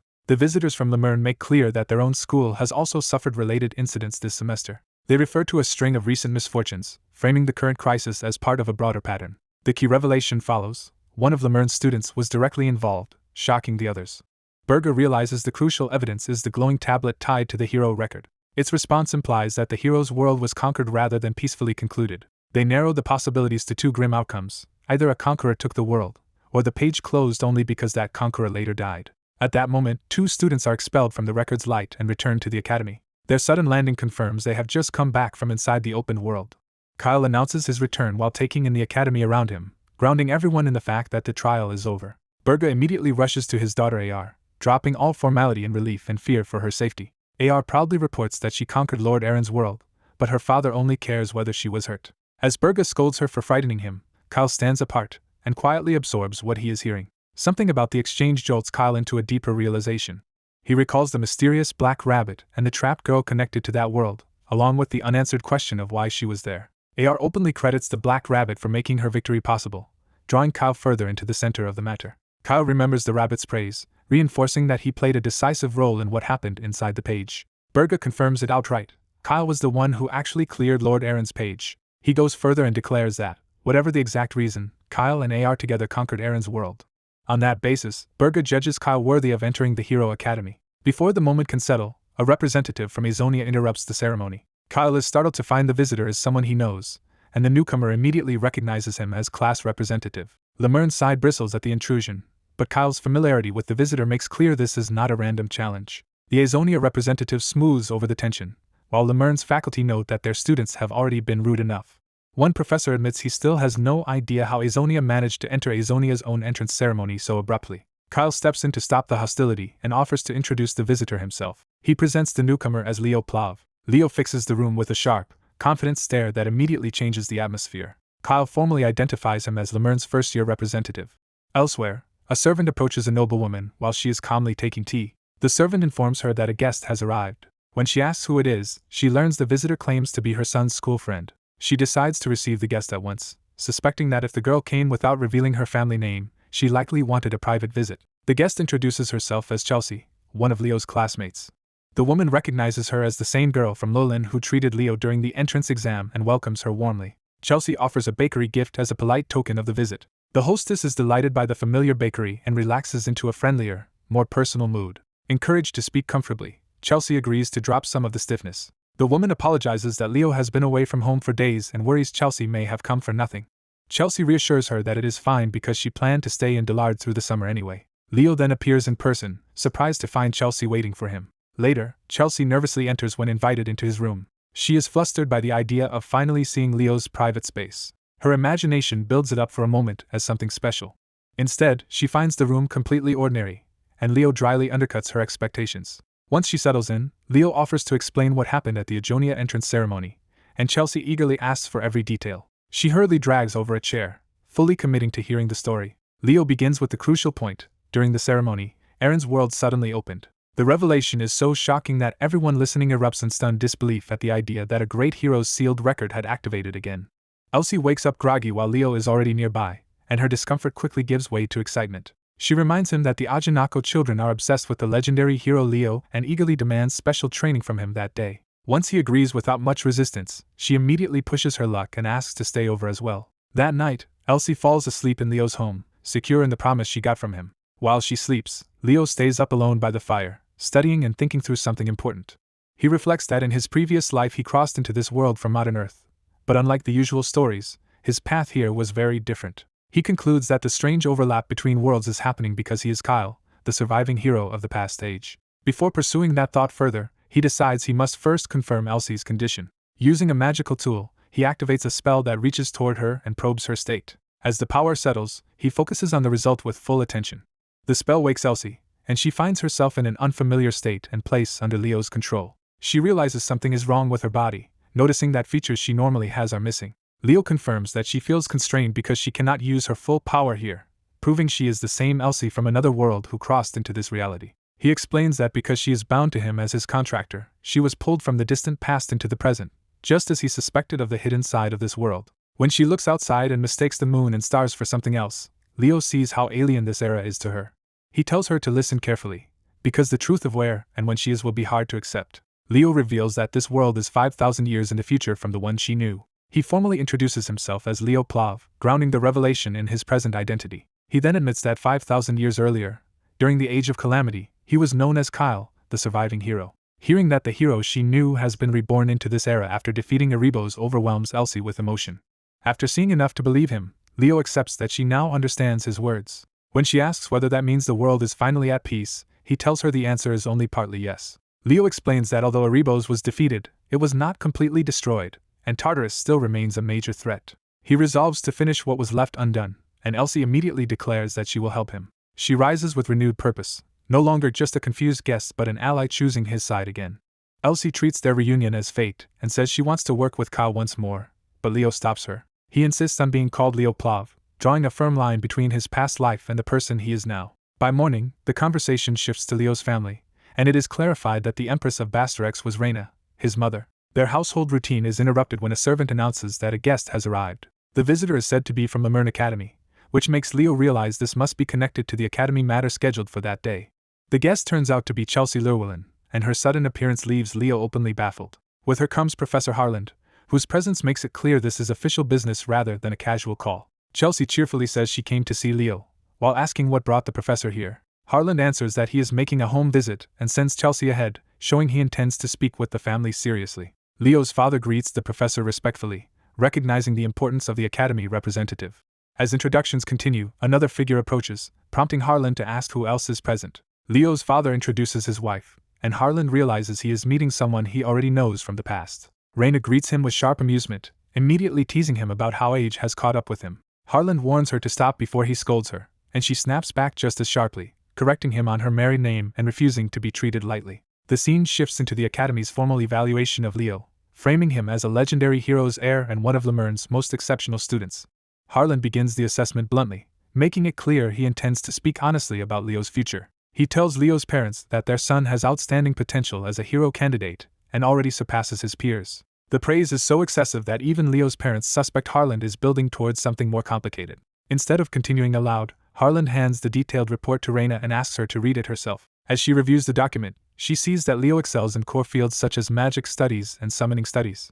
The report further shows that he ranks at the top of his classes and demonstrates exceptional leadership among students. Even so, Harland pauses to separate the objective record from what he personally thinks Leo still lacks. His concern is that Leo is too willing to confront danger directly, no matter the risk. Leo's father asks what exactly that criticism means, sensing that this flaw could outweigh all the praise. Harland prepares to explain by placing Leo's behavior in the context of Lumene's entire history, implying that this tendency is extraordinary even by the Academy's standards. The discussion opens by stressing that Leo is an exceptional case, a student whose talent is overwhelming even by elite standards. At only 15, he has already reached a level usually associated with established heroes. What makes him more alarming is that he keeps turning impossible feats into reality. One listener assumes that should be purely good news, but the room is not convinced. A senior woman explains that Leo's brilliance is not entirely reassuring. His record shows him repeatedly forcing himself into extreme battles and surviving by sheer power. Because of that pattern, she admits she has been quietly worried about him. She asks Leo directly why he drives himself so relentlessly. The question is framed against the fear that he is not acting like an ordinary student who merely admires heroes. Leo answers with absolute clarity. His goal is the complete eradication of Erebos, the one thing he feels he must accomplish. Later, on the opening day in Lemuria City, the new school term begins. The city is as lively as ever, but Leo moves through it with his mind still fixed on his own purpose. He notices the academy-run cafe, Hero's Rest, and considers stopping for food. Before he can, he overhears two students arguing with the staff because they are being denied entry despite claiming to belong there. The employee refuses to let them in without proof, while one of the boys angrily insists he was only left behind briefly and should still be recognized. Leo realizes they are former hero candidates who were cut after the trials and are now trying to slip back into school spaces. As the confrontation threatens to turn ugly, one of the boys prepares to force the issue. A new man appears beside Leo and dismisses the outburst as childish noise. He makes it clear that Lumene offers no second chances to those who have already been expelled. His warning goes further. They should abandon this obsession, because becoming a hero does not require attending Lumene. The boys are shaken and demand to know who he is, protesting that they have not even been formally expelled yet. Instead of arguing, the stranger uses a dark, overwhelming power that instantly crushes their resistance. With cold irritation, he treats the entire scene as beneath him. He reflects that this year's first years were supposed to be impressive, but moments like this make him doubt it. When the cafe worker asks what he just did, he casually says he merely sent the troublemakers away and wonders why he was summoned at all. Leo is left staring after him, unsettled by the ability he just witnessed. The man's presence alone confirms to Leo that he is something far beyond ordinary. Leo realizes the truth: that man is a dragon. The day continues at the harbor, where students gather for the academy's opening events. Leo's classmate Aizawa cheerfully notes that the school year finally feels like it is truly starting. Another classmate, Chloe, greets them warmly and asks how everyone spent the break. Aizawa says she was occupied with family matters and turns the question to Leo. Leo gives a vague answer, and when Aizawa points out that attending the entrance ceremony is hardly a normal vacation, she promises to explain herself later. Their conversation is interrupted by the arrival of someone carrying a bag full of round capsules. The loud newcomer, Cal, enthusiastically reunites with Chloe and Celia, while the others joke that it is impressive he even made it to the second semester. Cal boasts that his survival is due to his own skill, but no one seems eager to credit him. More students call out to Leo as the group grows, showing that he has already become a notable figure among his peers. Above them, the dragon from earlier watches and muses that while the students burn with fresh ambition, he himself is simply growing older. Leo recognizes him immediately and confirms that the dragon has reappeared here as well. The man formally introduces himself as Professor Riven, the vice principal of Lumene Academy. Cal is stunned to learn that the intimidating stranger is actually a professor. The students also know that Riven has been absent from the academy for the last 5 years, making his return a major event. As the ceremony proceeds, the school reports that 440 students were admitted this year and 346 survived into the second semester. Even with that high survival rate, some students note that the public is already calling this generation the Golden Quintet, though they are not ready to believe the hype themselves. Riven says he wants to see what these students are truly capable of and announces that today they will head to Lumene itself. He adds that he will be waiting at the school gate, then vanishes into a pool of black liquid as abruptly as he arrived. His bizarre exit leaves Cal panicking while the others are forced to process that this is normal under their new vice principal. The group then realizes the practical problem ahead. Crossing the lake to reach the school will not be easy, especially with Cal hauling so much luggage. Even so, the chaos only drives home that their life at Lumene has truly begun. Leo launches out across the water at speed, moving straight into the next stage of the academy's trials.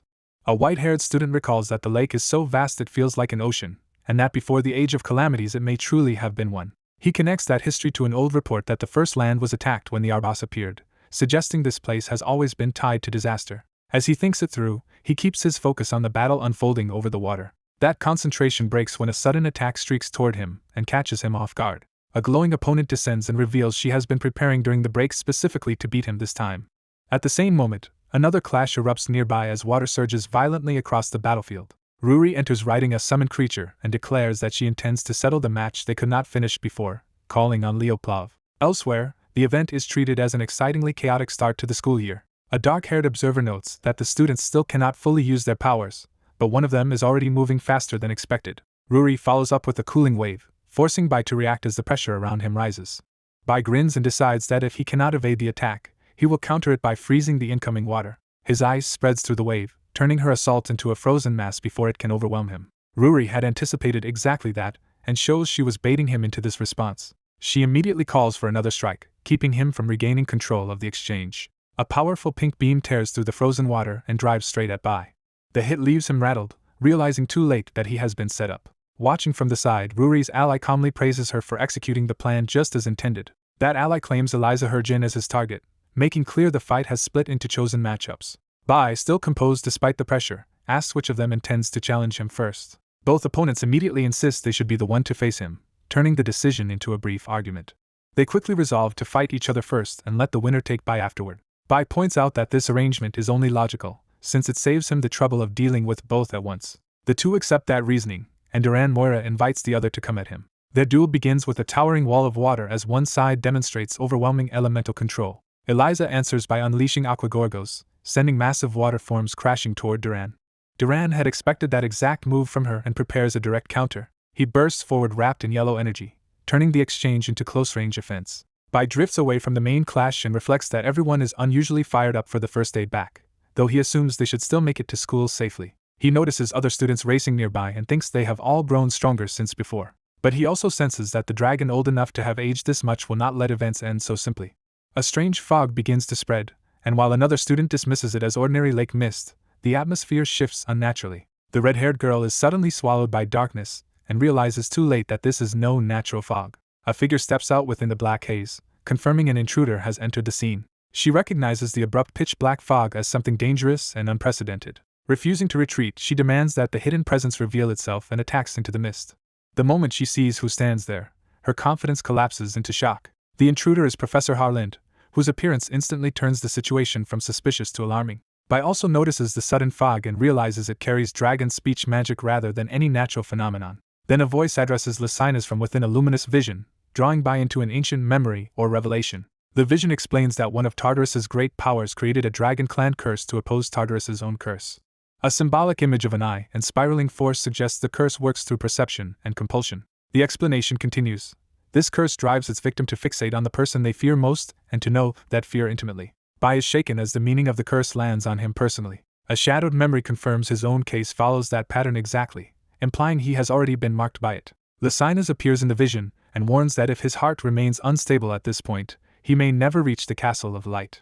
Back in the present, the aftermath leaves students collapsed in the water as the danger proves more severe than it first seemed. Observers conclude that the first years were pushed beyond what they could handle and that illusion magic was likely involved. From the stands, senior figures judge the result harshly, calling it inelegant rather than impressive. One of them decides to test the situation personally, signaling that the adults are about to intervene. He names Leo Plav, identifying the force or technique he intends to confront next. A voice calls Kyle onward through a blinding passage, urging him to keep moving. Someone reaches out from the light and pushes him to advance despite his hesitation. Kyle turns back, recognizing the person behind him. The other person had expected Kyle to resist, but follows anyway. Before letting him go, the white-haired boy embraces a brown-haired woman and quietly thanks her. He leaves her behind in the light while stepping alone toward what comes next. The woman sends him off with a final wish that he endure whatever awaits him. The scene shifts to Vice Principal Riven, who senses something unusual and begins to investigate. He recalls that a supposedly impossible trial was given too casually, and realizes the result should not have been possible. When he confronts the white-haired boy, the boy casually explains that he simply broke the spell and walked out, leaving Riven unsettled. Riven orders him to sit and begins questioning him directly. He introduces himself as Lumerne's long-serving vice principal and makes clear that he has watched many students rise to greatness. Riven admits that despite all that experience, this boy is the first student he cannot read at all. He apologizes for prying, but his curiosity has become impossible to ignore, so he asks the boy what dream drives him. The answer shocks him. The boy wants the complete destruction of Erebos.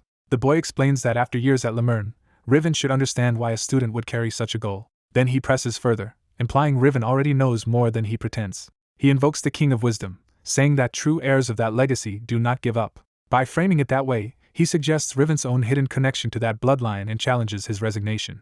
Riven stiffens as the implication lands and his composure starts to crack. The boy openly asks if Riven knows his true identity, while already speaking as if they will be working together. He addresses him by name and title, Vice Principal Riven, making it clear the guessing game is over. Left reeling, Riven wonders who this boy really is to speak with such certainty about the King of Wisdom. He fixates on the boy's identity, and on the strange familiarity he seems to carry.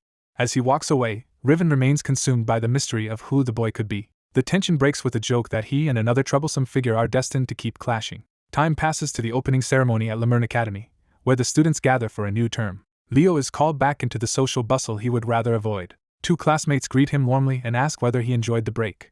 Others immediately praise his performance in the departmental tournament, treating him like a rising hero. One admirer gushes so hard that another student pointedly reminds her she is embarrassing herself in front of juniors. Their bickering spills into the waiting room, where Leo sits nearby while another boy lounges half asleep and complains about the noise. Leo notices the sleeping senior's comment and pays closer attention. The drowsy boy is described as unusually calm and self-contained despite his reputation, making him stand out.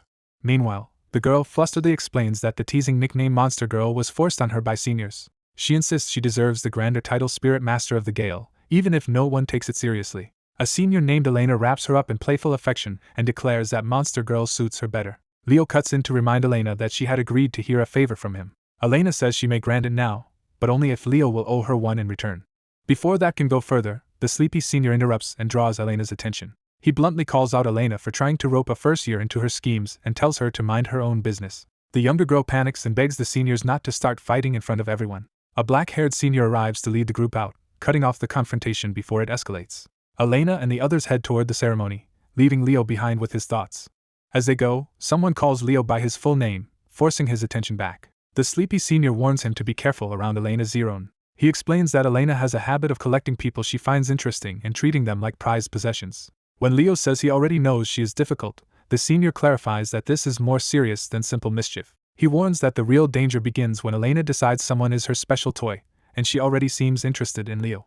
A white-haired student politely accepts the guidance he has been given, masking his thoughts behind a calm smile. As the ceremony concludes, the school praises the juniors for enduring repeated crises and still returning with high expectations placed on them. The speech frames their survival and perseverance as proof that they are ready to begin the second semester. Hearing that even Tartarus will now pay attention to him, the boy realizes his position has become far more dangerous. He immediately connects that attention to the hidden traitor within Lumene, who may now move openly to eliminate him.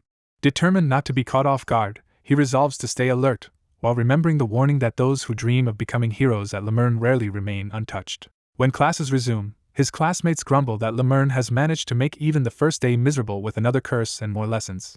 A teacher arrives cheerfully and pulls the room into a new discussion before anyone can keep complaining. She announces that hero studies will focus on an event from the break, introducing a newly uncovered issue in the field. The students immediately sense something major and start guessing that a new dungeon or discovery must have appeared.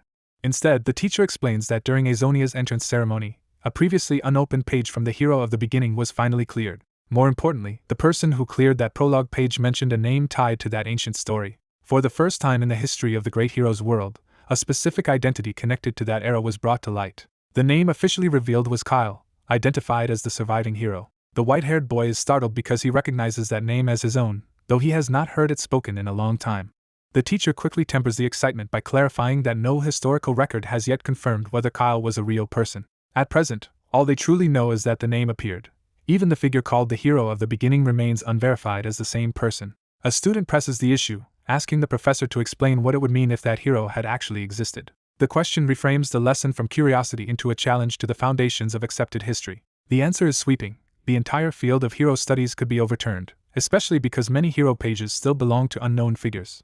That possibility leads to the obvious conclusion that one of those unidentified pages might belong to Kyle. The class excitedly realizes that if Kyle were real, humanity would also have had its own great hero to stand beside the other races. The boy keeps his face steady, but inwardly regrets that the truth is surfacing in a way he never intended. He reflects on the world's hierarchy, where 5 races exist but humans have long stood beneath the others. For thousands of years, humans have carried an inferiority complex because they lacked a great hero of their own.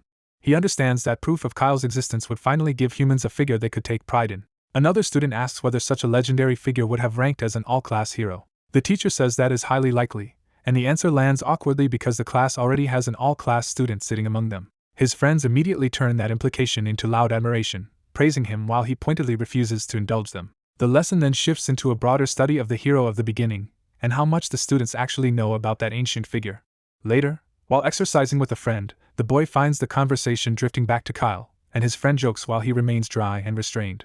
Asked why Kyle was called the surviving hero, he gives the blunt answer that Kyle earned the title simply by surviving. His friend assumes that means Kyle was a mighty warrior who lived through many battles and gained a heroic nickname, but the boy quietly corrects that assumption, because the truth is harsher than a tale of battlefield glory. In his memory, countless others died while he alone remained alive, making survival less an honor than a burden. Back in private, he withdraws to his room and turns to a desk hidden among books, preparing to act on something only he can access. He takes out a pendant, and dark magic stirs around it as he channels power into the object. The spell releases a burst of energy, opening a path for something to emerge into the room. A dark-haired spirit girl appears in surprise, and he addresses her as Elsie. He tells her he is about to introduce her to his summons, linking her to a part of his life he has kept separate. Before doing so, he warns her not to reveal that he is Kyle, fearing how the others would react if they learned the truth. His first summon, the fiery Flora, answers his call with theatrical loyalty and obvious excitement at his return. Flora immediately notices Elsie and demands to know who this newcomer is. He explains that Elsie is a spirit he recently contracted with, formally introducing her by name. Another summon, the fairy Kirin, joins in and proudly identifies himself as the leader of Leo's summons. Elsie questions that claim, and Flora snaps back that Kirin only holds that position because he was the first to make a contract with Leo. Flora tries to redefine leadership as rank and dignity, but the explanation only exposes how petty the dispute really is. The summons quickly devolve into childish insults, bickering with each other instead of welcoming Elsie properly. Watching the chaos, Elsie can only process the absurdity in silence. Leo dryly sums up the scene as his summons being lively, and Elsie immediately recognizes that what he calls lively is really just immaturity. At the Academy's outdoor anti-magic lecture hall, Professor Rin returns from break to a crowd of first-years eager and uneasy about what he has planned for the new semester. He explains that he spent the break deciding how to teach them, while Carl Thomas immediately suspects the class is about to become a problem for the students. Rin reminds the first years that the Academy is watching them closely because they are heirs to that attention and expectation. He presses them to consider why that scrutiny falls on them now. When Carl is put on the spot, he can only nervously answer under pressure. A student identifies the reason as the loose war, the major rivalry that made the magic department's 3rd and 4th years famous. Others connect it to the long-running competition between Siren and Lemern, realizing this is the conflict Rin means. Rin confirms it and shifts the focus to their senior struggle. He reveals that for 3 straight years the magic department failed to beat the night department. That humiliation becomes the basis for his next announcement. Rin declares that the magic professors have decided the department cannot endure a 4th straight defeat. The students are rattled as he makes clear that this year's class is being drafted into that effort. He states that this semester they will be trained as replacements meant to fight in the loose war at term's end. Their preparation will center on learning hero magic, a rare and prestigious branch of magic tied to legendary figures. Rin presents the plan with confidence, clearly pleased by the effect it has on the class. He explains that heroes each possess a unique spell reflecting their own history and identity, which is why such magic is normally difficult to pass down. Still, he hints that there is a method to reduce that difficulty and turns it into a challenge for the class. He asks whether anyone knows what that method is. Chloe Miller answers that it is hero skill. Ren explains that hero skill is a reward recorded in the hero record that lets someone inherit a hero's unique magic. He praises Chloe and adds that mages have spent years studying how to turn those unique spells into standardized techniques that others can learn. He stresses that this process is exactly what makes hero magic teachable at all. In other words, the once exclusive spells of heroes have been reinterpreted into forms ordinary students can study. Some students grumble that even this opportunity depends on having the right mana affinity, while others point out that being able to learn it at all is already a privilege unique to Lemern. Ren cuts off the chatter and moves the lesson from theory to evaluation.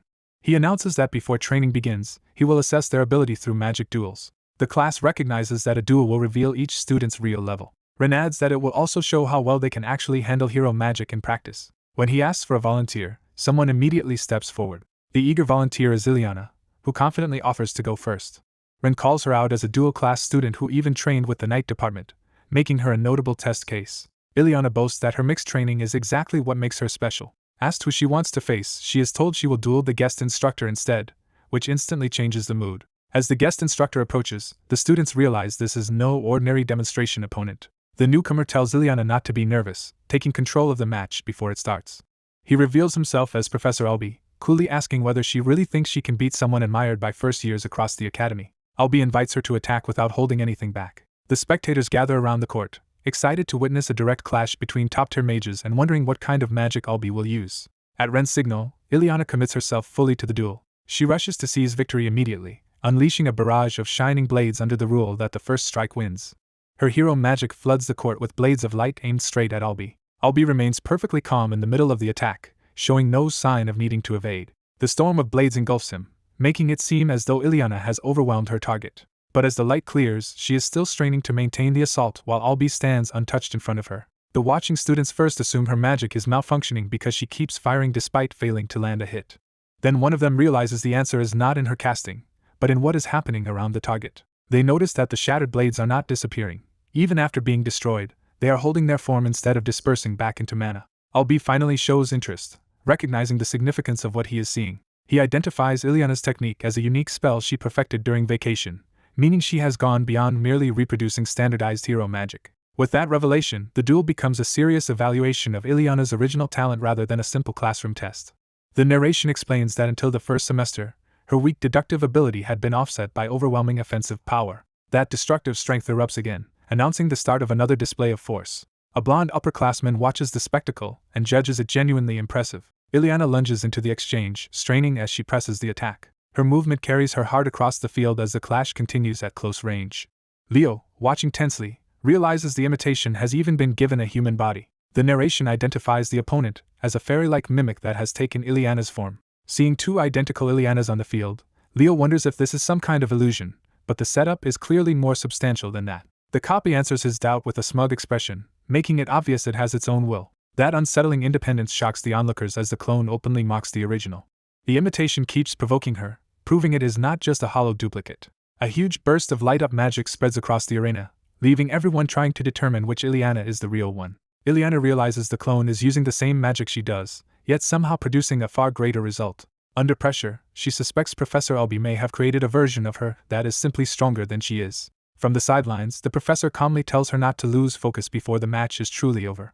He calls the clone by name, confirming it as Eliana Radin rather than a mere faceless construct. The copy immediately answers by invoking Shining Ball, showing it can reproduce even named techniques. Its attack detonates with enough force to confirm that unique spells are being copied as well. When the smoke clears, the original is left down on the ground while the professor stands over the result. He offers her a hand and praises her effort, and she accepts the acknowledgement with embarrassed gratitude.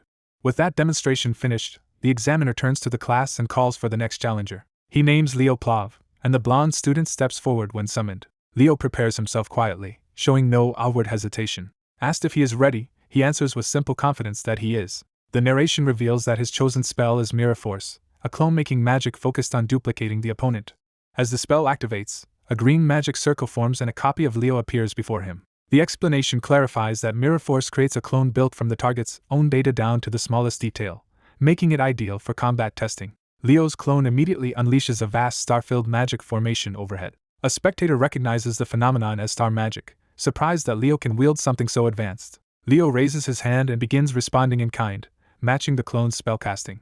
The sky fills with layered constellations and overlapping spell circles as multiple star spells are cast at once. Watching the scale of it, a classmate is stunned that he can maintain so many spells simultaneously. Leo meets that amazement with quiet confidence, making it clear this level is well within his ability. The barrage expands around him, but he remains composed at the center of it. Even surrounded by converging attacks, he controls the battlefield instead of being overwhelmed by it.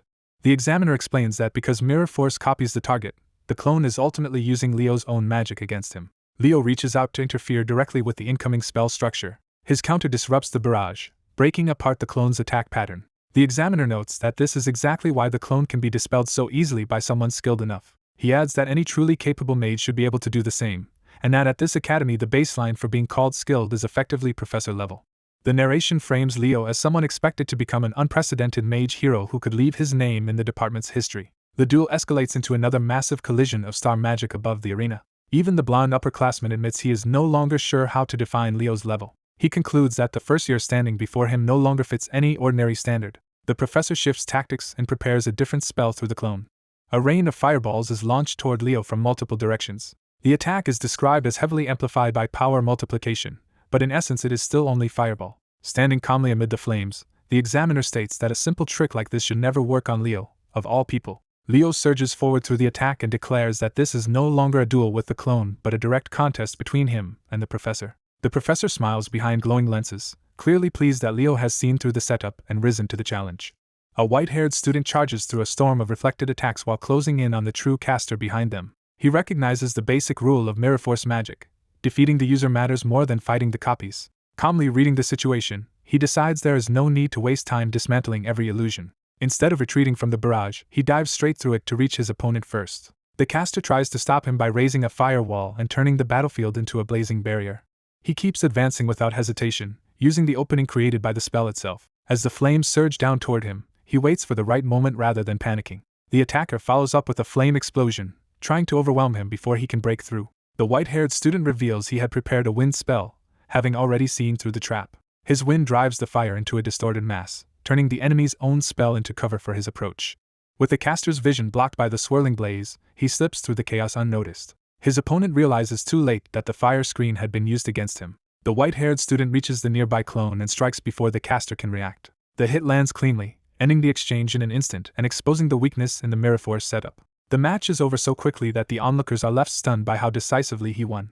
Afterward, a blonde professor asks the student whether he knows fairy magic, and the boy confirms that he does. The professor explains that instead of simply dispelling the firewall, the student used magic to obstruct the caster's sight. He continues the analysis, noting that the student then rushed the clone and dispelled it directly to collapse the tactic. Impressed, the professor admits that others may call the boy a genius. He goes further and predicts that the student may surpass even him before graduation. The story shifts from the duel to the academy's higher authorities as evening settles over the tower. Inside, someone watches the first-year students from above with unusual interest. An older leader notices this attention and asks what has captured his subordinate so completely. The observer answers that he has been studying the first years and is asked for his judgment of them. He declares them exceptional, among the finest students Lumene has produced in years. He then presents a report containing clues gathered over 4 years about hero dungeons appearing around the world. Although the existence of those dungeons is still uncertain, he argues that sending students to investigate would be worthwhile. The report makes clear that this mystery has been building for the past 4 years. The elder thanks his subordinate, Riven, for the information. Riven addresses the elder respectfully as Kallian. Kallian reveals a deeper concern, Beyond training the first years, he has heard there may be a traitor within Siren. Riven confirms the danger and warns that Tartarus has begun moving in ways that can no longer be ignored. Kellyan reflects that age has weakened him and that the era of the Snow Saint is nearing its end. Accepting that change is coming, he asks Riven what should be done next. Riven turns the question back on him, asking whether Kellyan is ready to entrust the coming crisis to the next generation. Kellyan answers without doubt that he has long been prepared for that handover. Riven quietly accepts the weight of that decision. He agrees to follow Kellyan's will, and the two move forward with the future in mind. The next day begins in Class 1 to 5. A teacher announces that mission training will start immediately, catching the students off guard. He explains that anyone who aims to become a hero must learn to solve real problems happening in the world. Because the training is practical, mission expenses will be covered and students can also earn academic credit from it. He warns them to choose only requests appropriate to their actual ability. The class is reminded that mission training is real combat and can cost them their lives, with requests posted on the bulletin board. The announcement sparks a rush as students shove toward the board, eager to claim missions first. While the crowd surges ahead, the white-haired boy arrives more slowly and notices the commotion. A blue-haired classmate excitedly shows him a request from a remote rural area, but worries it looks like a miserable assignment. The mission's mention of a neutral southwestern region and bandit subjugation catches his attention immediately. A blonde girl, Elena Sunbay, appears and dismisses his judgment for being too shallow. She tells him that he only understands as much as he already knows, hinting that the mission may be more important than it first appears. The story opens in a region whose exact location has been lost to history. That forgotten place is identified as the site where a legendary city once stood. 5,000 years ago it was known as Gadsren, the land of beginning and Earth's final line of defense. It is also the place where Rashina and the narrator first met, tying the present to an old personal history. Back in the academy, students are being rushed to secure mission practice assignments before the deadline closes. In the scramble, a first-year boy stumbles, and an upperclassman sharply reminds him to watch where he is going. The senior reinforces the hierarchy by warning first-years to be more careful, and the boy quickly apologizes. As the senior walks off, two girls check on the fallen student while noticing the intimidating presence of the upperclassman. They recognize the pair as unusually important seniors. One is Elena Tyron, the third-year representative, accompanied by her follower Blue Moon, making their appearance near the first-year building suspicious.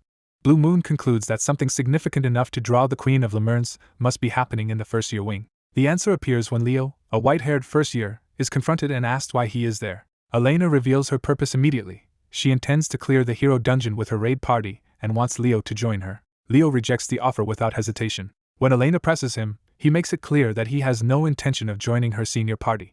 His blunt refusal shocks the onlookers, who can hardly believe a first-year would turn Elena down. Rather than getting angry, Elena becomes curious and asks why he refused. Leo explains that he has already been assigned elsewhere for mission practice. He assumes Elena would have no interest in a rural assignment like suppressing bandits. With that, he leaves first, ending the exchange on his own terms. After he goes, Elena's followers offer to punish the slight, but she stays calm and considers the situation instead. She realizes Leo must have used the ability of subjugation to secure that assignment ahead of others. Seeing his back as he leaves, Elena fixes on him by name and begins reassessing him. What began as a refusal now genuinely interests her. Elsewhere, a report about the Queen's humiliation links Leo's mission to bandit subjugation, turning the incident into gossip-worthy news. The news spreads with exaggerated excitement among students who find the situation outrageous and entertaining. In class, Leo sits apart, while the rumor mill continues around him. When someone asks whether humiliating the Queen feels satisfying, Leo dismisses the idea as meaningless to him. His thoughts move elsewhere, toward needing Elena's permission to enter the Forbidden Library. For now he decides not to force that issue, because his immediate priority is uncovering the truth inside Lemurns. Soon after, a teacher checks whether the previous day's mission requests have all been reviewed. Once that is confirmed, Leo departs through a transfer route toward a remote area in Garan province. He arrives by teleportation, stepping into unfamiliar territory. Taking in the surroundings, he notes that this is what Garan province is like. An elderly local greets him and is surprised that a promising Lemurns hero candidate has come to such an isolated place. Leo states that he accepted a request from Garan province, and the old man clarifies that the problem is a bandit group. The villagers are relieved, explaining that those bandits have been causing serious trouble for the locals. Leo finds the location more intriguing than the request itself when he realizes the entire area once belonged to Gadsren. That realization connects the quiet province to the ruins of an old fortified past. At the local lord's residence, the guards stop Leo because they do not recognize him. They demand that he state his purpose before meeting the lord. Leo presents his mission papers and explains that he came after accepting the bandit subjugation request. The guard starts to dismiss him as an overconfident brat, then notices the document's authority and falters. The name of Lemurne's Academy changes everything, and Leo calmly asks to be let through. Inside, the household treats his arrival as an honor, welcoming a distinguished hero candidate into their humble estate. They offer him rest and hospitality, but Leo refuses because he wants to get straight to the matter at hand. He asks only for the bandits' location. The Lord responds by unrolling a map of the surrounding region. He points out that the bandits have settled in ancient castle ruins on the eastern edge, though no one knows what the structure originally was. Leo immediately recognizes the significance of the site. Those ruins were once part of Gadsrin's defensive line. A servant burst into the Lord's reception room with urgent news, interrupting an ongoing meeting. Though scolded for barging in while guests are present, he reveals that more hero candidates have just arrived. Leo immediately realizes this makes no sense, because he came alone and was not expecting any companions. As the newcomers approach, he grows suspicious that someone has come without warning and for reasons he does not know. The visitors are introduced as students from Lumene Academy, led by third-year representative Haddon Dirtian. Haddon politely greets the room, while Leo is unsettled that upperclassmen from Siren have appeared here of all places. Among them, Runia catches Leo's eye, making it clear this is not a random visit. Runia cheerfully approaches Leo and asks why he is here, forcing him to hide his discomfort and act normal. Leo keeps his answer restrained, and Runia teasingly enjoys seeing him flustered. The Siren students quickly connect the dots and realize this Leo is the same prodigy tied to the founder's magic. Haddon silently takes in that revelation, recognizing Leo's importance. When Runia presses him, Leo explains he came to this region for mission practice to subdue local bandits.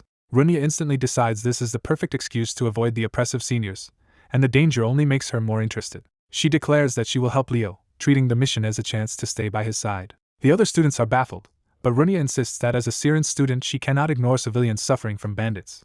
Before anyone can stop her, she drags Leo along and commits herself to joining the operation. The host tries to restore order by seating everyone and arranging space for the unexpected guests. Haddon takes control of his group, ordering the others to wait outside because he alone will speak with the Lord. He begins formally explaining that Siren came to Garen province for a specific purpose. Their stated mission is to investigate the local ecosystem, including terrain, trees, and wild animals. The Lord is surprised they traveled this far for something so academic, but Haddon continues regardless. Haddon asks that no restrictions be placed on their investigation and requests an official permit from the Lord. The Lord readily agrees, giving Siren the authorization it wants. Outside, the waiting students discuss the real issue. Lumene's first-year representative is here too. They suspect both schools may have learned that an undiscovered hero dungeon exists in this region. One of them admits that is likely, though she criticizes barging in after a single rumor as reckless confidence. The conversation turns petty as they belittle Lumene's students, dismissing the upper class as mediocre and the second-year representative as ordinary. They single out Elena Geron as someone overpraised despite supposedly hiding her true ability among weak classmates. Elena appears behind them and coldly makes it clear she heard every word. Rather than let it pass, she offers them a chance to apologize for insulting her school to her face. When they hesitate, Elena escalates the humiliation and orders them to kneel and bow. The Siren students recoil at the demand, stunned that she would push them so openly. One of them tries to justify the mockery by claiming Lumene's second years are obviously inferior, and that Elena should improve herself before representing anyone.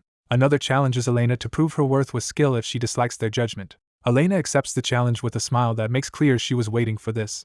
She moves first, deciding that those who refuse the chance to apologize will be taught by force. Her attack lands with overwhelming speed and power, dropping the students before they can properly react. Inside, the violent surge of mana and impact is so intense that it shocks both Haddon and the Lord mid-conversation. They rush outside with others from the estate to see what caused the disturbance. They find the grounds torn up and Siren students already down, making it obvious someone crushed them in an instant. A witness points them toward the attacker. Elena stands over the fallen students, calm and composed, as if the outcome was beneath notice. She states plainly that people in no position to boast should not mock Lumene Academy. Haddon recognizes the foul mana at once and realizes the culprit is exactly who he suspected. He identifies Elena Geron as the one responsible while she remains beside the students she defeated. Elena greets Haddon directly, making it clear this confrontation is no accident. Haddon responds with irritation, implying that because the Siren seniors are useless, he now has to deal with matters himself. At the same time, Runia unleashes her own power elsewhere, burning with anger as she goes after the bandits. The thieves panic and flee from the fiery assault, calling her a witch as they scatter. Runia furiously rejects their insult and vows to punish villains who prey on innocent people.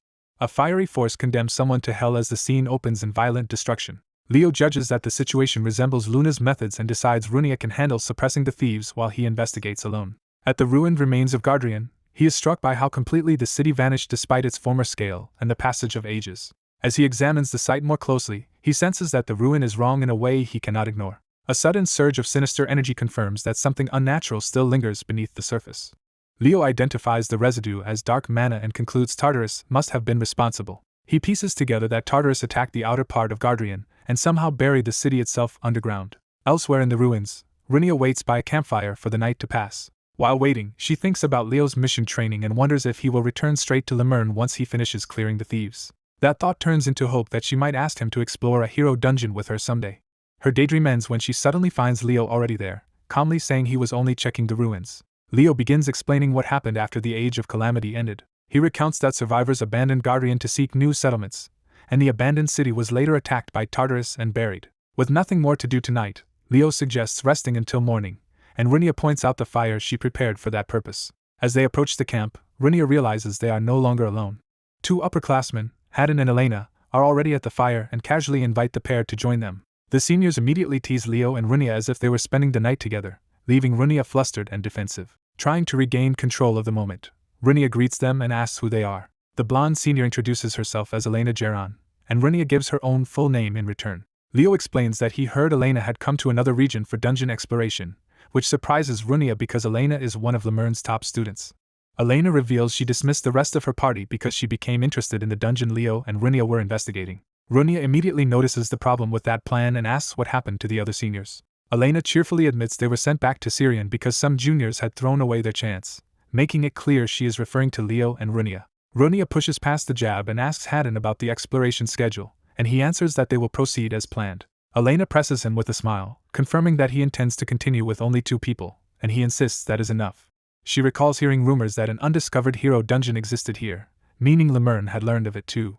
Elena smugly notes that Haddon should guard his juniors better, since the information about the hidden hero dungeon had already spread. She then declares that starting tomorrow she and Leo will explore the hero dungeon together, brushing aside his other obligations. When Leo mentions he still has to finish subduing the thieves, Elena proudly claims she already handled them on the way here. What began as a simple expedition quietly turns into a rivalry over who will claim the dungeon first. Rinia hardens her resolve, deciding she cannot lose and that her side will be the one to find the hero dungeon. At daybreak, Leo abruptly launches into action, drawing immediate admiration from Elena. She is delighted that he moves with nothing like a first year and openly praises his ability. Leo's competence reminds her of a professor's old claim that he had only studied hero dungeon theory, making his practical skill even more striking. Confused by the sudden shift, Elena asks why he feels so different from before. Leo dryly suggests that she had previously imagined him as some proud, queen-like figure she admired from afar. Playing along, Elena asks how he seems now, and Leo bluntly reduces her image of him to something far less elegant. Elena bursts into laughter at his answer, while Rinia watches in baffled irritation. Haddon cuts through the distraction and orders Rinia to focus, warning that missing the mana reaction could cost them the dungeon. Rinia immediately straightens up and accepts the reprimand.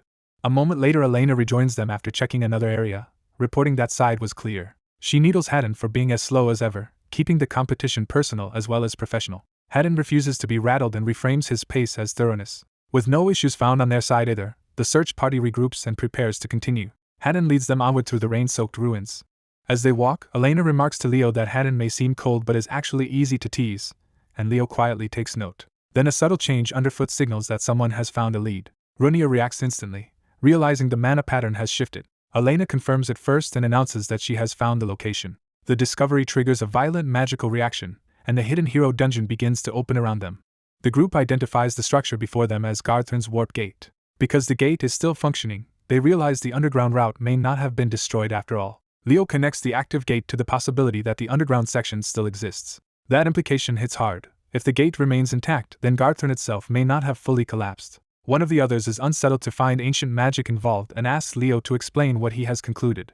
Leo says his analysis of the spell suggested a warp gate, so he created a temporary one to test the theory. With the entrance on their side active, the group decides the only way to learn where it leads is to go through. They call Leo forward, and he hesitates as the possibility becomes real. Watching Luna touch the gate, Leo is shaken by the thought that Garthrin might truly still exist underground. As contact is made, the gate responds and begins to activate. The sudden reaction startles Luna and Arrow, who realize something far bigger is happening than a simple test. Arron is equally alarmed as the magic surges beyond anyone's expectations. A massive system window appears and announces that a hero record has been opened. The record identifies a world entry, Prologue Barhalan. The group is thrown into confusion as they understand they are being pulled into a hero's world. The title display begins to distort, signaling that the system is unstable. Leo recognizes the place for what it is, a hero dungeon. The world designation continues glitching, but the chapter remains tied to Barhalan. That name shocks Leo, and he immediately understands the danger. Realizing this is Barhalan, he is abruptly dragged into the record.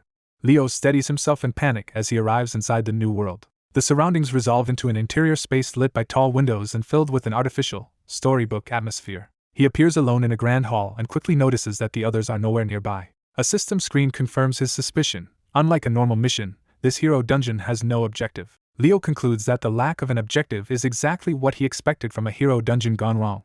He decides to search for the others first, but someone suddenly crashes into him from behind. Books scatter across the floor as the collision leaves the other person groaning. A young elf girl apologizes at once, clearly assuming she has run into a teacher. Leo freezes when he sees her face, recognizing something impossible. The girl is Luna, but in the role of a student within this recorded world. The setting reveals itself as Singularity, confirming that Leo has entered a distorted reconstruction of the past. Luna panics when she realizes the person in front of her is not the teacher she expected. She hurriedly apologizes to Teacher Akint, and the name gives Leo the identity he has taken on here. Leo pieces it together. This world has cast him as Akint, the magic teacher whose class Luna skipped to do research. He recognizes the mechanism as a possession-type hero world, one that places him inside a real historical figure. The identity settles fully. He is inhabiting Akint Rub Shah. He also recalls Akint's importance, a man who cared for Luna like family after Agon's death. When Luna asks where he is going, Leo instinctively stays in character and takes the books from her. She nervously insists he should not misunderstand, claiming this is not the first time she has slipped out of class like this. Leo accepts the books calmly, using the moment to keep her at ease while he studies the situation. Seeing her cheerful, trusting behavior, he is reminded how deeply Akint mattered to Luna. Luna leads him to where she has hidden the grimoire she wants to study. Inside a study room, Leo tells her to put the grimoire down and remain there while he handles the books. Luna gratefully sits, believing she is safely under her teacher's care. Without warning, something violently strikes the room. Both of them are jolted by the impact, and Leo immediately turns toward the disturbance. He regains his composure at the door, already preparing to move. Though he wants to stay with Luna longer, he decides he must leave and investigate the hero dungeon itself. He resolves that finding the 3 companions who were separated from him must come before anything else. At the same time, he recalls the rule of this disaster. A hero dungeon is created when a hero record runs out of control, first breaking into reality through a partial invasion that forms a dungeon entrance.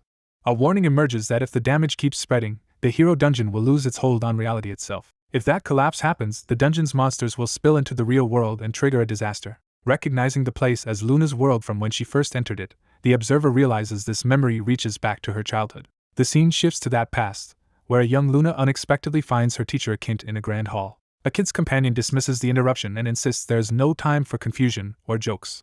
Akint remembers that he is a teacher and that he is already late for a class full of protesting students. He also reminds himself that this world is more tangled than the one he has dealt with before, and that he must save the person whose role he has taken over. Putting aside the confusion, Akint hurries deeper inside as he is led onward. The place is identified as Barharlan, an ancient elf city from before the Age of Calamity. The explanation narrows further as Akint steps into the heart of the setting. Barharlan is revealed to be a vast academy reserved only for chosen elves. When Akint arrives, a crowd immediately condemns his lateness as unacceptable for someone in his position. The students frame their anger as a matter of pride, declaring themselves candidates to become the elf king and heirs to their race's honor. One student steps forward and accuses Akint of failing the duty expected of a guide for future rulers. That challenger, Herkian Bisran, openly demands to know how anyone could trust and follow such a teacher. Akint quickly understands that in this era an elf king still exists, and he asks what Herkian actually wants. The crowd answers for him by calling for Akint to be replaced. Akint tests the demand, asking whether they truly want a teacher removed over nothing more than being slightly late, then asks the ringleader's name. The student introduces himself as Herkian Bisran, treating the question as odd. The name shocks Akint because he recognizes it immediately.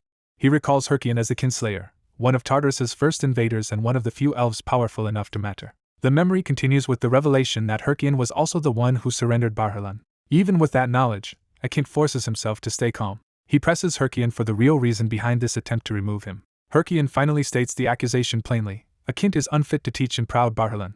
When Akint demands the reason, Herkian claims it is because Akint is protecting someone he considers a disgrace to their race. He names that person as Luna Rubinance, exposing that this attack is really about Akint sheltering her. Another student is outraged that an elf could speak of Luna that way and demands to know who she really is. Herkian turns on the protester, Jera, with immediate hostility. He berates Jera for defending Luna and treats any challenge from him as insolence. Then Herkian pointedly asks what relation Jera has to that lowly girl, making the insult personal. Akint watches in silence, noting that Herkian's tone and reaction are deeply suspicious. Jera loses his temper and nearly attacks, furious at the insult to Luna. Before it can escalate, Akint intervenes and authorizes a duel, since students cannot challenge each other without a teacher's permission. The crowd parts as the sanctioned confrontation becomes real. Akint coldly notes that both sides want the duel, leaving no reason to refuse it. Someone close to him senses the change and remarks that Akint is not acting like himself by allowing this so easily. Akint's unsettling smile suggests he has his own reason for letting the conflict proceed. Elsewhere, attention briefly shifts to Barhalan's outer Tower of God, hinting that another observer is following these events. That unseen watcher finds the situation interesting. A green-haired youth marked as blessed by the gods reacts with alarm, as if recognizing the significance of what is unfolding. Back at the academy, the duelists take their places while the onlookers urge Herkian to cast his opponent out. The two students face each other, each determined to prove his own superiority. Akint adjusts his glasses and calmly prepares to watch. Herkian unleashes a violent surge of green power, displaying overwhelming magical force from the outset. The spectators are impressed, treating Herkian's strength as exactly what they expected from him. Jera, however, remains unimpressed and wonders if that flashy display is all Herkian has. The crowd assumes Jera's confidence comes from his status as a top third year, and cannot imagine someone like him losing to a spoiled weakling. Underlying the scene is a harsher truth. The long peace of the High Elves has bred stagnation, and that stagnation has begun to rot them from within. Surrounded by his own magic, Herkian prepares to press the duel further and decides it is time to deal with this properly. A surge of blue energy gathers in the white-haired boy's hand as he prepares to counter the situation. He steps forward and releases that power with unexpected control, revealing that this body can use aura. Jera is caught off guard, realizing too late that his opponent has mastered an ability he should not have. The watching students are stunned, because aura is supposed to be beyond what Jera expected from him. The white-haired boy concludes that the body's original owner likely never used aura, making this talent an anomaly. He recalls that in earlier ages elves relied less on magic, unlike the present where it is basic to their race. That difference traces back to Luna, founder of the constellations, from a time when magic was not yet essential to elves. Jera refuses to be intimidated and starts chanting, convinced brute magical force will still decide the fight. He dismisses aura as insignificant and bets everything on overwhelming mana instead. A massive green spell erupts around him, showing that his raw magical reserves are indeed enormous. Even so, the white-haired boy immediately sees the flaw. Despite the mana, the technique itself is unimpressive. He condenses his response into a single focused strike rather than matching Jera's spectacle. Calling the attack nothing special, he cuts through Jera's magic with superior precision. The clash ends in a blue explosion that completely breaks Jera's assault. When the dust settles, Jera is down, and the white-haired boy stands over him in control of the duel. He condemns Jera for mocking the founder while possessing such shallow skill. Jera recoils at the claim that Luna herself was the founder, treating it as absurd nonsense. Before he can recover, he senses punishment coming and tries to stop what is about to happen. The white-haired boy ignores the plea and moves to make Jera pay for the insult. He tackles Jera to the ground and begins beating him in front of the crowd. His anger keeps rising as he pins Jera down and refuses to let the matter end with the duel. Jera can only groan helplessly as the beating continues. A gray-haired professor intervenes physically, but the white-haired boy insists he does not want to stop. He admits he would prefer to let Jera suffer more, yet he restrains himself because prolonging this could interfere with restoring the hero's world. When the professor identifies himself as Leo Plav, the white-haired boy decides to share what he has learned so far in private. Leo ends the class, orders Herkian taken to the infirmary, and brings both the white-haired boy and Jera with him. He then summons another student to his room, making it clear he wants a separate conversation there as well. The student realizes he is being called into Professor Akint's private study and follows. Elsewhere, a silver-haired girl decides she will personally reprimand Jera, while the aftermath of the fight still unsettles everyone. Watching from the sidelines, she notices an intruder in the situation and labels them a rat that slipped in. In the study, Akint struggles to understand what kind of person the white-haired boy really is after seeing his fierce devotion to Luna. The white-haired boy's outrage remains simple. To him, insulting Luna is unforgivable. Akint tells him the insult only makes sense because of the era they are in, prompting the boy to ask what that means. Akint explains that this world is not the age before the Great Calamity but a later world built after it. He further suggests that this may even be the Great Hero's world rather than Luna's original era, shocking the boy. The white-haired boy rejects that and states plainly that this is Luna's world, the world of the founder of the constellations. Akint demands proof that this world truly belongs to the founder. The answer comes bluntly. He knows because he met Luna himself. He describes her exactly as the records do, with flower-like beauty and an aura like stars scattered across the sky. Akint's composure collapses as the description becomes so specific that denial starts to look impossible. After a long stretch of explanation and disbelief, the discussion moves into a more reflective phase. Akint admits that if Luna really appeared before him in person, he would be overwhelmed just to witness it. His reverence for Luna is so intense that even imagining her presence turns almost childishly adoring. Still, he clings to doubt by wondering whether the real Luna might have been less majestic and more like an ordinary girl. The white-haired boy rejects that line of thought and insists this is Luna's world, even if its true purpose remains unclear. Akin shifts from disbelief to analysis, asking what objective this world serves if it preserves the founder's achievements. He warns the boy not to spread knowledge of star magic, since that art does not belong to this era and would only create chaos. Then he reveals a crucial clue: Luna began researching star magic while she was still a student. From that, the white-haired boy realizes that helping create Luna's star magic may be the key to understanding this world. Before they can pursue that idea further, a knock at the door announces that the principal is summoning Professor Akint.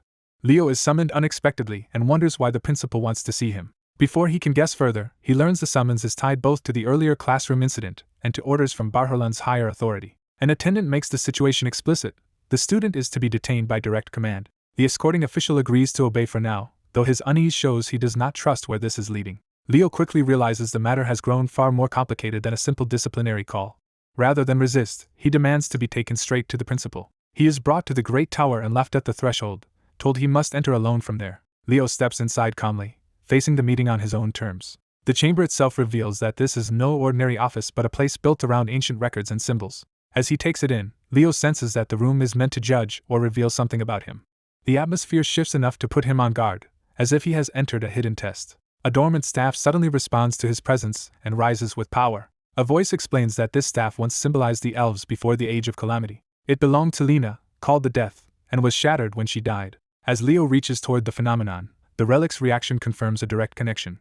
An unseen observer finds that reaction immediately noteworthy. Leo looks up and realizes someone has been watching him from above. The watcher remarks that even pollen, a relic ignored by the elf kings for ages, has answered Leo. He adds that this relic predates the Age of Calamity itself. The discussion broadens from one artifact to a far older divine system tied to stars and apotheosis.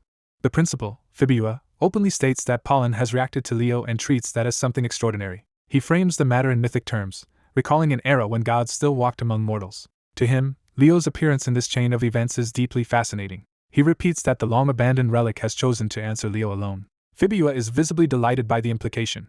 Leo follows the logic and concludes that if the relic predates the calamity, then it must come from the age when gods still existed. Fibua confirms the leap. They are speaking of gods, beings beyond ordinary human understanding. He treats divine power as the source behind the world's order and the records that govern it. Leo responds formally to this overwhelming presence, but Fibua dismisses ceremony and keeps the exchange casual. Instead, the principal focuses on how remarkable Leo's connection is.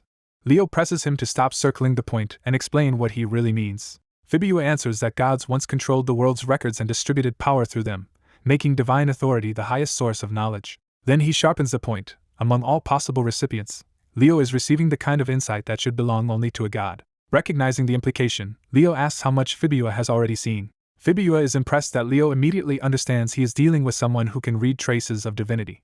He identifies what he is observing as a human body carrying the record of a young man, but layered with something far older and greater. Dropping the distance between them, he introduces himself directly as Piva. He reveals that Piva is not merely a principal but the headmaster of the academy. Leo gives his own name, and Piva invites him to satisfy his curiosity. Piva asks what feat Leo accomplished to gain access to the lowest layer of the world's record system.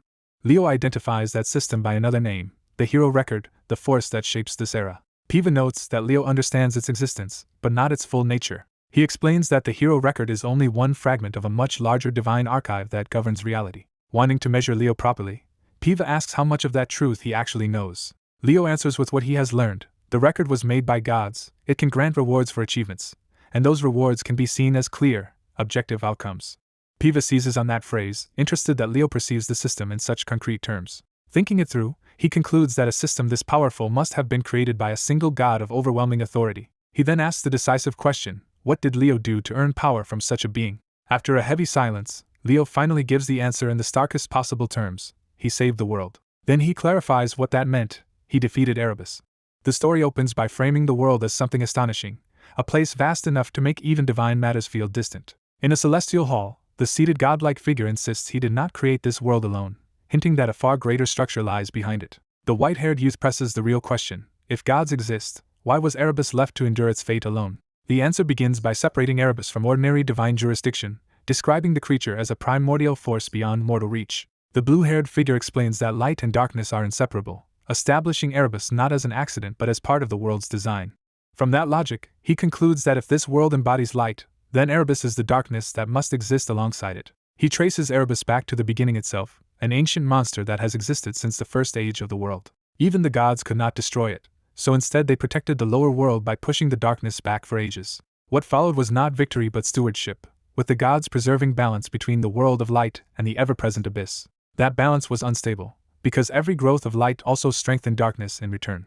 The blue-haired figure presents the white-haired youth as the one who finally achieved what the gods never could, subduing Erebos. He identifies that feat as the calamity the youth had asked about, making clear that his forgotten past includes an impossible triumph. The youth refuses to be ruled by missing memories, deciding that forgetting changes nothing about what he must do now. He admits he once cared about what was lost, but has chosen not to dwell on it because a more urgent task remains. That task is revealed with brutal clarity: the complete annihilation of Erebos. The blue-haired figure recognizes the cost of that resolve, understanding that subjugating Erebos must have required unbearable suffering. He reflects that such a burden should never have fallen to one person, and that leaving everything to fate or future generations would have been another kind of failure. Even so, he cannot hide how shaken he is by the path the youth is willing to walk again. He asks directly whether the youth truly intends to endure that agony a second time. The answer is immediate and unwavering: yes. With that decision made, the youth steps forward as if there is no longer any room for hesitation. He confirms he has already decided, turning resolve into action. The blue-haired figure then reveals that the world itself once belonged to Luna, and that there was a reason the youth's world resembled this one. He explains that the hero record the youth knows was likely something the gods placed in his hands. More importantly, he says the record originally belonged to the youth himself, making his connection to it fundamental rather than accidental.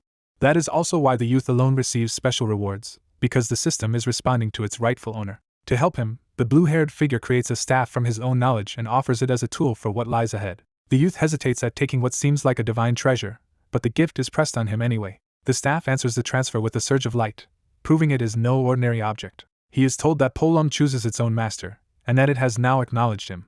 The blue-haired figure adds a final warning: darkness has already seeped into this world, and while he cannot fully explain the device, it is tied to the city itself. He sends the youth off with a blessing, entrusting him to continue the journey alone. The scene shifts to the city below, where an observer notes how fascinating the place is. That admiration turns unsettling when the city's brightness is described as strangely comfortable despite the corruption said to plague this era. The speaker is revealed as Viner, a Tartarus demon possessing a human student, who questions whether the commanders were wrong to call this age already corrupted. Two other Tartarus demons, Sid and Sarman, acknowledge that elves of this era have already defeated commanders and even helped bring down a great being. Viner explains why she summoned them. A rat has entered the dungeon, likely one of the dogs from the Hero Academy. Sarman asks how serious the intruder is, treating the matter as a practical threat assessment. Viner answers that only one raider has been spotted, but orders Sarman to find and eliminate any imprisoned underlings who might know more. Sid doubts there is truly only one raider, suspecting a larger incursion. Elsewhere, a sinister figure delights in the thought of the intruders seeing the city's true nature and then being erased by it. He savors the coming spectacle, clearly eager for destruction rather than defense. Back in the alley, the demons agree that this obstacle must be overcome if they are to conquer the world. They invoke the will of the great being behind them and commit themselves to destroying the threat. The narrative then turns to a cosmic explanation, centering on a world-like sphere as the basis for a deeper history. The white-haired youth is placed among the names of 5 realms or divisions, linking him to a structure larger than any single nation. It is revealed that 3,000 years ago, when a fragment of Erebos was revived, the existence of the hero world became known. After that fragment was subdued, the hero record was split into 5 parts, and hero academies were established for each division. The youth reasons that the division was not merely for founding academies, and suspects another hidden purpose behind splitting the record. He reaches a troubling conclusion: the true aim may have been to target Kyle's page, exposing one more mystery at the heart of the system. Realizing Tartaros has somehow influenced a hero created by a god, the group decides they need answers from the Forbidden Archive. Before that, they plan to break Haddon out of the underground prison and find Luna and Elena, but Luna suddenly stops them by calling for Professor Akint. Akint notices her unease and asks what has troubled her. Luna hesitantly points out that today is Urgen's birthday, the day of the Elf King's celebration. She explains there is a party at the World Tree Plaza, but her uncertainty makes it clear something about it is wrong. As fireworks fill the city, Haddon realizes he never received an invitation from Urgen at all. Luna nervously asks Haddon to accompany her anyway. That request clashes with what Haddon knows of her past. She was a commoner genius whose talent won recognition and royal favor. By all accounts, someone so openly backed by the Elf King should have been included in the celebration. Haddon refuses to believe Luna deliberately deceived them. So he asks the obvious question: if Urgen truly supported her, why was she excluded from the party? Luna reveals that Urgen's support for her had already been cut off. Worse, that break happened a month ago, meaning the past they knew has been altered. They grasp the terrifying implication that in this hero world, history itself can be rewritten. That should have been impossible, since they only entered this world a few hours earlier. To change events from a full month ago would require someone to have twisted the story far beyond their reach. Haddon is left facing the possibility that an unseen force has been reshaping everything around him. A memory surfaces of a taunting figure invoking a fallen world and calling on a hero, as if this corruption was planned. The thought jolts Haddon back to the present. He realizes the real question is how Tartaros managed to enter the hero dungeon in the first place.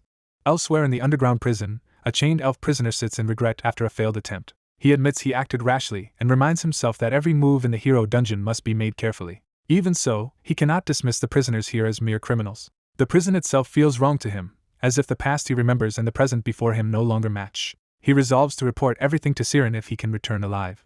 When two girls approach his cell, he is startled enough to demand who they are. One of them answers with unsettling simplicity that she is a slave. The prisoner is horrified that such a thing could exist in a city of elves, but the girl only finds his reaction strange. She explains that half-elves are naturally treated as slaves here, overturning everything he thought he knew. The revelation hits him like a nightmare. Elves are enslaving their own kind. He grips the bars, shaken by how completely this world's values have been distorted. To him, the entire claim is absurd. But when he rejects it, one of the girls strikes the other without hesitation. She coldly blames the victim's ignorance on a slave's lack of education. The prisoner can only watch in stunned silence as the abuse continues in front of him.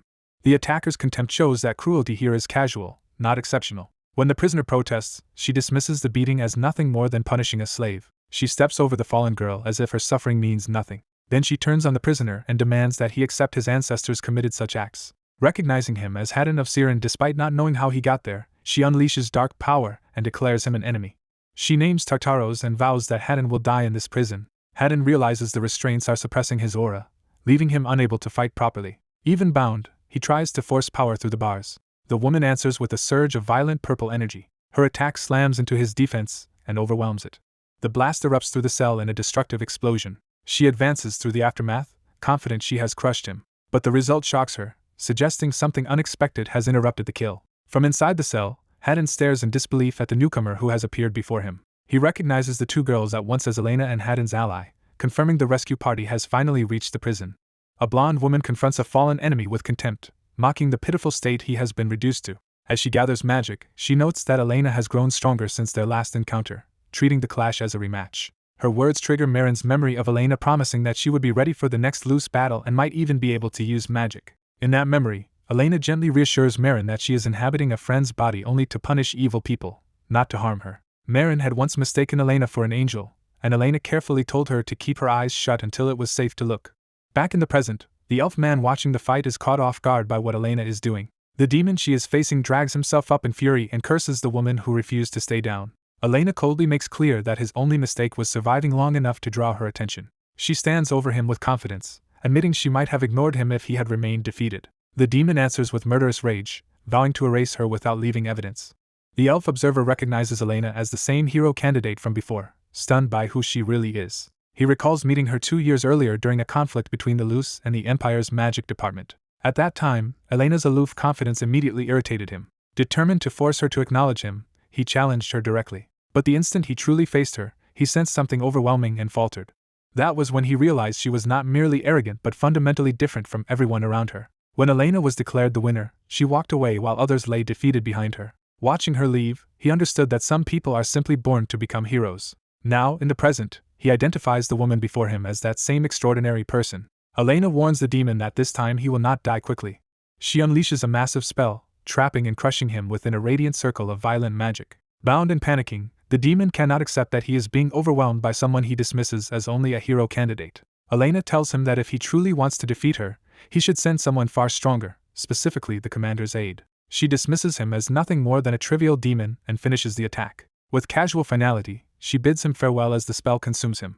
Once the danger is gone, Marin remains with her eyes closed while the elf keeps a protective hand on her shoulder. Elena softly tells Marin that it is finally safe to open her eyes. Marin opens them in wonder, seeing Elena as the radiant figure she remembered. Elena immediately shifts from comfort to action, telling the others to move because she needs them to guide the way. The story then jumps to a grand estate, where someone addresses Lady Sergia.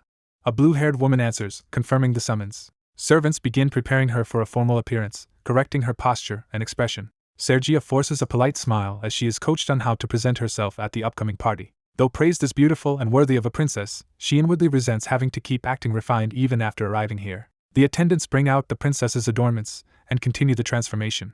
They fit a red-haired woman into elegant clothes and jewelry, asking for approval while treating her like a doll. Exhausted by hours of non-stop dressing and inspection, she wonders how long this ordeal will continue. With so many maids attending her, she realizes she has not entered the household of a mere noble at all. Seeing herself fully prepared, she understands with alarm that she is being treated as a princess. That realization raises a deeper fear. If ancient elves once had a monarchy, she may have been thrown into some distant point in their history. A servant explains that before attending Prince Urgen's birthday celebration, the princess must first go to the audience chamber for a private greeting. He further explains that the audience chamber is a sacred place tied to the world tree and reserved for the royal family. As she is drilled in breathing and courtly composure, she feels herself nearing the end of her patience. The etiquette lessons continue, warning her not to offend the prince and to pay close attention to every movement. On the way to the chamber, she decides to play along for now, hoping to meet the others later and confirm whether they all recognize each other.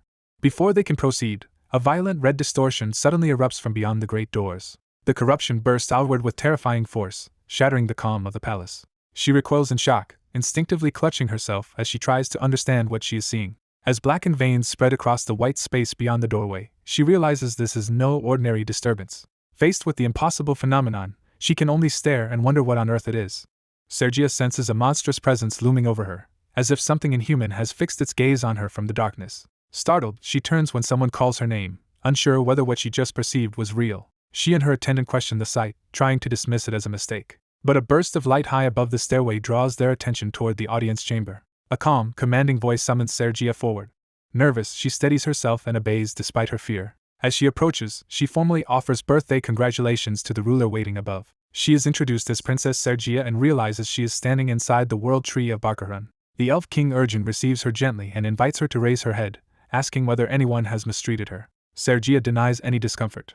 Even while answering politely, she is shaken by the memory of the terrifying thing she saw. Her mind drifts back to that ominous corridor and the sense of something wrong lurking there. The king's smiling face overlaps with that memory, making the unease worse instead of easing it. Sergia struggles to understand what she is sensing and why the fear feels so familiar. She notices a detail that convinces her this is not a passing illusion.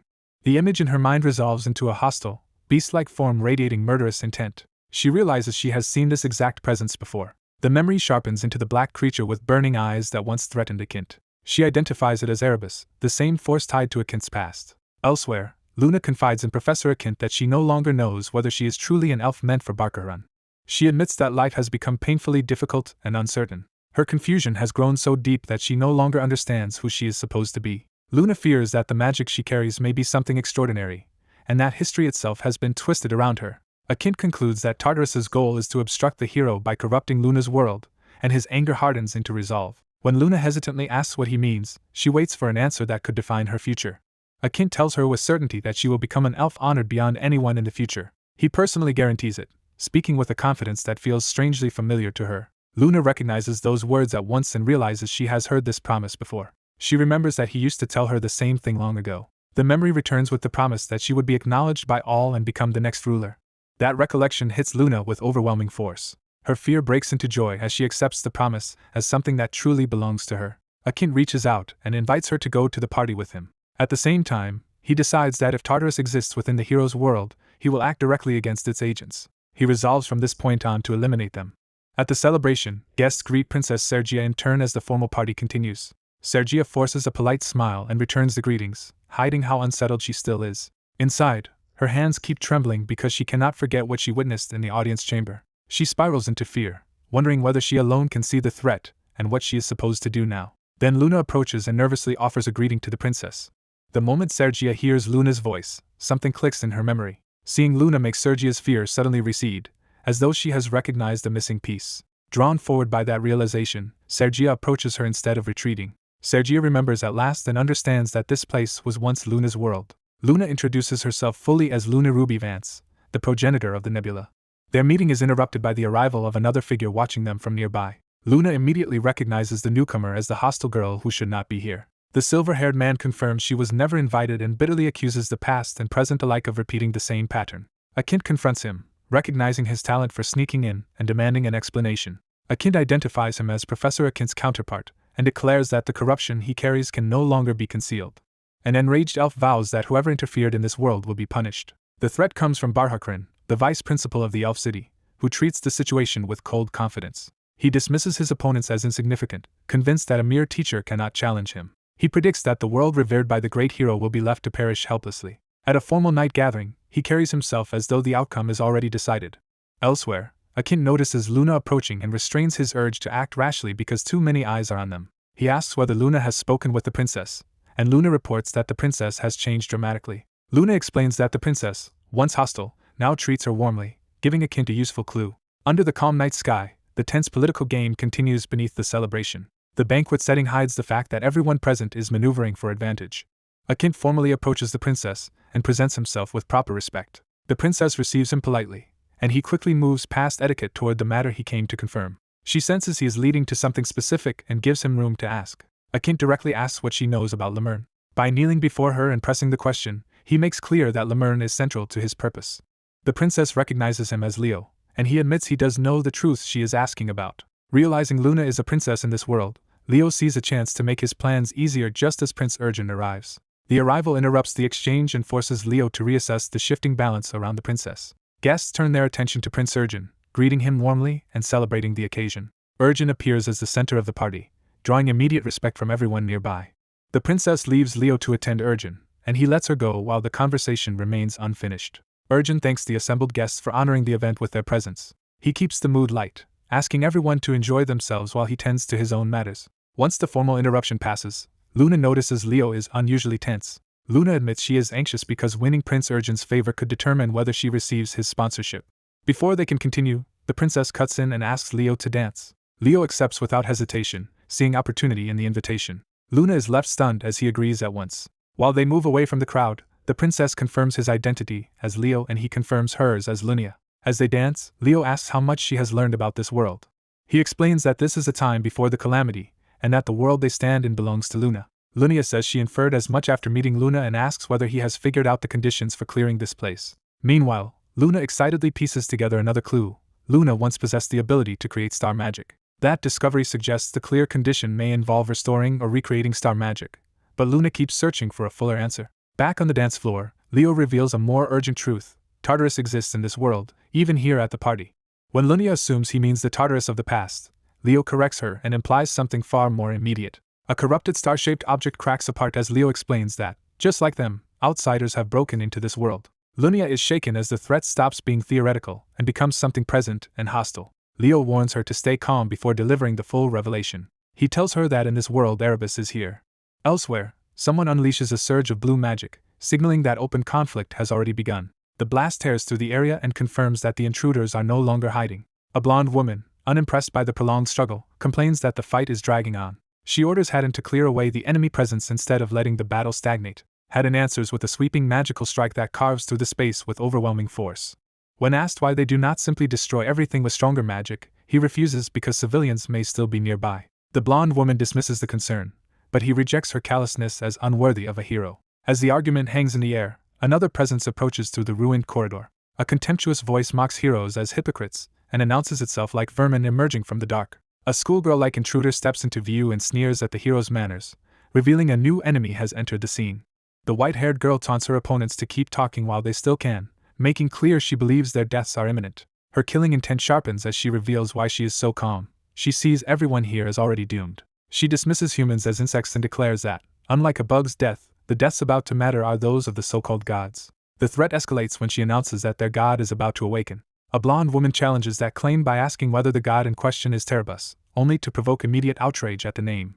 Dark purple power begins gathering around the confrontation, signaling that the enemy's anger is no longer just verbal. Even as the pressure rises, the blonde woman answers the insult with mocking composure, refusing to be intimidated. She turns the contempt back on her enemy, suggesting the real filth lies in both her body and her nature. The insult lands harder when she pointedly wonders whether both kinds of corruption are true. Enraged, the white-haired girl drops her restraint and prepares to tear the blonde woman apart.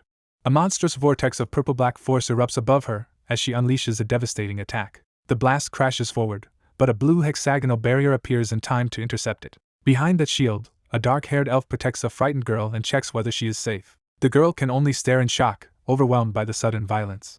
Elsewhere in the chaos, another protector holds a child close while facing the destruction spreading ahead. From above, a hostile figure mocks the heroes and asks how many candidates for heroes she has already killed, turning the battle into a psychological attack. She finally names herself the Bone-Eating Viner, presenting herself as a legendary predator rather than an ordinary enemy. Her reputation is clarified at once. She is a notorious monster believed to have been killed years ago. The dark-haired elf tries to calm the terrified girl beside him, urging her not to panic. Another enemy dismisses concern for a fake saint and flaunts a sphere of power, insisting the real danger is standing right there.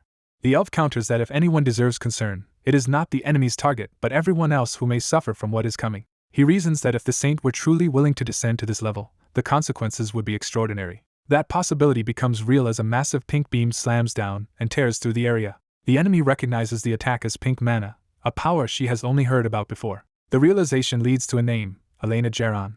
The blonde woman confirms it with a smile, revealing herself as the source of the overwhelming power. A nearby witness recoils as black energy crashes down in the wake of Elena's intervention. Someone listening through the turmoil realizes a familiar voice is reaching them from within the darkness. The white-haired enemy, now in a more monstrous state, exults that she can hear that voice too, as if answering a call. The onlookers conclude that she must truly be Erebos reborn or restored.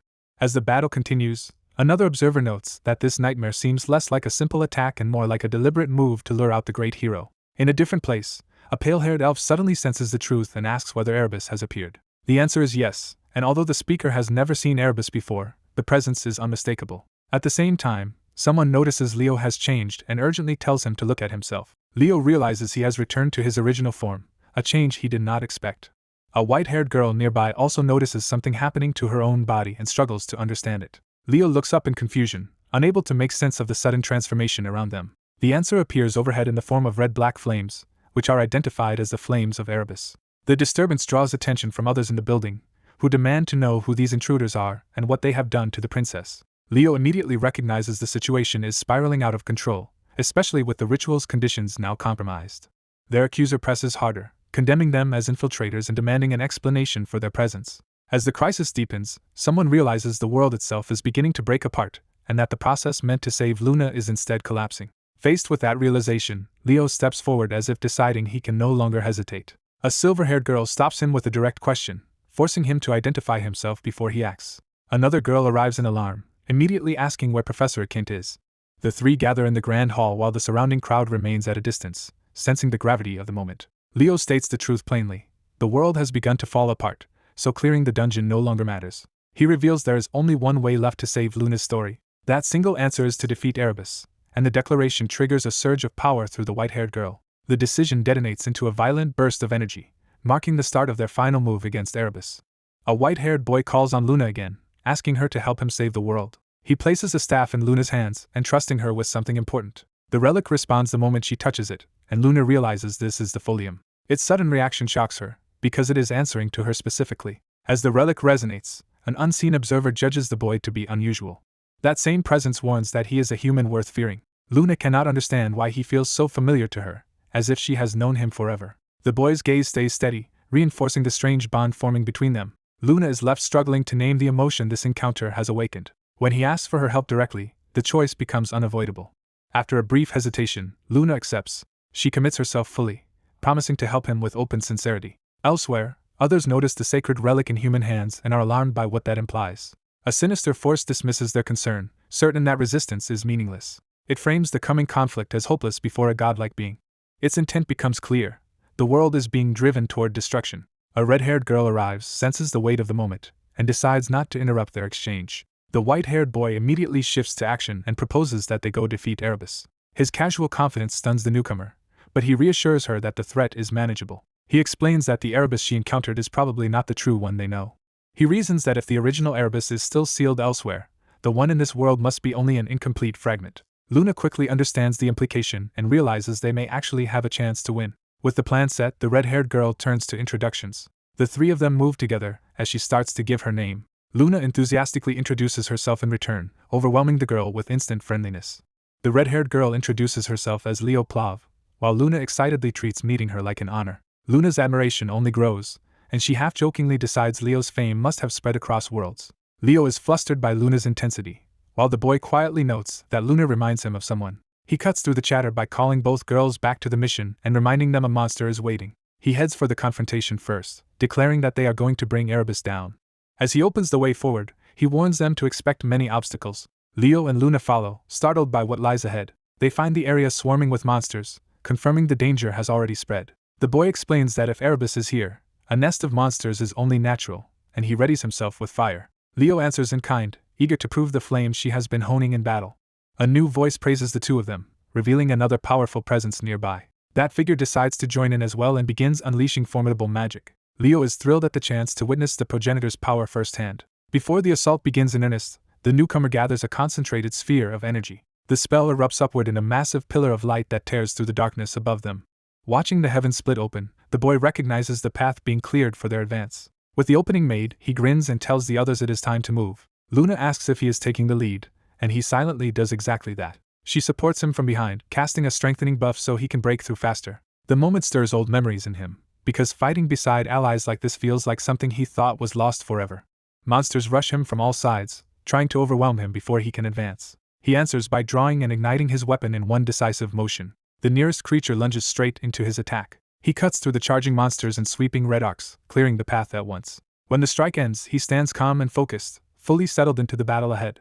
After seeing Leo's growth, Lumene openly approves and notes that he has become even stronger. Leo refuses to be outdone and steels himself, insisting that he has also perfected a unique form of magic. He launches into action, channeling fire through a sweeping attack. Leo unveils Crimson Frisbee, surrounding himself with towering rings of blazing power. With confidence restored, he drives the attack forward at full speed.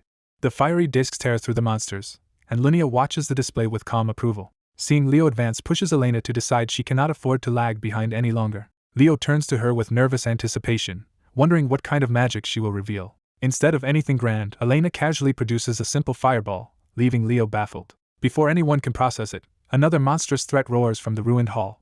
Elena remains composed, as if she has already decided exactly how to answer it. She multiplies that single fireball into a storm of identical spells that floods the battlefield. Leo realizes her spell is brutally simple rather than refined, but its sheer force is overwhelming. Lumene tells Leo to move aside, taking control of the situation herself. She detonates the massed fireballs in a devastating barrage that engulfs the enemies.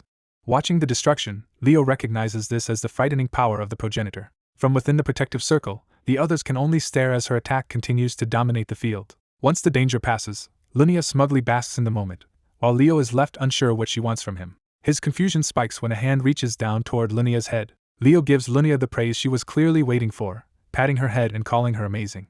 That instantly makes Lunea realize how childish the exchange looks. Embarrassed, she protests that an elder should not be treated like a child, while Leo points out that she was obviously fishing for exactly that reaction. Their banter makes Elena notice the easy familiarity between them. Leo brushes it off by explaining that he and Lunea are simply old friends, despite her continued grumbling. Elsewhere, a new enemy surges upward in a mass of blue, corpse-like sludge.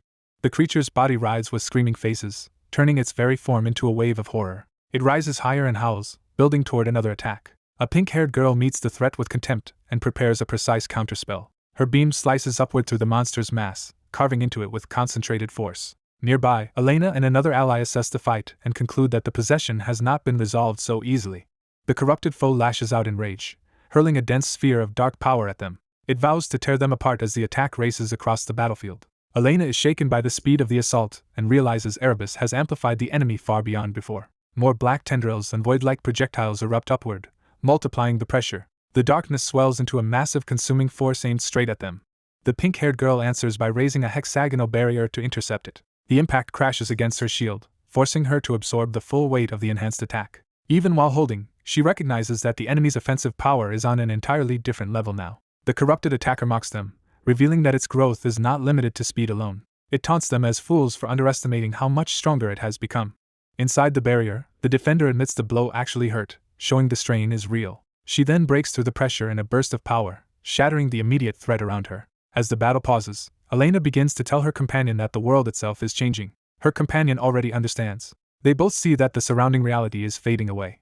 A frightened figure recognizes the phenomenon as the same kind of disappearance that happened to Marin and calls out in alarm. The others realize this is not a victory over the area's corruption, but a sign that the world itself is collapsing. In the middle of that unraveling space, a bright star-like flare suddenly appears.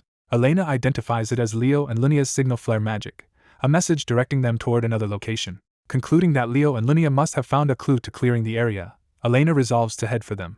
A composed upperclassman tells the others to regroup with the freshmen, while she stays behind to handle the threat alone. The enemy on the field rages that the demon they are facing is far stronger than expected and resents the hero candidates being dragged into it. Despite the danger, the long-haired student refuses to retreat and insists on taking responsibility. The woman accepts that answer calmly, trusting her to manage on her own. As she launches back into battle, she leaves the rest to Heyman and dismisses the enemy with open contempt.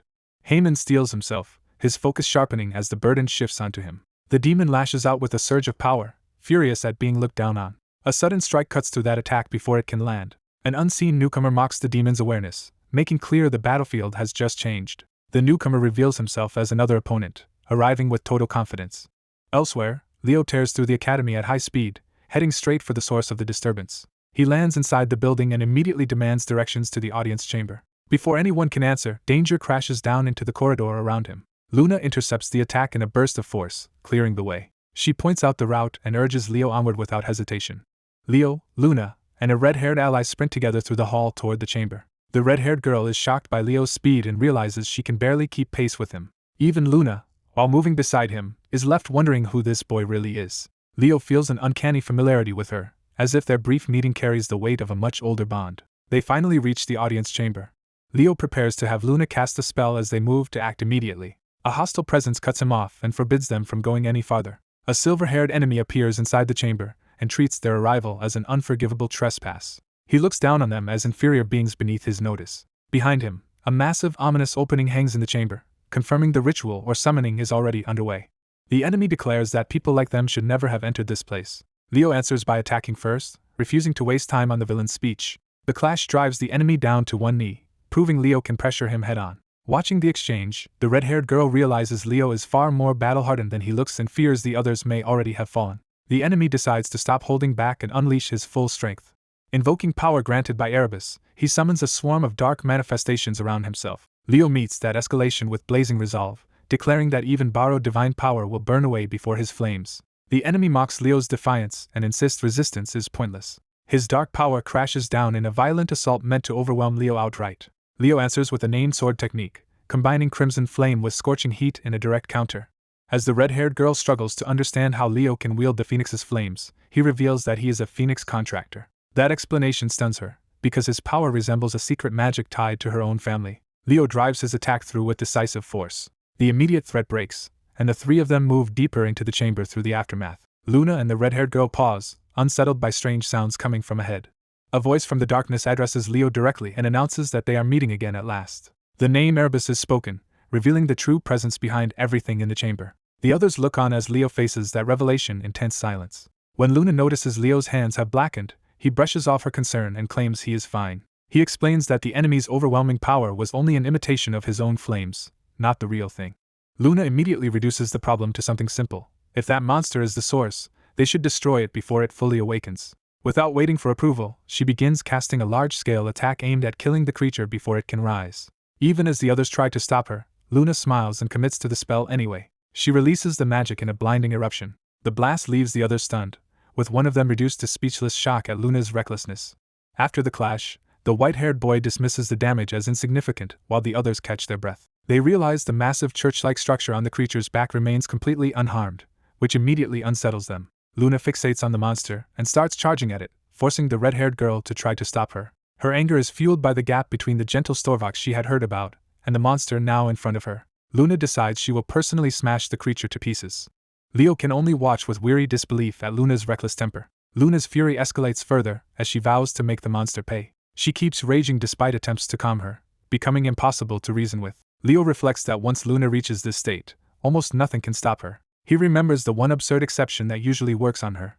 Using that ridiculous trick, he knocks Luna out before she can do something foolish. The red-haired girl protests Leo's roughness, but he bluntly points out that Luna was about to embarrass herself charging in blindly. Luna snaps back at being called a fool and confronts Leo head-on. Leo grabs control of the exchange and warns her that she cannot defeat that monster through sheer impulse. His order to calm down finally cuts through her anger and makes her hesitate.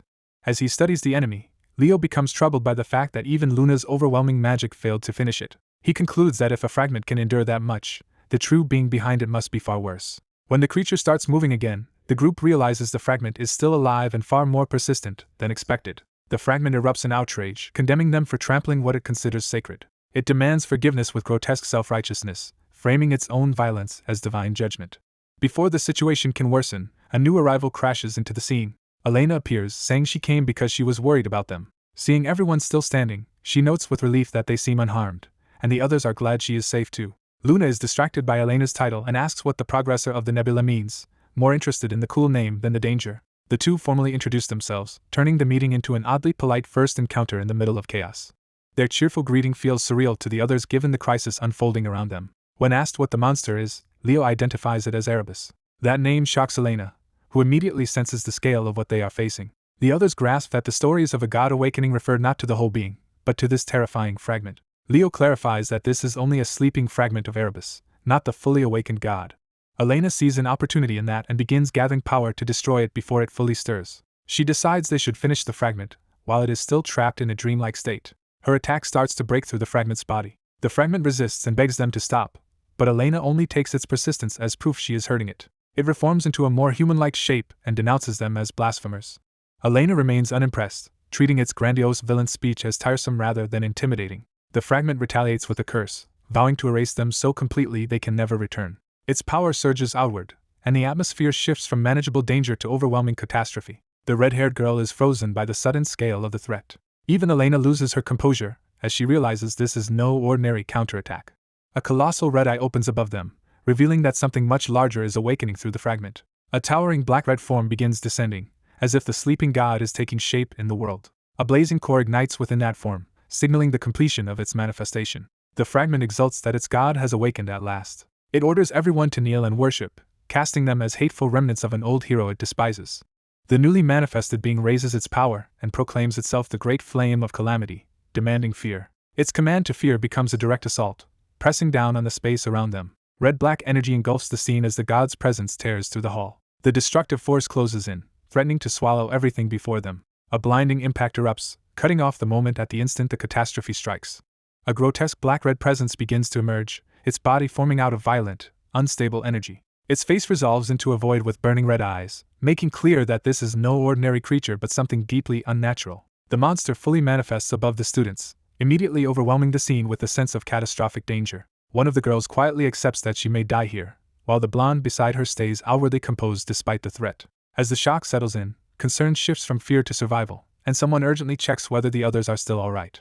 The blonde activates a large magic formation, trying to contain or analyze the creature as the battlefield fills with spellwork. From what she can tell, the creature is still a progenitor even after losing several of its eyes, which means it remains far too dangerous to dismiss. She admits she had no way to prevent its appearance, refusing to pretend this disaster could have been stopped. Her next priority is Leo, and she is told he is positioned at the very front, closest to the monster. Leo is revealed standing directly before the erupting mass, already facing the brunt of its power.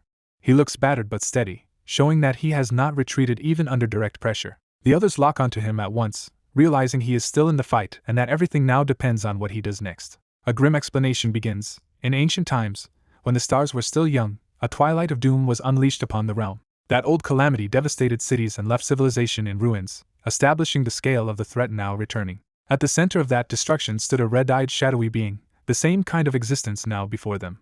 With the monster identified as a world-level threat, the group turns from shock to strategy and asks what they should do. Even as they struggle to process how such a thing could exist, the answer becomes obvious. They cannot leave it alive. Leo and the elf girl share the same conclusion without hesitation. They have to bring it down. The blonde is caught off guard by how naturally and confidently that resolve comes to them. She finds that reaction strange enough to say so, prompting the red-haired girl to ask what she means. Watching Leo, she realizes she finally understands the admiration younger students once felt during an earlier giant crisis. Instead of despairing, she admits that standing beside someone like this may not be so bad after all. A dark-haired ally arrives alive, and the blonde immediately demands to know whether he recognizes the monster. He identifies it as Erebos, shocking the others by giving the nightmare a name from old knowledge. The revelation lands hard, and the group realizes they are dealing with yet another legendary disaster-class being. When asked if he is also an ally, the newcomer awkwardly denies any grand role, clearly overwhelmed by the company he has joined. The blonde is revealed to be Lady Luna Rubinitz, a progenitor of the nebula, but she brushes aside formalities to keep everyone focused. Attention returns to Leo as the one expected to lead the plan for defeating Erebos. Orders are assigned quickly. Haddon will support from the back, Luna will block Erebos' attacks, and the others will provide layered support from the rear. Haddon interrupts, objecting to being placed safely in the back while others take the real risk. He argues that his magic is better suited to direct engagement, and that he cannot accept hiding behind a formation while others face the monster. Leo turns to him, weighing that protest rather than dismissing it outright. The elf girl immediately backs Haddon up, insisting she should be included in the front line as well. Before the debate can continue, Erebos attacks, forcing everyone to abandon discussion and move. Leo warns them that the black flames are fatal on contact and must be avoided at all costs. The team responds instantly, scattering into action under his command. Leo launches the first direct strike, closing the distance and driving his weapon into Erebos' body. At the same time, the elf girl unleashes Hellfire, adding her own attack to his assault. Their powers collide against Erebos in a violent burst, turning the opening exchange into a full offensive. Elsewhere, a detached observer reflects that the world is collapsing, though he treats that fact with eerie indifference. Perched above the ruined landscape with an hourglass in hand, he decides to watch what happens next. He sets the hourglass in motion, as if formally beginning a test or measuring the final outcome. His challenge is directed at Leo.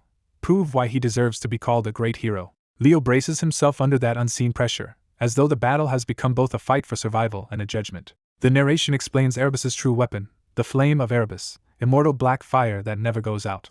Because those flames burn through anything made from mana, ordinary magical defenses are useless against them. That makes Erebos nearly unbeatable by conventional means, since no mage should be able to stand against such fire. Yet the battle turns as blazing power answers Erebos head-on instead of retreating from it. Leo reveals that the black flames stopped being absolute the moment he entered the fight. He declares that his mana attribute is the natural enemy of Erebos, leaving the others stunned by what that implies.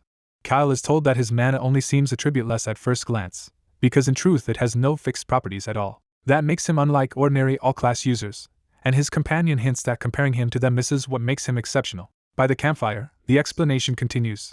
Kyle's non-attribute mana is fundamentally different from everyone else's. Its defining trait is purity, greater than anyone else's mana. Because pure mana can become anything, Kyle's potential extends to every attribute and role.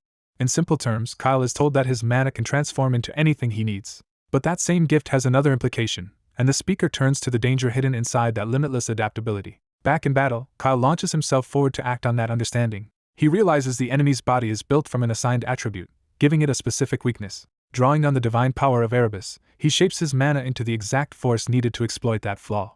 His attack tears through the monster's dark flames. Kyle completes the conversion of his mana into the proper counter-attribute. The strike lands cleanly, overwhelming the creature's black fire. Watching from nearby, the others are stunned as the black flames disappear and Kyle uses a kind of magic they do not recognize. Luna understands at once that Kyle has created a unique magic specifically to counter Erebos. Kyle presses the opening, but he knows this improvised technique only works because the enemy's final form follows the same rules as before. At the same time, an order goes out for Luna to attack. Luna answers with a powerful spell and sends it straight at the monster. For a moment, both sides' powers collide in a blinding clash. Luna's light surges forward as if it might break through. Then the enemy's red power pushes back, disrupting the attack. Kyle sees that Luna's strike has failed to damage the creature at all. They quickly conclude that Luna's magic is being rejected because she comes from the hero's world, and this battlefield is foreign to her power. Since Erebos also exists outside the normal order, Luna's attacks cannot properly connect, leaving them in serious trouble. To wound the monster for real, Luna will need to produce an even greater output than before. The demand for that level of force shocks her, because she knows how extreme it would be. Even so, Luna calls forth the holy fire of the Lundia family and surrounds herself with overwhelming flames. As she does, Elena recognizes the family flame and immediately realizes Luna is pushing into dangerous territory. Elena identifies the fire's wild nature and understands exactly what Luna is trying to unleash. When pink magic begins to interfere with Luna's body, Elena reveals that another spell is now involved. A bystander blurts out the keyword behind it, sacrifice. Elena confirms it and steps in, using a magic left behind by the elven saintess Minamel. She explains that this ultimate healing spell lets the caster take on the target's wounds instead. Elena tells Luna to focus entirely on offense, because Luna now has the strongest attack power among them. As the pink flames spread around them, Elena compares Luna's fire to a phoenix that grows stronger the more it burns. But she also warns that Luna is still mortal, and her body cannot endure that escalation forever. Facing the monster, Luna is forced to confront the truth that the limit of the Lundia flame is the limit of her own body. Elena calmly asks if Luna understands what that means. Another ally tries to object, afraid of what Elena is asking Luna to do. Elena dismisses the concern and makes it clear that Luna is no fragile beginner who needs protecting. Instead, she urges Luna to burn even brighter. Through tears, Luna accepts the challenge and resolves to prove her worth as Luna El Runda. The monster answers by towering over her and warning that if she commits, she cannot take it back. Luna drives her flames upward anyway, meeting that threat head-on. Standing behind her, Elena admits that if Luna can push this far, she may surpass everyone at Lumene Academy. Luna's fire condenses into a massive cutting blaze aimed at the enemy. At that critical instant, a new voice interrupts with a calm declaration of wind. A hooded figure appears wrapped in blue currents and introduces the power as a magic call. The newcomer grips a weapon as blue energy gathers into a decisive strike. Then a sweeping blade of wind descends into the battle, changing the flow of the fight. A heavy step slams down as someone forces themselves back into the fight. A surge of blue power erupts, and the clash with the Calamity resumes at full force. Realizing they are facing the legendary Great Calamity, the defender braces against overwhelming pressure. The long-haired man understands he barely stopped it once and cannot hold it back again. He turns to Luna, making her the only remaining hope. He asks whether Luna's magic can be pushed further, and the answer comes with a tentative yes. Luna panics because her theory only covered controlling a high-level spell, not strengthening it beyond its limit. Thinking it through, she realizes greater control would require an overwhelming difference in magical power. That should have made the task impossible, until she remembers the unusual formula she built into her magic. Someone firmly tells Luna that she can do it, cutting through her doubt. Leo begins to praise her, pushing her to see herself differently. He calls Luna a complete genius, and the words hit harder than any instruction. For a moment, Luna is stunned by the sudden faith placed in her. She recovers by proudly accepting the compliment, and starts treating the impossible as a problem she can solve. Even as Leo teases her simplicity, he entrusts the outcome to her completely. With the monstrous calamity looming ahead, Luna steps forward to face it. She channels power into her staff, beginning a new spell from the theory she had only imagined. As the formula takes shape, Luna recognizes something familiar in the magic she is producing. That familiarity tells her she has reached the same truths she had been searching for all along. Her research and her ambition converge as the spell blossoms into a radiant new form. Luna realizes the answer she found is star magic. Before she can finish safely, the calamity lashes out to crush her. The long-haired man cries out, fearing she will be struck down before completing it. The monster launches another lethal attack, proving it will not allow a second chance. Leo steps in front of Luna and vows that this time he will not let the attack reach her. Shielded by Leo's intervention, Luna keeps casting while the enemy's force crashes around them. Someone calls Leo's name as he endures the impact and holds the line. Luna remains calm, trusting the opening he bought her. Her completed star-like blast strikes the calamity and finally interrupts its advance. A system-like declaration confirms the true objective: help Luna, progenitor of the nebula, complete star magic. The people watching are left stunned as they realize what Luna has just achieved. The next announcement confirms it outright: Luna has completed star magic. Luna joyfully claims the title of progenitor of the nebula and declares that even silent stars can answer her call. Leo accepts her triumph without resistance, letting her have the moment. Together, they become the starting point of a miracle. The confirmation repeats like a seal on fate, establishing Luna's new power as real. A vast star-shaped force forms and pins the calamity in place. The star detonates against the monster, blasting through its body with overwhelming brilliance. Leo watches with grim satisfaction, seeing the tide finally turn. Luna immediately moves from awakening to execution, preparing to demonstrate what star magic can truly do. The others begin to understand that this power grants control over the highest tier of fire magic. Luna invokes the progenitor of the nebula's authority and gathers a massive celestial fire above the battlefield. The calamity, scorched and cornered, senses that this may be its end. Luna unleashes a blazing star attack, proudly naming it as her own technique. The spell flashes across the battlefield like a falling star. A pillar of golden fire crashes down and tears into the ground with catastrophic force. The calamity is swallowed by the starfire as the blast engulfs its body. From a distance, the others can only watch the destruction spread while Leo remains standing between them and the impact. As the explosion expands, Leo advances toward the center instead of retreating. He charges straight into the blazing aftermath, ready to finish whatever still survives. Luna meets the aftermath of battle with calm confidence, already certain the crisis has turned in their favor. A final burst of magic tears through the battlefield, signaling the enemy's defeat. As the power settles around her, Luna excitedly tries to explain the magic she has just completed. Realizing the threat is gone, she declares the fight over. Relief immediately gives way to celebration as her companions crowd together, thrilled that Erebos has truly been beaten. The mood turns playful when the blonde girl teases the red-haired one by pointing out she reeks of smoke after the battle. She pushes the joke further by flirting shamelessly, leaving the red-haired girl flustered and defensive. Their victory feels real as the group grounds itself in the ruined battlefield and celebrates what they accomplished. Luna proudly sums it up: they defeated a monster, and she finally finished the magic she had been researching for a long time. She thanks the elves sincerely, admitting she had assumed all elves were stiff and uptight until meeting them. The long-haired elf accepts the praise with formal politeness, treating her gratitude as an honor. Luna immediately breaks that stiffness by pulling him into a more familiar camaraderie. She insists they are no longer distant allies but comrades who fought together. Watching the group grow close, the blonde girl is stunned enough to joke that the sight is almost unbelievable. Even while sitting battered on the ground, she finds the scene amusing enough to want a picture of it.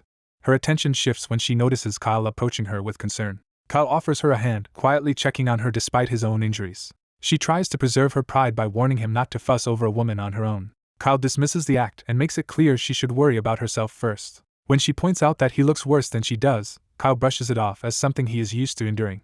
Nearby, Luna grandly announces that she is about to reveal her so-called ultimate spell, drawing everyone's attention.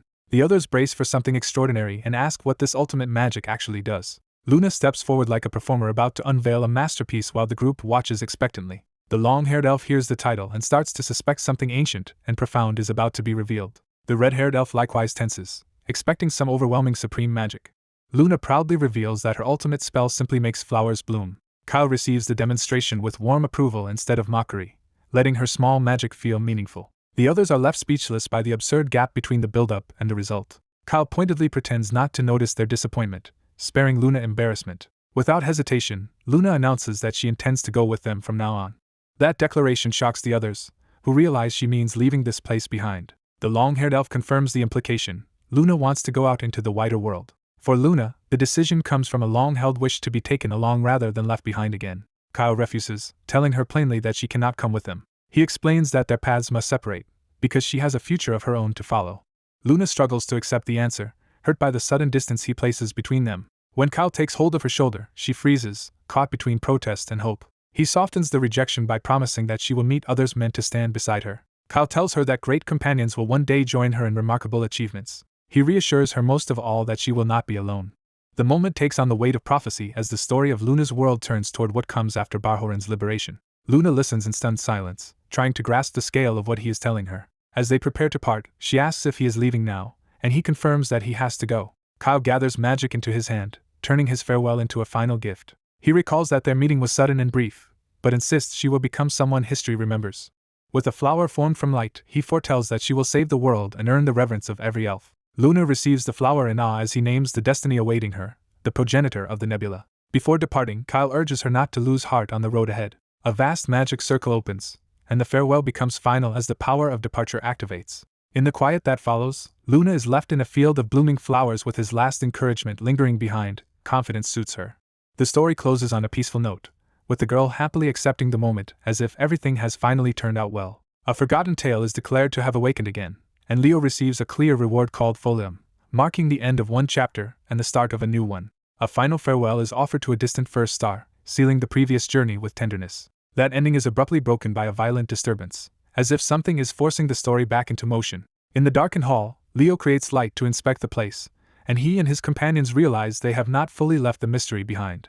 The light reveals a ruined memorial chamber, suggesting they are standing amid remnants of a much older history. Leo examines a damaged fragment and notes that time has worn it down, but not erased it completely. Even in its ruined state, he recognizes the object as a memorial plaque, prompting the others to stop him and look closer. When he lifts his staff, his companion realizes it matches the items shown on the plaque, tying Leo directly to the ancient record. The emblem on the relic confirms that what remains is only an empty shell, but one that still preserves a crucial symbol. The elf students are stunned that someone from the outside world earned Folium as a clear reward, and they immediately grasp how furious Siren will be if this becomes public. Their bickering over school rivalry continues in the background, while Leo stays focused on the mystery and asks where they actually are. A familiar-looking statue catches his attention, and a sudden recognition begins to form. He finds himself staring up at a heroic figure holding a staff identical to his own, as if history is reflecting him back at himself. His companions identify the statues as the great heroes, and one name in particular stands out, Lord Dweno. The blonde girl approaches with glowing magic in hand, drawn toward the revelation unfolding around them. As she looks more closely, shock overtakes her. She realizes one statue resembles someone she knows, making the ancient legend feel suddenly personal. The impossible thought takes shape when she identifies the figure as Kyle. From below the statue, she struggles to accept that the great human hero may have truly existed. Leo turns from the statue toward a nearby monument, sensing there is something even more important to read. He studies the engraved stone while the others wait for him to uncover what it says. The inscription reveals the memorial is dedicated to Dweno, Luna, Arron, Lysinas, and Kyle, confirming Kyle as one of the honored heroes. The others can only stare, overwhelmed by the scale of what they have just learned. Leo quietly accepts the truth that Kyle was not just a legend, but a real person preserved in history. He reflects that this hall was built by the people of Guardsrun to honor those heroes and their achievements. That realization triggers a deeper shock in him, as another implication suddenly clicks into place. If this is Guardsrun's hero memorial, then their location carries far greater significance than they first understood. Before they can process it, a new disturbance draws their attention across the chamber. They spot a warp gate activating, and the discovery immediately turns the historical revelation into a crisis. The gate surges with unstable energy, threatening to pull everything into chaos. As the others rush to escape, they call for Leo, but he lags behind as the power around him intensifies. Leo gathers the golden light in his hand, choosing to confront the surge instead of simply fleeing. With calm focus, he commits himself to the spell despite the danger closing in around him. The light erupts, and the scene is swallowed by a blinding burst.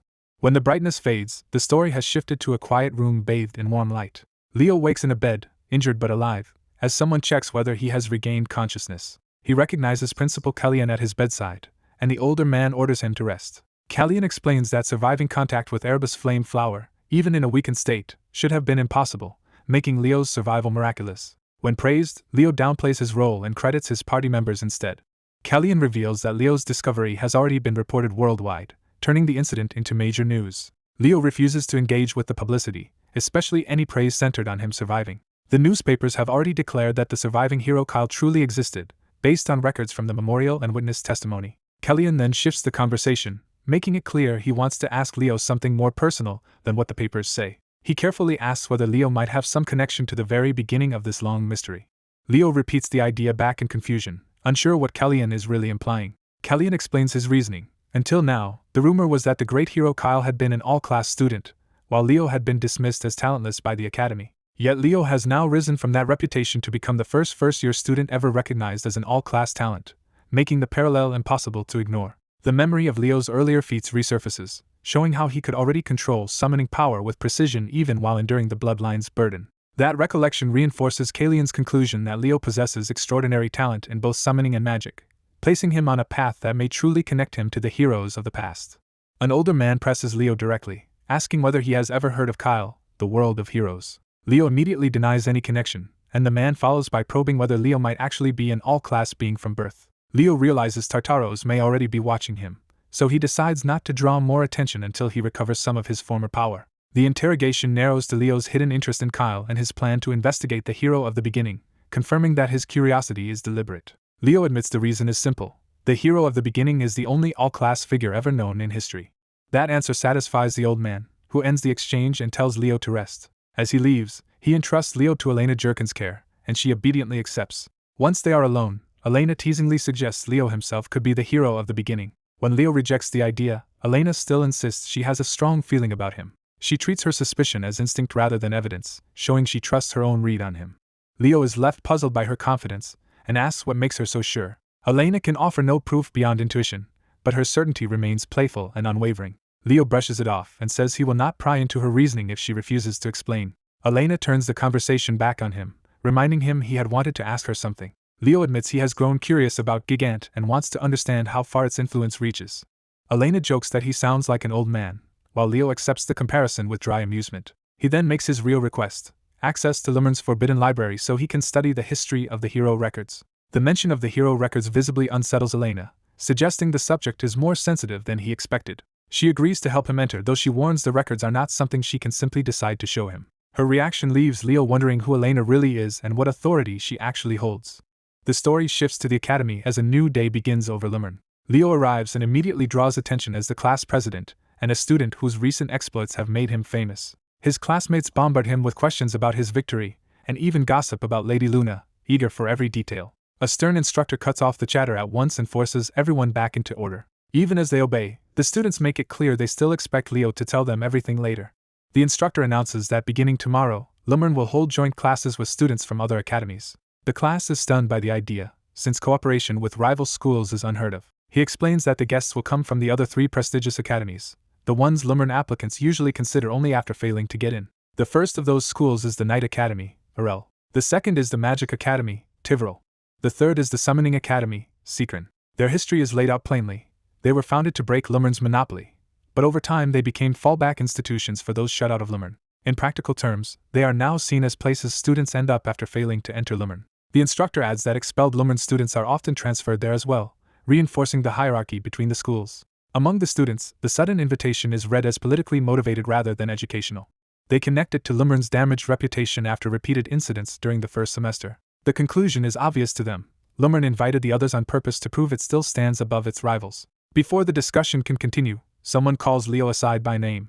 A dark-haired upperclassman asks to speak with him privately, and Leo agrees. They head toward the city clock tower, away from the Academy's public spaces. Inside, Leo notices the room is heavily protected by tongue magic, making the meeting deliberately secretive. A sealed passage opens before them, confirming that this is no ordinary conversation. The upperclassman leads Leo deeper inside a hidden, icy chamber. Leo stays alert, sensing that he is being brought before someone important. When he sees a dragon depicted within the chamber, recognition stirs immediately. A voice notes that Leo recognized the figure at once, exposing a familiarity he should not easily have. The speaker reveals the truth behind that recognition. The real form of the King of Wisdom was meant to remain unknown among the races. Leo turns in shock as he realizes exactly who has summoned him here. The hidden ruler is revealed as the Dragon Lord, seated in authority and addressed as their lord. Leo understands why he recognized her so quickly. Lysinas had once taught him dragon etiquette, tying this encounter to a past he has kept hidden. Leo is brought before the Dragon Lord and tries to recall the proper way to show respect in this ancient court. He follows what he remembers from old texts, thumping the place of the dragon heart on his chest 3 times as a formal greeting. While his escort stands by, Leo kneels before the throne and waits to see whether he has made a mistake. The Dragon Lord notices immediately, and Leo realizes his unusual greeting has drawn her full attention. Melina is caught off guard that anyone still knows that ritual, and Leo awkwardly wonders if etiquette has changed over the last 5,000 years. When his escort questions where he learned it, Leo admits he only found it in a book and worries he may have embarrassed himself. The escort reassures him that the greeting was actually flawless, just so old that almost no one alive would know it. He explains that it comes from the customs of their distant ancestors, making Leo's performance unexpectedly meaningful. Because the practice has long vanished, the escort is impressed rather than offended, while Leo realizes his research was not wasted after all. Melina interrupts the exchange and asks to speak with Leo alone, dismissing the escort for the moment. She formally welcomes him by name, making it clear this meeting is personal and deliberate. Introducing herself as Melina, she establishes her authority directly instead of hiding behind her title. Leo responds cautiously and asks why the Dragon Lord summoned him. Melina says she wanted to meet him in person, suggesting she has been judging him from afar. Leo senses there is more behind her answer and waits for the real reason. Melina confirms that he matches Sir Riven's description and asks whether he truly comes from a world beyond this one. By addressing him with deliberate seriousness, she signals that she is no longer treating him as an ordinary student. She presses him to reveal who he really is. Leo first gives the safe answer, presenting himself only as a hero cadet from Lumene. Melina rejects the evasion and calls him by name as if demanding the truth behind the identity. She reveals that she is the Dragon Lord who inherited the will of the ancient King of Wisdom, Lysinas, and has long sought the knowledge he left behind. Because of that inheritance, she has spent ages searching for the truth of the world and the forgotten past. She explains that records spoke of a hero from the beginning of history, but no physical proof of that figure had ever been found. Then Leo appeared, giving form to what had only been legend. Melina says his existence proved to the world that Kyle was never fictional after all.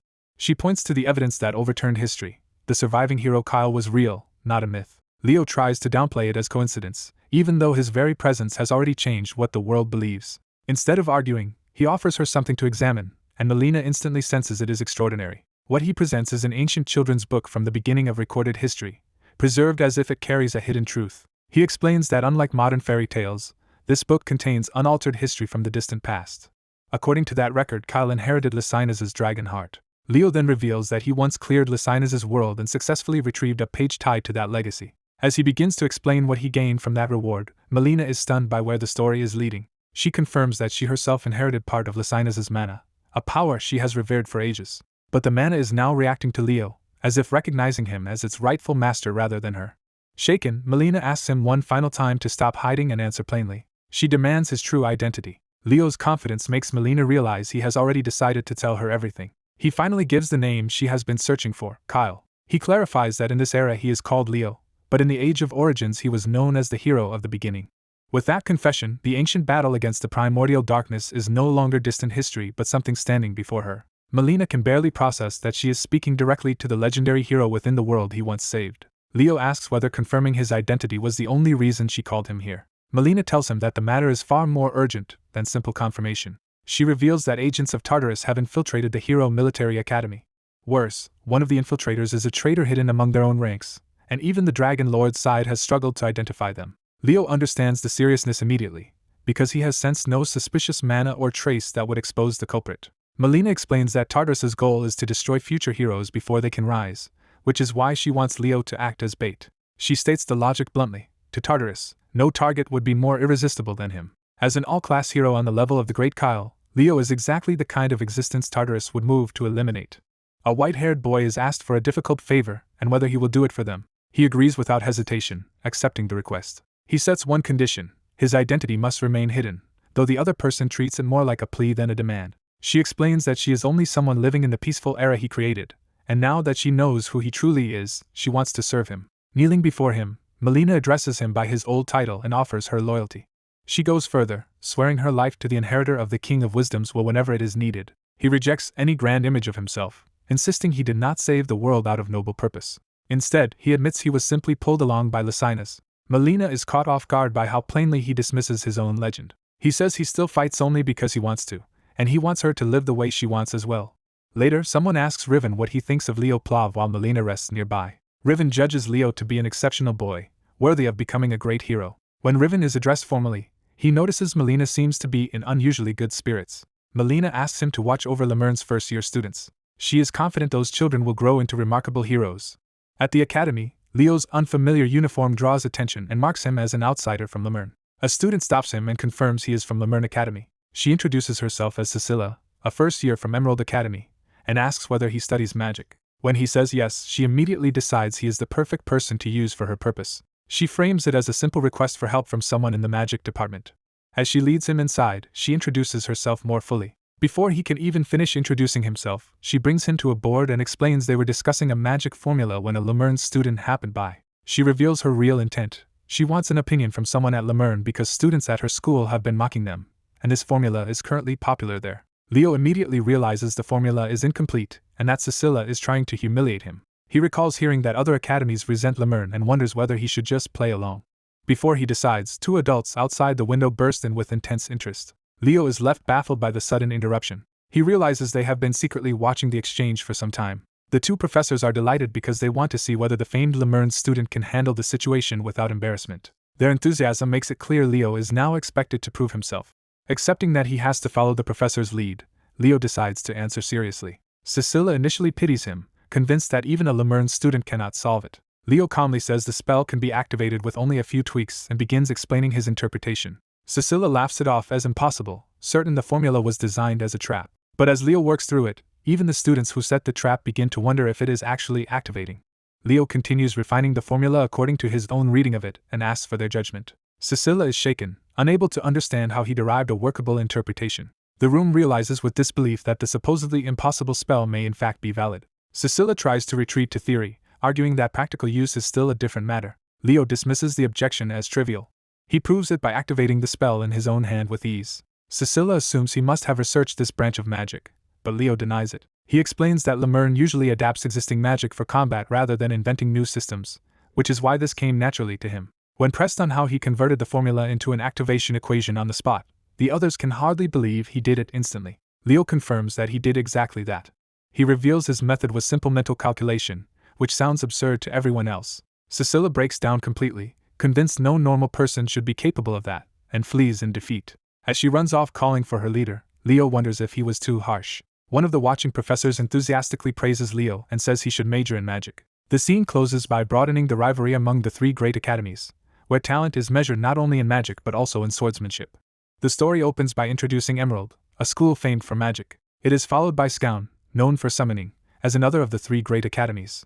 Even though these institutions are prestigious, hopeful students have long treated them as places where second chances still exist. That reputation is said to come from one academy in particular. That place is revealed to be Lumene Academy.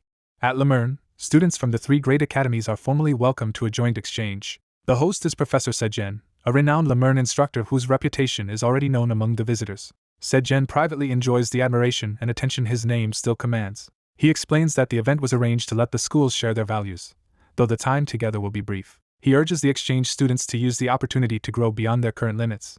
The gathering is made up entirely of first-year students, including Lumene's own. The visitors are told they will be placed into Lumene's first-year classes and study alongside its students. The orientation closes with the final hope that everyone will leave with greater knowledge. With the announcement over, the students are dismissed to their assigned rooms. Inside the classroom, the newcomers settle in awkwardly while wondering who they will end up studying with.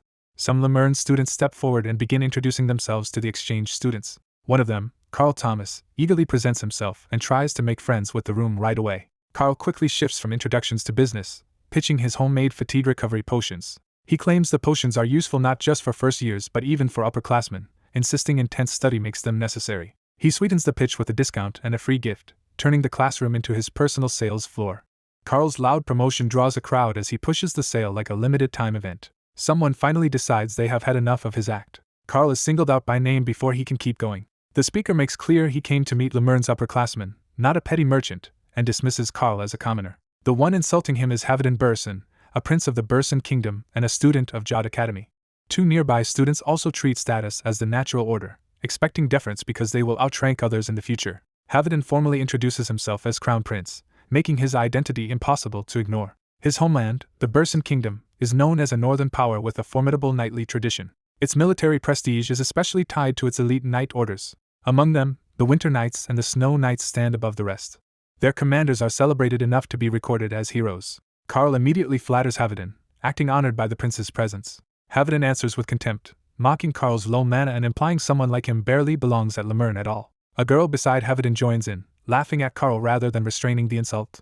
Another student sharply intervenes, ordering her to know her place and apologize at once. The girl is identified as Chelsea Leon, and her association with a commoner is questioned as beneath her bloodline. Havadin doubles down, treating the very idea of friendship with a commoner as absurd. Chelsea answers the insult with a challenge, proposing they settle the matter by testing their abilities. Havadin pauses at her use of the word there, realizing she is not speaking only for herself. She confirms that if he is so confident, he should judge Lumene's strength directly instead of sneering from a distance. A white-haired Lumene student steps forward as the embodiment of that challenge, presenting himself as the Academy's true strength. He makes clear he is no commoner upperclassman, but someone willing to answer Havadin personally. He openly declares that he will duel senior Chelsea Leon, provoking disbelief from both sides. Chelsea accepts at once, and the confrontation is quickly redirected into a formal match. The Lumene student agrees without hesitation, ready to fight whenever needed. Karl enthusiastically cheers Chelsea on, eager to see Lumene prove itself. His excitement falters the moment he realizes the duel arrangement is not what he assumed. Outside on the field, the crowd discovers that Karl Thomas himself is the one being sent into the duel, and onlookers immediately doubt his chances. Karl is left stunned and terrified as he learns his opponent's name is Liquid Brick. The situation becomes even worse when Liquid Brick appears before him as an overwhelmingly imposing upperclassman, greeting Karl with calm confidence. Someone voices unease, sensing the plan is risky from the start. Inside a grand hall, a subordinate reports that their target has recently begun attracting too much attention, but the superior is already aware. Wanting no more delay, the superior demands the target's exact location. The subordinate reveals that their long, tedious search is finally over. The target is hidden in the Great Library. More precisely, the sought relic lies sealed in the library's deepest vault. The object they seek is identified as a sword kept there. Once the report is complete, the superior confirms the task is finished. The exchange closes like a dark ritual, with a blessing invoking the great black flames. Elsewhere, another follower accepts that ominous guidance with reverence.